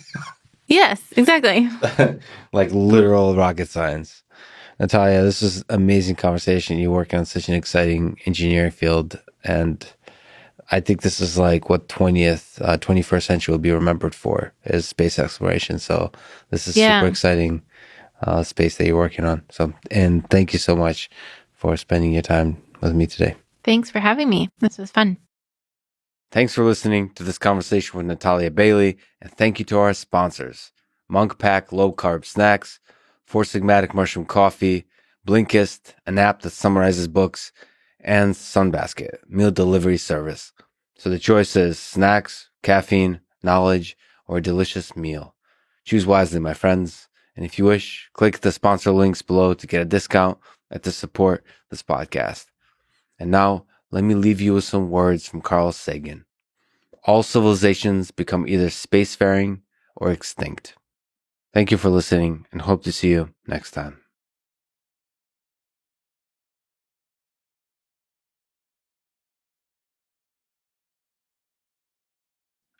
What do you think is the meaning of life? I think the meaning of life is why are we here? Oh, well, that I'm a Camus person, so I'll give the Camus answer. So there's two types of people: those who know how to use binary. No, there's. Thanks for relating to the audience. 1110012 two. Downvote. What kind of radical freak is this, Lex? So, and I use this example in my forthcoming book. You go into a countryside, a mountainside, and you see a blank canvas on an easel. And one kind of mentality goes, it's just a blank canvas. This is stupid. What am I looking at? And the other type goes, what a great opportunity. I'm in this beautiful space. I have this entire canvas to paint. I could do anything I want with it. So I am very much of that type 2 person. And I hope others start to think of life in that way. You and I have both been more successful than we expected to, especially growing up, and in ways we did not expect. And when you're young, you are so intent on driving the car. And after a certain point, you realize it's not about driving the car, you're being a surfer, that you can only control this little board and you have no idea where the waves will take you. And sometimes you're going to fall down and sometimes it's really going to suck and you're going to swallow some salt water. But at a certain point, you stop trying to drive and you're like, this is freaking awesome and I have no idea where it's going to go. Beautifully put. I know I speak for a lot of people. First of all, everyone loves the game you play on the internet. It's fun. Not everyone. You make the world, not everyone. Today, oof, they came for me hard. But it makes the world seem fun, and especially in this dark time, it's much appreciated, and we can't wait till the next book and the many to come, and to hopefully many more Joe Rogan appearances. You guys do some great magic together. It's fun. It's you're one of my favorite guests on his show, so I can't wait, especially if you can make it before the election. Thanks so much for making today happen. I'm glad you came down. You're awesome. Thank you so much. What a great compliment. Thanks for listening to this conversation with Michael Malice, and thank you to our sponsors, SEMrush, which is a SEO optimization tool, DoorDash, which is my go-to food delivery service, and Masterclass, which is online courses from world experts. Please check out these sponsors in the description to get a discount and to support this podcast. If you enjoy this thing, subscribe on YouTube, review it with 5 stars on Apple Podcasts, follow on Spotify, support on Patreon, or connect with me on Twitter at Lex Fridman. And now, let me leave you with some words from Michael Malice. Conservatism is progressivism driving the speed limit. Thank you for listening and hope to see you next time.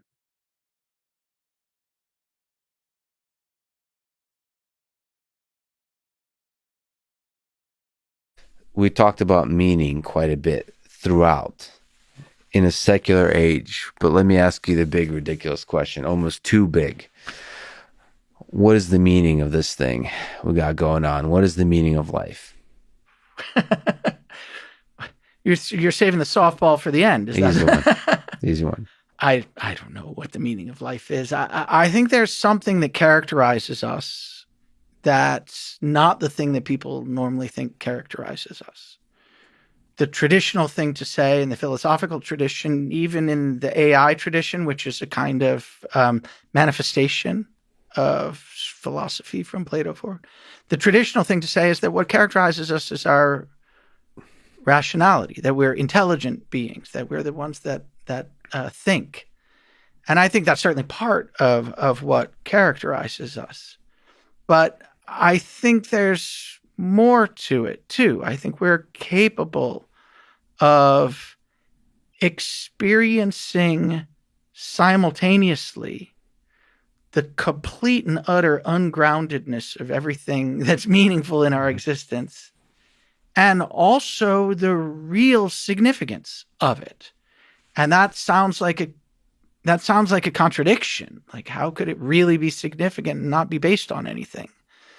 But I think that's the contradiction that somehow characterizes us. And I think that we're the being that sort of has to hold that weird mystery before us and live in the light of it. That's the thing that I think is really at our core.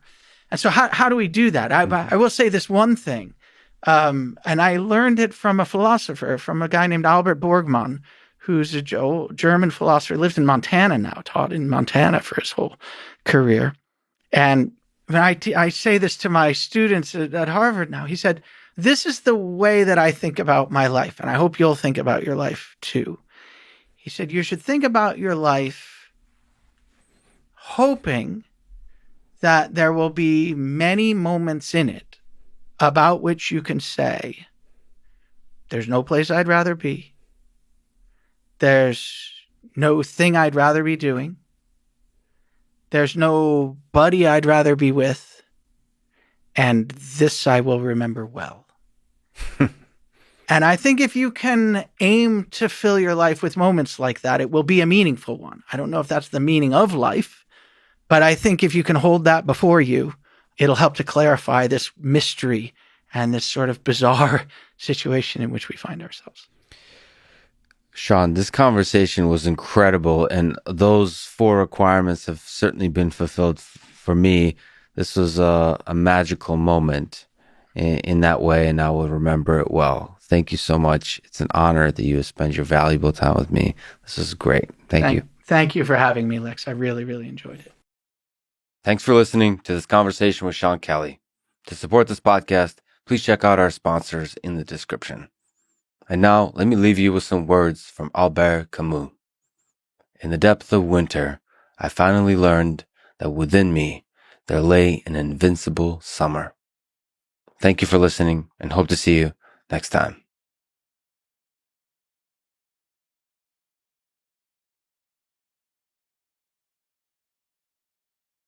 So, do you think there's meaning to it, to life? Well, see, meaning's a funny word. Like, we say all these things as if we know what they mean, but meaning, we don't know what we mean when we say meaning. Like, we obviously do not. And it's a funny little mystical thing. I think it ultimately connects to that sense of experience that dualists tend to believe in.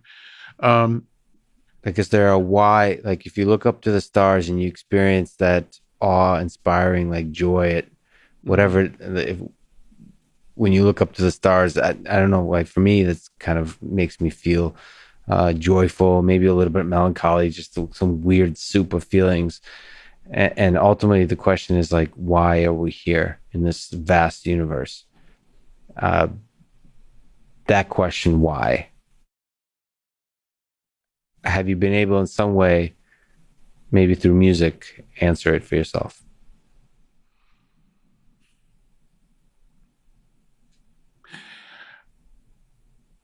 My impulse is to feel like it's not quite the right question to ask, but I feel like going down that path is just too tedious for the moment, and I don't want to do it. But The wrong question. Well, just because, I don't know what meaning is, and I think I do know that sense of awe. I grew up in southern New Mexico, and the stars were so vivid. I've had some weird misfortunes, but I've had some weird luck also.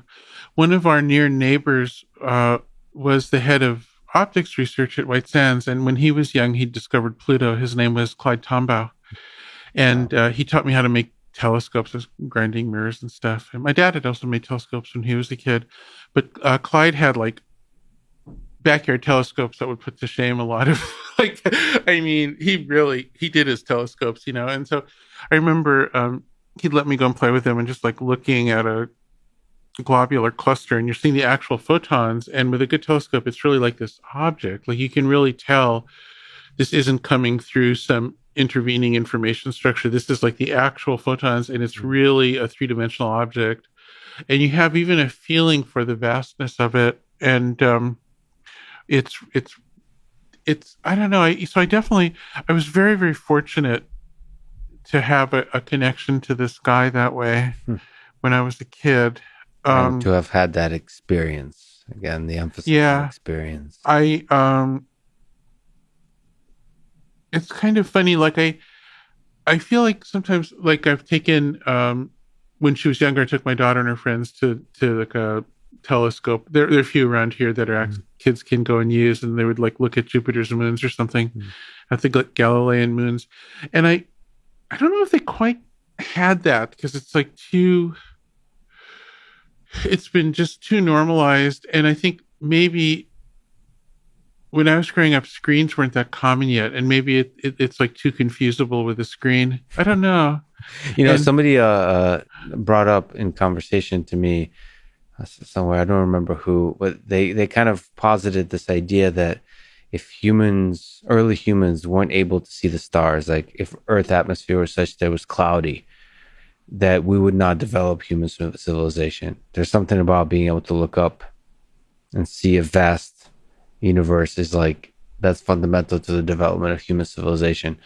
I thought that was a curious kind of thought. That reminds me of that old Isaac Asimov story where there's this planet where they finally get to see what's in the sky once in a while, and it turns out they're in the middle of a globular cluster, and there are all these stars. And I forget what happens exactly. God, that's from when I was the same age as a kid. I don't really remember. Yeah. But I don't know. It might be right. I'm just thinking of all the civilizations that grew up under clouds. I mean, like the Vikings needed a special diffracting piece of mica to navigate because they could never see the sun. They had this thing called a sunstone that they found from this one cave. Do you know about that? So they were in this they were trying to navigate boats, in the North Atlantic without being able to see the sun because it was cloudy, and so they used a chunk of mica to diffract it in order to be able to align where the sun really was, because they couldn't tell by eye in order to navigate. So I'm just saying there are a lot of civilizations that are pretty impressive that had to deal with a lot of clouds. The Amazonians invented our agriculture, and they were probably under clouds a lot. I don't know. To me personally, the question of the meaning of life becomes most vibrant, most apparent when you look up at the stars, because it makes me feel very small. That we are small. But then you ask, it still feels that we're special, and then the natural question is like, well, if we are as special as I think we are, why the heck are we here in this vast universe? That ultimately is the question of Right. Well, of the meaning of life. I for mean, me. look, there's a confusion sometimes in trying to use to set up a question or a thought experiment or something that's defined in terms of a context to explain something where there is no larger context, and that's a category error. If we want to do it in physics, or in computer science, it's hard to talk about the universe as a Turing machine because a Turing machine has an external clock and an observer and a input and output. There's a larger context implied in order for it to be defined at all. And so if you're talking about the universe, you can't talk about it coherently as a Turing machine.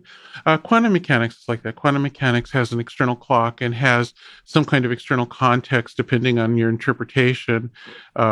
That's either, the observer or whatever.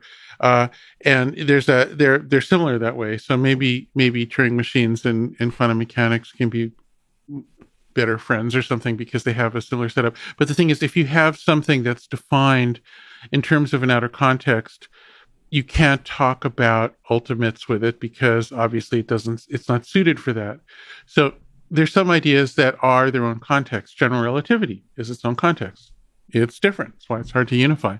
And I think the same thing is true when we talk about these types of questions. Like meaning is in a context, and to talk about ultimate meaning is therefore a category error. It's not a resolvable way of thinking. Well, it might be a way of thinking that is experientially or aesthetically valuable because it is awesome in the sense of awe-inspiring. But to try to treat it analytically is not sensible.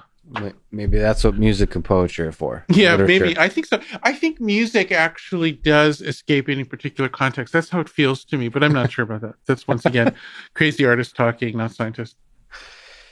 Well, you do both masterfully, Jaron. Like I said, I'm a big fan of everything you've done, of you as a human being. I appreciate the fun argument we had today that will, I'm sure, continue for 30 years as it did with Martin Minsky. Honestly, I deeply appreciate that you spend your really valuable time with me today. It was a really great conversation. Thank you so much. Thanks for listening to this conversation with Jaron Lanier.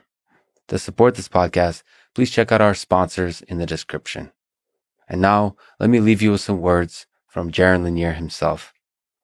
A real friendship ought to introduce each person to unexpected weirdness in the other. Thank you for listening, and hope to see you next time.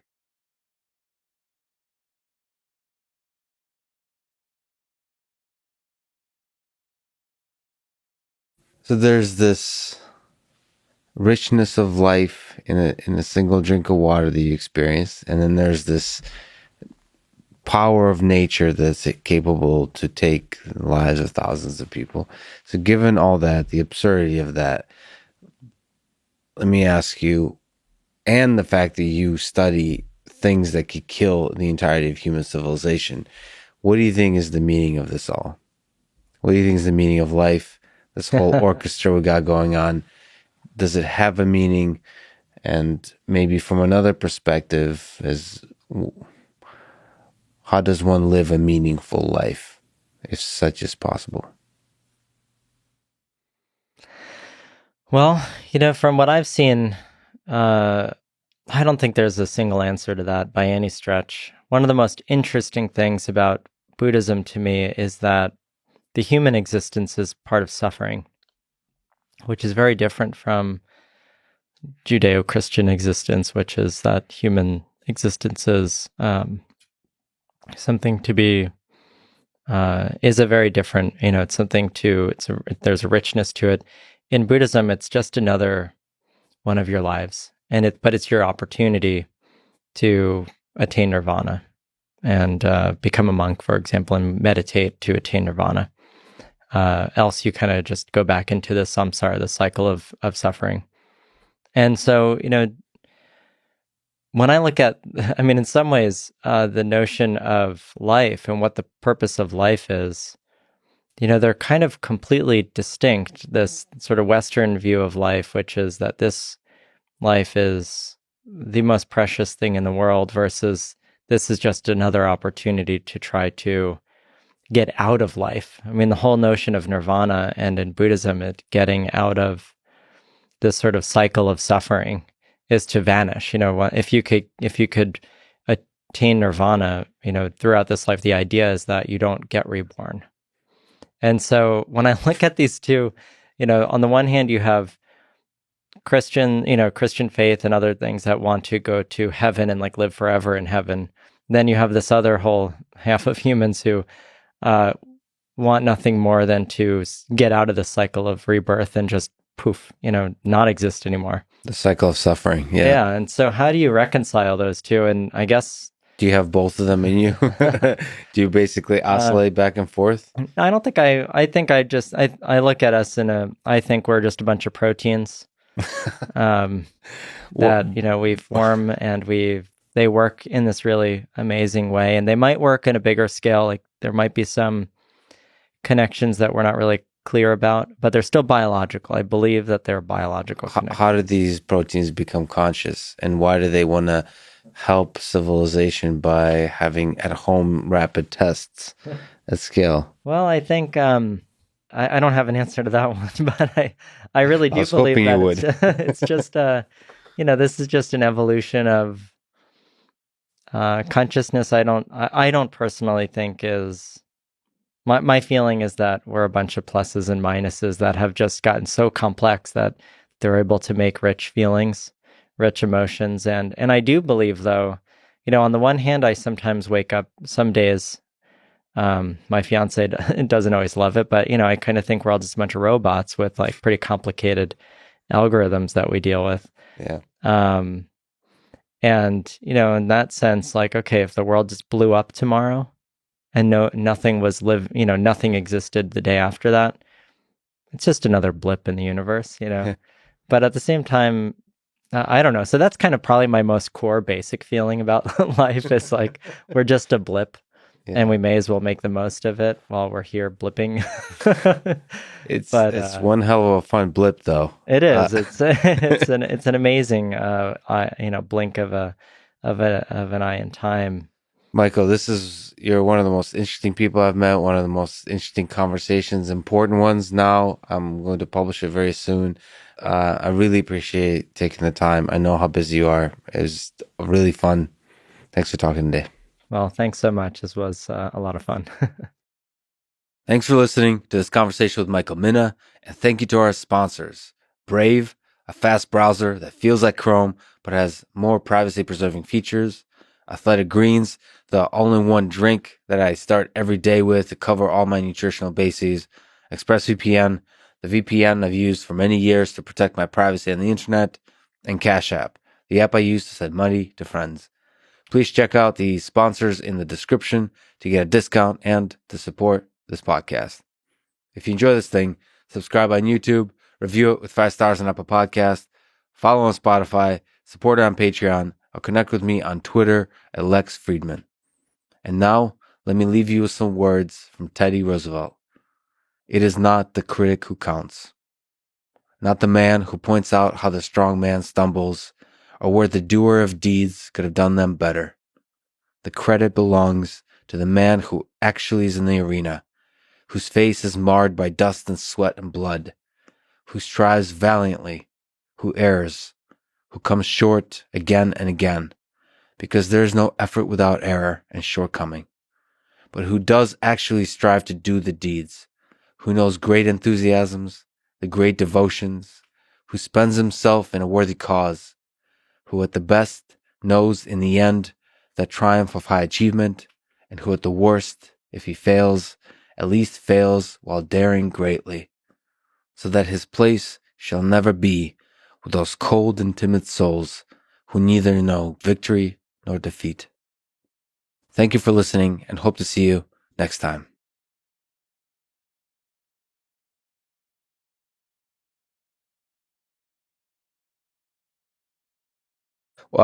Big, last, ridiculous question. What is the meaning of life?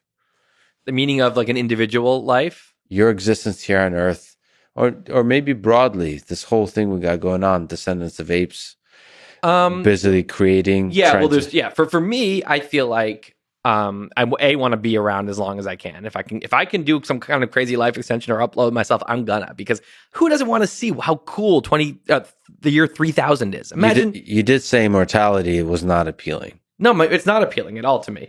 Now, it's ultimately appealing. As I said, no one wants eternal life, I believe, if they understood what eternity really was. And, I did Graham's number as a post, and I was like, okay, no one wants to live that many years. Yeah.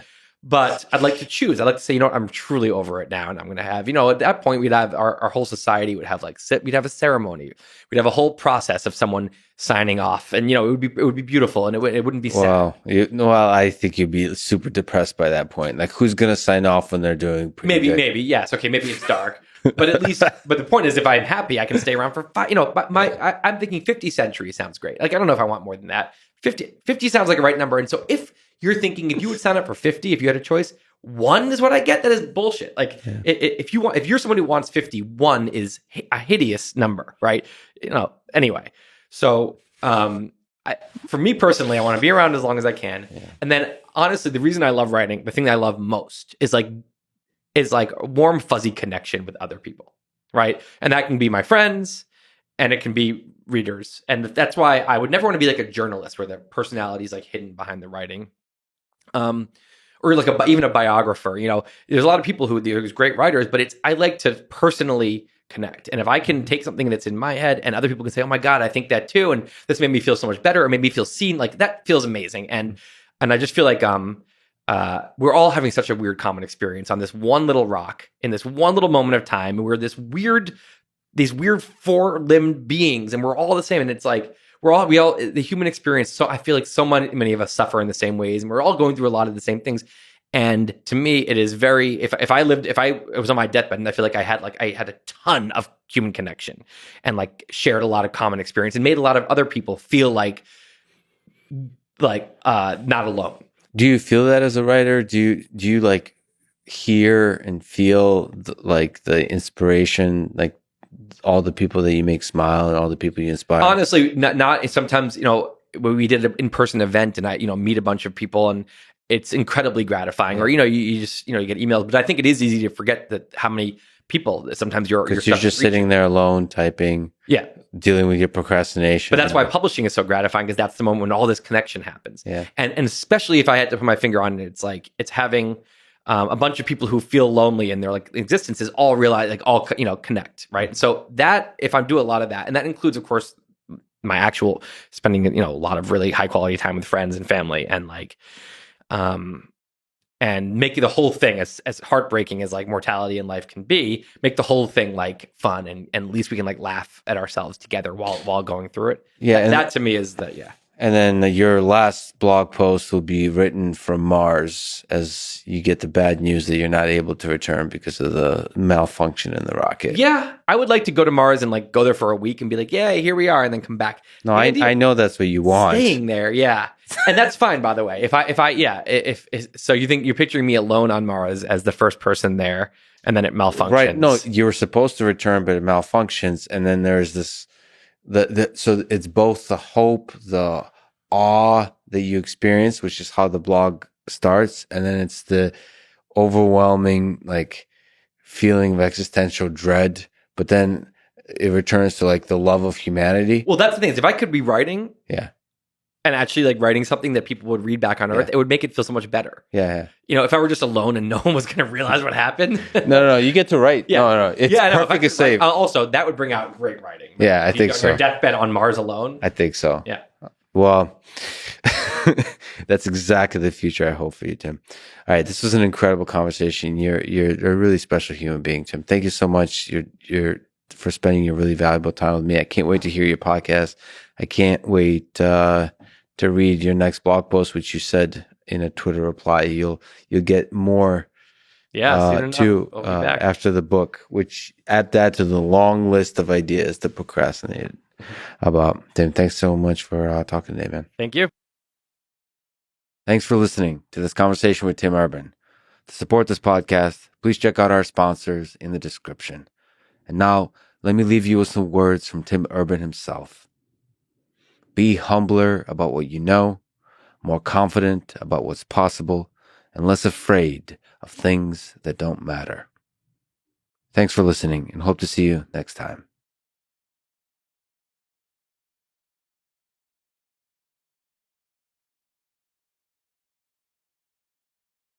Okay, the most absurd question. I'm very sorry, but then again, I'm not. What's the meaning of it all? You study history of human history.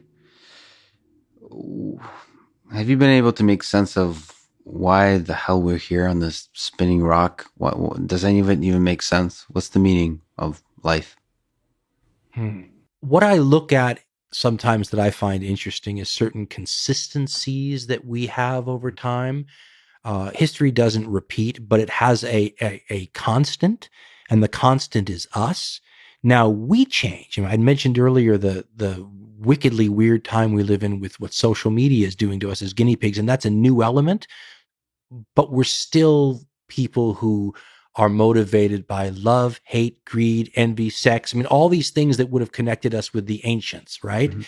That's the part that always makes history sound like it rhymes, and when you put the constant, the human element, and you mix it with systems that are similar. So one of the reasons that the ancient Roman Republic is something that people point to all the time as something that seems like we're repeating history is because you have you have humans, just like you had then, and you have a system that resembles the one we have here. So you throw the constant in with a system that is somewhat similar, and you begin to see things that look like they rhyme a little. So for me, I'm always trying to figure out more about us.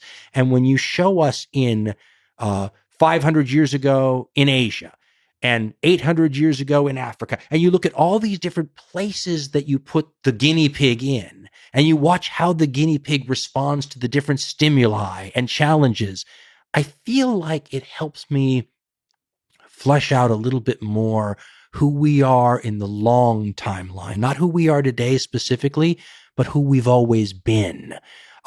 It's a personal quest. It's not meant to educate anybody else. It's something that fascinates me. Do you think there's in that common humanity throughout history of the guinea pig, is there a why underneath it all? Or is it somehow like, it feels like it's an experiment of some sort? Oh, now you're into Elon Musk, and I talked about this, the simulation thing, right? Nick Bostrom's, sure. The idea that there's some kid and we're the equivalent of an alien's ant farm, Yeah. And we hope he doesn't throw a tarantula in just to see what happens. I think the whys elude us. And I think that what makes philosophy and religion and those sorts of things so interesting is that they grapple with the whys. But I'm not wise enough to propose a theory myself, but I'm interested enough to read all the other ones out there. So let's put it this way. I don't think there's any definitive why that's been agreed upon, but the various theories are fascinating. Yeah, whatever it is, whoever the kid is that created this thing, the ant farm is kind of interesting. It's so far he's a little bit twisted and perverted and sadistic, maybe. That's what makes it fun, I think. But then again, that's the Russian perspective. I was just going to say, it is the Russian perspective. a little bit. That's what makes the Russian. So Russian history. One day I'll do some Russian history. I took it in college. Oh, that's the ant farm, baby. That's an ant farm with a very, very frustrated young teenage alien kid. Dan, I can't say I've already complimented you way too much. I'm a huge fan. This has been an incredible conversation. It's a huge gift. Your gift to humanity. I hope you. Oh, let me cut you off and just say you've done a wonderful job. This has been fun for me. The questions, and more importantly, the questions can come from anybody. The counter statements, your responses have been wonderful. You made this a very fun intellectual discussion for me. Thank you. Well, let me have the last word and say I agree with Elon, and despite the Doomcaster say that I think we've concluded definitively, and you don't get a chance to respond, that love is in fact the answer and the way forward. So thanks so much, Dan. Thank you for having me. Thanks for listening to this conversation with Dan Carlin, and thank you to our sponsors. Athletic Greens, the all-in-one drink that I start every day with to cover all my nutritional bases. Simply Safe, a home security company I use to monitor and protect my apartment. Magic Spoon, low-carb, keto-friendly cereal that I think is delicious. And finally, Cash App, the app I use to send money to friends for food and drinks. Please check out these sponsors in the description to get a discount and to support this podcast. If you enjoy this thing, subscribe on YouTube, review it with 5 stars on Apple Podcasts, follow on Spotify, support on Patreon, or connect with me on Twitter at Lex Fridman. And now, let me leave you with some words from Dan Carlin. Wisdom requires a flexible mind. Thank you for listening and hope to see you next time.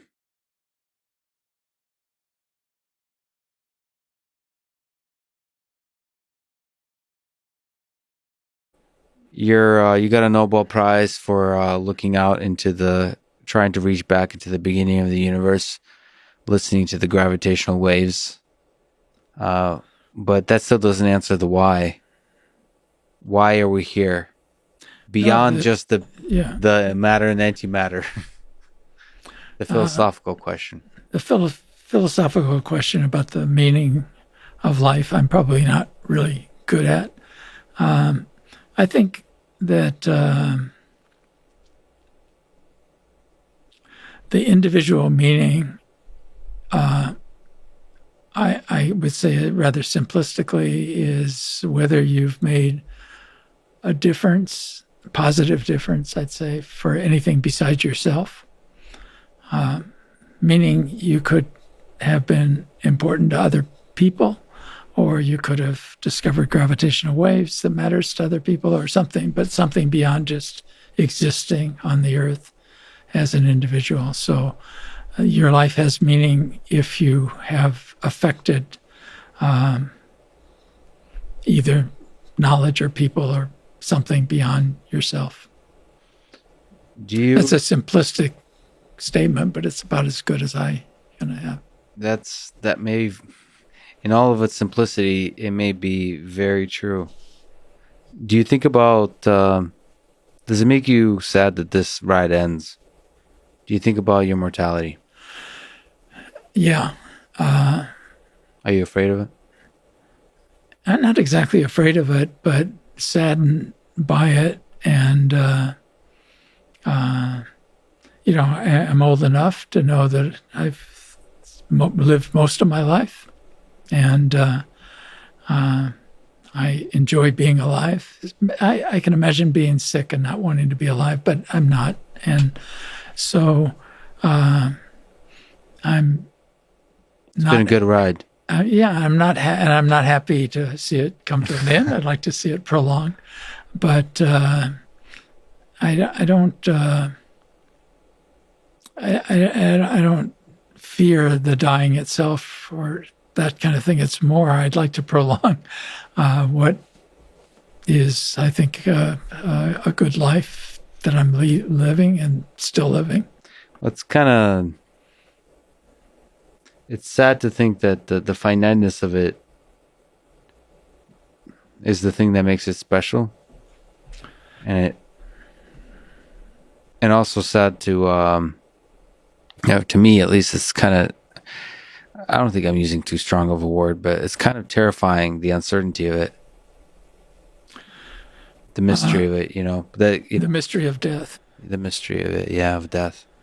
When we're talking about the mystery of black holes, that's somehow distant, that's somehow out there, and the mystery of our own. But even life, the mystery of consciousness, I find so hard to deal with too. I mean, it's not as painful.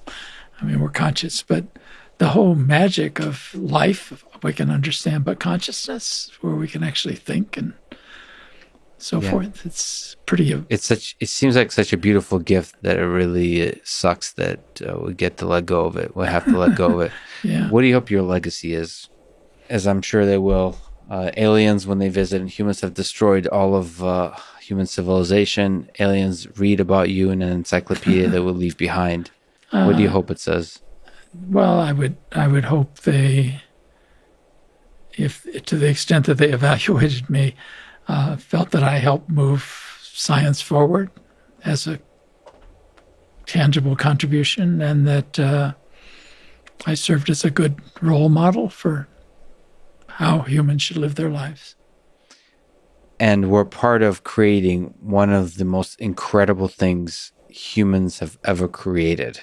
So yes, there's the science. That's the Fermi thing, right? Yeah. And the instrument, I guess. And the instrument. Yeah. The instrument is a magical creation, not just by a human, by a collection of humans. The collaboration is that's humanity at its best. I do hope we last quite a bit longer, but if we don't, this is a good thing to remember humans by. At least they built that thing. That's pretty impressive. Barry, this was an amazing conversation. Thank you so much for wasting your time and explaining so many things so well. I appreciate your time today. Thank you. Thanks for listening to this conversation with Barry Barish. To support this podcast, please check out our sponsors in the description. And now, let me leave you with some words from Werner Heisenberg, a theoretical physicist and one of the key pioneers of quantum mechanics. Not only is the universe stranger than we think, it is stranger than we can think. Thank you for listening, and hope to see you next time.